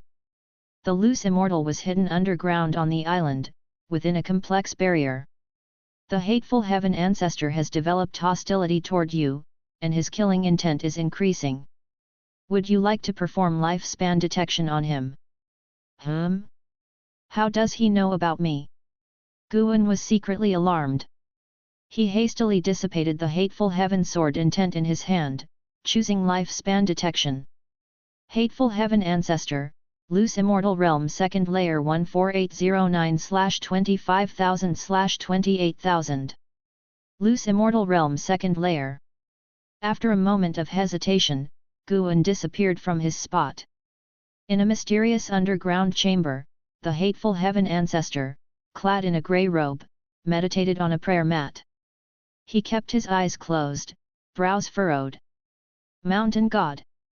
Who is playing tricks? I didn't expect such a figure to be hidden on that continent. The hateful heaven ancestor muttered to himself, opening his blood-red eyes. He could spy on all sword practitioners through the hateful heaven divine sword intent. Su Han was too far from him, causing a delay in his spying process. The thought of the mountain god taking Su Han caused him unease. Moreover, it seemed the mountain god was deducing his causality. Has he transformed into a mountain god to evade the 7 stars spirit realm, or is he from the 7 stars spirit realm himself? The hateful heaven ancestor pondered with a frown. Su Han's death made him furious. Fewer and fewer people were cultivating the hateful heaven divine sword. The immortal cultivation world was well aware of its price, severely impacting his plans. For this reason, he had turned his eye to the continent.n/o/vel/b/in.c//om. Unfortunately, in less than 1,000 years, the reputation of the hateful heaven divine sword on that continent also turned foul.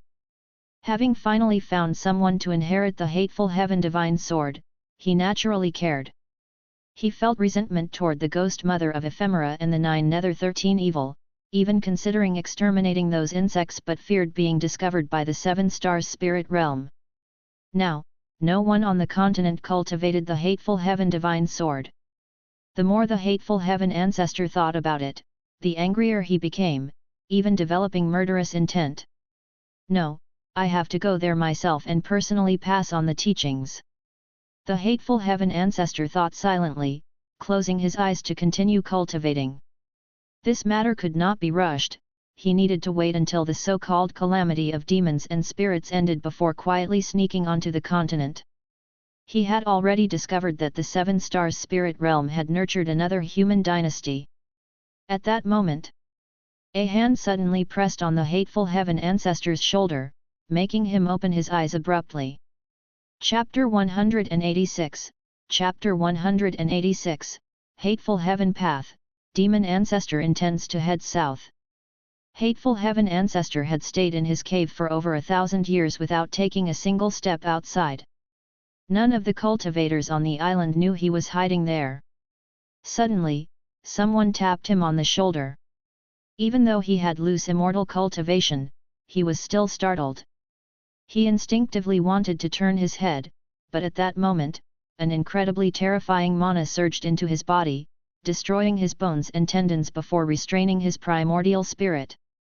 Behind him stood Guan, who had performed the 9 extremes yin-yang body. Guan pressed a hand on his shoulder, looking down at him. Although there was only one major realm difference between loose immortal and wandering immortal, the gap was vast. Moreover, Guan had 9th layer wandering immortal cultivation, while hateful heaven ancestor only had 2nd layer loose immortal cultivation. Puff! Hateful heaven ancestor spat a mouthful of blood, and his eyes immediately lost their spirit. Guan began to perform soul-capturing skill to search his memories. The memories of hateful heaven ancestor were too vast, so Guan only searched for memories related to the hateful heaven divine sword. A long time passed. Guan withdrew his divine sense and then began to use the 3 pure ones true fire to finish off hateful heaven ancestor. You have successfully taken 1,280 years of life from hateful heaven ancestor, 2nd layer loose immortal realm. Watching hateful heaven ancestor's body gradually turn to ashes, the heavy weight on Guan's mind slowly lifted. Being resented by a loose immortal put pressure on Guan. If he didn't eliminate the enemy immediately, he couldn't be at ease. He started examining the cave. It wasn't small, it was well furnished and even had a spirit pond with various kinds of aquatic plants. According to hateful heaven ancestor's memories, he had no connection with this island. He had sneaked onto the island to hide because he had enemies. His enemies were from a sea-based sect called Star Sea Congregations.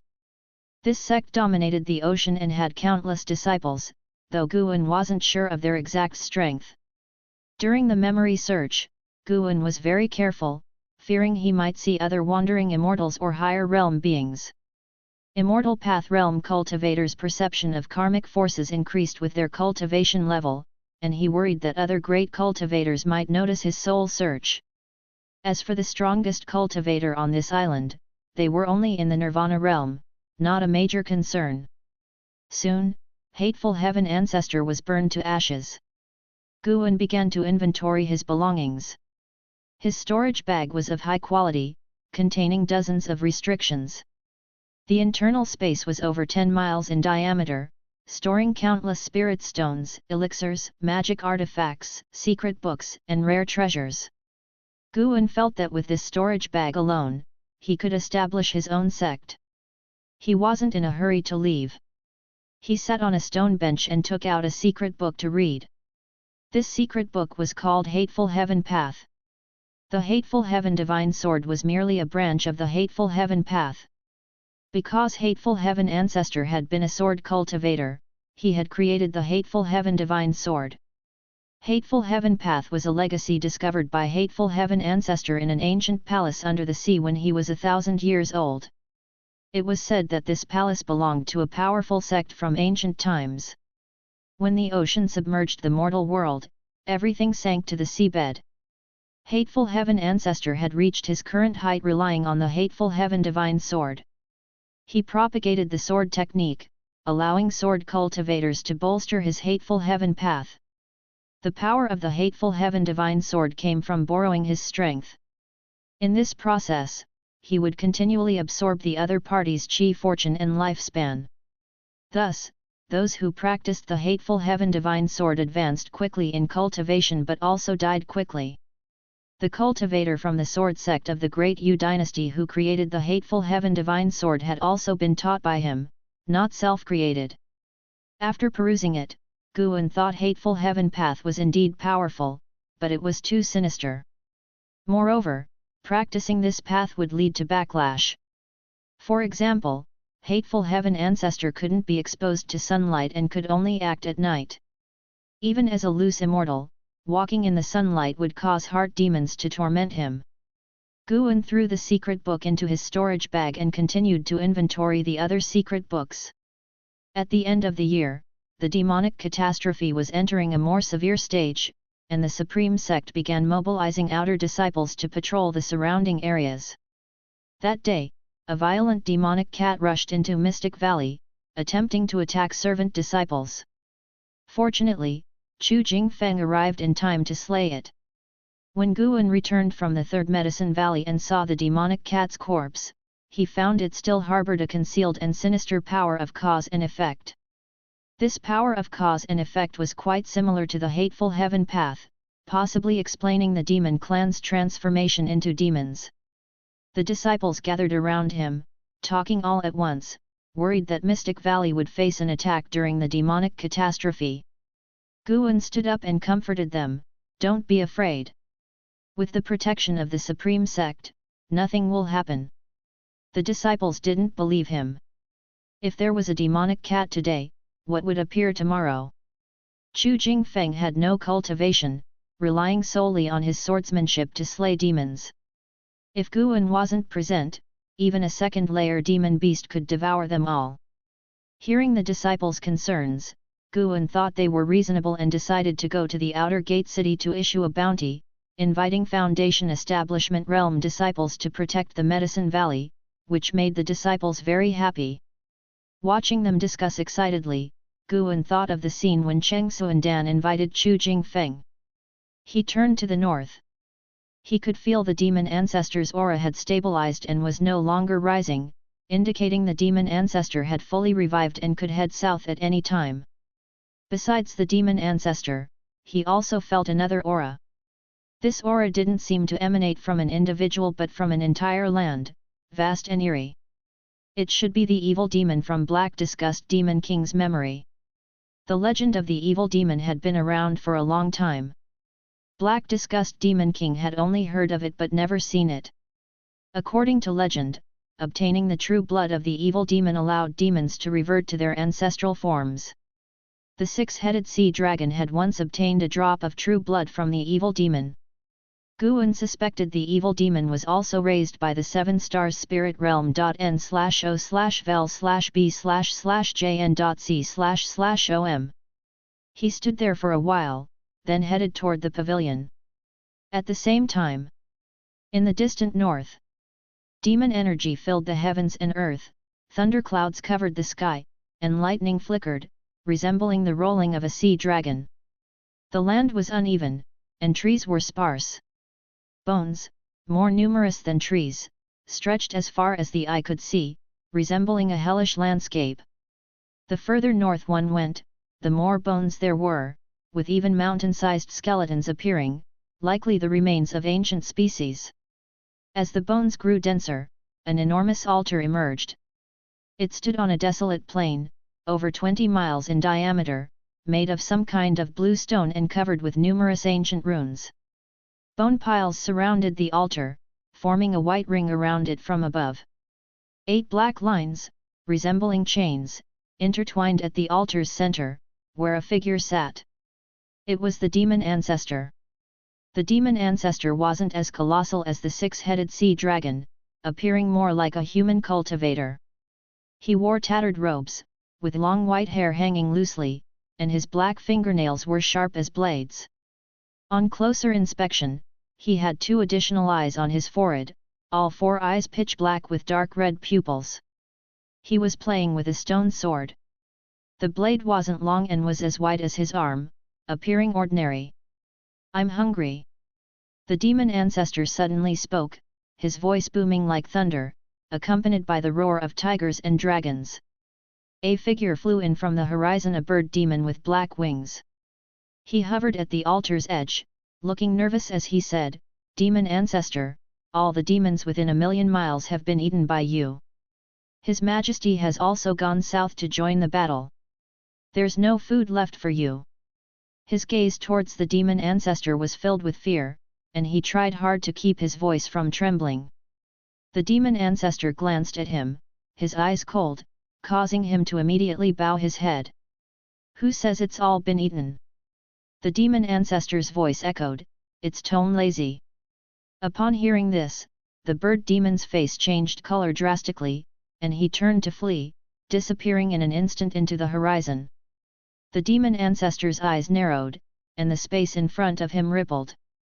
That bird demon suddenly appeared before him, and he grabbed its head, smashing it violently onto the altar. Blood splattered, and the demon ancestor showed a ferocious, cruel smile. He opened his mouth and bit down directly. "Ah!" The bird demon let out a miserable scream. The demon ancestor didn't choose to kill it but to eat it alive. A long time passed. The demon ancestor sat in a blood-soaked area, surrounded by black feathers.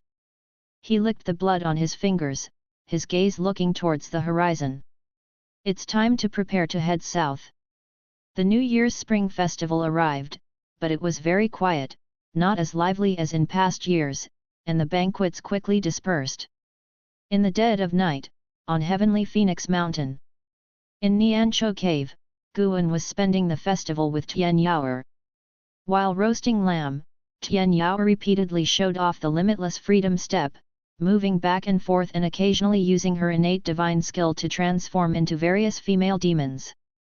Guan couldn't help but laugh and ask, "Why do you keep transforming into female demons? I want to see if the master likes it." Tian Yaoer stopped and giggled.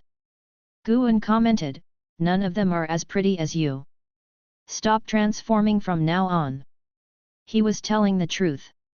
Tian Yaoer was already stunningly beautiful, far superior to the female demons who retained demonic features. Hearing this, Tian Yaoer was overjoyed and immediately pounced on Guan, clinging to his arm. After being affectionate for a while, she asked, "Master, can you catch a few more demons to keep me company?" Guan asked, "What kind of demons do you want?" "Just female demons, preferably young ones, easy to control," Tian Yaoer smiled. Guan thought for a moment and nodded in agreement. Now that the various zones in Niancho Cave were running smoothly, he could capture a few demons for Tian Yaoer to assist her, ensuring she could focus on her cultivation. "Let's see if I come across any later." "I don't like randomly catching demons," Guan said, focusing on the roasted lamb leg in his hand. Tian Yaoer nodded and smiled, "Master is kind-hearted and only saves demons. Being chosen by you is their blessing." "What do you mean, kind-hearted? Don't use words incorrectly. Anyway, Master is very nice. You're the best person I've ever met. How many people have you met in your life?" "Oh, it doesn't matter. You're the best. Meeting you is the greatest blessing of my life." As she spoke, Tian Yaoer's gaze fell on the mask on Guan's face. She really wanted to remove Guan's mask but was afraid of angering him. Guan handed her the lamb leg and then stood up, saying, "All right, you eat slowly. I have to go." Tian Yaoer froze and quickly asked, "So soon? Where are you going?" Guan vanished into thin air, leaving a single sentence, "To check on another lonely demon." Tian Yaoer's smile instantly froze. Chapter 187, Chapter 187 Immortal Path's Powerful Enemy, the Supreme Sex Crisis. Inside the cave. Zhang Buku wielded the stone axe, continuously swinging it. His movements were fierce, his footwork mysterious, and his afterimages appeared in succession, making it seem as if several clones of him were left in the cave. Since he arrived at this cave and learned the heaven-cutting divine axe, he hadn't gone out again. Relying on cultivating the heaven-cutting divine axe, his chi blood rapidly strengthened, and he had completely fused with the power of that mysterious demon core. He didn't notice a sparrow watching him from a distant rock. Watching Zhang Buku's posture, Guan felt gratified. This kid still had some talent. At least he hadn't wasted the effort of nurturing him. Guan also noticed the change in Zhang Buku's bloodline. This change wasn't evolving towards the six-headed sea dragon but was another type of demonic aura he hadn't seen before. He suddenly thought of the evil demon. The six-headed sea dragon ingested the true blood of an evil demon, thereby regressing to its ancestors. Could it be that Zhang Buku would also regress to his ancestors? In fact, Zhang Buku wasn't alone and destitute, he still had a mother. But Zhang Chunkaiyu had never revealed his mother's identity, making it impossible for him to find her. Could Zhang Buku's mother have an extraordinary background? Guan thought silently but didn't fear too much. After practicing the heaven-cutting divine axe for a while, Zhang Buku finally saw Guan. "It's you, little sparrow, you've finally appeared. What is your relationship with the predecessor of this cave?" Zhang Buku asked excitedly. He didn't rush towards Guan immediately, fearing he'd scare Guan away. Guan shook his head and didn't make a sound. The Heaven and Earth 9 transformations, brought by the All Things Form and Energy art, were indeed convenient. Not only could it transform one's form, but it could also change one's aura. Zhang Buku hadn't noticed anything unusual about him at all. Seeing the sparrow transformed by Guan not speaking, Zhang Buku wasn't disappointed either and began to excitedly talk about his own unique opportunity. If it weren't for this sparrow before him, he wouldn't have had this encounter. He might even have been eaten by demons. Even if this sparrow had no spiritual wisdom and was unrelated to this cave, he still felt grateful. Guan listened patiently. The current Zhang Buku was filled with unprecedented fighting spirit, and his entire essence, energy, and spirit had transformed. In Zhang Buku, he saw the shadow of an Hao. That was the aura belonging to a genius. Guan suddenly remembered that when they were young, An Hao and Zhang Buku had fought, and that was An Hao's first failure since he began immortal cultivation. He wondered if An Hao still harbored resentment. After Zhang Buku finished speaking, Guan opened his mouth and spat out the demon core of the Black Disgust Demon King. Seeing the sparrow spit out a demon core nearly 10 times its size, Zhang Buku's mouth opened wide. Subsequently, Guan flapped his wings and quickly disappeared into the cave passage. Zhang Buku stared at the demon core on the ground in silence for a long time. The new year had just passed, but the land of the 3 dynasties had not yet welcomed the revival and was still shrouded in demonic mist and demonic qi. In the northern region of the Great Zhang dynasty, in a valley, cultivators continuously flew in and out, very busy. Xian Tianyi sat under a tree, his upper body bare and wrapped in white cloth, holding a white bone and examining it carefully. Ji Hantian approached Xian Tianyi and spoke, "The Taixuan Sect has deduced that the demon ancestor is about to descend south. Are you confident?" Xian Tianyi replied casually, "Of course, I have confidence. Even if I can't win, there's still Sword Venerable Fuedao. What if the demon ancestor is stronger than Sword Venerable Fuedao?" Ji Hantian asked worriedly. "Then we all die together. Don't really think it's a battle for the survival of the human race. Rest assured, if we die, there are larger human forces overseas." Xian Tianyi said casually, raising the bone in his hand and squinting his eyes as if examining its surface patterns. Hearing this, Ji Hantian couldn't help but roll his eyes. He couldn't help but ask, "You've been looking at that bone for days.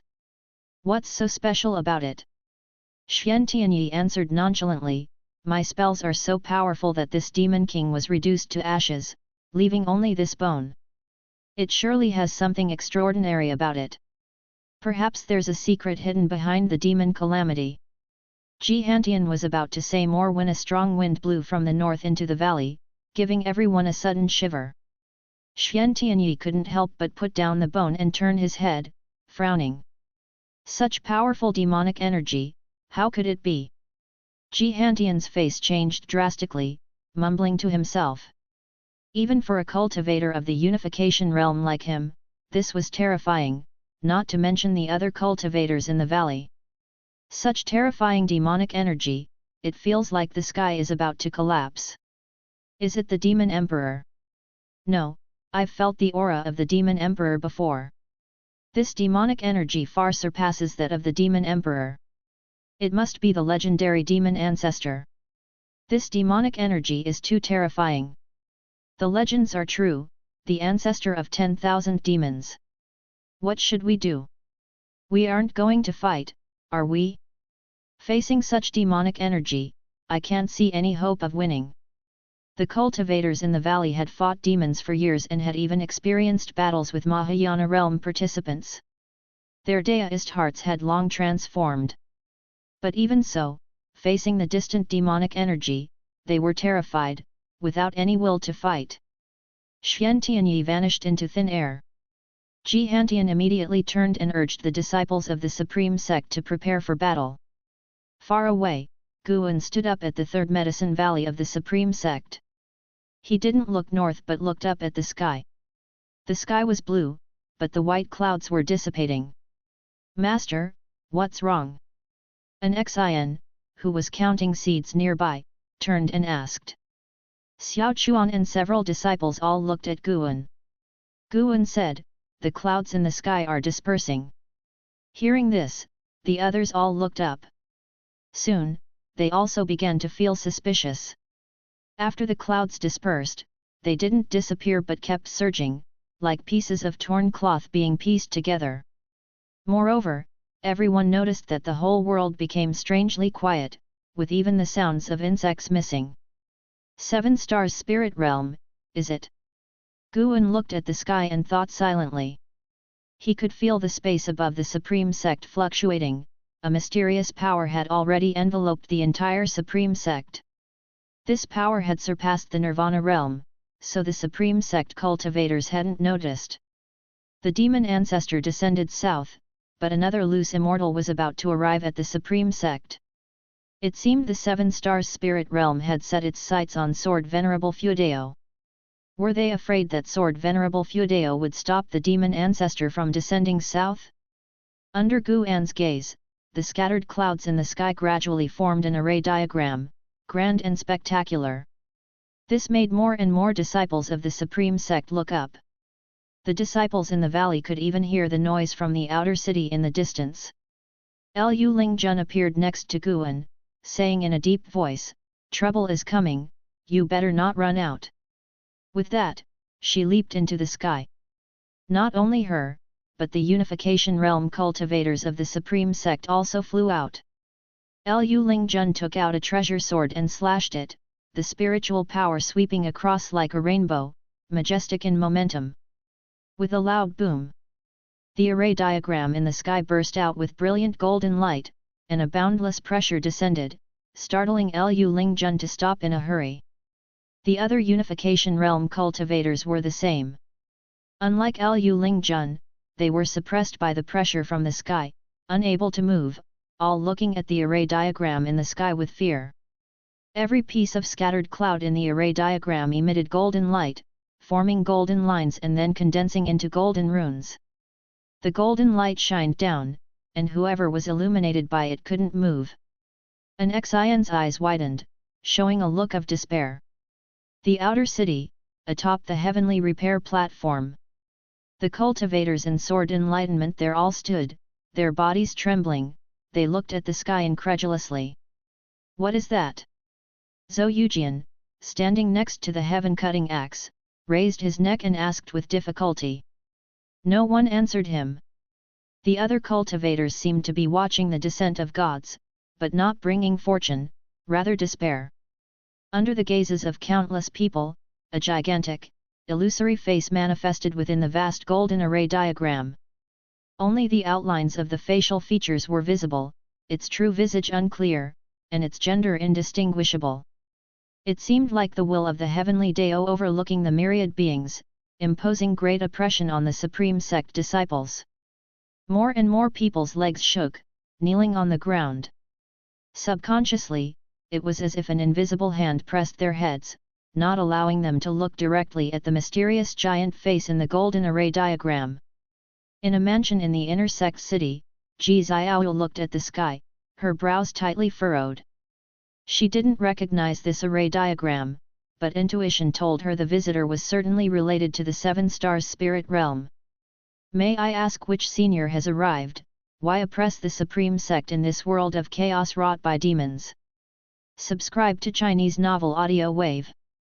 A female voice rang out, and a woman in black appeared next to Lu Lingjun. She was the Supreme Elder, Fairy Suxin.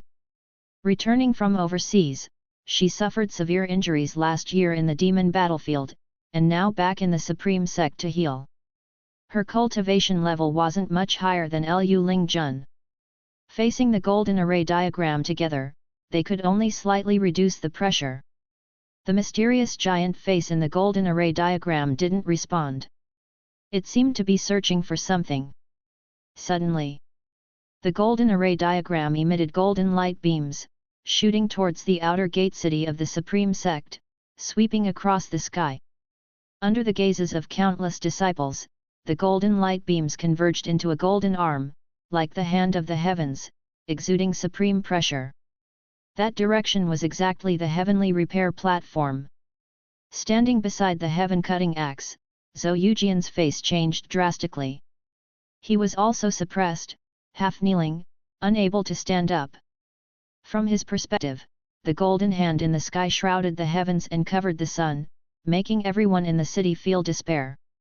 With a loud rumble, the heaven-cutting axe trembled, an immense sword-intent soared into the sky, causing the golden hand to stop. Existing within the realm of immortal path, why hide among mortal sects? A cold voice echoed, reverberating through the Supreme Sect, making every cultivator hear it clearly. Realm of immortal path? They immediately thought of an entity. Sword Venerable Feudao. Only Sword Venerable Feudao could belong to the realm of immortal path. Guan and an Xin, like the others, were pressed to the ground. Unlike others who were kneeling, he was squatting with his hands supporting him, arms trembling, head down, making it hard to see his expression. Since you won't answer, watch this sect turn to dust n/o/vel/b//in. .c//om. The cold voice spoke again, like a heavenly god issuing judgment upon all beings. The terrifying pressure over the Supreme Sect suddenly intensified, and the earth began to tremble. With his head down, Guan glanced at Xiao Chuan, an Xin, and others' desperate expressions from the corner of his eye. Everyone's hearts were shrouded in fear, too preoccupied to look at those beside them. Guan sighed softly. Why do people always seek death? Chapter 188, Chapter 188, What realm is Sword Venerable Feudao in? Guan infused his mana into the ground, the five-element spiritual energy followed his mana and converged towards the heavenly repair platform. On the heavenly repair platform, the cultivators who couldn't raise their heads saw wisps of spiritual energy emerging on the platform, all converging in one direction. They glanced out of the corner of their eyes. The heaven-cutting axe. Zhou Yujian, kneeling beside the heaven-cutting axe, felt it even more deeply, his pupils dilated, filled with excitement. The elder was about to make his move. Nature's spiritual energy gathered beside the heaven-cutting axe, forming a whirlpool, quickly condensing into a dark purple phantom. It was precisely Guan's 9 extremes yin-yang body. Under the golden light, the posture of the 9 extremes yin-yang body was incomparably domineering, causing the nearby cultivators to be filled with excitement. Sword Venerable Feudao has appeared. The giant face in the sky locked its gaze on the 9 extremes yin-yang body. The golden light array diagram once again burst forth with golden rays, and this time, it was as if a torrential downpour decorated the entire sky, especially for the cultivators on the heavenly repair platform. The visual impact was immense. Under Zhou Yujian's watchful eye, the 9 extremes yin-yang body grasped the handle of the heaven-cutting axe in reverse. The heaven-cutting axe, which the cultivators of the Supreme Sect thought impossible to lift, was effortlessly raised as if it had no weight. The 9 extremes yin-yang body lifted the axe with one hand, facing the golden rays that filled the sky. Its figure looked so insignificant. But at that moment, all the cultivators kneeling on the platform directed their gaze towards it. With its appearance, everyone in the outer sect city felt the pressure on them lessen. At least they could turn their heads. No one knew why, but looking at Sword Venerable Feudeo holding the heaven-cutting axe, all the fear in everyone's hearts dissipated. Time seemed to slow down at that moment. Zhou Yujian raised his head, a look of fanaticism on his face. He was still kneeling, as if worshipping the 9 extremes yin-yang body. The 9 extremes yin-yang body lifted the axe with its right hand, moving the heaven-cutting axe to its left waist, and then suddenly lifted it upwards, slicing heaven with axe. With one slash, the entire world instantly lost its color. The golden rays in the sky were successively annihilated. The golden light array diagram spanning the sky was directly cut in half, including the giant face, and even a clear space rift appeared in the sky, shocking the onlookers. Who are you, to have trained the heaven-cutting divine axe to such a degree? A mysterious, cold, and indifferent voice sounded, this time filled with fear, no longer calm and composed as before. Boom! The golden light array diagram in the sky, sliced in half, suddenly exploded, a terrifying strong wind crushing everything between heaven and earth. Zhou Yujian instinctively lowered his head and closed his eyes. All the disciples in the Third Medicine Valley were blown away by the suddenly erupting strong wind, including Gu An's true body. The formations in each area of the valley were activated, forming protective barriers, like light shields suddenly lighting up. The mountains and forests outside the Medicine Valley shook violently, as if the trees were about to be uprooted at any moment. The same happened in Mystic Valley. All the cultivators in the outer gate cities in the 8 directions, the inner gate cities in the 4 directions, and the main city of the sect saw the golden light array diagram in the sky suddenly cut in half. Although they couldn't see clearly what had happened, the space rift spanning the sky proved that someone had just made a move. Along with the mysterious enemy's words, everyone thought of Sword Venerable Feudeo. Ji Xiao stood on the eaves, resisting the strong wind with her own spiritual power. The debris beneath her feet was blown away. She squinted as she looked on, her eyes filled with shock. The sky was covered with streaks of golden light, as if the golden sky had been torn apart. The heaven-cutting divine axe. Ji Xiao muttered to herself, her beautiful eyes fixated on the sky. She naturally knew that the heaven-cutting divine axe was one of the 9 inheritances of the 7 stars spirit realm. The appearance of the heaven-cutting axe had made her think that Sword Venerable Feudeo just got the relic of ancestor Xian Tian. But now it was proven that Sword Venerable Feudeo had also mastered the heaven-cutting divine axe. From the words of that mysterious great cultivator, it seemed that Sword Venerable Feudeo not only mastered it but trained the heaven-cutting divine axe to a very high realm. Sword Venerable Feudeo was hostile to the 7 stars spirit realm. Could it be that Sword Venerable Feudeo was also a person of the 7 stars spirit realm? Ji Xiao resisted the wind and thought wildly. The violent windstorm lasted for a long time. N/O/vel/b//jn.c//om. Zhou Yujian struggled to open his eyes, seeing Sword Venerable Feudeo turn around, putting the heaven-cutting axe back in place. Then Sword Venerable Feudeo came to him, gently patting his shoulder. He froze, immense joy filled his heart, his mind went blank. Before he could think more, Sword Venerable Feudeo disappeared into thin air. When the storm completely subsided, more and more people stood up. Looking up, there were only golden remnants of clouds and a space rift of unknown length left in the sky. We are saved. The one just now definitely reached the realm of immortal path, yet was killed by Sword Venerable Feudeo with one slash. He should be dead, otherwise why didn't he make a sound? Who on earth is that person, to dare suppress our supreme sect alone? Fortunately, we have Senior Sword Venerable here. Didn't you hear? Sword Venerable Fudeo is also in the realm of immortal path. They say even the Mahayana realm can't reach the edge of the immortal path. A thunderous cheer erupted from the outer sect city. Lu Lingjun and Fairy Suxin floated in the air. The impact on the two women was even greater. When Sword Venerable Fudeo swung the axe, they felt a chill that made them fearful even in retrospect. The mysterious great cultivator they couldn't resist was killed just like that? Fairy Suxin looked at Lu Lingjun and sighed. It seems the mystic heart realm is still within the mortal range. Lu Lingjun remained silent, her feelings were complicated. She had reached a realm she had dreamt of before her ascension, but since reaching the mystic heart realm, she often felt powerless. Even though her cultivation level had grown stronger, she felt weaker. In a forest, a figure appeared out of thin air. It was a man in golden robes, stumbling forward as he landed, spitting a mouthful of blood. His blood splashed on the flowers and grass, immediately turning them to ashes. He stabilized his figure and started to cultivate energy to suppress the domineering mana within his body. Damn, how can his mana be so powerful, and with more than one attribute?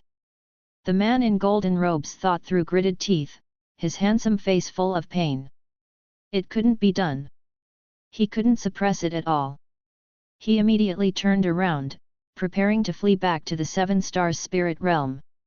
But as soon as he turned, a hand pressed down on his shoulder, his eyes widened.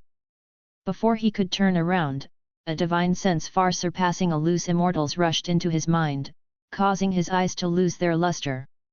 The strongest aspect of a wandering immortal was their soul power, stronger than their own mana. Standing behind the man in golden robes was Guan's true body. He had delayed a bit to handle the disciples in the valley, which was why the man in golden robes had escaped here.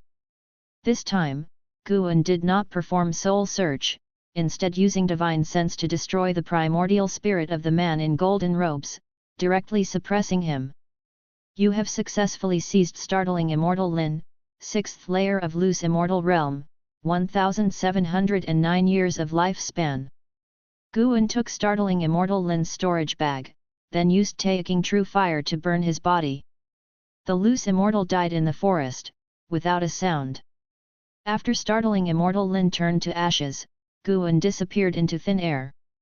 About half an hour later, figures appeared in the forest, looking at the scorched grass burned by startling Immortal Lin's immortal blood, all frowning. There were 8 people, male and female, all with extraordinary auras. Is startling Immortal Lin dead? Not sure, we'll know whether he is alive by checking his soul jade. I didn't expect Sword Venerable Fudeo to be so powerful, his heaven-cutting divine axe feels close to Elder Lin's level. In terms of achievement, he can't compare to Elder Lin, it's just that his mana is strong enough. If startling Immortal Lin is really dead, how do we explain to Elder Lin?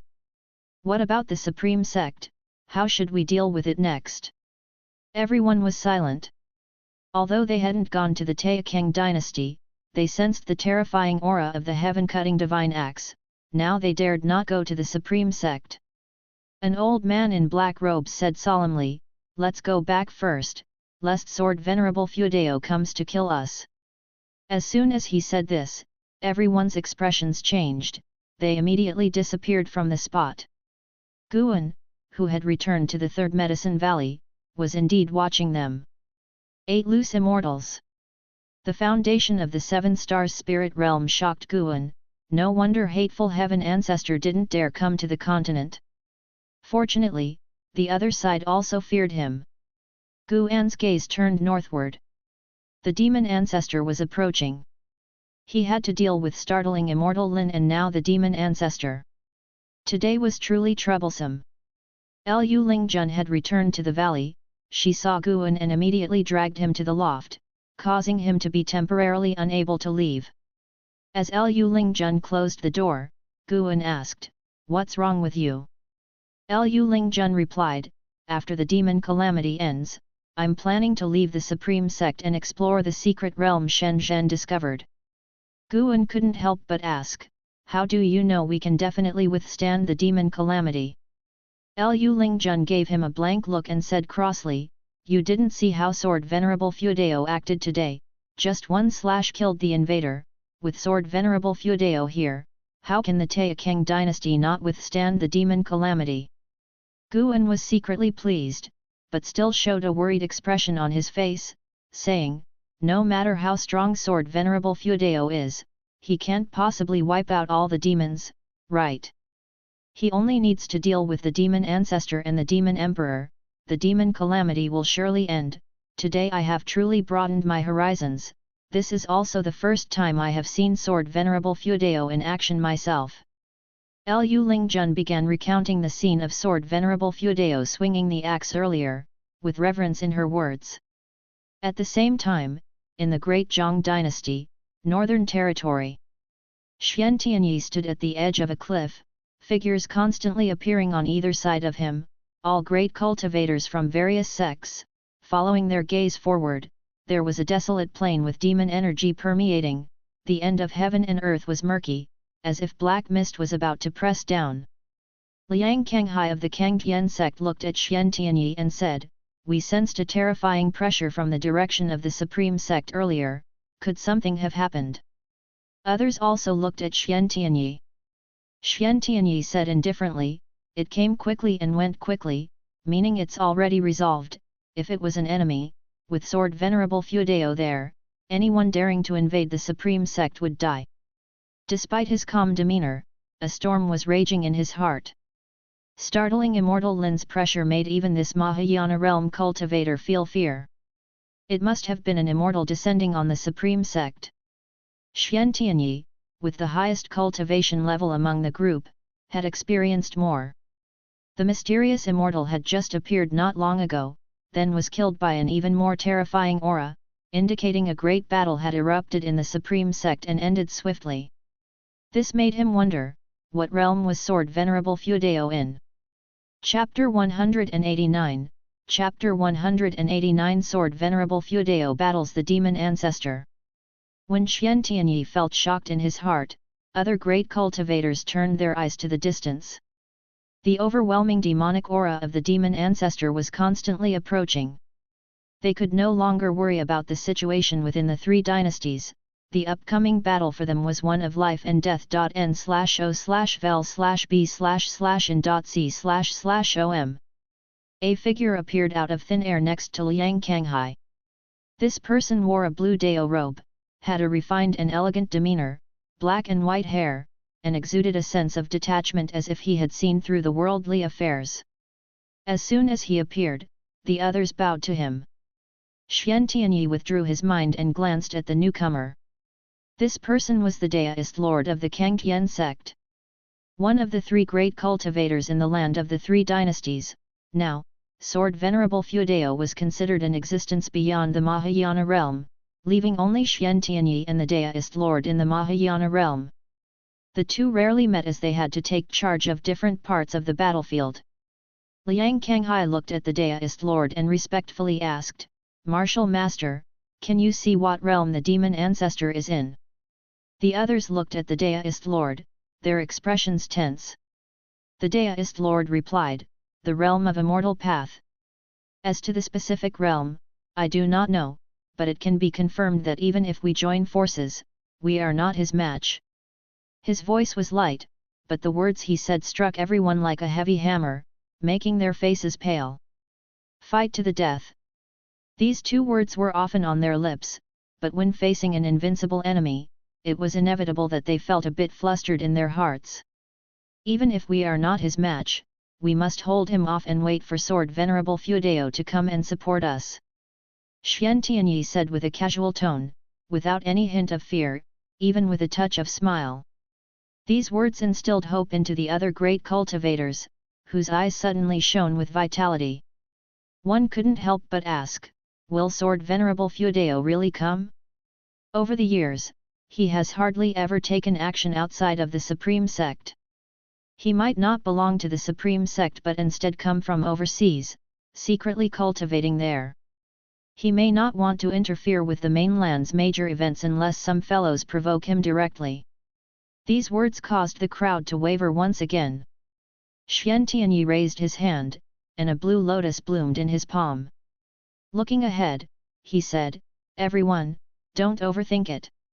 Believe in Sword Venerable Fuedao, believe in the Supreme Sect."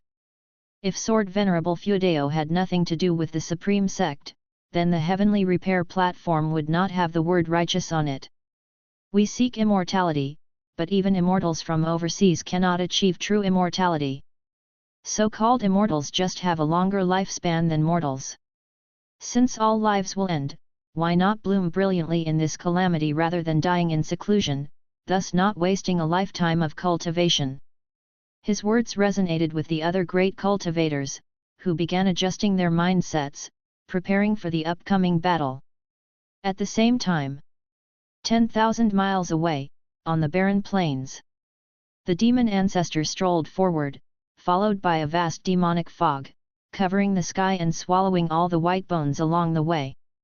His white hair fluttered wildly, his tattered robe swaying in the wind, and his 4 eyes stared ahead, his brows slightly furrowed.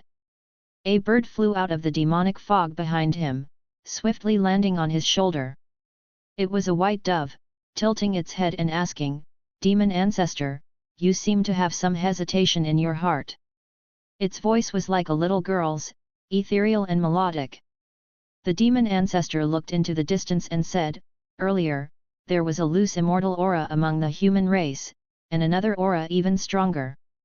However, both disappeared in an instant, making it impossible for me to determine their cultivation levels." Upon hearing this, the white dove immediately asked, "Could there still be a being stronger than you in the world?" "How could there not be? If there weren't, why would I need to resurrect? If that's the case, why march southward? The world is so vast, why not just leave some survivors? If you are hungry, we can go to the sea to find food, the sea has plenty of demon beasts." The white dove chattered non-stop, describing the vastness and beauty of the ocean. The demon ancestor listened intently but did not stop moving. The desolate land was littered with white bones. With each step he took, the demonic fog behind him surged forward, plunging half the world into darkness. He was like the catastrophe of heaven and earth, driving away the light with darkness.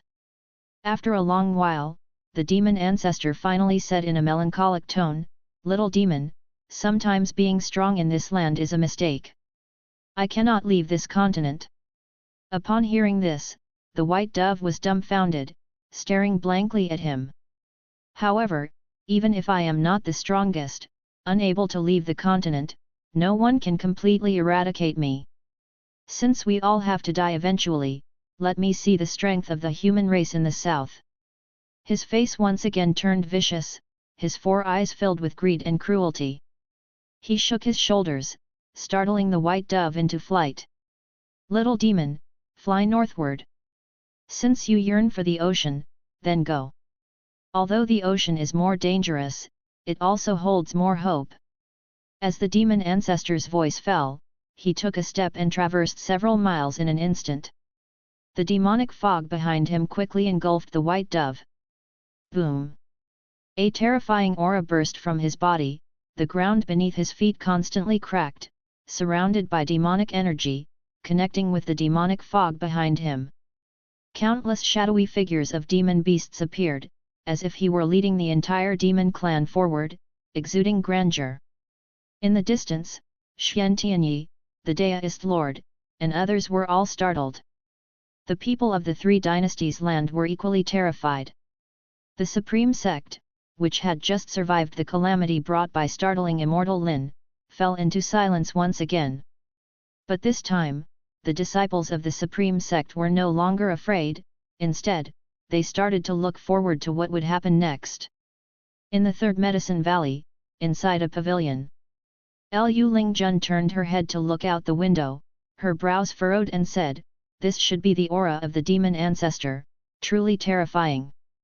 I wonder if Sword Venerable Fuedao will make a move this time, the other cultivators might not be able to withstand such demonic energy." Guan feigned confusion and asked, "Is the demon ancestor very powerful?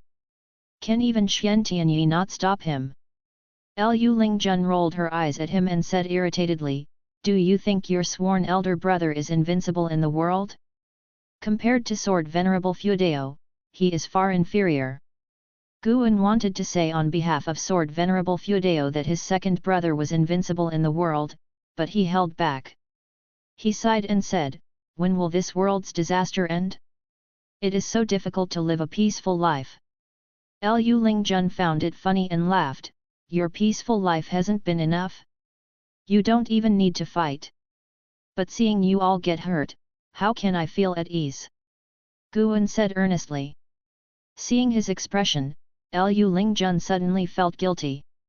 With his personality, he would indeed worry about those around him. How could she mock him? Although Guan did not fight, everyone around him received his medicinal herbs and elixirs. His contribution was no less than the other fighting disciples. Lu Lingjun took a deep breath and said, "Don't worry. It's almost over.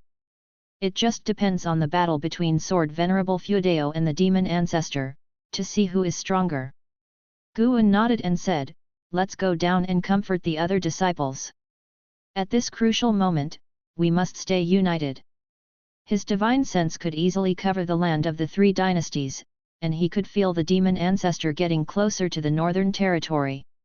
The two of them got up and walked downstairs. The disciples in the valley had already gathered together.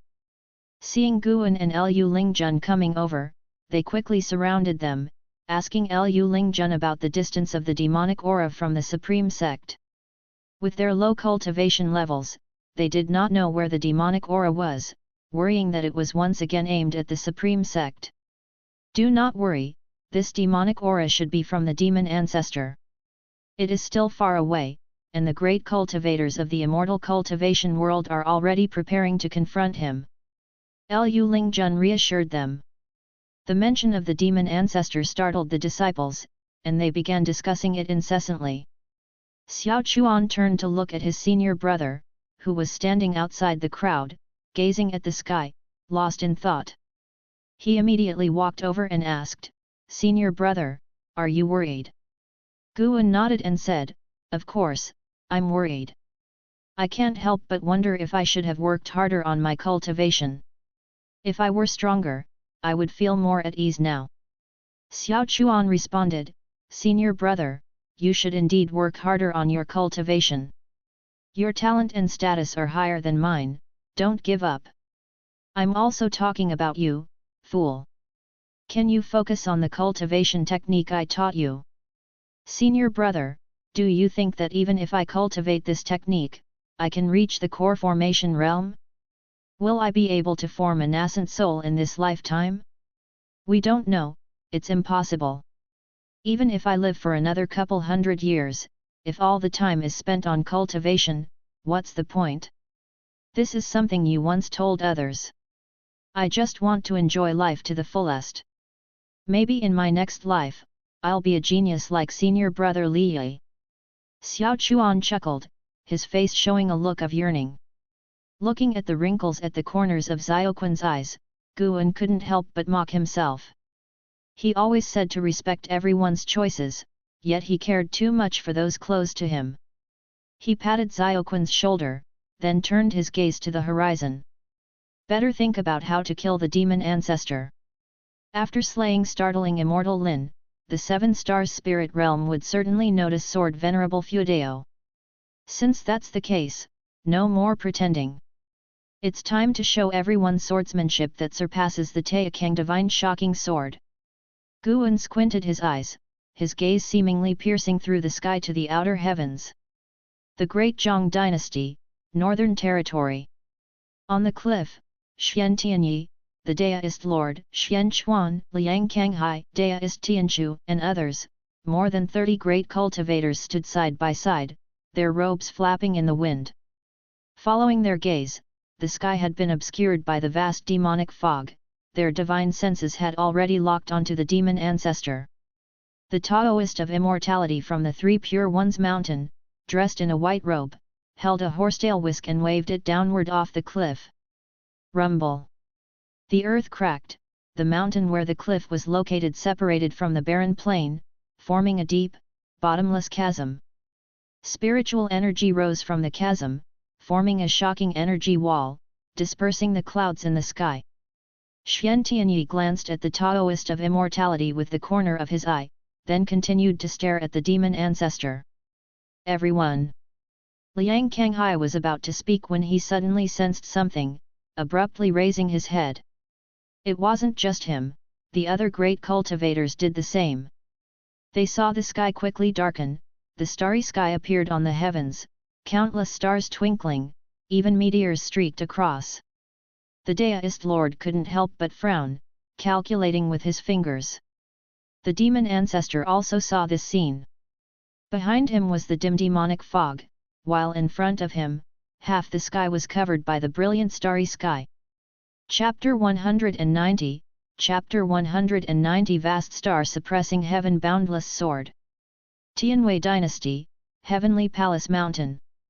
And how Si Yanner and a group of cultivators walked out of the Heavenly Palace, gazing at the vast sky full of stars with wide eyes.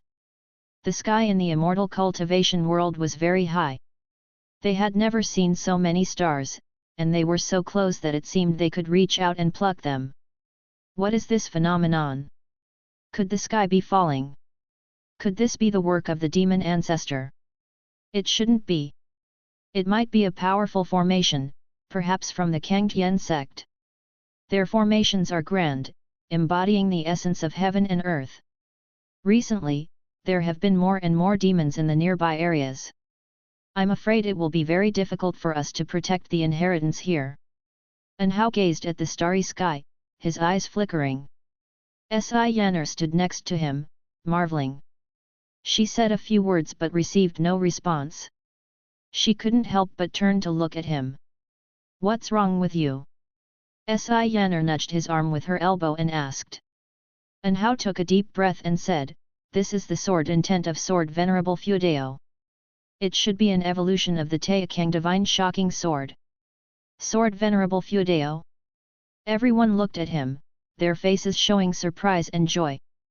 They had been drawn out by the demonic might of the demon ancestor and were fearful and uneasy. When the sky suddenly changed, they naturally became more tense. Now, upon hearing In Hao's words, did this not imply that Sword Venerable Fudao was about to confront the demon ancestor? Si Yanner knew that Sword Venerable Fudao was In Hao's master, which made her look forward to the upcoming battle even more.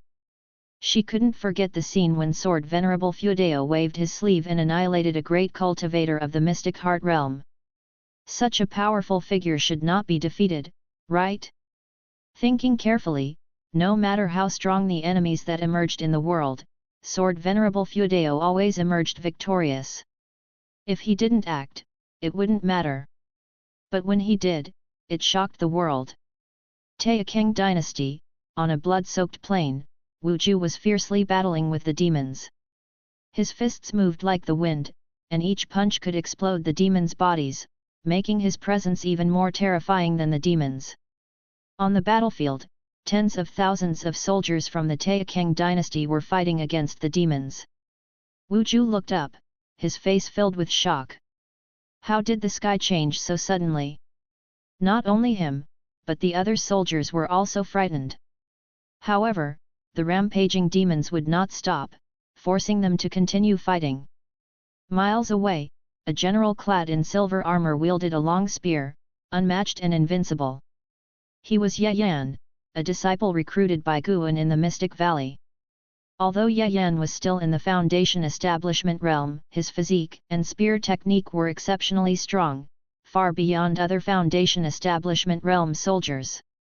Of course, he was still somewhat inferior to Wu Ju, but his spear technique was more agile. The spear danced like a dragon, and his movements were swift like a startled swan.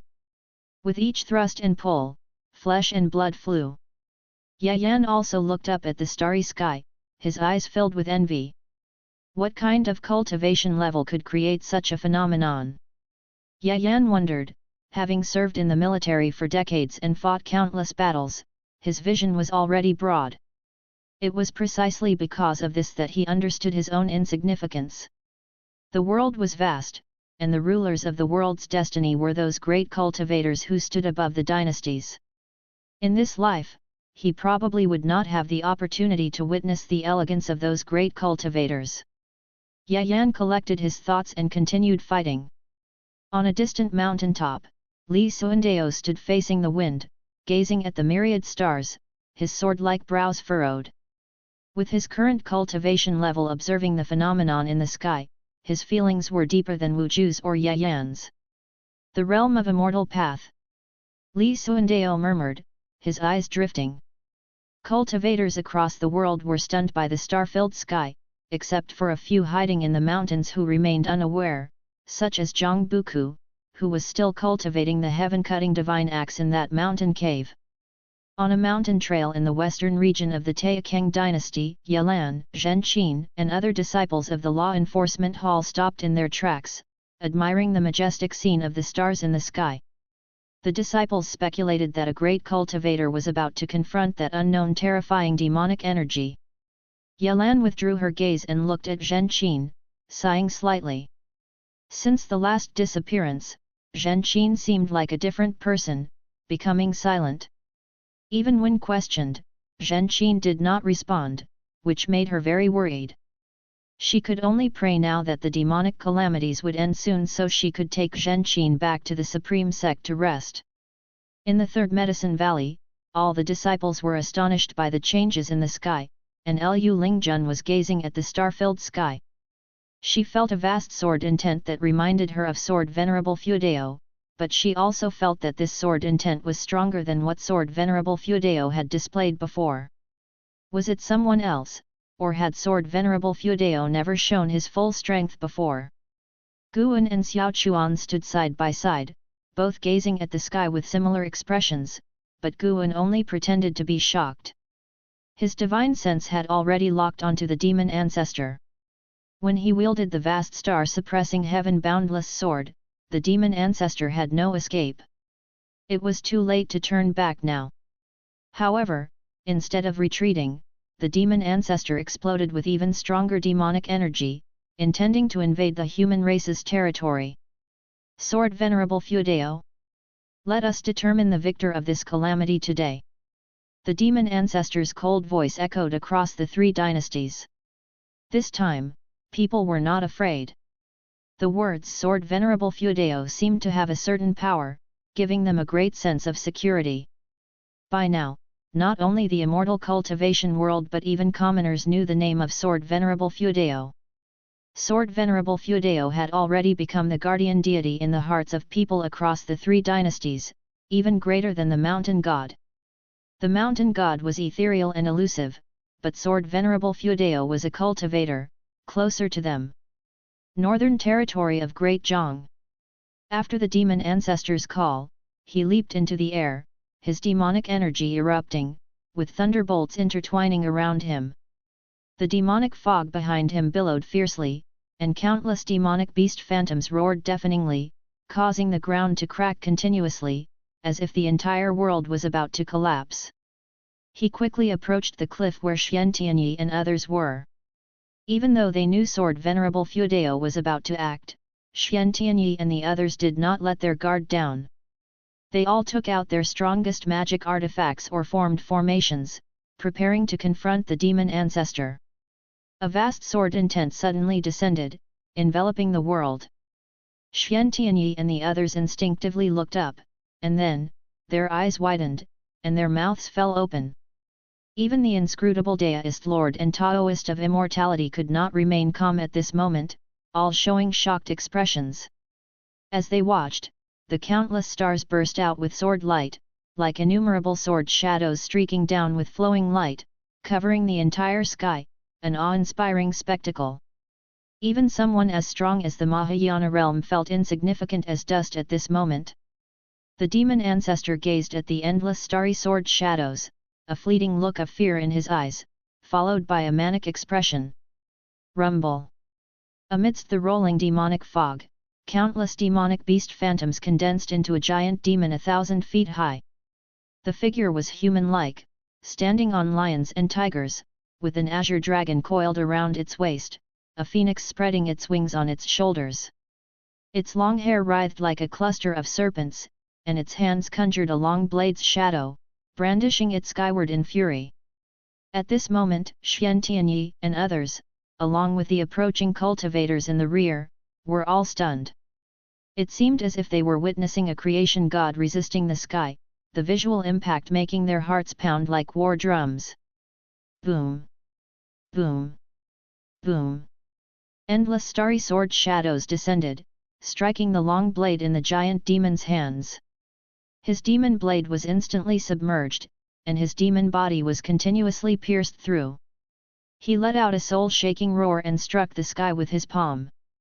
The starry sword shadows fell like the Milky Way, and the 1,000-foot-high giant demon was submerged in an instant.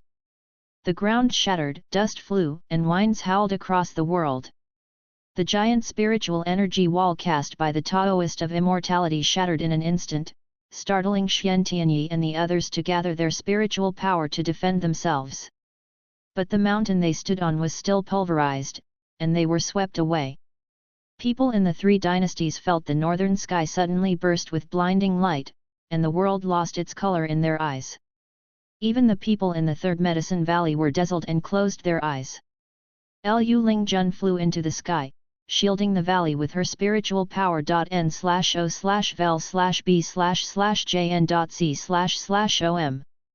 Her beautiful face was full of incredulity, gradually losing its outline in the bright light. Heavenly Phoenix Mountain, Niancho Cave. The cave walls shuddered, and Tian Yao hid by the stone table, extremely nervous. She covered her head with her hands, murmuring, "Master." North Sea Mountains, in front of Mountain God Temple. Sage Xian Miao stood outside the forest, enveloping the mountains in his spiritual power. Yet even so, the surrounding forest still shook violently. He looked into the distance, his face filled with shock. "Sword Venerable Feudao." Sage Xian Miao murmured. Such power made him feel that Sword Venerable Feudao might be no weaker than the mountain god. Or perhaps, the mountain god did not act because he foresaw that there were still strong individuals like Sword Venerable Feudao in the world? Sage Xian Miao could not see the specific battle situation, but facing such grand sword intent, he could not think of how the demon ancestor could win. The intense light lasted for 10 breaths' time. When everyone regained their vision, the world was still filled with howling winds, and the earth shook. The starry sky spectacle displayed across the heavens gradually disappeared, revealing the blue sky. In the Third Medicine Valley, Guan looked at the prompt before him, his brows furrowed. "You successfully seized 1030 years of lifespan from the demon ancestor, 5th layer of the loose immortal realm. How is it only a little over 1,000? It's not even as much as startling immortal Lin." Next to him, Xiao Chuan cautiously opened his eyes, watching the sky's stars gradually fade, and couldn't help asking Guan, "Senior brother, is it over?" He had expected an earth-shattering battle between Sword Venerable Feudao and the demon ancestor. Now, looking at it, it was certainly earth-shattering but not much of a battle. Guan took a deep breath, pretending to be profound, and said, "I am not sure either. Perhaps only Lu Lingjun knows the situation afar." The servant disciples behind them also discussed this matter, their eyes looking toward Lu Lingjun in the sky. Lu Lingjun hovered in the air, looking northward with a look of fear in her eyes. A small snake peeked out from her hair. It was the white spirit demon emperor. It hissed its tongue, exclaiming, "My goodness, such terrifying demonic energy dissipated just like that?" The demon ancestor was not even an opponent for one move of Sword Venerable Feudao. Lu Lingjun did not respond to it because she was also pondering this. Just how strong is Sword Venerable Feudao? Before long, the outer gate city in the distance erupted with cheers, the disciples of the Supreme Sect's Law Enforcement Hall unleashing their pent-up emotions. To see Sword Venerable Feudao act twice in one day, no regrets in this life. Most importantly, the demon ancestor had perished. Does it not signify the end of the demonic tribulations? Chapter 191, Chapter 191, Sword Venerable shakes the world, Holy Land saves the world. Rumble, rumble. Dust flew in the air as Xian Tianyi flew out from the ruins. He ascended to the sky, overlooking the scene below, his eyes widened. His gaze crossed the chasm created by the Taoist of immortality. On the other side of the land, the demon ancestor's figure was no longer visible. The horrifying demonic might from before had completely disappeared. All he could see was rolling dust and demonic mist, the area appearing like a chaotic world. Was that a sword array just now? Xian Tianyi frowned, thinking to himself. The sword Venerable Feudeo hadn't appeared, yet he was able to vanquish the demon ancestor with one move, truly frightening him. This was his first real encounter with the might of the sword Venerable Feudeo. Even on the ocean, he had never seen such a sword array. Other great cultivators also gathered from all directions. They were unharmed, only thrown off by the force. They were very excited. The demon ancestor is dead. Is the demonic calamity finally over? Ha ha ha, we finally won, and we didn't have to die. The sword Venerable Feudeo is truly too powerful, even among the immortals there are still gaps. Why would someone so powerful hide their identity? Ask yourself that. For someone of his caliber, if he were to step in a few times, it's already commendable. If his true identity were revealed, you'd all come begging to him whenever trouble arises. The great cultivators were very excited, some even burst out laughing. The years of pent-up aggression were finally released. Liang Kanghai, sect leader of Taixuan Sect, spoke, "Everyone, I suggest that the various sects of the three dynasties should all erect statues of the sword Venerable Feudeo, not to curry favor, but to let the world remember his benevolence forever." Hearing this, the great cultivators of other sects all applauded. The Supreme Elder Xian Chuan frowned, hesitated to speak. Xian Tianyi glanced at Liang Kanghai and snorted coldly, but said nothing. Subsequently, under Liang Kanghai's orders, they started patrolling the area to ensure that the demon ancestor was truly dead. Far away in the Third Medicine Valley, Guan was also using his divine sense to search the battlefield. The demon ancestor left behind no demon core or demon treasure upon death. This guy died so worthlessly. Could it be he could be resurrected later? Guan suppressed his thoughts and joined his disciples in discussing the strength of the sword Venerable Feudeo. Now it depends on how the Seven Stars Spirit Realm reacts.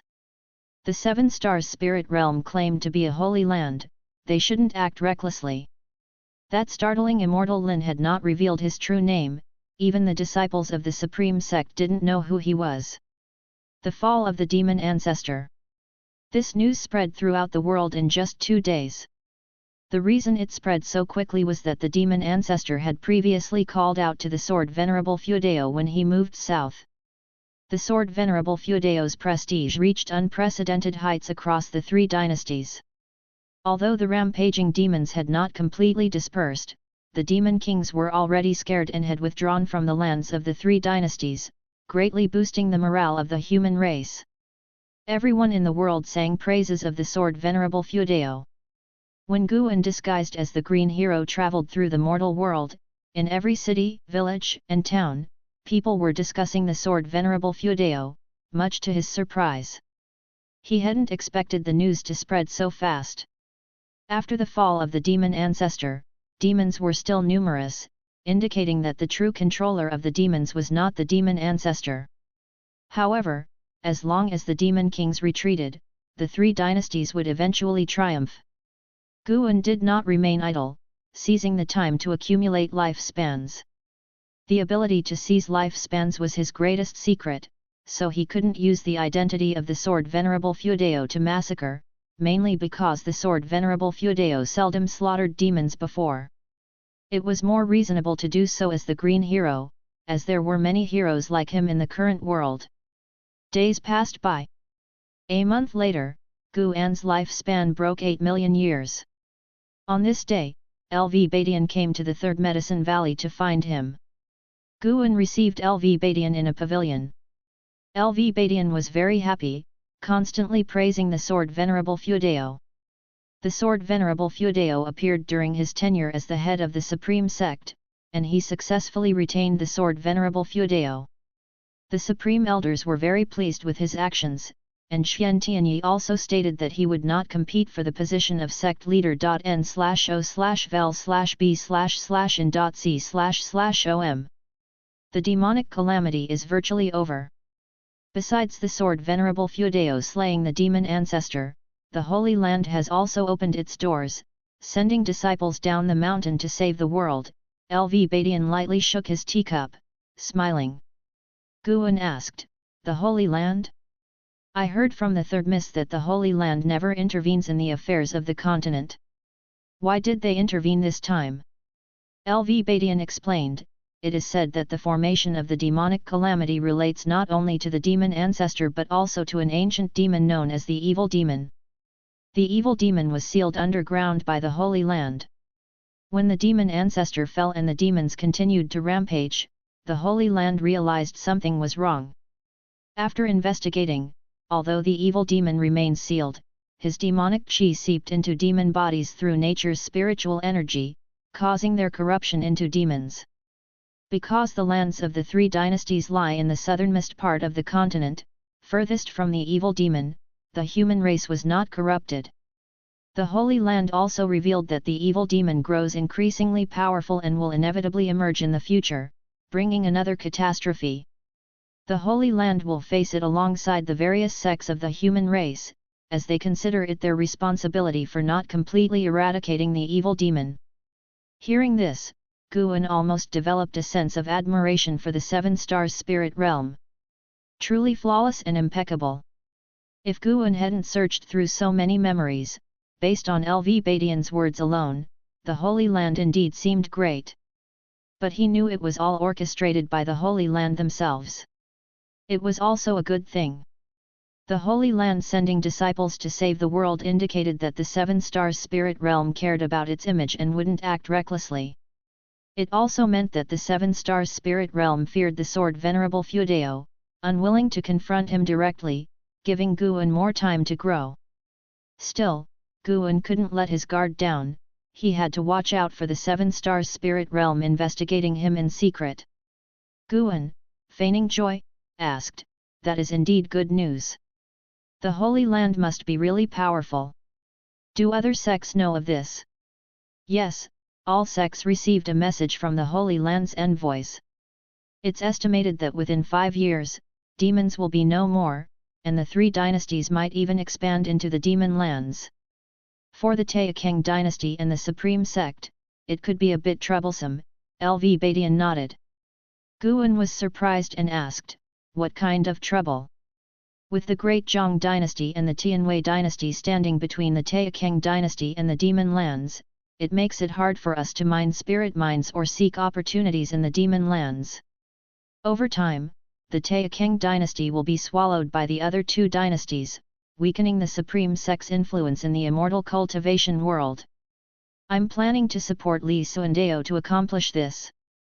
LV Badian spoke worriedly, then began sipping tea. Guan wanted to say, "You guys are really persistent. The demonic calamity isn't over, and you're already thinking about dividing the demon lands?" But he couldn't interfere. The Supreme Sect indeed needed to grow stronger, which would help him to continue surviving. LV Badian started discussing the Supreme Sect's upcoming plans with a sincere attitude. Clearly, he still hadn't given up on recruiting Guan as a disciple. According to him, once the demonic calamity was resolved, the Supreme Elders would no longer travel south but lead the Supreme Sect's disciples to explore the demon lands, constantly enhancing the Supreme Sect's foundation. They even considered the Taixuan Sect as a hypothetical enemy, and the Taixuan Sect felt the same.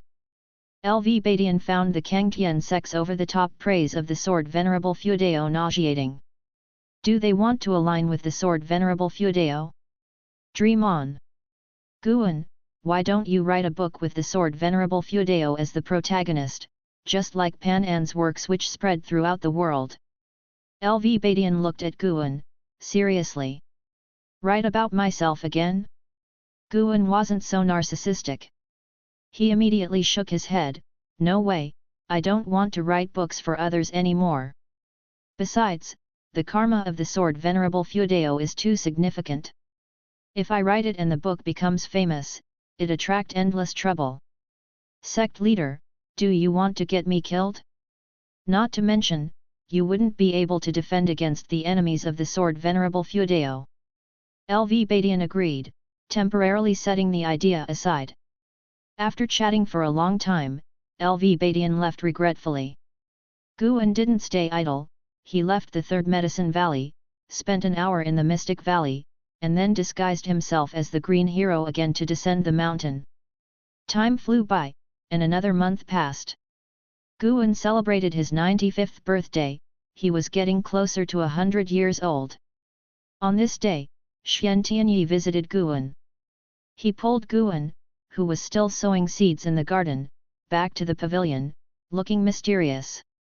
"What's the matter, so urgent?" Guan asked, seeing Xian Tianyi set up restrictions inside the room. Xian Tianyi turned to the desk and took a book from his storage bag, slamming it onto the table. Guan looked closely, his eyelids twitching. "Sword Venerable Travelogue. Good heavens!" He immediately said, "Are you crazy? Daring to mess with the sword Venerable Fuedao? Aren't you afraid he'll come after you?" Xian Tianyi raised an eyebrow, "I'm just writing a book. What trouble can it bring? Be careful, the sword Venerable Fuedao might tap your shoulder at midnight." "Oh? That's a nice idea, could add to the atmosphere." "No, I'm serious, don't mess around." Guan became anxious. The Supreme Secret Records had already tainted his real name, and he didn't want his other identity to be tarnished too. LV Badian was such a beast, unable to find me, so he asked Xian Tianyi to write. If he had known, Guan should have taken the task himself. Seeing Guan's anxiety, Xian Tianyi felt moved. This brother was not a mistake. "Don't worry, this time I changed the style. I'm imitating your books. Take a look first." Xian Tianyi waved his hand, assuredly. Guan immediately picked up the sword Venerable Travelogue and seriously read through it. Xian Tianyi walked to the bookshelf, wanting to see what books Guan usually read. A long while passed. Guan put down the sword Venerable Travelogue, letting out a sigh of relief. He turned to Xian Tianyi and said, "It's not bad, indeed it doesn't have so many romantic affairs. The sword Venerable Fuedao is now revered by cultivators worldwide. You can mythologize him, but not degrade him." Xian Tianyi turned around, glaring at him, "What do you mean? You think the Green Hero is degrading? By the way, I've always been curious. Is the Green Hero Travelogue made up or real experiences? Half true, half false?" The anger in Xian Tianyi's eyes dissipated significantly, replaced by embarrassment. "Which half is true, and which half is false?" Guan frowned. "It turned out to be true. Do you think you're worthy of Ms. Zi?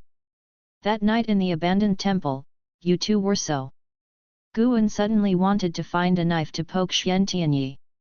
Xian Tianyi fake coughed, "Let's talk about this book. Don't get distracted. Give me some advice. After all, Panin knows the cultivators of the world well. I heard other sects are also sending people to write books, imitating Panin, to win over the sword Venerable Fuedao.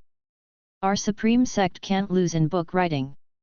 Chapter 192, Chapter 192 Can't lift it, just can't lift it. First of all, the name cannot be called Travelogue, it has no attraction at all. As an immortal cultivator, do you want to see people traveling the world? Don't they have the ability? I like to watch it because my aptitude is poor and I don't dare to leave the Supreme Sect on normal days." Guan commented pompously. Xian Tianyi sat down beside him, carefully listening to his suggestions.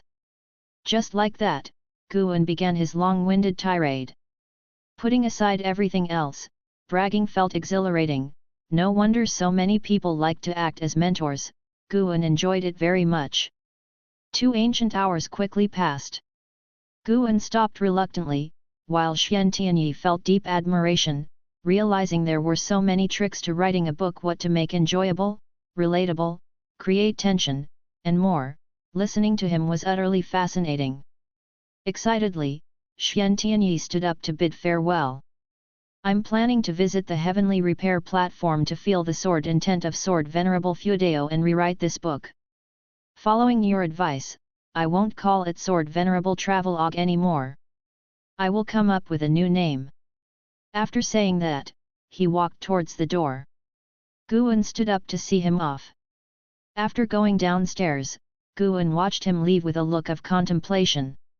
An Xin suddenly ran over and said, "Master, the white spirit rat is missing." Guan responded casually, "It's gone, then it's gone, it knows how to come back on its own."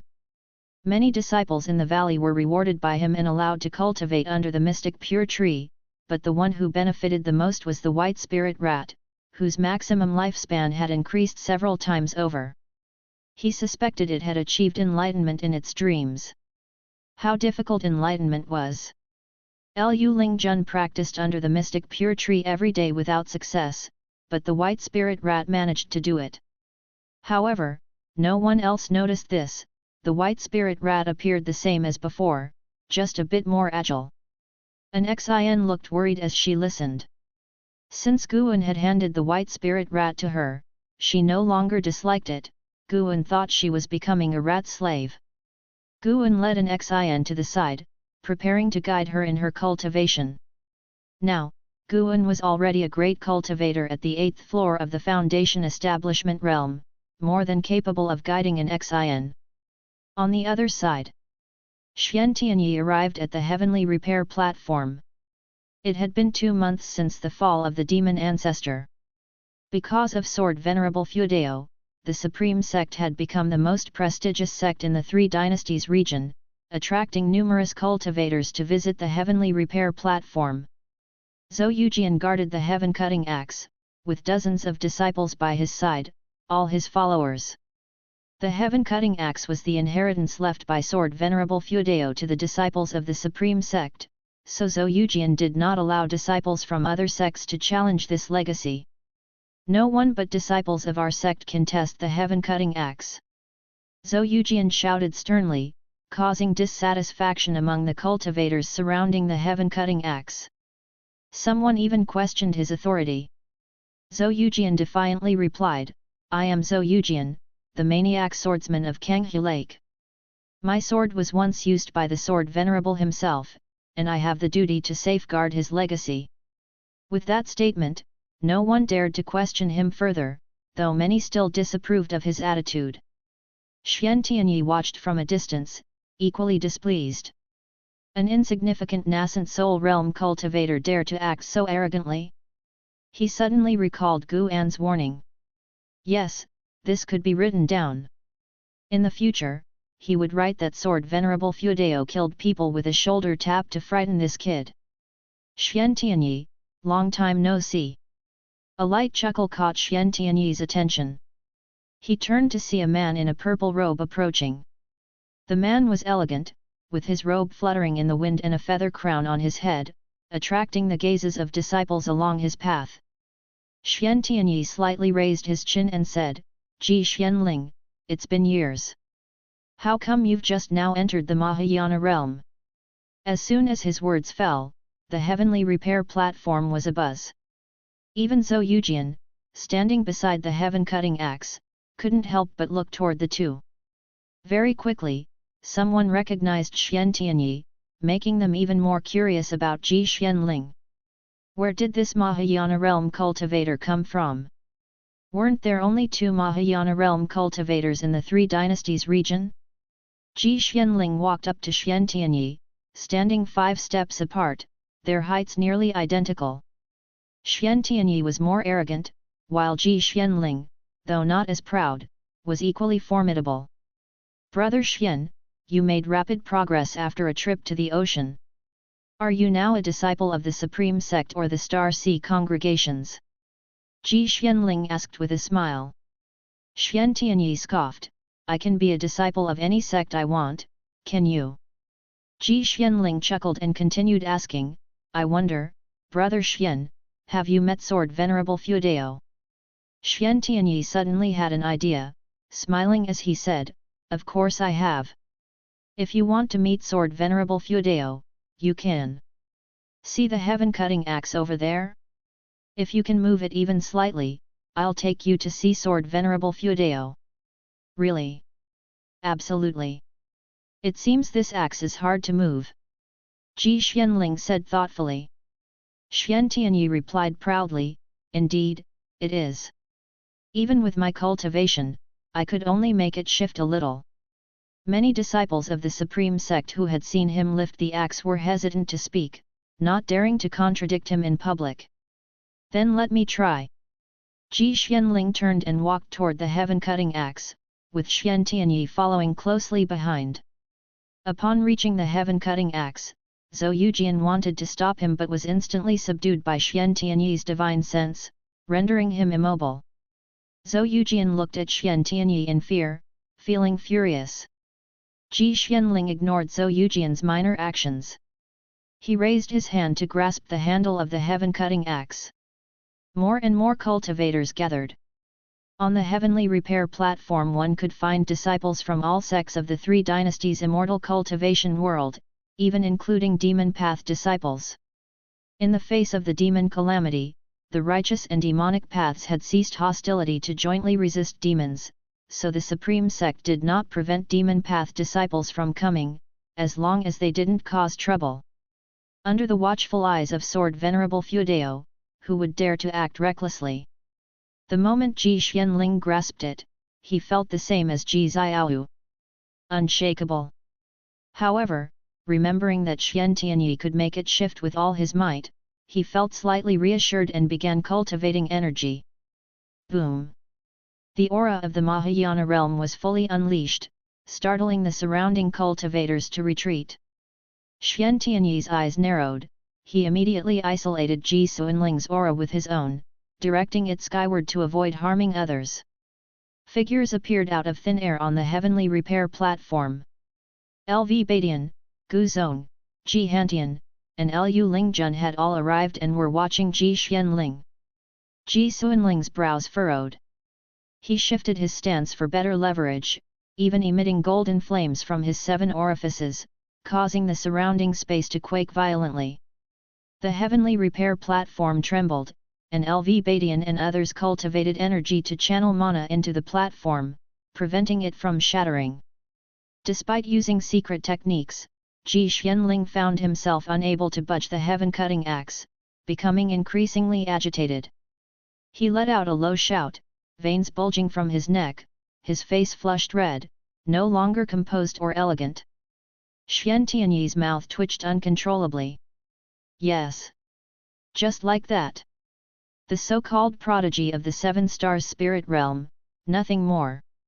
Ji Xuanling's entire body ignited with golden flames, resembling a human torch, yet no matter how hard he tried, he couldn't move the heaven-cutting axe. How could this be? Ji Xianling was shocked, unable to accept this reality. He could accept not being able to lift it, but he couldn't accept being weaker than Xian Tianyi. The harder he tried, the more he felt the heaven-cutting axe was immovable. How did Xian Tianyi manage to do it? Could it be the Star Sea congregations had deeper foundations than the 7 stars spirit realm? Enough, it's about time. If you can't move it, you can't move it. As a prodigy of the Holy Land, can you not accept this fact? Looks like the 7 stars spirit realm's training is inadequate, only teaching cultivation, not character formation. Xian Tianyi's voice rang out. This guy was incredibly annoying, broadcasting his voice for all to hear, as if afraid no one would know Ji Xuanling's identity. Ji Xianling cursed inwardly, withdrawing the flames around him. The terrifying pressure of the Mahayana realm vanished, allowing everyone to breathe a sigh of relief. Xian Tianyi no longer suppressed Zhou Yujian and began mocking Ji Xianling. Ji Xianling tried to keep smiling, praising the greatness of Sword Venerable Fuedao. After all, he was a renowned great cultivator. Seeing Ji Xuanling's humility, Zhou Yujian felt favorable towards him, speaking up, actually, Senior Xian failed before as well. He couldn't make the heaven-cutting axe budge. Upon hearing this, Ji Xuanling's smile froze. Xian Tianyi wasn't angry, he became even more pleased. He decided he would definitely include the shoulder-tapping detail in his book to make Zhou Yujian restless. On the other side, in the Third Medicine Valley, Guan pondered the purpose of Ji Xuanling's visit. It probably wasn't to investigate him. If so, would they come with such fanfare? Could it be the Holy Land was preparing to integrate into the immortal cultivation world? After the Mahayana realm pressure dissipated, an Xin relaxed and raised her sword again, saying, "Master, Senior Xian said just now that the other party comes from the Holy Land. Does this mean the Holy Land intends to accept us?" In her mind, the Holy Land was definitely more powerful than the Supreme Sect. Hearing this, Guan couldn't help but speculate if the Seven Stars Spirit Realm wanted to annex the Supreme Sect. Facing the unknown sword Venerable Feudeo, they couldn't continue to suppress openly, mainly because their previous actions were in secret and couldn't be publicly exposed. But the Lin family wouldn't let it rest. N/O/vel/b/in.c//om. The Lin family was a major clan in the Seven Stars Spirit Realm. Guan was ready to bully the older and more powerful ones. He said, "How would I know? Focus on practicing your sword skills. You're good in every way, but your mind isn't focused. Whenever there's a chance, you slack off." An Xin blushed and continued practicing her sword. Guan collected his thoughts, no longer thinking about the Seven Stars Spirit Realm. He began to think about his new book. It was about time to start writing Journey to the West. Perfect, he could use this book to critique the high and mighty Seven Stars Spirit Realm, awakening the thoughts of cultivators everywhere. Of course, this book had to be written slowly to avoid alerting them. Writing for decades, by the time the Seven Stars Spirit Realm realized, Guan would have already reached the heaven and earth flying immortal realm. News of the prodigy Ji Xuanling from the Holy Land failing to lift the heaven-cutting axe quickly spread, exciting the disciples of the Supreme Sect. As the Holy Land began saving the world, many legends about the Seven Stars Spirit Realm sprouted like mushrooms after the rain. To many disciples of the Supreme Sect, it seemed like the Holy Land was trying to steal the glory of Sword Venerable Feudeo. Why didn't the Holy Land act before the demon ancestor's death? Now, the moment a prodigy from the Holy Land appeared in the Supreme Sect, they were overshadowed by Sword Venerable Feudeo. How could they not be pleased? This news quickly spread from the Supreme Sect to the immortal cultivation world of the three dynasties, attracting more and more cultivators to come to the Supreme Sect, eager to witness the prowess of the heaven-cutting axe. Chapter 193, Chapter 193 Just sparring, not life-threatening. With the arrival of midsummer and under the scorching sun, Guan was picking medicinal herbs in Mystic Valley. As the number of demons and monsters in the world significantly decreased, the sky became bluer. Now, with the three dynasties, the Holy Land, and the Demon Emperor's forces actively eliminating demons, Guan's speed of harvesting lifespans also slowed down. However, everything gradually returned to peace, which was a good thing for him. Peace in the world, quietly farming and developing steadily, that was the true path. Lujia came to Guan's side and asked softly, "Senior brother, are you going to participate in the alchemy contest at the end of the year?" After the demon ancestor died, Lv Badian became active again. First, he made Xian Tianyi write a book, and then he organized the first alchemy contest of the world. The various rich rewards attracted the attention of cultivators across the world, and disciples of the Supreme Sect could participate as well. In Lujia's view, Guan's alchemy skills were quite good. He had elevated batch after batch of servant disciples to outer disciples. Just in Mystic Valley alone, more than 20 disciples had achieved foundation establishment successfully, and new faces appeared in Medicine Valley almost every year. No need to join the excitement, having my name on the golden list is enough for me to make a living. Guan casually replied. There would be many similar world contests in the future. If there were a calligraphy contest, he might participate since he liked practicing writing daily.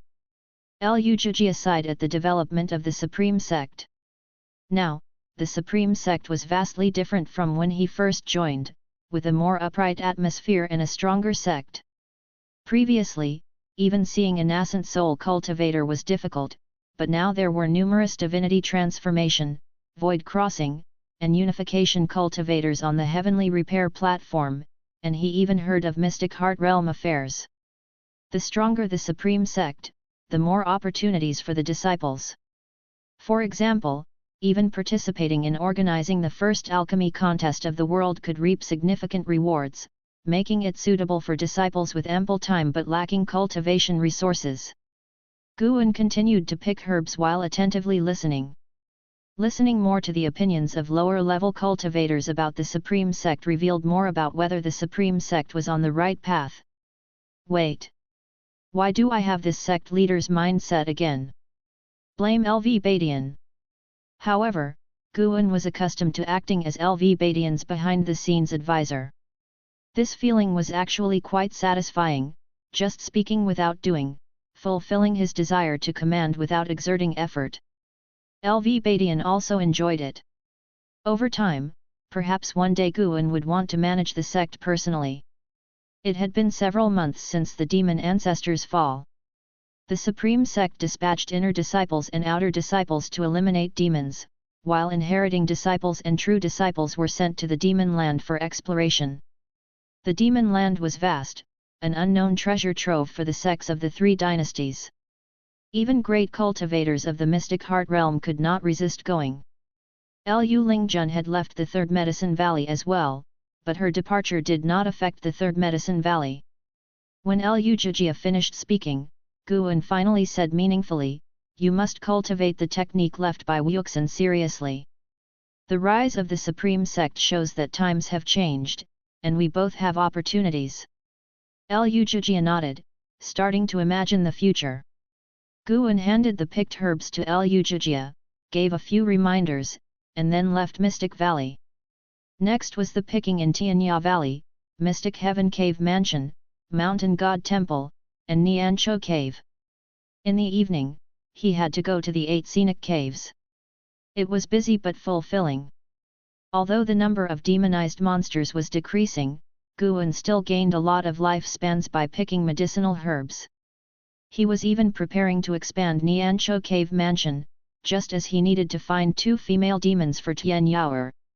At night.n/o/vel/b/jn.c//om.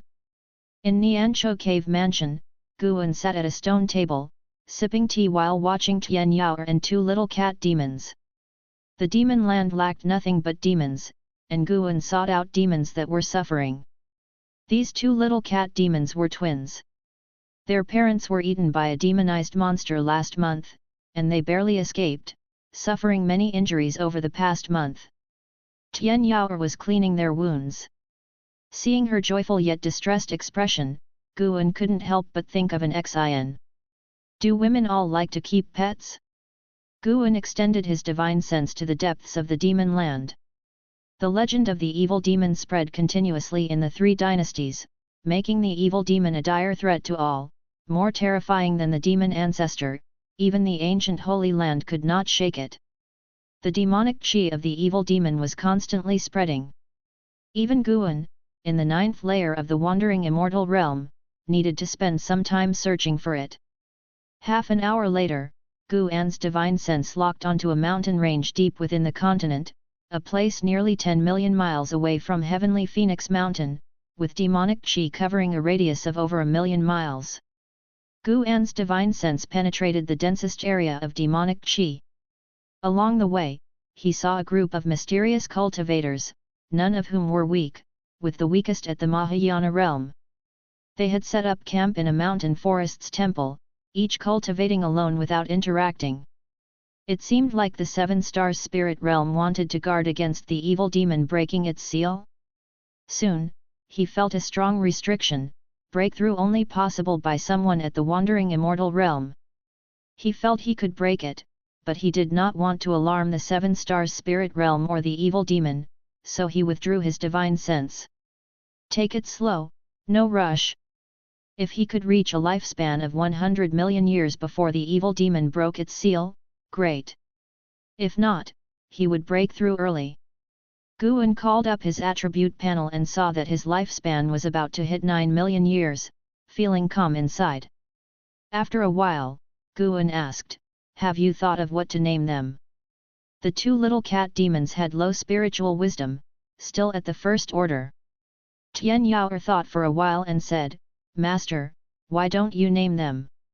Speaking of which, I still don't know what Master's name is." Upon saying this, her tone turned wistful, her gaze at Guan filled with grievance. Ignoring her look, Guan said, "Let's call them Tianqing and Tianbei." Both cat demons were white. The names Tianqing and Tianbei came to Guan's mind because of his Qinghong sword and Yelan's white spirit sword. Tian Yao immediately flattered, "Sounds good, as expected of master." Guan stood up and left with a parting word, "Remember, don't let them step on the herbs." Seeing him disappear into thin air, Tian Yao pouted, then picked up the two cat demons and brought them to the stone table. She suddenly noticed two books on the table. Sword Venerable Legend. Tian Yao became interested, placing the two cat demons on the table, then picked up one of the books and started reading. At the end of summer, the heat in the world persisted. In the third medicine valley, Xian Tianyi sat on a chair, looking depressed. He couldn't help but ask, "Why doesn't my Sword Venerable Legend sell as much as your book?" Guan was writing, answering, "Maybe there are too many books of the same type, so it has a weaker effect." Not to mention other sects, just the Supreme Sect had produced dozens of books about Sword Venerable Feudeo. Green Hero didn't have Pan An's appeal, so how could it be popular? Xian Tianyi sighed, feeling he was better suited to writing travelogues. He picked up a piece of paper Guan had just finished writing and read aloud, "Chaos wasn't divided, and the world was in turmoil, vast and boundless, unseen by anyone. Since Pangu broke the primordial chaos, from then on, clear and turbid were distinguished." Just the opening poem captivated him. This must be an investiture of the gods type of book. He read on seriously, finding it fascinating. When he finished the first page, he wanted to find the second, but Guan hadn't written it yet. Guan wasn't just recalling the plot but also thinking about the handwriting, how to make it look good. "Forget it, you keep writing. I'm here to say goodbye today." Xian Tianyi put down the paper and said. Without looking up, Guan asked, "Where are you going?" Xian Tianyi replied, "To the demon land to find the evil demon. The Holy Land is leading us." Guan nodded and said, "Be very careful, don't be complacent because of your cultivation level. You brat, how dare you lecture me? I've roamed the oceans, unlike you who stay in the Supreme Sect all day. Don't worry, I can't possibly die, I'm invincible below the immortal path." Xian Tianyi stood up, full of spirit, and said. Guan looked at him and asked, "What if you encounter an immortal path being? Then I'll die gloriously." Xian Tianyi said, turning to leave. At the door, he looked back and urged, "Write faster, I want to see if your book can surpass investiture of the gods." He pushed the door open and left. Guan did not get up to see him off. Surpass investiture of the gods? Guan chuckled, continuing to write. As dusk approached, he finally left the third medicine valley.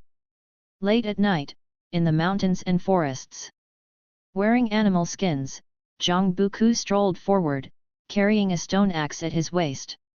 His eyes were fixed on the firelight on the mountain, where there was a temple, illuminated by firelight and an inexplicably familiar aura. He had left the cave a month ago, heading north, seeking opportunities in the demon land. Along the way, he had hardly interacted with cultivators or demons, making him very nervous as he cautiously approached the mountain.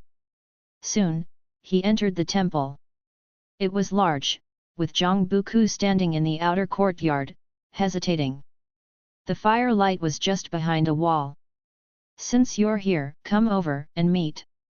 A voice came from the other side of the courtyard wall.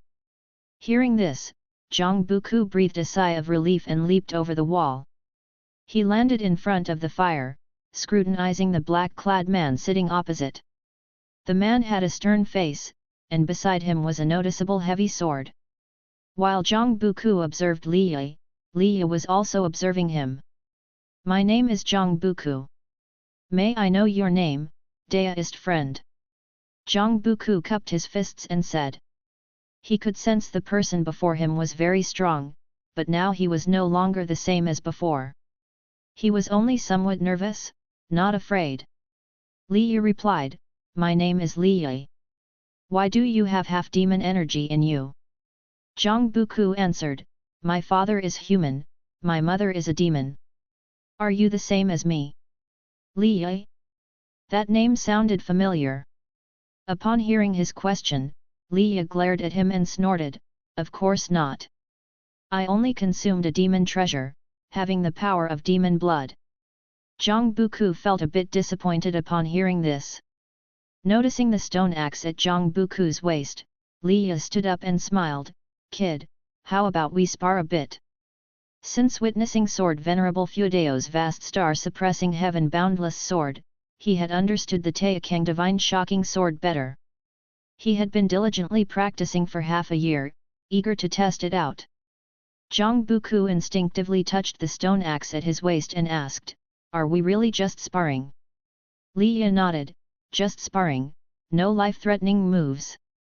I've been practicing my swordsmanship for half a year and want to test it. Zhang Buku's eyes lit up, and he smiled, to be honest, I've been practicing hard for some time too. Alright, let's go. Chapter 194, Chapter 194, Be careful Sword Venerable Fudeo pats your shoulder. In the dark night, strong winds arose, and the forest swayed violently. The flames of the temple flickered with the wind, and dust billowed up from the foot of the hill. Li Yi crashed into the forest, his body smashing through the mountain wall, and the dust quickly engulfed him. His North Sea heavy sword flew hundreds of feet away, piercing a 1,000-year-old tree and splitting its trunk. Subscribe to Chinese Novel Audio Wave. Zhang Buku hovered in the air, holding a stone axe in one hand. He looked nervously down and asked, deist friend Li Yi, are you all right? Li Yi's sword intent was so strong that he had to use the heaven-cutting divine axe. He was happy when he struck Li Yi down, but then he got worried, fearing that he might have killed him. The two had met by chance, he never killed those without grievance or enmity. Zhang Buku waved his left hand, dispersing the dust below, and looked at Li Yi lying among the shattered mountain wall. Li Yi hung his head low, covered in blood. That blow from the axe had almost split his body apart. Fortunately, he had taken the dragon image divine primordial, otherwise, he wouldn't have survived. Zhang Buku quickly flew to Li Yi's side, panicking and unsure of what to do. Li Yi struggled to raise his head, closing one eye and gritting his teeth, what kind of monster are you? I'm sorry, I didn't do it on purpose. I really didn't mean to. It's just that you were too powerful, I had to give my all, Zhang Buku hurriedly explained. Hearing this, Li Yi felt slightly consoled. But he still felt miserable. Fortunately, the ancestor's soul remained at 3 Pure Ones Mountain, otherwise, it would have been a complete disgrace. Afterwards, with Zhang Buku's assistance, Li Yi landed, sat cross-legged, and began cultivating energy to heal his injuries. Zhang Buku went to retrieve his North Sea heavy sword. An hour later, Li Yi opened his eyes, looking at the uneasy Zhang Buku beside him, feeling somewhat helpless. If Zhang Buku had been flaunting his victory, he could still be angry, but Zhang Buku's respectful attitude left him with nothing to blame. After all, it was he who suggested the sparring. How old are you? Li Yi asked. 71. At 97 years old, Li Yi felt wounded once again. At that moment, he truly understood what it meant to always have someone better. Losing to An Hao, he could accept, as in how was renowned. But losing to an unknown half-human, half-demon in the wild made him feel terrible. Suppressing his pain, Liya asked, "Who is your master?" Zhang Buku scratched his head, saying, "I don't have a master, though I do have an uncle. But all my skills were learned in a cave." A cave? Liya thought of the encounters his ancestor had mentioned. He didn't expect someone to be so fortunate, surpassing decades of his hard work by sheer chance. Seeing him puzzled, Zhang Buku began to recount his experiences, omitting Guan's existence, as he had promised not to cause trouble for Guan. Listening to Zhang Buku's story, Liya felt even more speechless. Where did this sparrow come from? Why hadn't he encountered it? Although he was known as the person of heavenly destiny in the Li family, blessed with great chi fortune, he felt vastly inferior compared to Zhang Buku. The two, now familiar through their fight, continued their conversation. Far away, tens of thousands of miles away, Guan, who was slaying demons, smiled and then turned to walk into the darkness. After staying in the temple for 2 days, Zhang Buku and Liya joined hands to head north, seeking opportunities in the demon land. During that period, Zhang Buku offered to teach his axe technique to Liya, which deeply touched him. However, determined to concentrate on swordsmanship, Liya declined, realizing that his loss wasn't due to his swordsmanship but because Zhang Buku's physique was far stronger.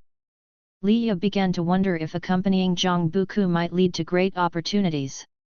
Sigh, if junior brother Gu knew he was seriously injured again, he would surely worry about him.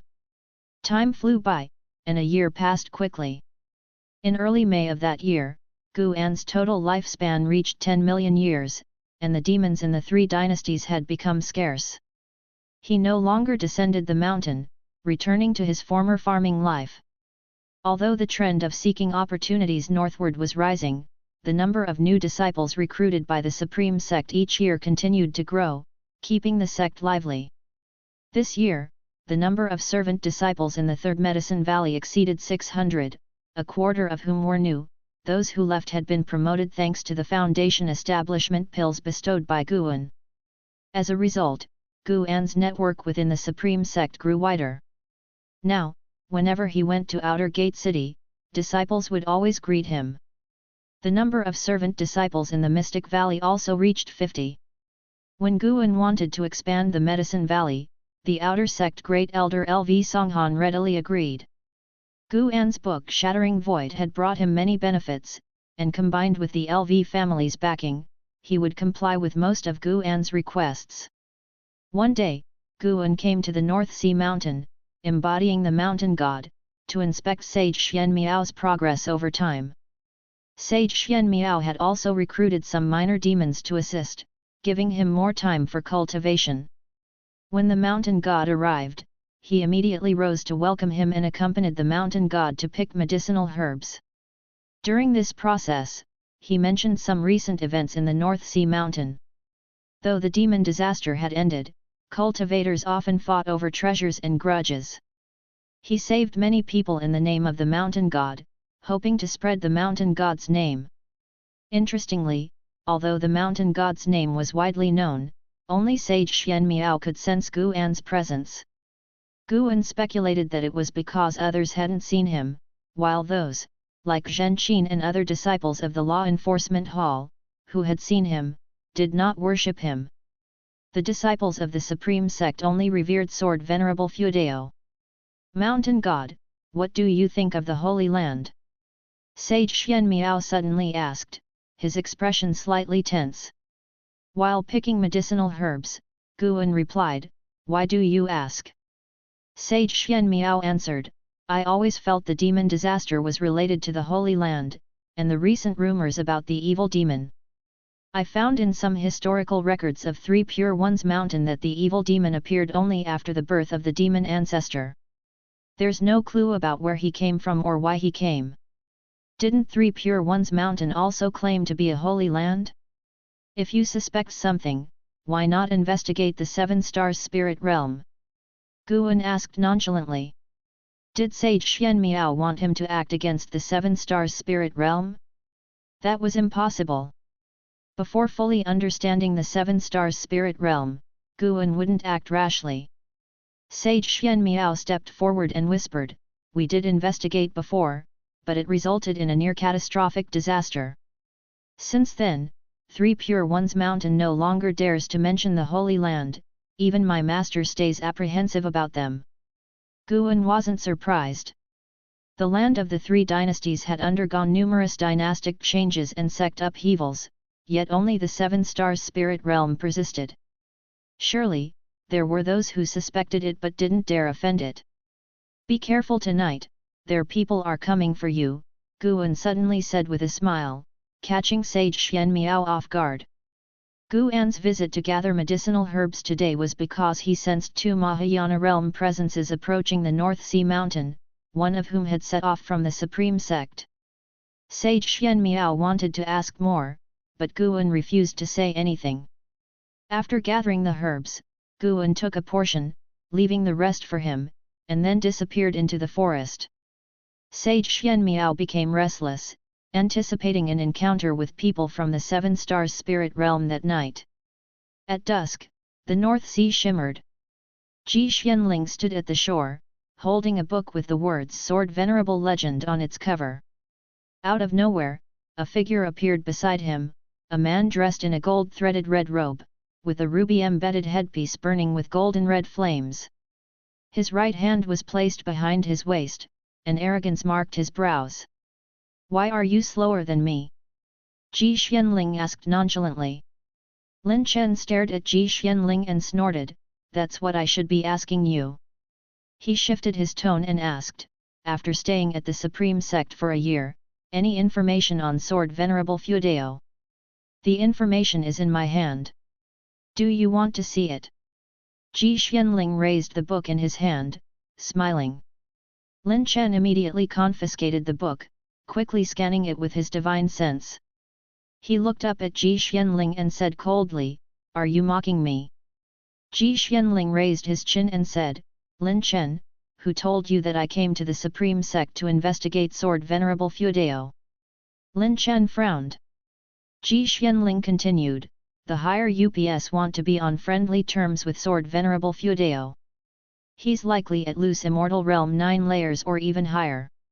Such a great cultivator couldn't have appeared out of nowhere, he might be from a great sect overseas. Lin Senior's death was indeed unfortunate, but it's his fault for not being strong enough. If someone like him, a loose immortal, had to die, I advise you to give up on this idea." Lin Chen sneered coldly, "So your faction prefers to endure humiliation? Sword Venerable Feudeo dared to kill my father. Are you sure he has respect or goodwill towards the 7 stars spirit realm?" Ji Xianling shrugged, "Why don't you ask him yourself? I don't want to court death. Honestly, our family sent me here to recruit the Supreme Sect, which means recruiting Sword Venerable Feudeo." Lin Chen's eyes flashed with anger. He threw the book against Ji Xianling's chest and turned to leave. Ji Xianling grabbed the book, smirking, "It'll be dark soon, be careful if Sword Venerable Feudeo pats you on the shoulder." Lin Chen stopped and looked back at him, while Ji Xianling raised the book. Next, Lin Chen vanished into thin air. Ji Xianling smiled and then sat down to continue reading. At night, Lin Chen arrived at the mountain god temple where Sage Xianmia resided to inquire about the mountain god, suspecting that the mountain god was Sword Venerable Feudeo. How could 2 such great cultivators appear simultaneously in the land of 3 dynasties? As a disciple of the 7 stars spirit realm, he had never seen any mention of the mountain god in ancient records. Lin Chen expressed that the Holy Land wished to recruit the mountain god and sent him here for this purpose. N/O/vel/b/in.c//om. Sage Xian Miao was cautious towards him, merely stating that the mountain god's whereabouts were elusive, and he wished to see the mountain god himself, which was why he had built the temple there. After inquiring for a long while and getting no satisfactory answers, Lin Chen felt a murderous intent but held back, fearing the mountain god might be nearby. He suddenly noticed the small wooden figure in Sage Xian Miao's hand and asked, "Is this the mountain god's wooden figure?" Can you give it to me? Sage Xian Miao had leisurely carved many small wooden figures of the mountain god, intending to spread the mountain god's name. He tossed the wooden figure to Lin Chen. Lin Chen said no more, taking the wooden figure and leaving. Burdened with thoughts, he walked through the forest at night, his eyes fixed on the wooden figure in his hand, increasingly convinced that the mountain god might be Sword Venerable Fuedao, his eyes filled with uncontrollable killing intent. Chapter 195, Chapter 195 I've spilled the beans. Lin Chen harbors hostility toward you and loathes you to the bone. Would you like to perform a lifespan detection on him? As Guan was writing in the Mystic Valley Pavilion, a line of text suddenly appeared before his eyes. He frowned and chose to perform a lifespan detection on Lin Chen. Lin Chen, Mahayana Realm, Second Layer 634/4500/4700. Mahayana Realm, Second Layer? Guan immediately extended his divine sense toward the North Sea Mountain, because there was a cultivator with a Mahayana Realm Second Layer cultivation there. He quickly caught sight of Lin Chen's figure, who happened to be holding a small wooden figure that bore an exact resemblance to his own. No wonder it triggered the lifespan hostility warning. Guan didn't take action right away, instead, he expanded the range of his divine sense to ensure that no heaven and earth flying immortal realm cultivators were nearby. Under the cover of night, Lin Chen tossed the small wooden figure into his storage bag, feeling that he couldn't rush in avenging his father. Since he couldn't determine if the mountain god was Sword Venerable Fuedao, he could only turn his attention to the Supreme Sect. He didn't dare confront Sword Venerable Fuedao directly. What he thought about now was how to incite conflict between the heaven and earth flying immortal realm and Sword Venerable Fuedao. If he could uncover Sword Venerable Fuedao's true identity, and if Sword Venerable Fuedao wasn't strong enough to be untouchable by the heaven and earth flying immortal realm, then Sword Venerable Fuedao would surely die. Lin Chen took a deep breath. Just as he was about to leap into the air, a hand rested on his shoulder. He was overcome with a feeling of falling into an abyss, his spiritual power freezing instantly. His pupils widened, a wave of indescribable terror rising in his heart. The sky's getting darker, beware of Sword Venerable Fuedao patting your shoulder. Ji Xuanling's words echoed in his ears. At this moment, he was petrified with terror. Unable to move, he wanted to plead for mercy, but he couldn't even open his mouth. The mysterious hand pressed firmly on his shoulder, making no further move, which only compounded his fear, plunging his heart into despair. Suddenly, from behind came a sigh. Lin Chen couldn't help but feel a strange kind of relief. Did the other person not intend to kill him? Boom! An overwhelming divine sense rushed into his mind, causing him to lose consciousness instantly. With the turn of the ancient hour, Guan walked down the stairs, joining the disciples for exercises. Last night, he reaped 384 years of lifespan, but more importantly, he gathered crucial information. Within the heaven and earth flying immortal realm, there were two attitudes towards Sword Venerable Fuedao. One was to investigate his identity and, if he was not insurmountable, find a way to lure him out and then annihilate him. The second was to actively recruit him, compensating for the loss of startling immortal Lin and covering up their crimes. The latter was primarily worried that Sword Venerable Fuedao might be associated with maritime forces. The Lin family's strongest force was only a loose immortal, and the death of startling immortal Lin was a severe blow to them, severing their upward path. Their hatred for Sword Venerable Fuedao was profound, continuously pushing for revenge within the heaven and earth flying immortal realm. However, the higher UPS attitude was ambiguous, forcing Lin Chen, as the direct offspring of the startling immortal Lin, to leave the territory to investigate Sword Venerable Fuedao. This intelligence was favorable for Guan. At least, it confirmed that without knowing his true identity, the heaven and earth flying immortal realm wouldn't act recklessly, allowing him to continue biding his time. Notably, the current 7 Stars spirit realm on the continent was mainly led by the 6 Stars Cave. The Lin and Ji families originated from the 6 Stars Cave, but continent geniuses could only enter the 7 stars cave for cultivation. The 5-star caves above them were all overseas. This heightened Guan's wariness towards the 7 stars spirit realm. He was facing a power far surpassing the ephemera sect. The 7 stars spirit realm was not only stronger but maintained a holy land image, executing their plans seamlessly, making it difficult for an individual to shake their foundation. Even if heaven and earth flying immortal could sweep through the 6 stars cave and 7 stars cave, how would one face the 5-star caves above?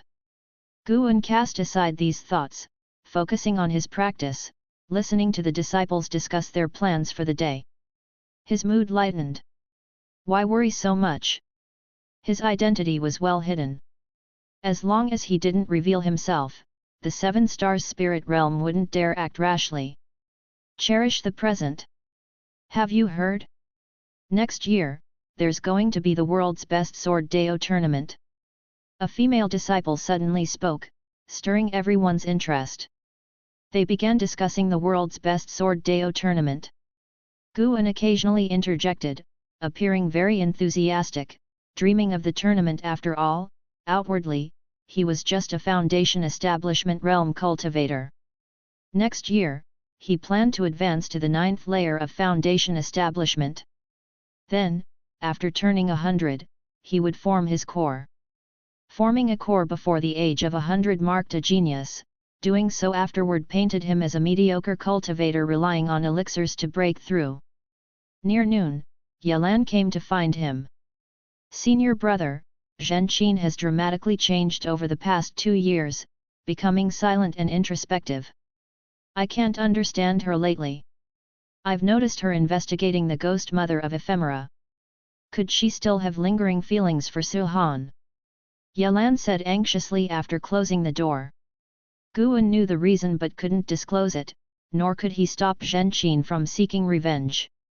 Currently, the ghost mother of ephemera and the 9 Nether 13 evil were following Zhang Qiang into the Great Zhang dynasty, establishing a sect named Taixuan Sect, without much notoriety. Zhenqin needed to face life on her own to grow better. Of course, if she ever confronted the ghost mother of ephemera and couldn't win, Guan would protect her, as she hadn't deviated from the right path. She's grown up and has her own thoughts. Don't worry too much, Guan comforted. Yalan came closer, speaking in a low voice. I always feel she has a higher cultivation hidden. Could she have been possessed? Or did she take a mysterious master? Senior brother, don't you have connections with Sword Venerable Fudeo? Can you ask him to investigate? Guan shook his head. I haven't seen him for a long time. Remember, do not mention Sword Venerable Fudeo. His name carries too much weight now. Many strong enemies might be plotting against him. With our cultivation level, we can't involve ourselves, or we will be doomed. As he spoke, he released mana from his feet, isolating the room to prevent eavesdropping. Yalan nodded, I understand. I never dare to mention it, only to you. Her steadiness reassured Guan. Most importantly, Yalan's activity range was within his divine sense. The foundation establishment realm cultivators of the Supreme Sect could never escape his divine sense range for life. Such was the brutal reality of cultivation differences. Yalan began talking about other matters, mainly about some trivial issues in the law enforcement hall. Guan listened intently.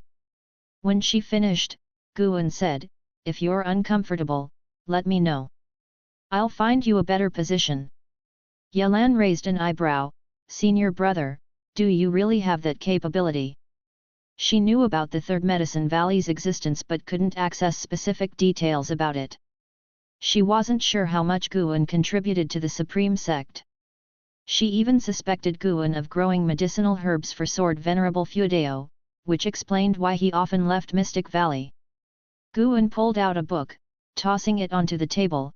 I'm revealing my cards. It was the initial draft of Investiture of the Gods, a treasured edition without a cover. N/O/vel/b//in.c//om. Yalan's face turned pale instantly. She asked in a trembling voice, Senior brother, Did you write that book? Him. Guan crossed his arms, raising his chin arrogantly. Yelan glared at Guan, angrily asking, Senior brother, if you had such great needs, why did you reject me? Is your heart set on someone in the valley? Guan was stunned, taken aback by her sudden outburst. He looked down, realized something, and quickly picked up Investiture of the Gods, flipping it open. Look closely. Junior sister, what are you thinking all day? Senior brother must criticize you a bit. Yelan only needed to glance at a couple of lines to recognize the book. She widened her eyes in shock. You wrote Investiture of the Gods? Are you Panin? Guan shook his head, giving her a look that said he couldn't believe her misunderstanding. Her face turned red. She circled the table, grabbing his shoulders and gently shaking him. Senior brother, she said coquettishly. 2 ancient hours later, Yelan opened the door and walked downstairs. Lujia saw her and smiled, greeting her. Yelan kept a stern face, nodded slightly, and then flew away using her sword. Lujia was used to her demeanor. After all, staying in the law enforcement hall for a long time tended to make one serious. Days of leisure passed by. Guan wandered among the various medicine valleys, occasionally visiting the outer gate city and inner sect city, living a comfortable life. However, the increasing demonic chi from afar indicated the day when the evil demon would break the seal was approaching. Guan hesitated whether he should break through to the heaven and earth flying immortal realm early to avoid mishaps. After thinking it over, he decided to break through at sea by the end of the year. Better safe than sorry. Summer gave way to autumn. Because of the upcoming World's Best Sword Deo tournament, more sword cultivators started arriving at the Supreme Sect, causing sword competition signs to appear around Mystic Valley. Fortunately, Sword Venerable Feudeo was hidden in the nearest outer gate city, deterring these sword cultivators from bullying the servant disciples. After noon in the Third Medicine Valley, Guan stood with his hands behind his back, watching the disciples sweeping the grounds. The white spirit rat was frolicking in a pile of fallen leaves, infuriating an Xin but always eluding her capture. Everything felt perfect. Guan's lips curved into a smile. As he was appreciating the beautiful scene, he suddenly sensed something and turned to look north. Beyond 3 dynasties, a strange heavenly aura appeared above a river that cut through the mountains. It resembled the celestial aura that appeared when Lu Lingjun ascended. Someone else was ascending? Guan thought to himself. He sensed this celestial aura was slightly stronger than when Lu Lingjun ascended but not strong enough to make him wary. He previously speculated Lu Lingjun's successful ascension was due to his presence nearby during his breakthrough. Would there be special circumstances around this ascender? Guan's divine sense began scanning the forests within a 1,000-mile radius, his gaze suddenly locking onto a stele hidden in the grass. The stele contained restrictions only breakable by Mahayana realm cultivators, concealed without any leakage of aura. Interesting. Guan had no intention of investigating further, as he already saw many great cultivators heading toward the place where the ascender would descend. Besides great cultivators, there were also low cultivation individuals, such as Li Ye and Zhang Buku. Seeing Li Ye's figure, Guan's expression turned peculiar. Why did he feel like Li Ye was going to get hurt again? Speaking of which, Zhang Buku was frequently injured in recent years, even more severely than Li Ye. Did these two have some sort of attraction field? Chapter 196, Chapter 196, Being Someone's Mount After Ascending? The demon lands in autumn were covered with golden leaves, like a sea of gold. Li Ye stood on the North Sea heavy sword, flying through the air, while Zhang Buku stood behind him, staring into the distance. Zhang Buku saw a figure in the distance flying towards the horizon at a speed far beyond theirs, the powerful aura of their cultivation level making him secretly astonished. Brother Li, are we really going to get involved in this mess? Zhang Buku couldn't help but ask. Li Ye had been his first friend. This past year, they had ventured through the demon lands together, facing life and death, forming a deep bond, but it was easy to get hurt. Even though they often got injured, being able to rely on each other was far better than going it alone. The fierce wind blew against Li Ya's face, and he showed a smile on his handsome and resolute face. He said, "So many great cultivators are rushing there, let's go take a look. We won't fight yet, we'll observe quietly. If there's no opportunity, we'll just watch the excitement, but if there is one, all the better." Zhang Buku heard this and found it reasonable. He looked ahead, eyes showing a hint of anticipation. N/O/vel/b//n.c//om. On the other side, Guan was not continuously watching the Ascension land but had begun to busy himself. He was preparing to expand Nianchou Cave. Nianchou Cave, watched over by Tian Yaoer, truly belonged to him. Apart from the Mystic Heaven Cave mansion, the other medicine valleys were mostly exposed, making direct expansion difficult. He entered Nianchou Cave and used his own mana to enlarge it. Tian Yaoer watched Guan's back, her little mouth opened wide, while Tianqing and Tianbai squatted on her shoulders, shaking their heads as they watched Guan. Guan walked in front of the mountain wall, his right hand leading the way, and with each step, the mountain wall ahead would cave in without any rocks falling or the cave shaking. This ability left Tian Yaoer's eyes wide with amazement. She always knew Guan was strong but hadn't realized just how formidable. Even after training for many years, she couldn't comprehend Guan's divine skills. In the time it took for an incense stick to burn, Nianchou Cave had doubled in size. Since Heavenly Phoenix Mountain was particularly large, it wouldn't affect the mountain body, and further expansions by 10 times would be no problem in the future. Guan arrived at a stone table, placed down a storage bag, and said, "These are all seeds, up to you to plant them. Don't disappoint me." Without waiting for Tian Yaoer to respond, he vanished into thin air. Tian Yaoer didn't look at the storage bag but instead mimicked Guan's earlier posture, raising her right hand and carefully recalling his movements. The moon set and the sun rose, ushering in a new day. In the third Medicine Valley, Guan put down his pen and stood by the window, looking at the demon lands. After the Ascenders arrived last night, that still triggered a restriction, opening an entrance to a minor heaven and earth, where all the great cultivators swarmed in. Early this morning, many people had flown out and started fighting, including Li Ya and Zhang Buku. In the mountain forests by the riverbank, Li Ya lay bloodied amongst the fallen trees, staring at the overbearing figure high in the distant sky, clenched his teeth, and struggled to stand up. "Ha ha ha ha, so this is the ability of the great heavenly spirit land? Nothing more. I don't know whether I ascended to the wrong place or if this world is just so weak." The speaker was a man with blood-red hair, 2 curved black horns on his head, bare-chested, in black pants, with a fiery red sash around his waist, crawling with strange blood-colored runes. With his spiritual power surging, the runes wriggled, lifelike. He wielded a silver rod, sweeping it at the great cultivators attacking from all directions. Blood flames erupted, sweeping across the sky in a spectacular display, forcing those great cultivators back. He vanished into thin air, appearing instantly behind a great cultivator of the mystic heart realm, and smashed down with his rod. Boom! The great cultivator plunged into the river, their life or death uncertain.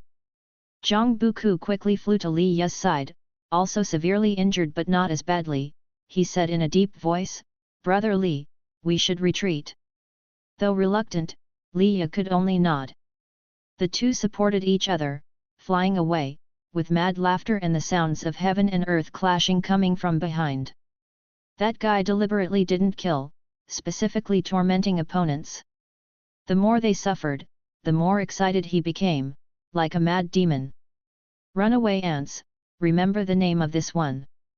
This one is honored as the Great Saint, you all may call this one the Blood Prison Great Saint."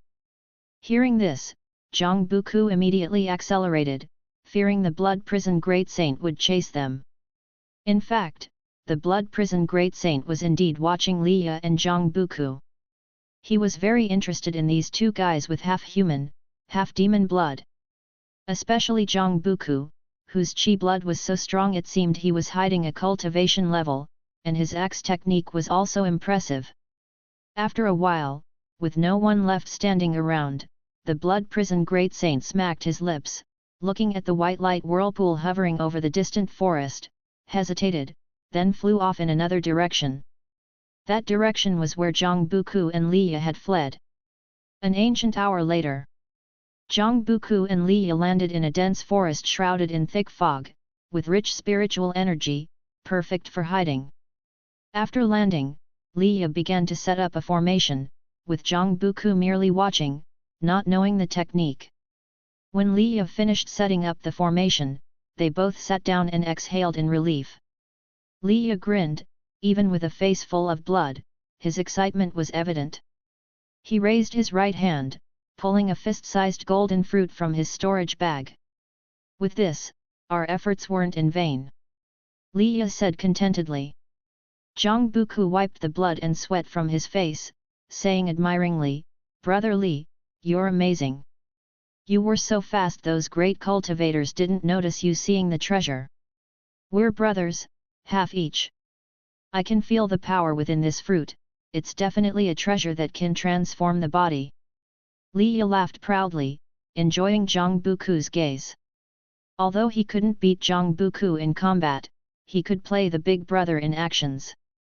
As they excitedly talked, little did they know, several miles away, the blood prison great saint was silently approaching, already hearing their conversation, and Liya's formation was as good as non-existent to him. The blood prison great saint's mouth curled up in a sneer. At that moment, a hand rested on his shoulder, instantly freezing his demonic power, and his body could no longer move forward. His eyes widened, instinctively wanting to struggle, but he was entirely powerless. How could this be? What realm was this opponent at? The blood prison great saint panicked. He had never been so suppressed before, with even his divine sense unable to spread out, clueless about who was behind him. Naturally, it was Guan, who had used the 9 extremes yin-yang body.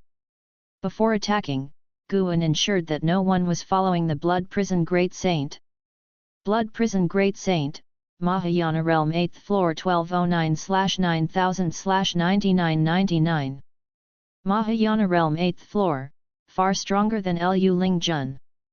Guan immediately used the soul-capturing skill to search the blood prison great saint's memories. The blood prison great saint hailed from the spirit realm, a mortal world with 9 continents and 7 seas, where the Mahayana realm was the highest realm.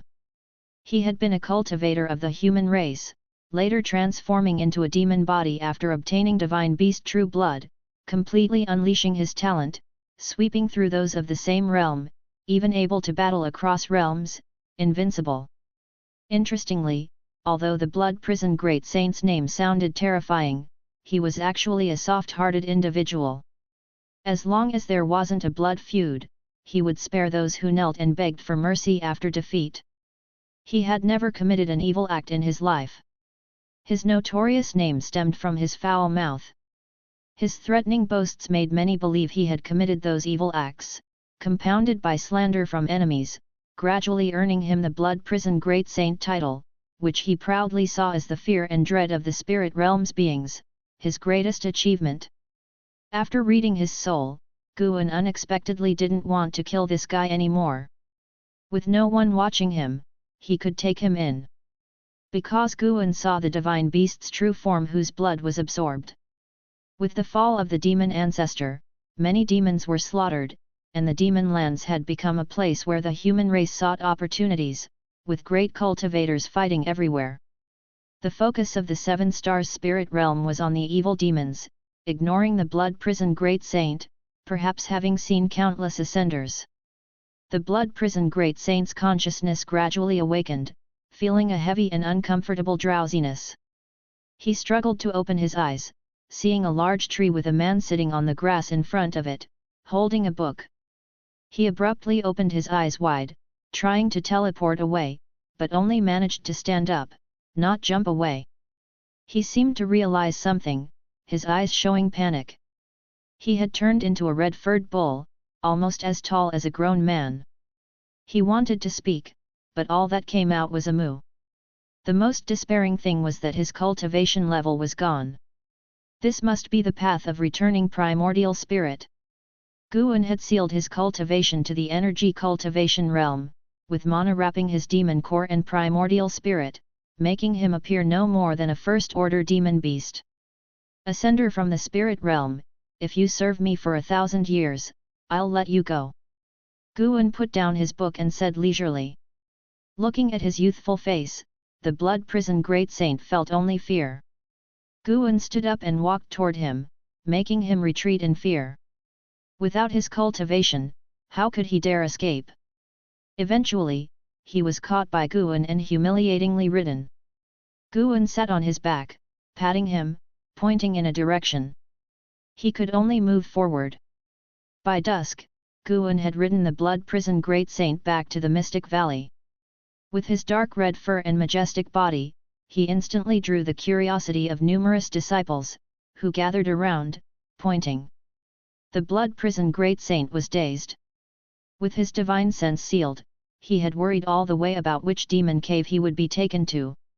Yet, these cultivators' chi blood was so weak, seemingly all in the energy cultivation realm. He felt like he had arrived in some small place in the spirit realm. As Guan introduced him to the disciples with a smile, this feeling of illusion became a mix of complex emotions.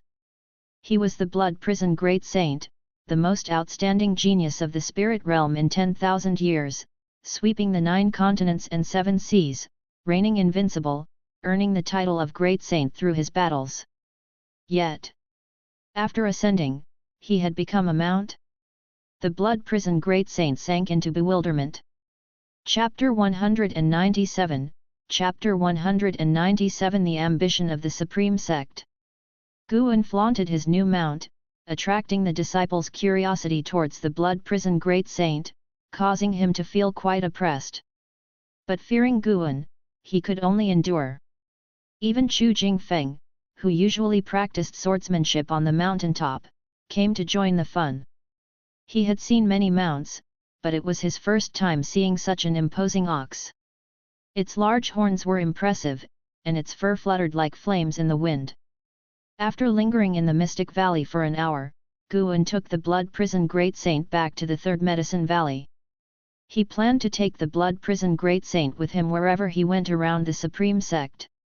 Now, the number of cultivators in the Supreme Sect was increasing, and it was possible to see cultivators riding their mounts in the sky.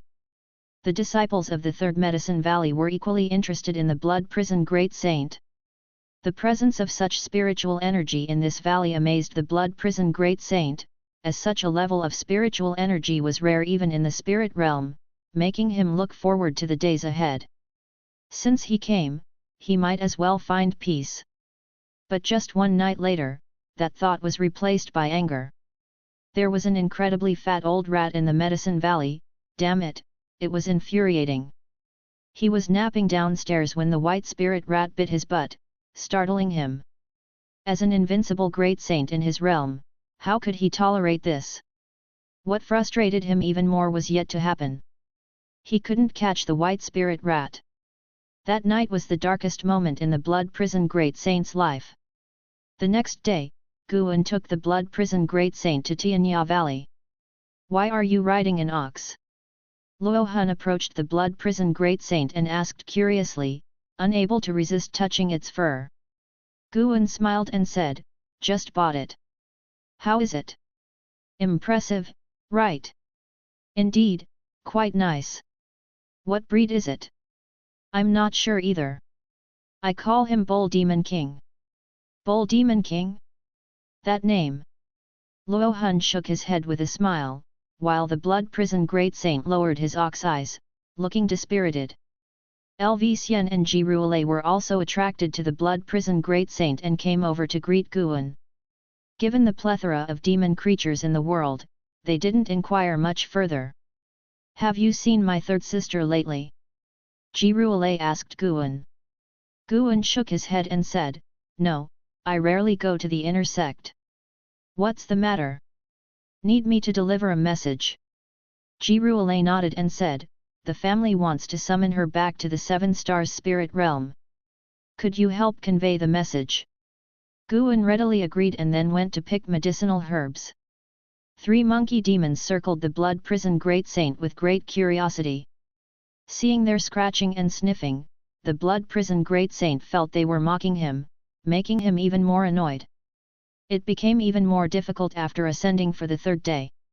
In late autumn, LV Badian came to see Guan. After going upstairs, he habitually closed the door and set up a restriction. After finishing, he approached the desk and sat down, smiling as he asked, "Is the ox downstairs yours? Its qualifications are a bit lacking, it's just a first order. It's not very useful. Do you want me to give you a 3rd order mount?" Guan shook his head and smiled, "No need. I don't have many enemies. I don't need such a powerful mount. Besides, I have a good eye for this ox. It's quite intelligent." "Intelligent? Looking at its eyes, it seems like it's about to be buried." "Haha." Guan chuckled without denying. LV Badian didn't continue to mock the blood prison great saint and started discussing sect matters. Although the number 1 Sword Deo tournament in the world had not yet taken place, he already looked forward to the next big event. Guan's love for teaching was aroused, and he began to talk at length about various ideas, which LV Badian listened to with great interest. Guan not only discussed methods but also envisioned a bright future, making LV Badian feel quite pleased. After a long time, taking advantage of Guan drinking tea, LV Badian asked, "How do you think the Supreme Sect should view demons?" During the previous Great Demon Calamity, the Demon Emperor had sent a group of great demons. This group of demons was now still staying in the Supreme Sect, following Disye's leadership. The Supreme Sect had not mistreated them, arranging caves for each. Guan responded, "Sometimes human hearts are worse than demon hearts. Since we are already cultivating to become immortals, why should we have racial prejudice? Why can't the Supreme Sect recruit demon clan disciples?" LV Badian nodded. He sighed and said, "But doing so, wouldn't there be hidden dangers? Everything has its pros and cons. We can't avoid doing something just because we fear the cons. If successful, it can set an example, making the human and demon clans on the mainland no longer be at odds. If it fails, then treat it as a training exercise, suppress it if necessary. Isn't suppression what you were best at in the past?" Guan said calmly. With this, he aimed to accumulate strength for the Supreme Sect. The Supreme Sect eventually has to face the 7 Stars Spirit Realm. Ji Xianling represented the 7 Stars Spirit Realm in trying to win over the Supreme Sect, but the Supreme Sect only maintained good relations without bowing down, reflecting the attitude of the Hall of Elders. Now, the mentality of the upper echelons of the Supreme Sect had become inflated. They were already thinking about becoming the 2nd Holy Land in the mainland, or even surpassing the 7 Stars Spirit Realm. With Guan's support, LV Badian felt much more confident, and the smile on his face became brighter.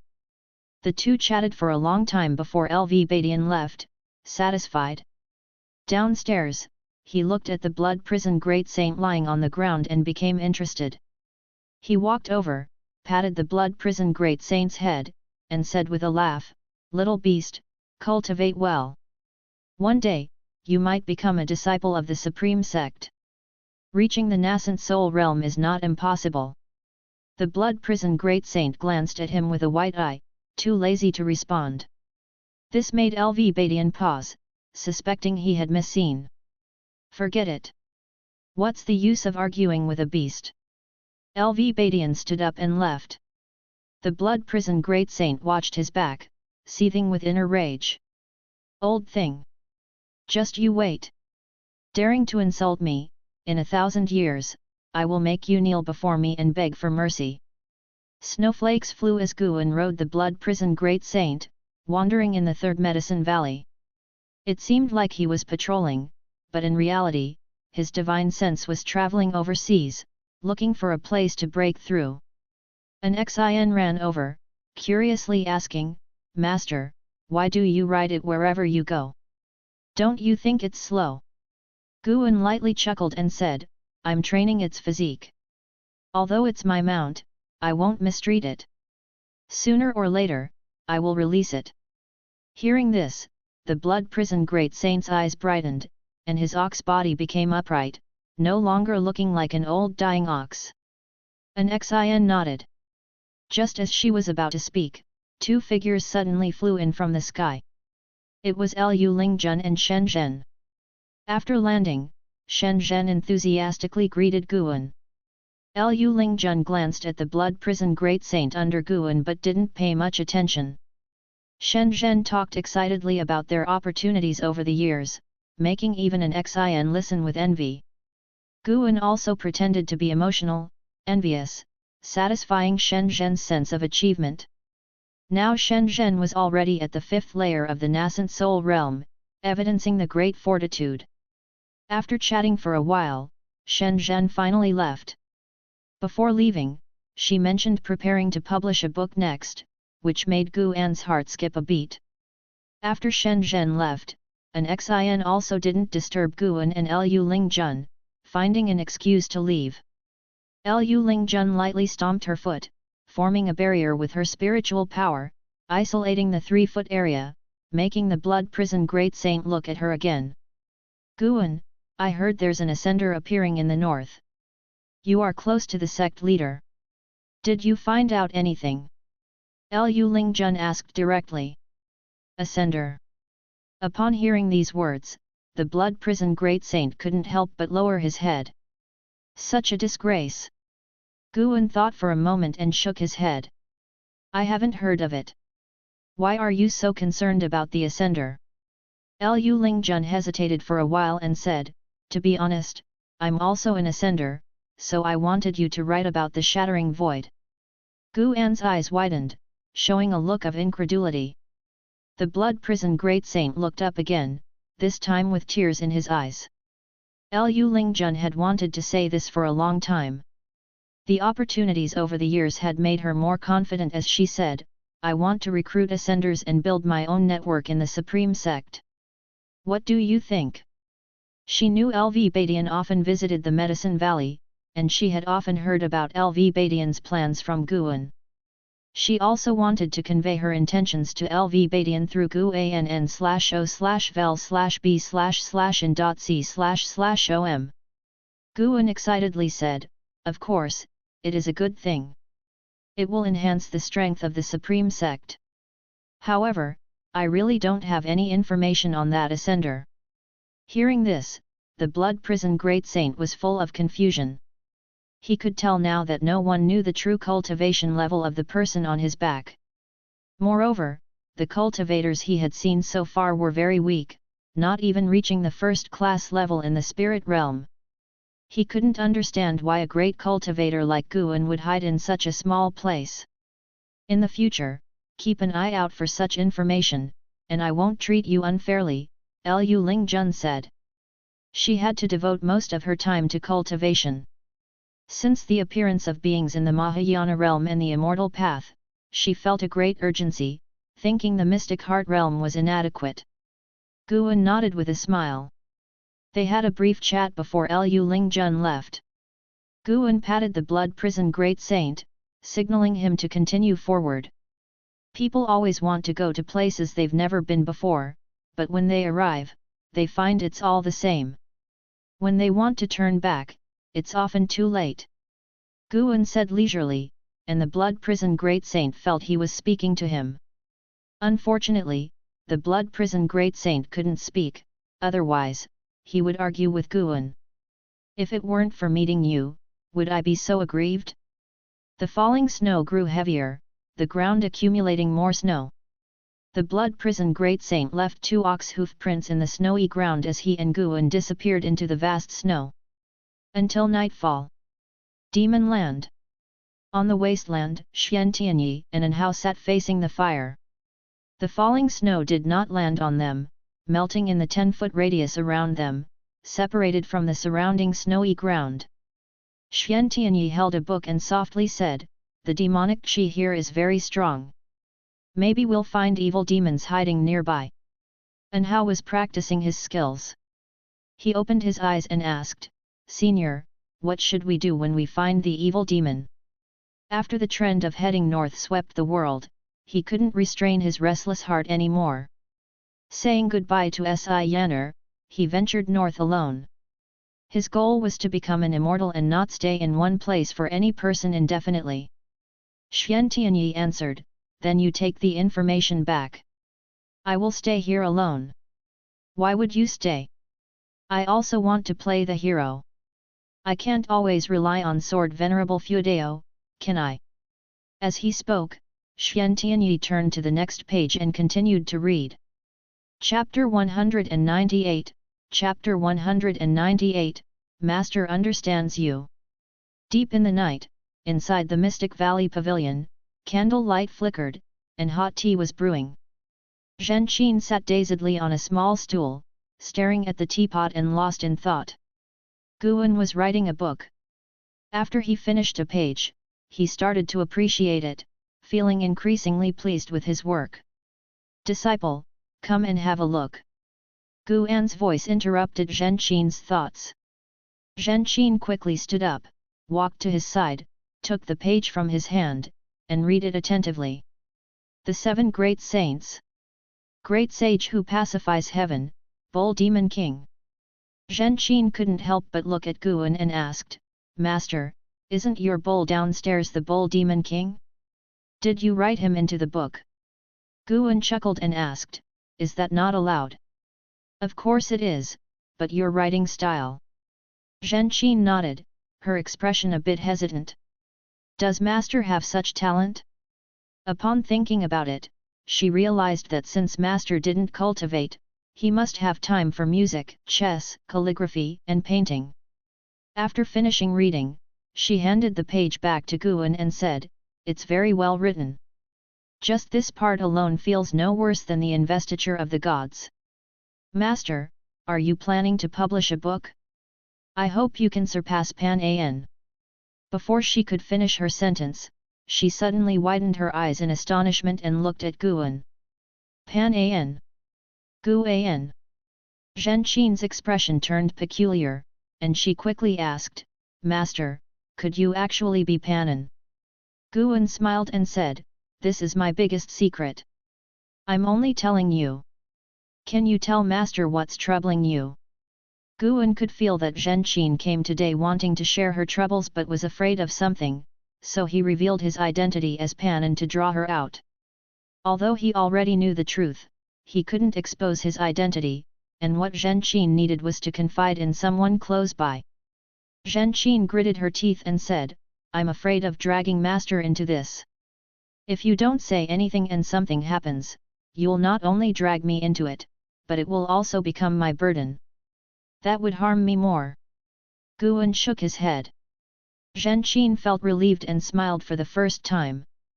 At Guan's gesture, she moved to the other side of the desk and began to talk about Su Han's death. Guan got up to pour tea, and Zhen Qin's gaze followed his back, trying to see his reaction. However, she couldn't see through anything. Had Master already let go of senior brother Su? Zhen Qin thought to herself. She couldn't blame Guan. She owed Su Han for covering for her, but her master owed him nothing. Guan brought a bowl of hot tea in front of her, looking at her calmly as she spoke. When she finished, Guan said, "The deceased have passed. You should live according to his wishes, not inherit his hatred. But think about what he said to you before he died. What do you think he hoped for you to do?" Guan interrupted her and asked solemnly. Zhen Qin remained silent. Guan continued, "Let alone whether you can defeat the ghost mother of ephemera, the world is so vast. Are you going to spend your whole life searching for her? Cultivate well and experience the world your senior brother wanted to see. Do the things he couldn't achieve. That is truly good for him. There is a divine intent in the unseen world. Your senior brother ultimately attracted a body of sins, but inheriting his power means you share his fate, whether for good or ill. It's all up to your intentions. Zhen Qin was filled with countless thoughts, her expression complex. Guan was not rushed, he merely provided guidance. To let go, she needed to rely on herself. Zhen Qin looked up at Guan. Now, in her eyes, he seemed very weak. Since inheriting Su Han's cultivation, Zhen Qin had already formed her nascent soul, and her cultivation level was still growing. It was inevitable she saw others from a superior viewpoint, but tonight, she felt deeply ashamed. What use was mere cultivation level? She took a deep breath and asked, "Master, if I perform good deeds, will it really help senior brother Su?" Guan answered, "I am not sure, but at least this way, you can free yourself and fulfill his wishes." Zhen Qin chuckled, instantly returning to her usual lively and mischievous demeanor. "Master, you are Panin. You hit it well. Earlier, I even thought you were the author of the Supreme Secret Records." "Ahem, nonsense. How could Master be such a person? Wait. Does she also read the Supreme Secret Records?" Guan's expression turned peculiar. Shen Zhen truly was a scourge, corrupting so many people. Zhen Qin snorted, "Who told Master to love reading Green Hero Travelogue? They are all rumors. Don't believe them." The master and disciple duo began to argue. A long while passed. Guan spoke, "Defying fate, divine skill, Master knows. Someone wants to pass it on to me. I can put in a good word for you, allowing you to become a true disciple and embark on a proper immortal cultivation path." Zhen Qin was once again shocked, not expecting her master to have such an opportunity. "Master, who is it? Are they powerful?" Zhen Qin asked curiously. "Sect leader LV Badian, do you think he's powerful?" "Hiss. Does that mean, Master, you will become a great cultivator of the unification realm in the future?" "I did not agree, and his lifespan is long. Perhaps he will live longer than your master. This matter cannot be spread, to avoid trouble." "I understand, Master. To be honest, I am now a nascent soul realm cultivator. These years, hiding my cultivation level has been really uncomfortable." Zhen Qin began to complain. Guan laughed and said, "Master understands you." "How do you understand?" "Fine, I do not understand. Can Master hit you for daring to show off to Master?" The master and disciple again started to bicker.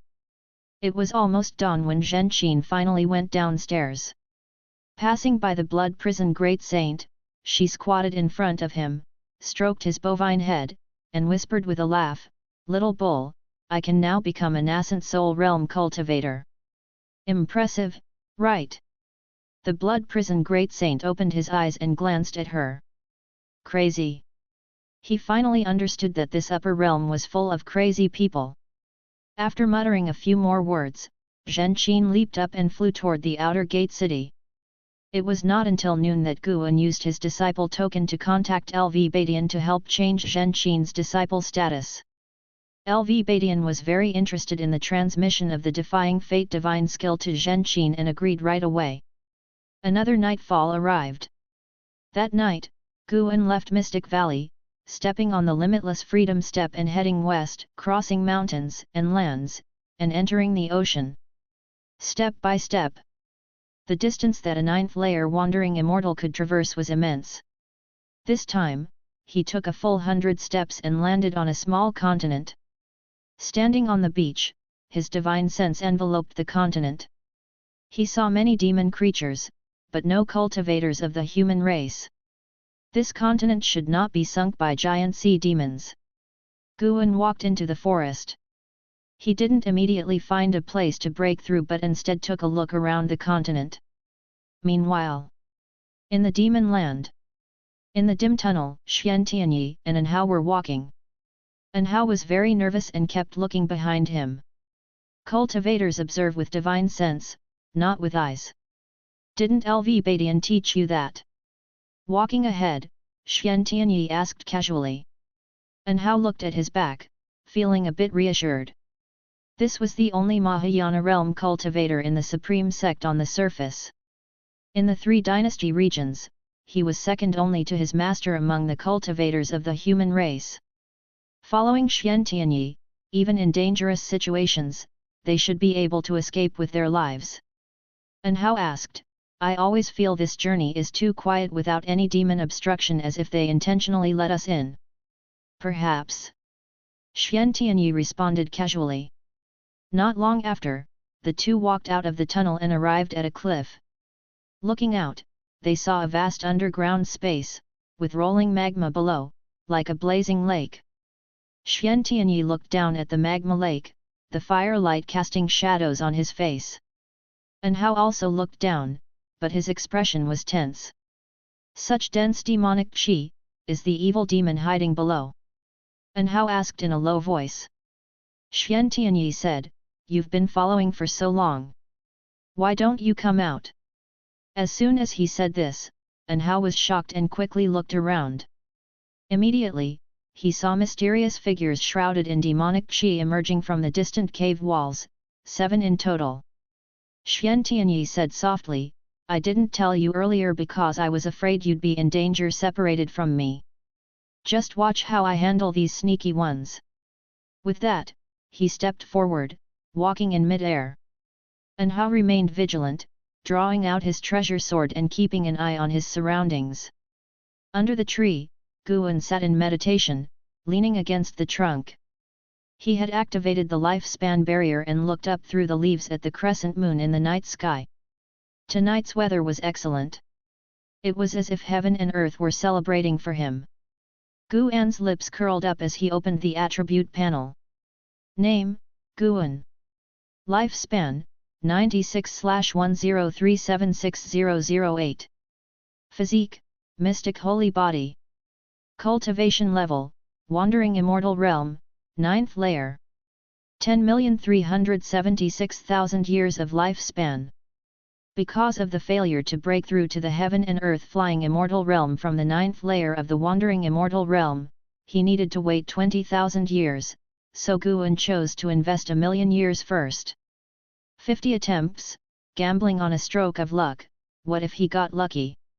The simulation began. You cultivated energy absorption for 20,000 years.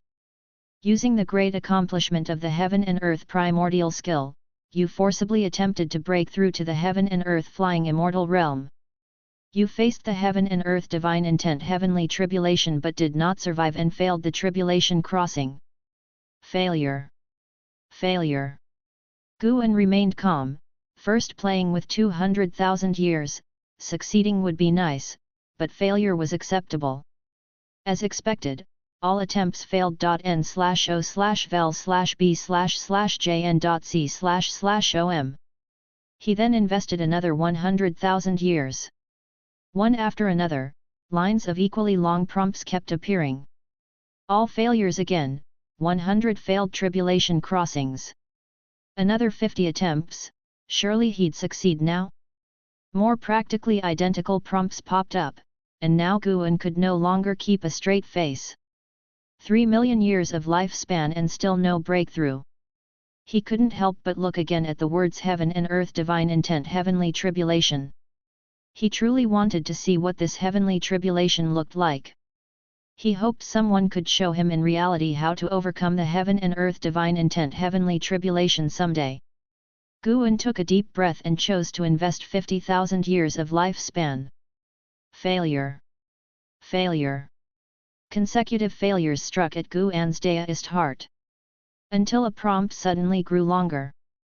You cultivated energy absorption for 38,000 years. Using the great accomplishment of the heaven and earth primordial skill, you forcibly attempted to break through to the heaven and earth flying immortal realm. You faced the heaven and earth divine intent heavenly tribulation and survived, succeeding in the tribulation crossing. Your cultivation level has broken through to the first layer of the heaven and earth flying immortal realm. Chapter 199, Chapter 199, Breakthrough to the 9th level of heaven and earth flying immortal realm. You cultivated in energy absorption for 390,000 years, and your cultivation level broke through to the second layer of the heavenly flying immortal realm. You cultivated in energy absorption for 400,000 years, and your cultivation level broke through to the third layer of the heavenly flying immortal realm. You cultivated in energy absorption for 420,000 years, and your cultivation level broke through to the fourth layer of the heavenly flying immortal realm. You cultivated in energy absorption for 500,000 years, and your cultivation level broke through to the eighth layer of the heavenly flying immortal realm. Seeing all the indications fall, Guan summarized the pattern and invested another 30,000 years of his lifespan, successfully reaching the ninth layer of the heavenly flying immortal realm. At the same time, nature's spiritual energy already bore into his body, symbolizing the start of his breakthrough. It felt so comfortable. Guan considered whether to spend another 30,000 years of lifespan to foresee the name of the next realm, but then thought it would be futile, for what use was knowing a name? The surrounding forest began to shake violently as the spiritual energy of heaven and earth descended. The ground beneath Guan showed signs of a qi, and the speed at which spiritual energy entered his body became faster. He began to imagine the heavenly flying immortal realm. What is the difference between a wandering immortal and a heavenly flying immortal?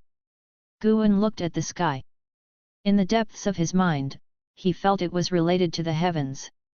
After reaching the wandering immortal realm, he could sense a certain power from the heavens suppressing all beings, making it impossible to leave. Wandering immortals could break free from the constraints of heaven and earth rules but could not escape the suppression from the heavenly power above. Boom!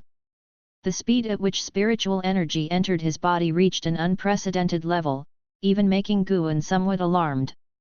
How wide a range of spiritual energy was needed for this? It didn't take long for the entire continent's living creatures to be startled, with birds flying chaotically, beasts fleeing wildly, and the earth trembling. Guan did not bother to worry about the commotion, as a large amount of immortal insights poured into his body. Heavenly flying immortal. One can leap beyond heaven and earth, roam the universe. One can peep into yin and yang, and control the five elements. Upon reaching this level, one must delve into the path of five elements to progress further. The heaven and earth primordial skill Guan practiced was precisely a five elements cultivation technique, so his breakthrough went smoothly. His primordial spirit underwent an unprecedented transformation, giving his soul a feeling of joy surpassing any form of pleasure. An hour later, Guan completely crossed into the heavenly flying immortal realm. The oceans surrounding the continent also erupted into monstrous waves, a scene formed by countless underwater demonic beasts surging, affecting unknowable miles. Guan opened his eyes, his primordial spirit leaping out of his body. He instinctively wanted to break free from the lifespan barrier, leap out of this heaven and earth, and peek into the higher world. However, he restrained himself. He gazed up at the night sky, his eyes penetrating millions of miles high, and he saw an invisible membrane enveloping the night sky, like a prison cage binding all beings of heaven and earth. He felt he could cross that invisible heavenly layer, but he didn't dare to at the moment. Having no understanding of the world beyond, he couldn't rush there. Suddenly, Guan spotted that invisible heavenly layer producing ripples. He looked towards the direction from which the ripples came and saw a figure descending from the sky, falling to the end of heaven and earth. Someone arriving from the outer heavens? He dared not look too closely, fearing to disturb the other. He suddenly realized that the world and the outer heavens weren't so isolated. Heavenly flying immortals of this heaven and earth would venture out but also return? He continued to enjoy the process of spiritual energy tempering his body. After the breakthrough, his primordial spirit had already transformed into a flying immortal primordial spirit, capable of slipping into yin and yang. By yin, it did not mean underground but another world contrary to this one. He could see the wandering souls in heaven and earth, and those souls about to enter reincarnation, flying into the sky, and disappearing less than 100,000 miles above, being pulled into the underworld by reincarnation. Guan could already sense the chilling aura of the underworld, so cold that he didn't wish to trespass. His cultivation level continued to rise. The speed of spiritual energy entering his body still increased, the chi sea on the ground resembling waves ready to engulf him at any moment. His primordial spirit continued to gaze at the sky.n/o/v/b/jn.c//om. An hour later, he saw a heavenly flying immortal escaping into the outer heavens in the distance, confirming even more that this world had other heavenly flying immortals, and reaching the heavenly flying immortal realm did not mean one had to leave this realm. It suggested that the heavenly flying immortal realm might not be the highest realm in this world. No matter what, Guan's desire to explore the outer heavens was not that intense, staying in the comfort zone was the safest. Being able to grow stronger, why leave the comfort zone? Time flowed quickly. A full 2 ancient hours passed before Guan's cultivation level stabilized at the 9th layer of the heavenly flying immortal realm. The lifespan barrier consumed nearly 700,000 years of lifespan, an exaggeration. The next breakthrough, to fully reinforce, would consume millions of years of lifespan just on the lifespan barrier. A heavy burden and a long path ahead.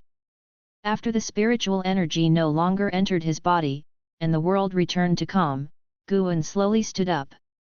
He did not immediately remove the lifespan barrier but sensed his own strength. His mana, and senses, both underwent a transformation, the 9 heavens of the immortal path, and the gaps thereafter would only grow wider. Guan felt that a wandering immortal couldn't defeat a heavenly flying immortal across realms, mastering any divine power would not suffice. Elsewhere. In the demon land, within a dark forest, a space rift suddenly appeared, and a severely injured Anhao was tossed out from it. He immediately got up and flew south, constantly calling for his master in his heart, but unfortunately, as before, his master did not appear. Damn it, it's all because I'm too weak. Anhao gritted his teeth, his pride shattered that night. The scenes of Xian Tianyi using a mysterious scroll to send him away kept flashing in his mind, and his ears echoed with Xian Tianyi's ambitious words. Go back, I won't die here, wait for me to return and find you.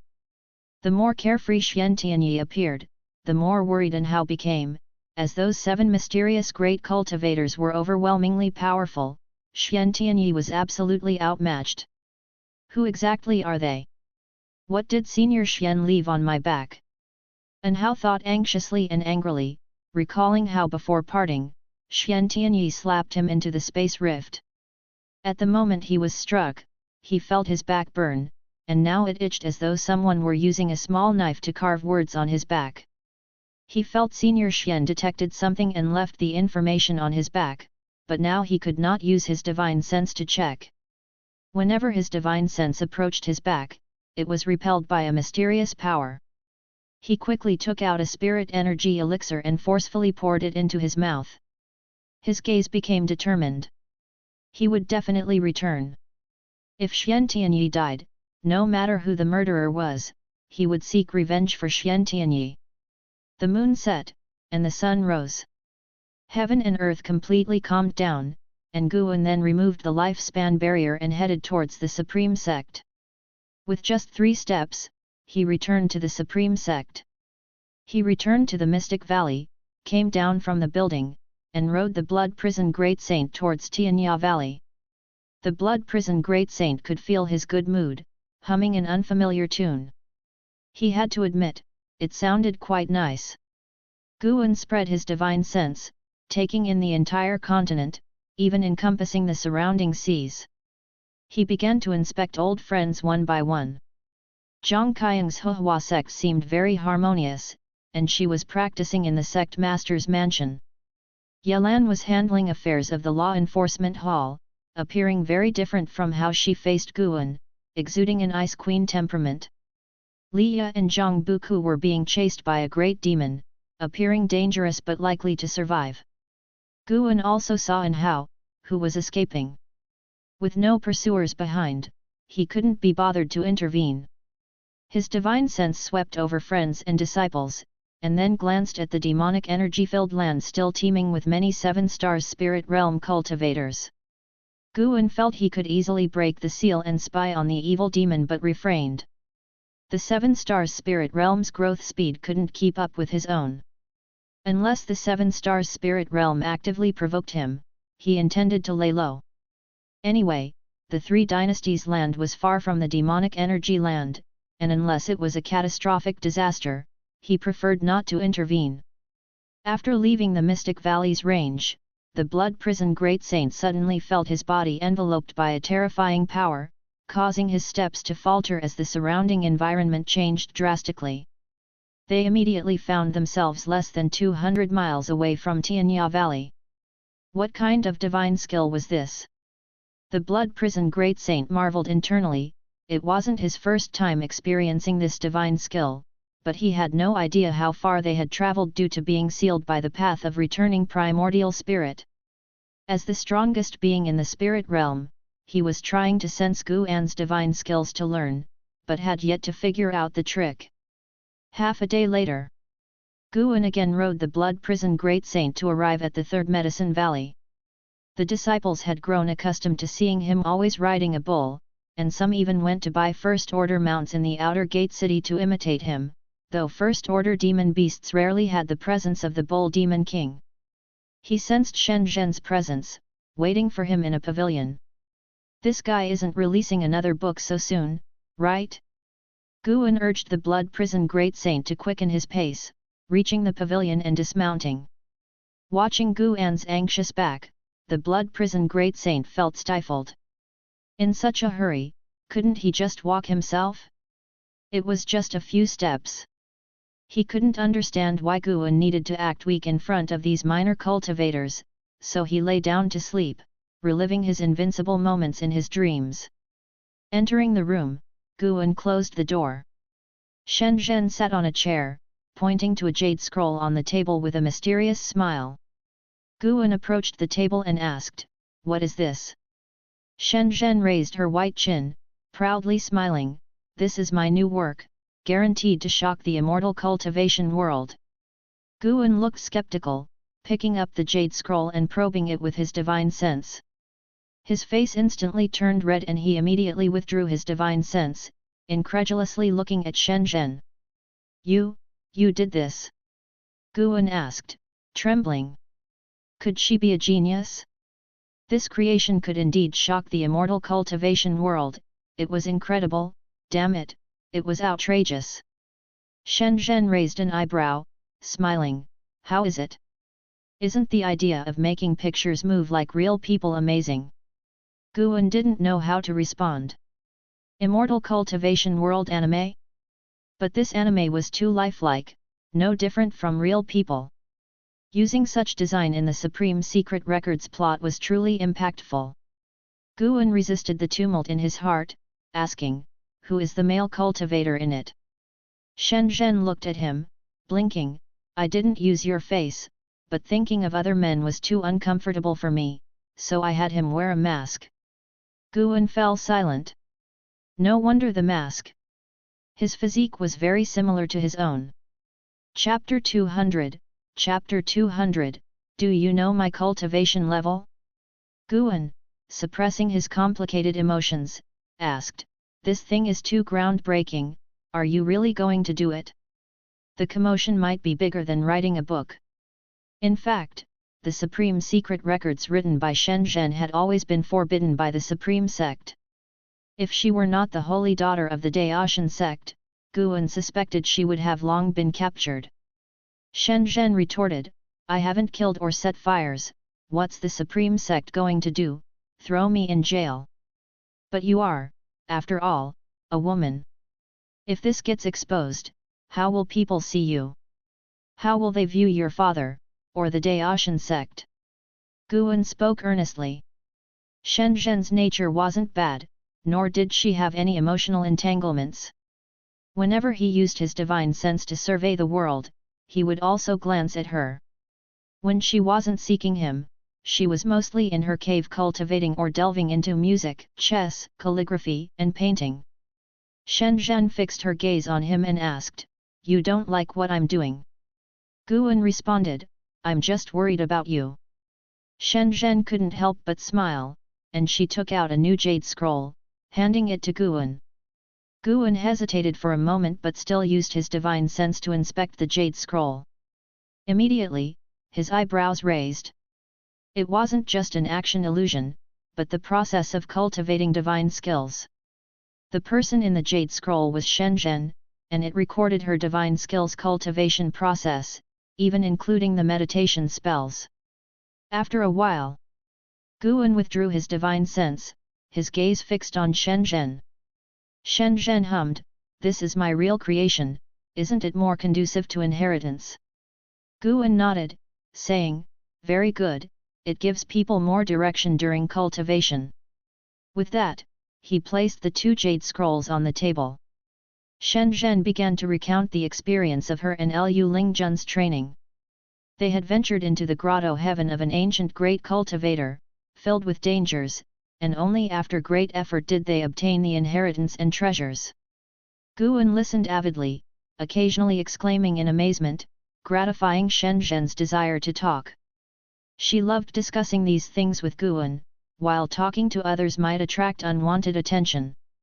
With Guan, she enjoyed his praise without that risk. After a long time, Shen Zhen finally stood up and said, "I'll leave this divine skills jade scroll with you." Before Guan could refuse, she headed for the door and quickly went downstairs. Guan looked at the jade scroll on the table, wanting to call out to Shen Zhen. "Why not take the other one? Forget it. He'd better keep this one to prevent anyone from going astray." Guan had memories of his past life and had long experienced the corruption of this thing. His willpower in this aspect was far beyond that of the people in the immortal cultivation world. He felt it was his duty to bear this mental burden for the cultivators. Elsewhere, Shen Zhen, upon going downstairs, couldn't resist teasing the blood prison great saint, annoying him greatly. Until nightfall, Guan finally took the blood prison great saint back to Mystic Valley. Late at night, Guan quietly arrived at Nianzhou Cave of Heavenly Phoenix Mountain. Tian Yaoer was cultivating, while two cat demons were playing. Seeing Guan appear, they quickly stopped and lay on the ground. Although they hadn't shape-shifted yet, they were highly intelligent and, under Tian Yaoer's guidance, they were very respectful towards Guan. Guan nodded at them, then sat at the stone table and began contemplating the matters of a grotto heaven. With his current cultivation level, opening up an independent minor heaven and earth wasn't difficult, but the challenge was in raising the spiritual energy. He couldn't instantly create a minor heaven and earth filled with spiritual energy. Next, he planned to collect high-grade celestial treasures to prepare for his grotto heaven. He was now thinking about where to hide the grotto heaven. Although the minor heaven and earth within the grotto heaven was hidden in another space, the entrance to the real world was fixed and couldn't move. After much thought, Guan decided to open the grotto heaven on the mainland. This mainland was vast and had fewer immortal realms, making it suitable for him to develop slowly. At this time, Tian Yaoer approached and asked what he was thinking. Guan didn't hide anything, as the grotto heaven would eventually need to be managed by her. To seize lifespan, he needed to personally harvest it with his mana, as puppets or clones weren't reliable. The clones of his 9 extremes yin-yang body, though called clones, were actually formed by his mana and lacked independent thought. Guan had no interest in clones, he preferred to directly experience life and growth. Tian Yaoer, upon hearing this, was secretly shocked. The master had already opened a minor heaven and earth? She wondered if Heaven Phoenix Demon Mother could do the same? Having cultivated for so long, she wasn't naive. She was increasingly certain that the master was stronger than the Demon Mother. It was just that he claimed he couldn't defeat the Demon Mother to encourage her to cultivate. She felt no resentment towards this. Her enemies needed to be dealt with by her own hands. Just set it here at Heavenly Phoenix Mountain. It's said that Heavenly Phoenix Mountain was once a habitat for phoenixes. Every few thousand years, enormous spiritual energy surges from the ground, producing countless celestial treasures. Tian Yaoer said earnestly. Guan thought it made sense. Then, he sent his divine sense underground to open up a minor heaven and earth. The grotto heaven couldn't be too close to Niansha cave to avoid affecting the growth of medicinal herbs here. It should ideally be near the great earth spirit lineage, so it could absorb the underground spiritual energy. An hour later, Guan successfully opened it. Unlike other great cultivators who needed to fill it with soil and water, he could directly manifest it with his mana, thanks to his 5 elements attribute. However, the plants would still need to be relocated manually. For now, he wasn't in a hurry. He would let the grotto heaven absorb spiritual energy first.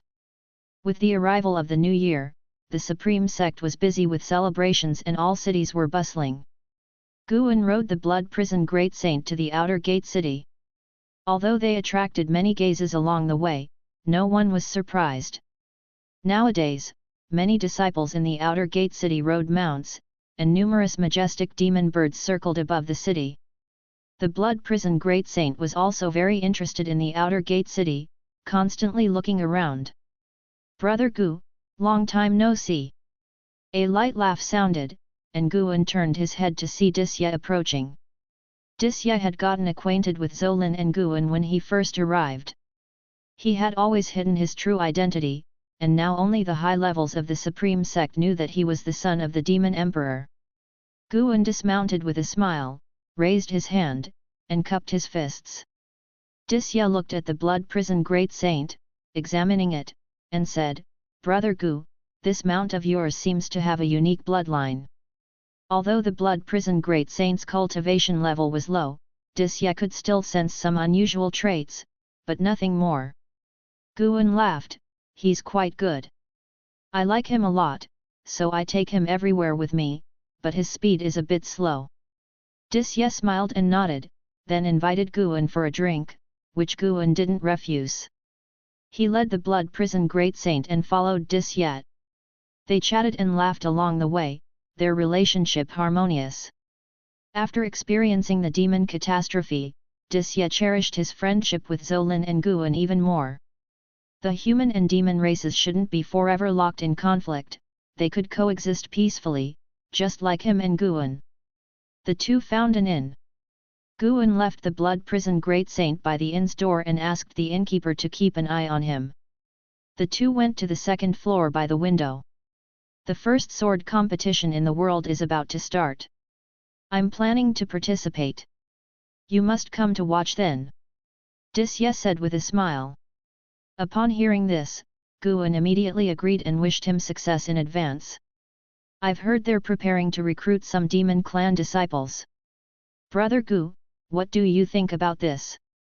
Disya asked curiously. He was pleased but also worried when he heard this. He knew well the nature of some demons. If they harmed someone in the Supreme Sect, would that not worsen the conflict? After all, the demon catastrophe had only ended recently, and there was still significant resentment towards demons among the human cultivators. It's a good thing. Didn't some demons help us fight off the evil demons during the catastrophe? Now that the demon ancestor has fallen, but evil demons remain, which are a greater calamity. The human and demon races should unite to overcome the tribulation," Guan said casually. Disya observed his expression, trying to figure out his true thoughts, but his words made Disya happy. They started drinking, passing cups back and forth, and soon, 2 jars were emptied. An hour later, sounds of a cow and the innkeeper's voice interrupted Guan and Disya's conversation. "I need to go down and check," Guan said, standing up. Disya nodded and followed him downstairs. In front of the inn's door, more and more disciples gathered. The innkeeper stood in front of the Blood Prison Great Saint, wearing a forced smile as he looked at the luxurious robed man in front of him, saying, "Sir, I really can't sell this cow. If you want to buy it, you should find the owner upstairs." The man in luxurious robes was arrogant, with 4 attendants behind him, all looking formidable. He looked down at the innkeeper and said, "Go call him down." Before the innkeeper could respond, Guan's voice came from behind, "Brother, sorry, but this cow is not for sale. Guan approached the blood prison great saint, patting its head, and gave the luxurious robed man a lifespan detection. This was his habitual action to see the other person's maximum lifespan. Zhou Yat, Divinity Transformation Stage 5th Level 402/880/1200. Surname Zhou? Guan thought to himself. After the Ji family left the Supreme Sect, the Zhou family also started leaving, reportedly to support the Taixuan Sect. Zhou Ye looked at Guan and said, 2 top-grade spirit stones, I'll take it. Nov. L. B //JNN. As soon as he said this, the surrounding disciples were in an uproar. A first-order demon beast worth that much? Listening to the discussions around, the blood prison great saint was infuriated, his eyes flaring up with rage. He accepted being Guan's steed, but who did this kid think he was? The blood prison great saint judged from the other's aura that he was just a low-level divinity transformation cultivator. Guan frowned, shaking his head in difficulty. Disye suddenly stepped in front of him and said, my brother said it's not for sale, stop pestering. Zhou Ye looked him up and down and sneered, do you know what my cultivation level is? What, being in the divinity transformation stage 5th level makes you arrogant? Disye retorted coldly. The crowd was in an uproar again, and the innkeeper stepped back in fear, with Guan also pretending to be shocked.